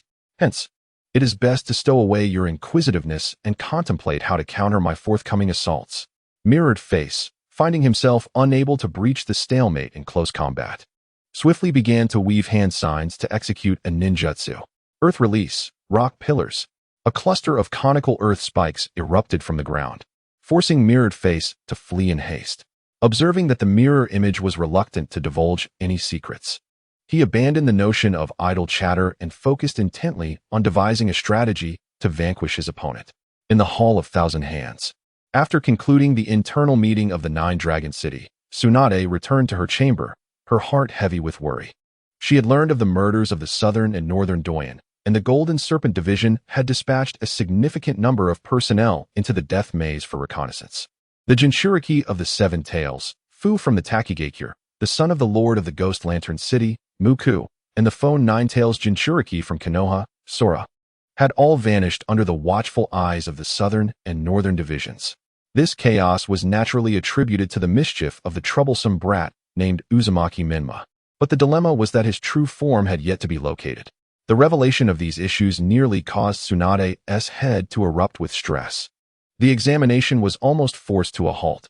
Fortunately, Tsunade managed to endure the mounting pressures from all sides, with the understanding that these problems must be resolved by nightfall. To this end, She committed all personnel from the southern and northern divisions into the maze, even reallocating a quarter of the city's Sacred Hall guards for support. If they could endure the night, everything would be fine. She must remain calm and composed. Rubbing her temples, Tsunade reclined on her couch. Having dismissed all attendants to cultivate a moment of solitude, she began to meticulously recall the peculiarities of the past few days, pondering who possessed the capability to eliminate two of her esteemed subordinates. As for Uzumaki Menma, she swiftly ruled him out. After all, the southern and northern doyens, who had previously been rendered unconscious by him, were alive and well. She surmised that Menma's antics were merely aimed at hastening the conclusion of the CHNIN exams. Though she was uncertain of his motives, a mere child causing a ruckus was not a significant threat. Her suspicions then shifted towards the various clans, particularly those from outside the village, which she felt bore greater culpability. After pondering for an indeterminate period, she turned her head and, in that fleeting moment, noticed the copper mirror upon her bedside table. This mirror was said to be a gift from Jiraiya, yet she soon recalled another individual, the one who had delivered this mirror, Uchiha Itachi. Her brow furrowed as she regarded the situation with skepticism, feeling the need to once again verify his identity. Consequently, she retrieved the golden die that Uchiha Itachi had entrusted to her that day. This die contained a hidden mechanism, and upon opening it, it was expected to reveal a red pill concealed within. This pill is a miraculous concoction crafted by the Senju clan, composed of exceedingly rare and precious ingredients, capable of preserving one's life in critical moments. However, the cost of its consumption is substantial, as it severely diminishes one's future lifespan in exchange. Tsunade's insistence on compelling Orochimaru and Jiraiya to possess this remedy was a precautionary measure, intended for their survival. Yet, she refrained from revealing the entirety of the pill's nature, merely advising that it be crushed in times of impending death, with the assurance that the die harbored a method of salvation within. It is evident that she had never opened it herself, hence she understood that outsiders could hardly uncover this secret. She attempted to twist the golden die open, but to her dismay, all efforts proved futile. Ultimately, with a firm grip, she crushed the golden die, only to discover it was solid within, devoid of any pill. Indeed, the token brought by Uchiha Itachi that day was a counterfeit, and perhaps even the identity of Uchiha Itachi himself was a fabrication. Contemplating this, Tsunade's spirits were instantly invigorated, and she rose from her resting place. "Do you require my assistance in notifying your subordinates to apprehend me?" Before she could vocally express her thoughts, a voice preemptively silenced her words. A familiar figure emerged from the copper mirror at the bedside, casually stretching its neck. The figure transformed into Uchiha Itachi, but his eyes were no longer the Sharingan. Instead, they bore the Rinnegan akin to Nagato's. Tsunade took note of this alteration, her brow furrowing as she coldly inquired, "Who are you? How do you possess these eyes? Look at you, so poised for battle. Do not misunderstand. These eyes were not procured from another. I possess no such inclination." Itachi casually lifted his eyelid, before her very eyes, converting the Rinnegan back into the Manjiki Sharingan. This transformation astonished Tsunade, revealing for the first time that such ocular abilities could be freely interchanged. No, not everyone can achieve this. Only one who has cultivated their Sharingan into Rinnegan can do so, and they must be the original owner of those eyes. As for that red-haired brat you are familiar with, his eyes were not innate. They were transplanted during his youth. It was through the guidance of that person that I accomplished my ascension. Upon hearing this revelation, Tsunade was once again taken aback, her eyes widening slightly, with a question lingering in her mind. "Can you guess what I am thinking?" "Of course," Uchiha Itachi replied with a charming smile. Chapter 70. Lord of the Underworld. Through the recent covert investigations conducted by the Golden Serpent organization into the Uchiha clan, Tsunade could not recall any member of the Uchiha who had awakened such abilities. No need to ponder, a deceased individual. Even the Golden Serpent organization could not uncover this, which is entirely understandable. The Itachi before her once more responded to the unspoken thoughts in Tsunade's mind, inciting her disdain for being so easily perceived. "So who exactly are you?" "A specter, a vengeful spirit seeking retribution against the Senju clan. As for my name, it is merely a code name, devoid of any significance. If you must distinguish me from others, feel free to refer to me as Kajimi. When has the Senju clan ever provoked someone like this?" Upon hearing that name, Tsunade found it utterly unremarkable. She searched her mind, but could recall no impression of it at all. Well, I have answered your question. Now it is your turn to respond. Do you still possess the secret medicine you were contemplating? Tsunade cast a disdainful glance at her interlocutor. She was no fool. And even if she had it, she would not casually divulge it. However, she overlooked the fact that he could read her thoughts. The moment her mind flickered to the location of the medicine, he would be fully aware of it. Very well, I appreciate your response. In gratitude for your cooperation, I shall allow you to witness the downfall of the Senju Nine Dragons City. What? Upon hearing Kajumi's intent to destroy the city she had painstakingly established, Tsunade could no longer maintain her composure, unleashing a formidable surge of chakra. You have quite the audacity to covet all that belongs to me. In that case, allow me to send you on your way. In an instant, Tsunade struck with all her might towards Kajumi's head. Yet, with a mere lift of his hand, Kajumi effortlessly thwarted the attack. The fierce gust of wind generated by the clash shattered every window in the chamber, while the various furnishings behind Kajumi toppled over, and the curtains fluttered violently in the draft. Tsunade did not relent after her initial strike was blocked. She swiftly raised her leg to kick at Kajumi's chin. However, he evaded with a step back, prompting her to concentrate a vast amount of chakra in her foot and deliver a powerful downward strike. The chakra formed a crescent arc that cleaved the ground and the roof asunder. The sheer destructive force was astonishing, yet it inflicted no harm upon Kajumi. The attack passed directly through him, and it dawned on Tsunade that Kajumi was merely an illusion. So that's it. Realizing this, Tsunade formed hand seals in an attempt to dispel the Jinjutsu. Release. With a mighty shout, she unleashed a torrent of chakra that radiated outward, restoring the palace she had partially demolished to its former glory. Yet, Kajumi had vanished without a trace, as if he had never been there. It was all merely a figment of her imagination. What is happening? Although I have dispelled the illusion, why does it still feel amiss? Ha. Because you have never escaped the illusion I created. You remain here in this mirror world to play at your leisure. Forgive me if I take my leave for a moment. Kajumi's voice echoed all around, and Tsunade searched in vain, unable to pinpoint his location. You coward. Hiding like a rat is no skill. Come out and face me in a fair fight. Tsunade roared in fury, but received no response, prompting her to roll up her sleeves and begin wreaking havoc. Since she could not locate the other party, she resolved to raze this place to the ground, obliterating this illusory world entirely. With this, she did not doubt her ability to escape. Meanwhile, in the realm of reality, Kageheim employed his ocular technique to once again transform his appearance. This time, he assumed the guise of Tsunade. As Kageheim stepped out of Tsunade's chamber, Gonghon, who had been waiting outside, prepared to offer his support, only to be callously brushed aside.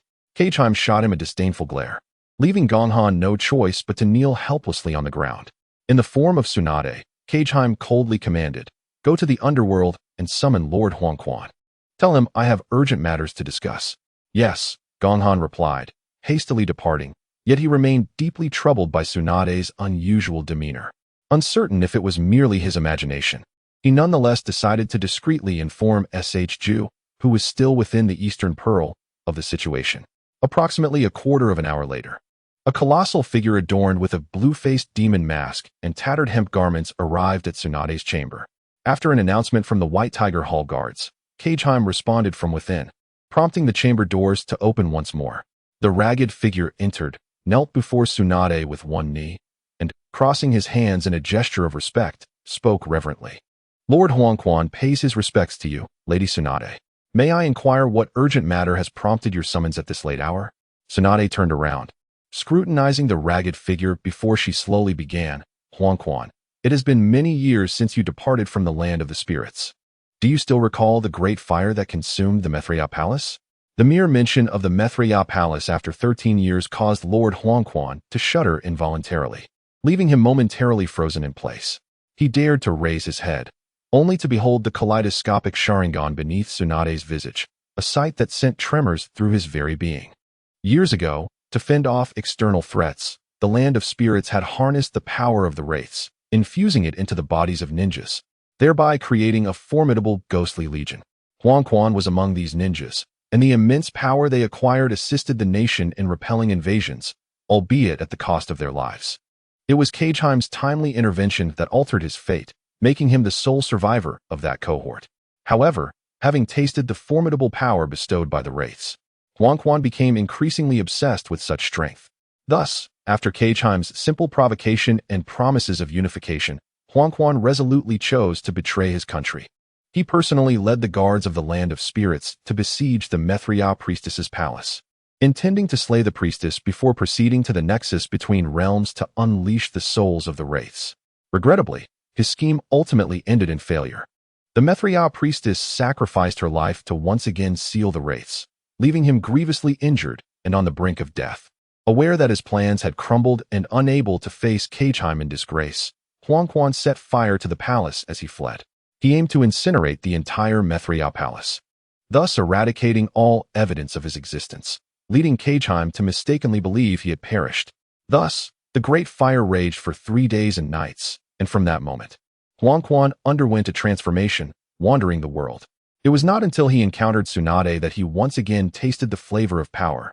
This led him to remain in the thousand-hand nine-dragon city, ultimately becoming the lord of the underworld. Chapter 71.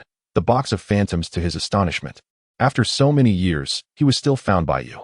I wonder what you wish to compel me to do this time. Huang suppressed his fear and stood up, meeting Kaga's gaze with equal intensity.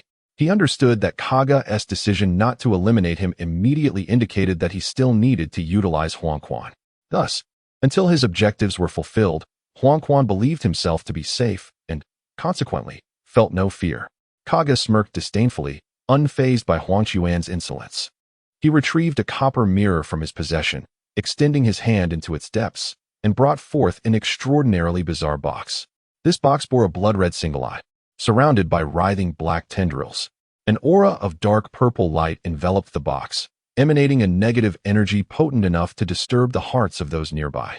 In that moment, as Kaga unveiled the box, Huang felt his heart momentarily cease.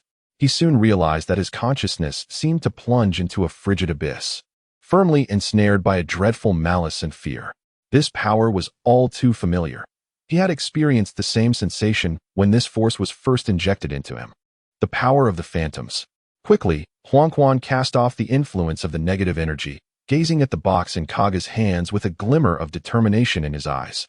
Indeed, within that box resided the essence of the phantoms. How could this be? How did you accomplish such a feat? Huang stared incredulously at Kaga. Yet some conjectures began to form in his mind. Unfortunately, his assumptions proved to be overly cautious. It was only upon hearing Kaga's subsequent words that he comprehended the extent of the other's madness, far surpassing his expectations. Slaughtering the entire realm of the dead. Utilizing those souls for a blood sacrifice, Kaga had crafted a temporary vessel for the phantoms. Then, using my own methods, I defeated it, extracting its consciousness and sealing it within this box. This box is, in fact, the original body of the phantoms, albeit refined by my solar mirror into its current form. Quite beautiful, is it not? I even bestowed upon it a splendid name, the Box of Phantoms. Kaga spoke in a tone as calm as still water, as if such matters were as ordinary to him as breathing. Meanwhile, Huang's mind buzzed with an overwhelming torrent of thoughts, filled with unimaginable revelations. Yet, the source of his greatest fear stood right before him, this demon. Since you have already acquired the phantoms, why seek me out? It seems there is no longer any need for my services. Huang furrowed his brow, a look of confusion etched upon his face. Though such inquiries should not arise from him, for they undermined his own worth and paved a path to his demise. He could not bear to face death shrouded in uncertainty. He yearned to comprehend the true intentions of the one before him. No, your utility is immense. The reason I chose to seal the wraith once more and strip it of its consciousness is due to its overwhelming arrogance. I have no need for a pawn endowed with power yet beyond my control, for its existence would disrupt the entire strategy one have set forth. Do you comprehend this? Kaga gazed meaningfully at Yomi, who in that moment grasped the other's intent. So, it is thus that I became its substitute. You wish to imprison its soul within me, allowing me to wield its power while serving you. You are astute, far superior to it, and it is indeed worthwhile for me to have met you tonight. In response to Kaga's compliment, Yomi merely offered a bitter smile. He shook his head in resignation, wishing to resist, yet understanding the futility of such defiance. At that moment, he realized that whether 13 years ago or now, from the instant the other sought him out, he had already lost the power of choice. Given this, He would traverse this unavoidable path to its conclusion, eager to discover what fate awaited him. Yomi quietly unfastened his garments, revealing his upper body. Just as he prepared to retrieve a surgical knife to employ his most prized dark medical techniques, he was interrupted by Kaga. "There is no need for such complications. I shall assist you in one fell swoop." With that, Kaga formed a hand seal, channeling golden chakra into the wraith's box. In the next moment, the blood-red single eye atop the box retracted. The entire box erupted violently, spewing forth a mass of viscous black semi-fluid. This dark fluid coalesced into countless tendrils, which ensnared Yomi's body. Amidst Yomi's fearful gaze and a chorus of anguished cries, the tendrils completely enveloped him, encasing him in a sphere of utter darkness. Kaga, having returned the now-empty wraith's box back to the space within the bronze mirror, proceeded to calmly form additional seals. Secret technique, mirror body portal.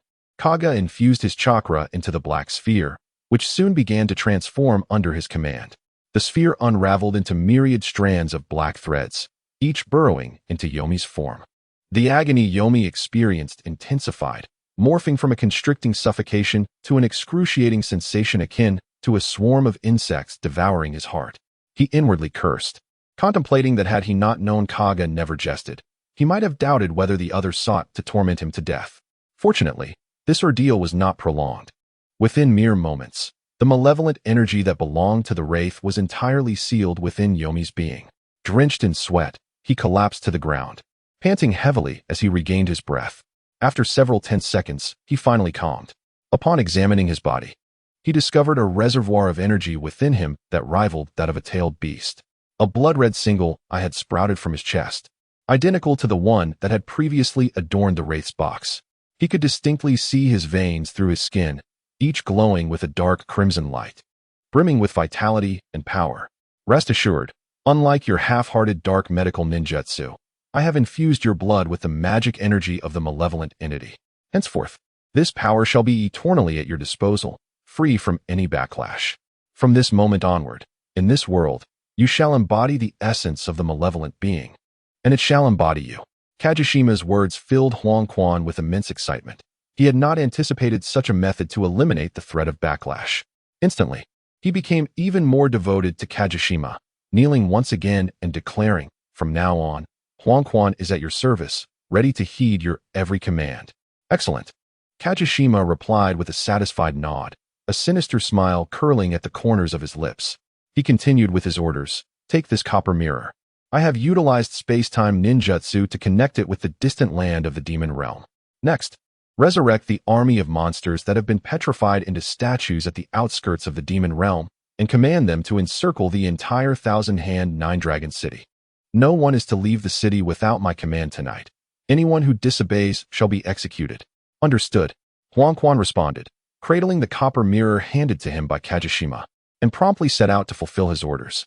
After completing this task, Kajishima departed from Tsunade's chamber through the mirror on her bedside table. Chapter 72. The meeting of the four corners on the rooftop of the Eastern Pearl, representatives from Sunagakure, the land of grass, and Takigakure gathered swiftly upon receiving an urgent missive. As soon as they met, the Lord of Ghost Lantern City could no longer contain his fury and was the first to confront Danzo, questioning, "Danzo, what do you mean by this? Why have you deliberately kidnapped my child? Where is Wugo right now?" Faced with Wu Wei's fierce glare, Danzo exhibited no signs of panic. After all, having held a high position in Konoha for many years, he was well versed in the art of negotiation, maintaining an air of calm in such tense moments. He planted his cane before him, resting his left hand gently atop his right, feigning ignorance as he replied, "Your child is missing? I never expected such an incident could occur in Thousand-Hand Nine-Dragon City, but if I recall correctly, he should be in the examination hall for the second Chunin exam at this very moment. How did you come by such information, and how reliable is it?" "Humph. At this juncture, you still wish to feign innocence?" A chilling glimmer flickered in Wu Wei's eyes as he produced a note that had appeared earlier before the full-length mirror in the private room. Tossing it towards Danzo, he coldly stated, "Take a look. This is something sent by your own people." Danzo raised his left hand to catch the note and scanned its contents with an indifferent demeanor. It read, "Wugo is in my possession, if you wish for his safety. Cause a disruption at noon tonight in the northern part of the city." "This is not my doing," Danzo asserted, retrieving a similar note from his garments, which contained identical wording. The individual who had abducted Wugo was none other than the three Jinchuriki, Yahiko, along with his companions. The guardians, Kuroyuki and Tenzu, had fallen victim to a mysterious masked man-as surprise attack, succumbing to a Jinjutsu. After they finally broke free from the illusion, Noera Rin vanished, leaving only a note behind. Similarly, all the members of the Umbu sent by Danzo to abduct the three innocent individuals met with a tragic fate.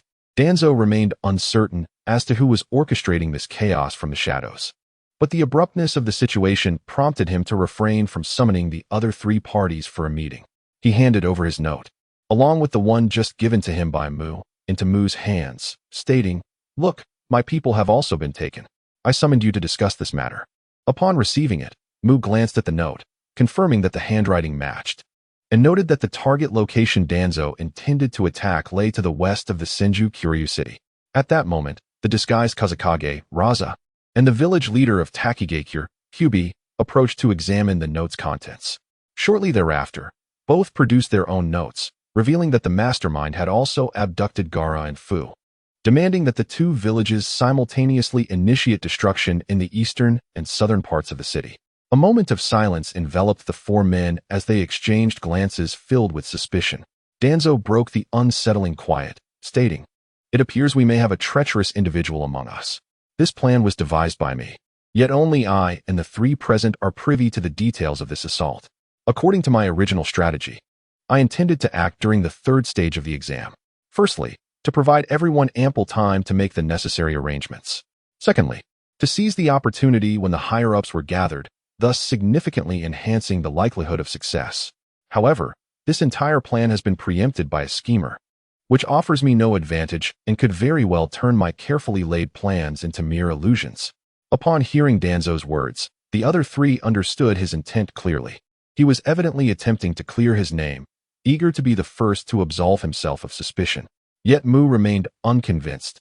He ignited a flame in his hand, incinerating the note, and remarked, "Even if the plan's premature execution leads to failure, it seems you suffer no substantial loss, Danzo. At most, the effort you expended in persuasion has gone to waste, while it is our three villages that bear the brunt in terms of strength, resources, and reputation. I suspect this scheme was a conspiracy from the outset, orchestrated by the higher-ups within Konoha to exploit this opportunity to weaken the surrounding nations. Furthermore, I recall seeing a figure assaulting candidates on the screen. Upon investigation, this individual appears to be an Umbu ninja from your ranks, known as Uzumaki Menma. How do you account for this?" The three men immediately redirected their intense gazes towards Danzo, their scrutiny unwavering. At that moment, Danzo felt a sense of helplessness. If Menma had acted independently, he would not find himself in such a precarious position now. Long before he recognized the disguised South Star commander, he had yearned to leap forward and personally skin that little rascal. While Danzo remained silent, contemplating how to explain the situation and stabilize the trio of Wu Wei, Maki, the most trusted subordinate of the Fourth Wind Shadow, suddenly sensed an eavesdropper lurking in the shadows. "Who goes there?" Maki hurled a shuriken towards a dim corner of the rooftop, and a figure darted away. Danzo's embarrassment was momentarily alleviated. He swiftly turned to his subordinates and commanded, "Pursue them and capture them alive." "Yes," the Leafs Umbu replied, and soon, members from the other three factions joined in the chase. The individual who had been eavesdropping was none other than the special Jonin, Moonlight Gale. The movements of the prominent figures from the three factions had naturally caught the attention of the third Hokage, Sarutobi Hiruzen. Thus, Moonlight Gale was dispatched to eavesdrop, though he had not anticipated how perceptive Maki of Sunagakure would be. Risking his life to flee, Moonlight Gale utilized his unique bloodline limit, the body flicker technique, to vanish from sight. He dared not run directly to the third Hokage, intending first to shake off his pursuers before delivering his report. After leaping across several rooftops, he deliberately released two shadow clones to create distractions, making his escape in different directions. Meanwhile, his true self leaped down from the rooftop and concealed himself in an alley between two buildings. Leaning against the wall, he cautiously peered out, watching as the pursuing ninjas soared overhead. Once the sounds of footsteps on the rooftops faded into silence, he let out a sigh of relief, clearing his throat softly. "You seem to be in worse shape than before, Gale." A gentle voice suddenly emerged from behind him, causing Gale's nerves to tense instantly. Reacting instinctively, he drew his blade and turned to strike. In the next moment, an intricate formation manifested beneath his feet, immobilizing him in place. His arm, poised to strike, halted midair, the tip of his blade hovering perilously close to the throat of the person behind him. TSK, TSK, TSK. Have you been neglecting your training these years? I can't help but feel your speed has diminished since the past. The voice teased him, revealing a familiarity that suggested they had known each other for quite some time. Gale squinted, letting the moonlight filter through the eaves to illuminate the shadowy corner of the alley where a tall figure stood. He narrowed his eyes, assessing the silhouette, until he could barely discern the outline of the person's profile. How can it be you? You're alive? Gale's brow furrowed, a mixture of astonishment and confusion evident in his gaze. His mind raced, trying to connect the dots of the information he had overheard, speculating on the purpose of this enigmatic figure's presence.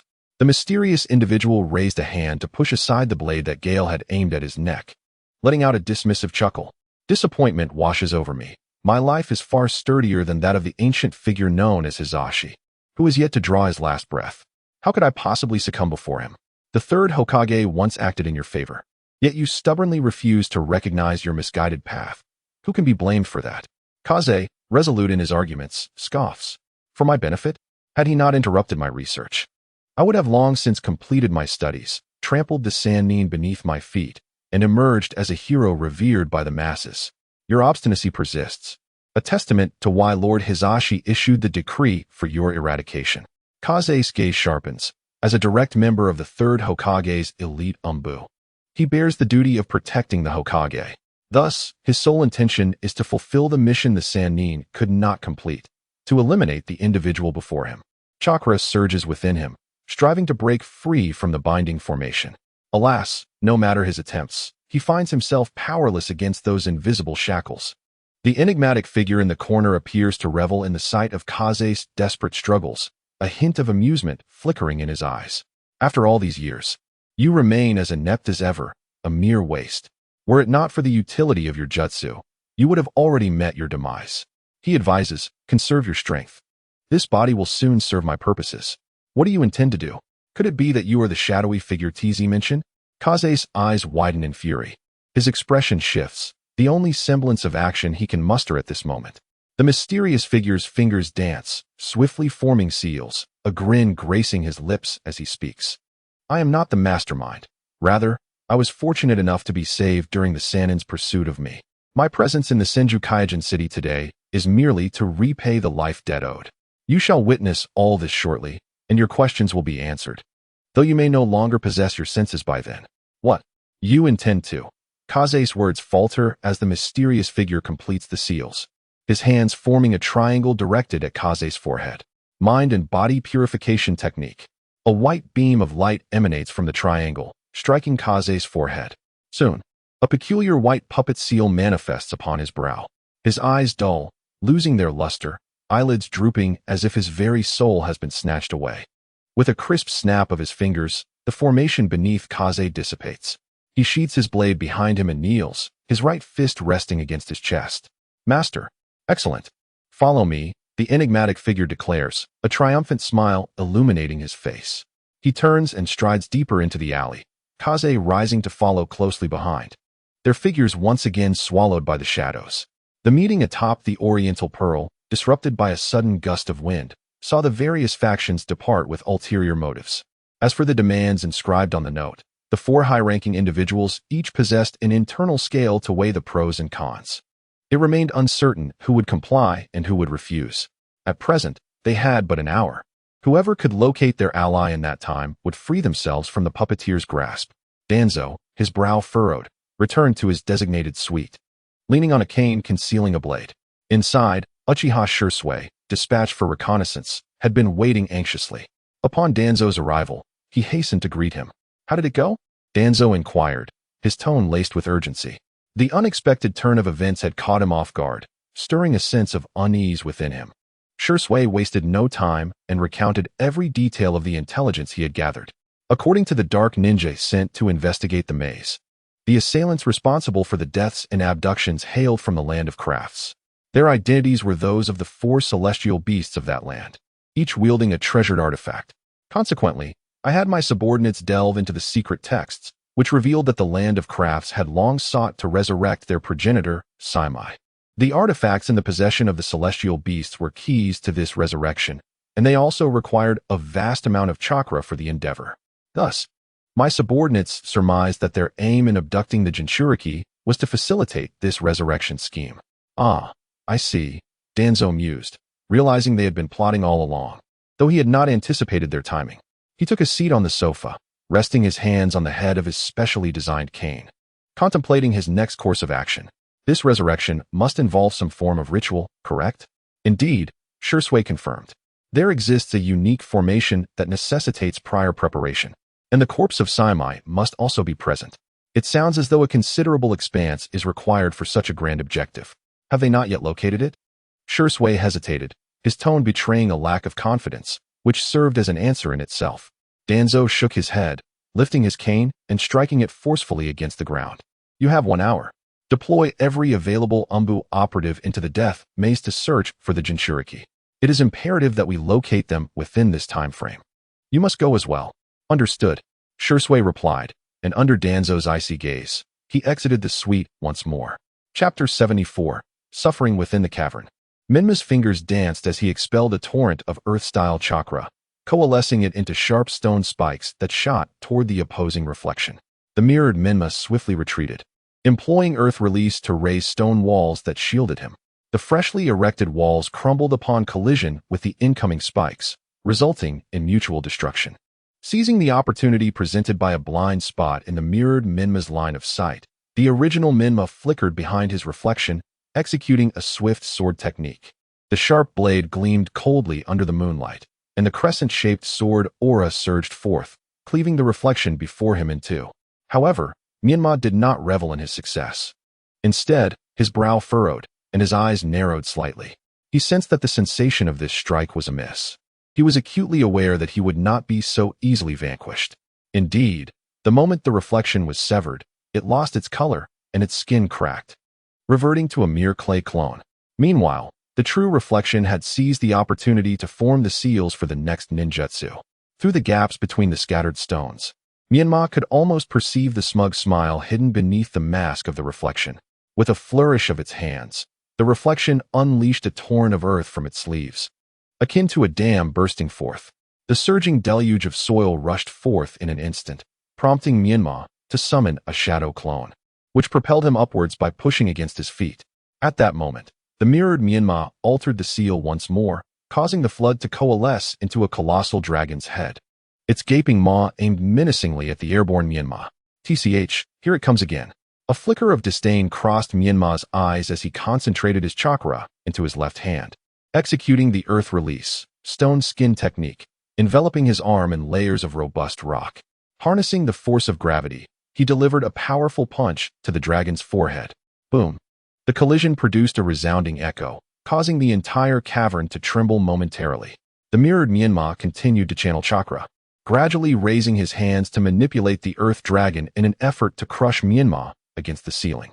Undeterred, Menma flung his katana towards the mirrored version, releasing it from his grip, and then grasped his left arm with his right hand. Earth-style chakra surged from his right hand into the rock of his left arm, layering upon itself to further suppress the dragon's head below.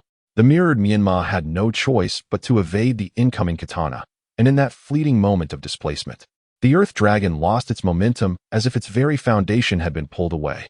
Ultimately, Menma shattered the dragon with a single punch, sending a cascade of soil tumbling down in a clattering heap. The trio of Wuku, observing the fierce clash, stood in stunned silence, their hearts entangled in a web of anxiety and complexity. Although they contemplated stepping in to assist Menma, they understood that such a level of combat was beyond their capacity to intervene. Any misstep could lead to them becoming a liability. TCH, what a nuisance.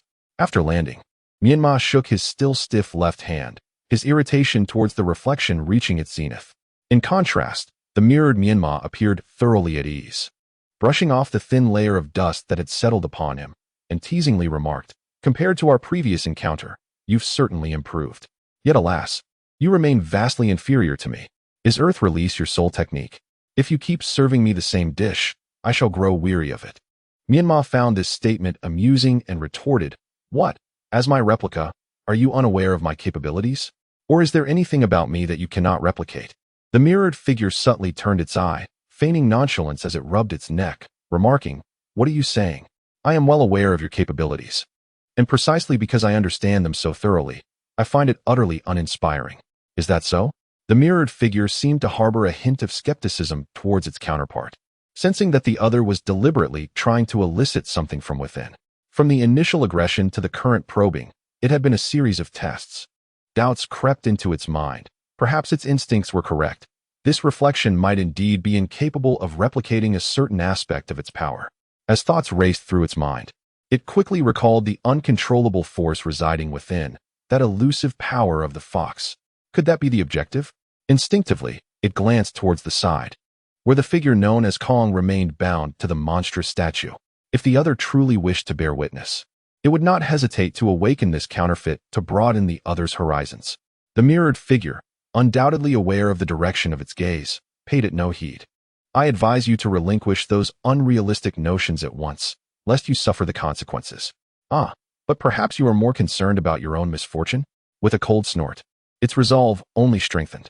The unpredictable element of Kong might very well assist in shattering the confines of this moonlit prison. With that thought in mind, it summoned several shadow clones to charge towards the mirrored figure while its true self darted towards Kong's location, preparing to seize the opportunity to free him from the statue's grasp. The mirrored figure shook its head in resignation. It had offered its counsel. Since the other refused to heed it, it could only allow the other to face the repercussions of its choices. Calmly, the mirrored figure engaged in a dance of combat with the shadow clones, skillfully evading their advances while occasionally glancing at the movements of the original. In mere moments, the original reached Kong's side and, as it prepared to wield a chakra scalpel to sever the chains binding Kong, a potent force of attraction emanated from the monstrous statue behind Kong, causing its chakra to rapidly dissipate. What was happening? Panic surged within, and attempts to withdraw proved futile, as if ensnared in quicksand. Struggling only deepened its plight. Seeing that the original appeared to be in distress, Xianglin and the others were about to intervene when the original issued a firm command. "Do not approach. I will find a way." The tone left no room for argument. And understanding that their presence would likely be of no help, they remained steadfast in their positions. Observing that the original was firmly ensnared by the formation laid out by the four celestial humans, the mirrored figure swiftly dispatched the shadow clones. With a leisurely gait, it approached the original, shaking its head and relishing the misfortune. TSK, I told you so, and you would not believe it. Now you've truly bitten off more than you can chew." This reverse-scale formation of the artisan nation is akin to the river flowing backward, the souls returning to the living. It lies beyond the realms of the 5 elemental escape techniques and cannot be unraveled by mere extraordinary power. Chapter 75, Entering the Body. Wait a moment. If you take another step forward, we shall not be so courteous. Xianglin and her companions positioned themselves to block Menma, their fierce gazes serving as a warning for retreat. Menma, however, emitted a disdainful chuckle, shrugging nonchalantly as he remarked, "There's no need to create such a tense atmosphere. I merely wish to extend a helping hand. Surely, you do not wish to watch him continue until his chakra is completely drained, do you?" Xianglin, naturally skeptical of Menma's insincere words, retorted with a cold demeanor. "Spare us your feigned concern. If you truly possess a solution, you ought to reveal it directly. We can rescue him ourselves without your intervention." "Oh, that is simply not feasible. This ninjutsu is beyond your capabilities. Even if I were to explain it, you would struggle to execute it," Menma replied, somewhat reluctantly. "How can we know without trying?" "You haven't even disclosed what method you intend to use," Xianglin insisted, unwavering in her vigilance against Menma. Beside her, Longzhe and Wugong nodded in agreement, fully supporting Xianglin's discernment. Observing their unified stance, Menma abandoned further attempts at persuasion, since they were unwilling to heed his guidance. He would not be held accountable for their missed opportunity. Very well, very well. Since you are eager to learn, I shall generously impart this knowledge to you. Do keep your eyes wide open." Menma's expression turned solemn as his fingers danced in intricate patterns, swiftly forming hand seals before the trio. Well versed in earth release, Menma caught a glimpse of Menma's gestures from the corner of his eye and immediately sensed something amiss, promptly warning, "Scatter." He is about to unleash an offensive ninjutsu. Humph. Too late. Earth release. Earth Dragon Bomb. Menma declared, unleashing a torrent of soil that coalesced into a dragon's head, hurtling towards Xianglin and her companions. Given their proximity and the size of the Earth Dragon, evasion was impossible. In that instant, Wugong dashed in front of the two girls, choosing to shield them with his own body. Though such an action was akin to a mantis attempting to stop a chariot before the Earth Dragon, he was willing to serve as a buffer. The dragon's head collided with the trio, sending them crashing against the barrier, rendering them unconscious. Menma longed to rescue them. Yet he was ultimately ensnared by the formidable suction of the monster statue. The more agitated he became, the faster his chakra drained away. With the troublesome individuals dealt with, it was now time for the two of us to engage in a thorough exchange. Menma materialized before Menma, erecting a stone pillar beneath his feet using earth release. He refrained from recklessly approaching Menma's body, acutely aware of the intricacies of the formation. He would not be foolish enough to be ensnared like Menma. Menma scrutinized Menma with an ill-intentioned gaze, which made Menma feel an unsettling sense of foreboding.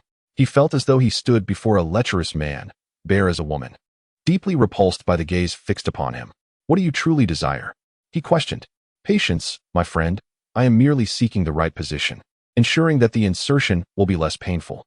The mirrored figure gestured with both hands across its chest, fluctuating between triangles and circles, leaving him increasingly bewildered and anxious. An ominous premonition lingered in his heart, compelling him to summon the power within to escape this perilous situation. Hey, lend me your strength. He attempted to communicate with the monstrous entity within him, yet before a response could be received, the mirrored figure had already launched its attack. The mirrored figure's hands were enveloped in a golden chakra, forming a blade that plunged deeply into his chest. A sharp pain coursed through him, rendering his scalp numb, and his eyes widened in disbelief as he realized that no blood spilled from the wound. Instead, it was the entire hand of the mirrored figure that had vanished. He recognized the chakra emanating from the mirrored figure's arm as the power of that counterfeit Itachi. He had not anticipated that such strength could block absorption. Was it indeed the power beyond the 5 elemental techniques, as previously mentioned by the mirrored figure? Questions swirled in his mind, yet he had no time to seek answers. The mirrored figure grasped his heart, the golden chakra enveloping both it and the organ itself. The grip tightened and loosened rhythmically, inadvertently hastening the circulation of his blood, yet under the constraints of that golden chakra, his heart would not burst from the pressure. The excruciating pain made him feel as if death were preferable. His skin turned a vivid crimson, and veins bulged grotesquely like dark worms writhing beneath the surface. The demon fox within him seemed unable to bear the agony any longer, emitting a series of roars that escaped through his mouth. However, the mirrored figure merely produced a mirror, placing it before itself, absorbing the violent winds expelled from his mouth. Crimson chakra poured forth, enveloping him entirely. His mouth elongated into sharp, slender fangs, facial hair thickened, and his eyes transformed into red slits. As he approached the state of tailed beast transformation, the mirrored figure grew increasingly apprehensive. What it was about to do resembled threading a needle before a barrel of gunpowder. A misstep could lead to its own annihilation at the hands of the transformed being. Nevertheless, it was a risk worth taking, for fulfilling the task assigned by its creator was its very purpose. Using one hand, the mirrored figure seized one of his hands, utilizing his fingers to assist in forming the hand seals for the jutsu. Secret technique, mirror doppelganger. As the seals were completed, the mirrored figure's form became increasingly ethereal, fading step by step like a mirage in the mist. Ultimately, his form disintegrated in an extraordinarily peculiar manner, transforming into countless minuscule particles akin to fireflies that surged into the body of the entity he had just wounded. These particles adhered to the heart of the being, gradually unfurling to envelop the entire organ in a delicate mirror-like casing. In the next heartbeat, the heart appeared as a masterpiece fashioned from mirrors, and the wound upon his chest healed of its own accord. Chapter 76. The resurrection of clarity. When he next opened his eyes, a golden halo adorned his pupils, bestowing an otherworldly sanctity upon the previously malevolent gaze of the fox demon. The chakra within him continued to surge uncontrollably. However, this time, with a mere flick of his wrist, he freed himself from the monstrous statue's grasp. At this moment, 2 distinct forms of chakra enveloped him. The immense chakra of the tailed beast roiled violently, while a faint layer of golden chakra clung closely to the exterior of the fox. He glanced at his palm, gently flexing it, seemingly savoring the exquisite sensation of possessing a corporeal form. This was indeed a different experience. Leaping from the air, he twisted his neck and rotated his waist, producing a series of crisp cracking sounds. The mirrored entity had now come to command this body, while the true essence of its master was sealed away by the ninjutsu he had just executed. As the mirrored version continued to familiarize itself with its new form, the previously vanished Kaga appeared once more through the copper mirror suspended above the altar. Noticing the arrival of his master, the mirrored being promptly ceased its warm-up exercises and respectfully knelt before him. "Welcome back, my master." Kaga surveyed the mirrored entity before him, acknowledging the successful possession of its host with a calm nod, uttering no further words. He extended his hand and brushed the surface of the copper mirror, swiftly restoring it to its former state. Subsequently, he lightly flicked the surface with his index finger, and the mirror rotated 90 degrees. From the mirror, 3 figures emerged into a vacant space beside Kaga. One was Sai, another was Kankuro, and the last was Gaara, whom they had successfully captured. Sai was clad in the infinite armor, gripping the hilt of the retractable sword, the dragon sparrow, which remained in its transformed state, tightly coiling around the unconscious Gaara. Kankuro appeared in a dire state, his complexion pale and eyes glazed. He had suffered grievously in the recent battle, losing an arm to Temari's wind release, and was desperately clutching the wound as blood continued to pour forth. As for the fourth individual, the Umbu youth who had accompanied them, he had perished in the previous skirmish at the hands of Kankuro's puppet. This youth had merely been a mirror clone created by Kaga's own power. Thus, he was acutely aware of the events that had transpired during the battle. It was precisely upon noticing that Sai had succeeded that Kagami intervened at the critical moment, transporting the 3 back.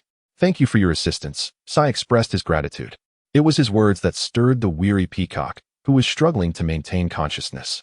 With hope in her eyes, she implored Kagami, "My lord, please save me. I have lost too much blood and can hardly hold on." However, Kagami chose to disregard Peacock's plea, his gaze towards her devoid of any warmth. A shiver ran through Peacock's heart, yet she was resolute not to concede. She staggered closer, attempting to elicit pity like a wretched dog. Yet Kagami would not afford her such an opportunity. In the next moment, a beam of silvery light descended upon her, rendering her immobile. "My subordinates are not to be burdened by uselessness. Since you are injured, let me put you to use once more, ensuring you meet your end with dignity." Kagami's frigid tone pronounced Peacock's death sentence. Under the scrutiny of his kaleidoscopic Sharingan, Peacock's eyes dimmed, her grip on her wound slackening as she began to form hand seals with one hand. "Reverse scale array." The words escaped her lips with great difficulty, tears of defiance streaming down her cheeks. Instinctive survival instincts clashed against Kagami's mental control, but her strength was as futile as a mantis attempting to stop a chariot. Her lips trembled uncontrollably, and ultimately, she weakly uttered the initial character of her incantation. Instantly, her body shattered into a cloud of sanguine mist, following the symbols on the ground, staining them crimson. The lifeless bodies of the water tiger and Longyan, which had previously lain on the ground, rapidly withered, their blood and energy siphoned away to feed the altar. As the resurrection ritual of Qingming was on the verge of commencing, Kagami dared not delay further. With the flesh accounted for, what remained was a continuous flow of chakra. He waved his sleeve, releasing the 2 other Jinchuriki he had captured earlier. "Bind them to the designated stone statues." At once, with Kagami's command, Sai and Menma sprang into action. Sai secured Gaara to the western monster statue, while Menma bound Fu and Noira Rin to the southern and northern statues respectively. As for the eastern statue, it remained tethered to the unconscious Sora. Once this task was complete, Sai and Menma returned behind Kagami, the trio gazing silently at the altar before them. They observed the altar emanating a red glow, ascending in layers until it fully illuminated the top tier where the Qingming coffin resided. The 4 treasures of the land of crafts transformed into orbs of red, yellow, green, and blue light, circling the coffin and forming 4 luminous rings. Subsequently, these rings morphed into beams that shot towards the monstrous stone statues in the east, west, south, and north, forcibly extracting the chakra from the 4 Jinchuriki. The air was filled with piercing screams as the 4 Jinchuriki, bound to the monstrous statues, awakened in response to the excruciating agony that felt like their very souls were being torn apart. Their bodies writhed beneath the bubbling crimson cloaks of tailed beasts, struggling desperately. Yet their efforts proved futile. With a resounding crash, as the beam of chakra stabilized, the lid of the crystal coffin atop the altar was forcefully flung aside.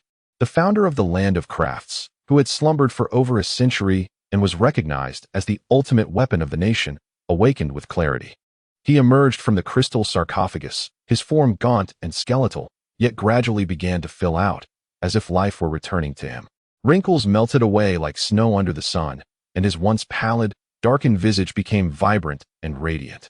Ultimately, he presented himself before Kaguya and the others as a youthful, tall, and strikingly handsome man, with hair as white as a crane's. Cleansing the dust of ages from his eyes, he slowly opened his arms, inhaling deeply, reveling in the joy of rediscovering the light, his face reflecting sheer ecstasy.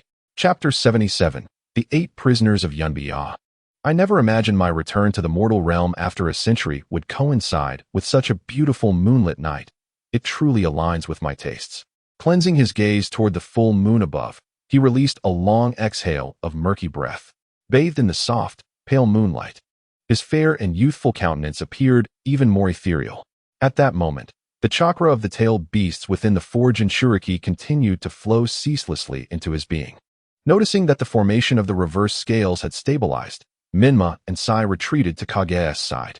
Their movements disrupted Cleansing's refined disposition, causing his delicate brows to furrow into a frown, a hint of displeasure crossing his features. Who are you? You do not seem to be descendants of my Land of Crafts. What is your intention in resurrecting me? Cleansing's cold inquiry met with silence from Menma and Sai, who instead turned their gaze toward Kaguya. Kaguya stepped forward, lifting his chin to calmly meet the floating Cleansing's gaze.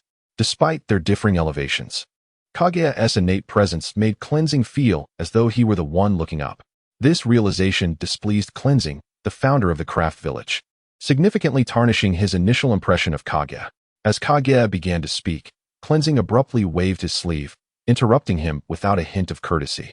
I care not who you are. Though you have played a role in my resurrection, since you are not of my Land of Crafts, do not delude yourselves into thinking I owe you anything.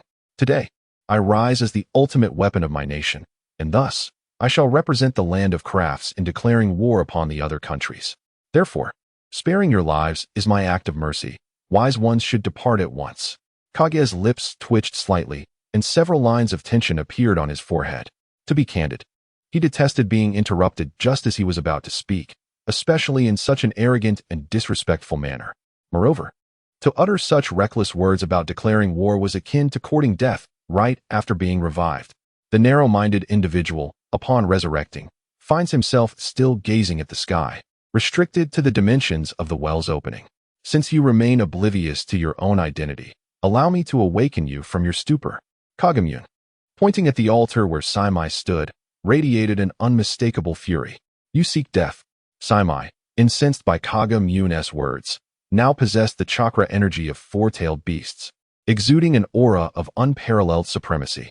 Not merely the ninjas of the present, even the legendary Senju Hashirama would appear as a mere younger sibling in his presence. Saimai formed hand seals, reverting the 4 artifacts to their original forms, equipping them upon himself. With a sweeping motion of his hands, the 2 dragon heads manifested from the dragon eye retractable sword lunged aggressively at Kagamune. Simultaneously, dozens of invisible wind blades cascaded forth, resembling celestial maidens scattering flowers. Sai and Menma, sensing the impending danger, retreated to the sides, escaping the range of Saimai's assault. Their retreat was not born from fear, but rather a desire to avoid hindering Kagamune, ensuring he could unleash his full potential. Kagamune remained stationary, cradling the copper mirror he had meticulously restored at his waist. Ah, so you have surrendered. I expected more from you. It seems I overestimated your prowess. Saimai scoffed at Kagamune's foolish stance, awaiting his demise. He lamented the waste of chakra expended on a seemingly insignificant foe. Had he known from the outset that his opponent was merely posturing, perhaps he would have allowed for a more merciful end. However, with the ferocity of his current assault, it was likely that Kagamune's body would be reduced to mere fragments. Saimai averted his gaze, deeming it unnecessary to continue witnessing the spectacle.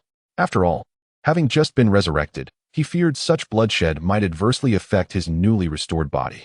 Unbeknownst to Kagemune, the frog at the bottom of the well underestimated him as he awaited the inevitable impact of the attacks closing in within half a meter. At that moment, Kagemune formed a simple seal with one hand. The pattern of the Weiyang flower within his Sharingan spun 360 degrees, freezing Saimai's assault in midair. As if the space within a few meters of Kagemune had been suspended in time. Mirror of clarity, Kagemune murmured softly. In the next instant, all immobilized attacks rebounded with double the force, hurtling back towards Saimai. Saimai's eyes widened in shock. He had never encountered such a domineering ninjutsu capable of returning attacks with amplified might. He hastily formed hand seals, exhaling 3 baseball-sized high-density wind pressure bombs. Upon colliding with the incoming wind blades, they erupted violently, transforming into ferocious gusts that surged outward in all directions. These winds gouged deep trenches into the cavern walls. Deliberately avoiding Kagemune's position, Kagemine's hair remained utterly undisturbed, as if an invisible shield enveloped him. In stark contrast, Menma and Sai were embroiled in chaos, each employing their own methods to fend off the fierce winds that surged towards them.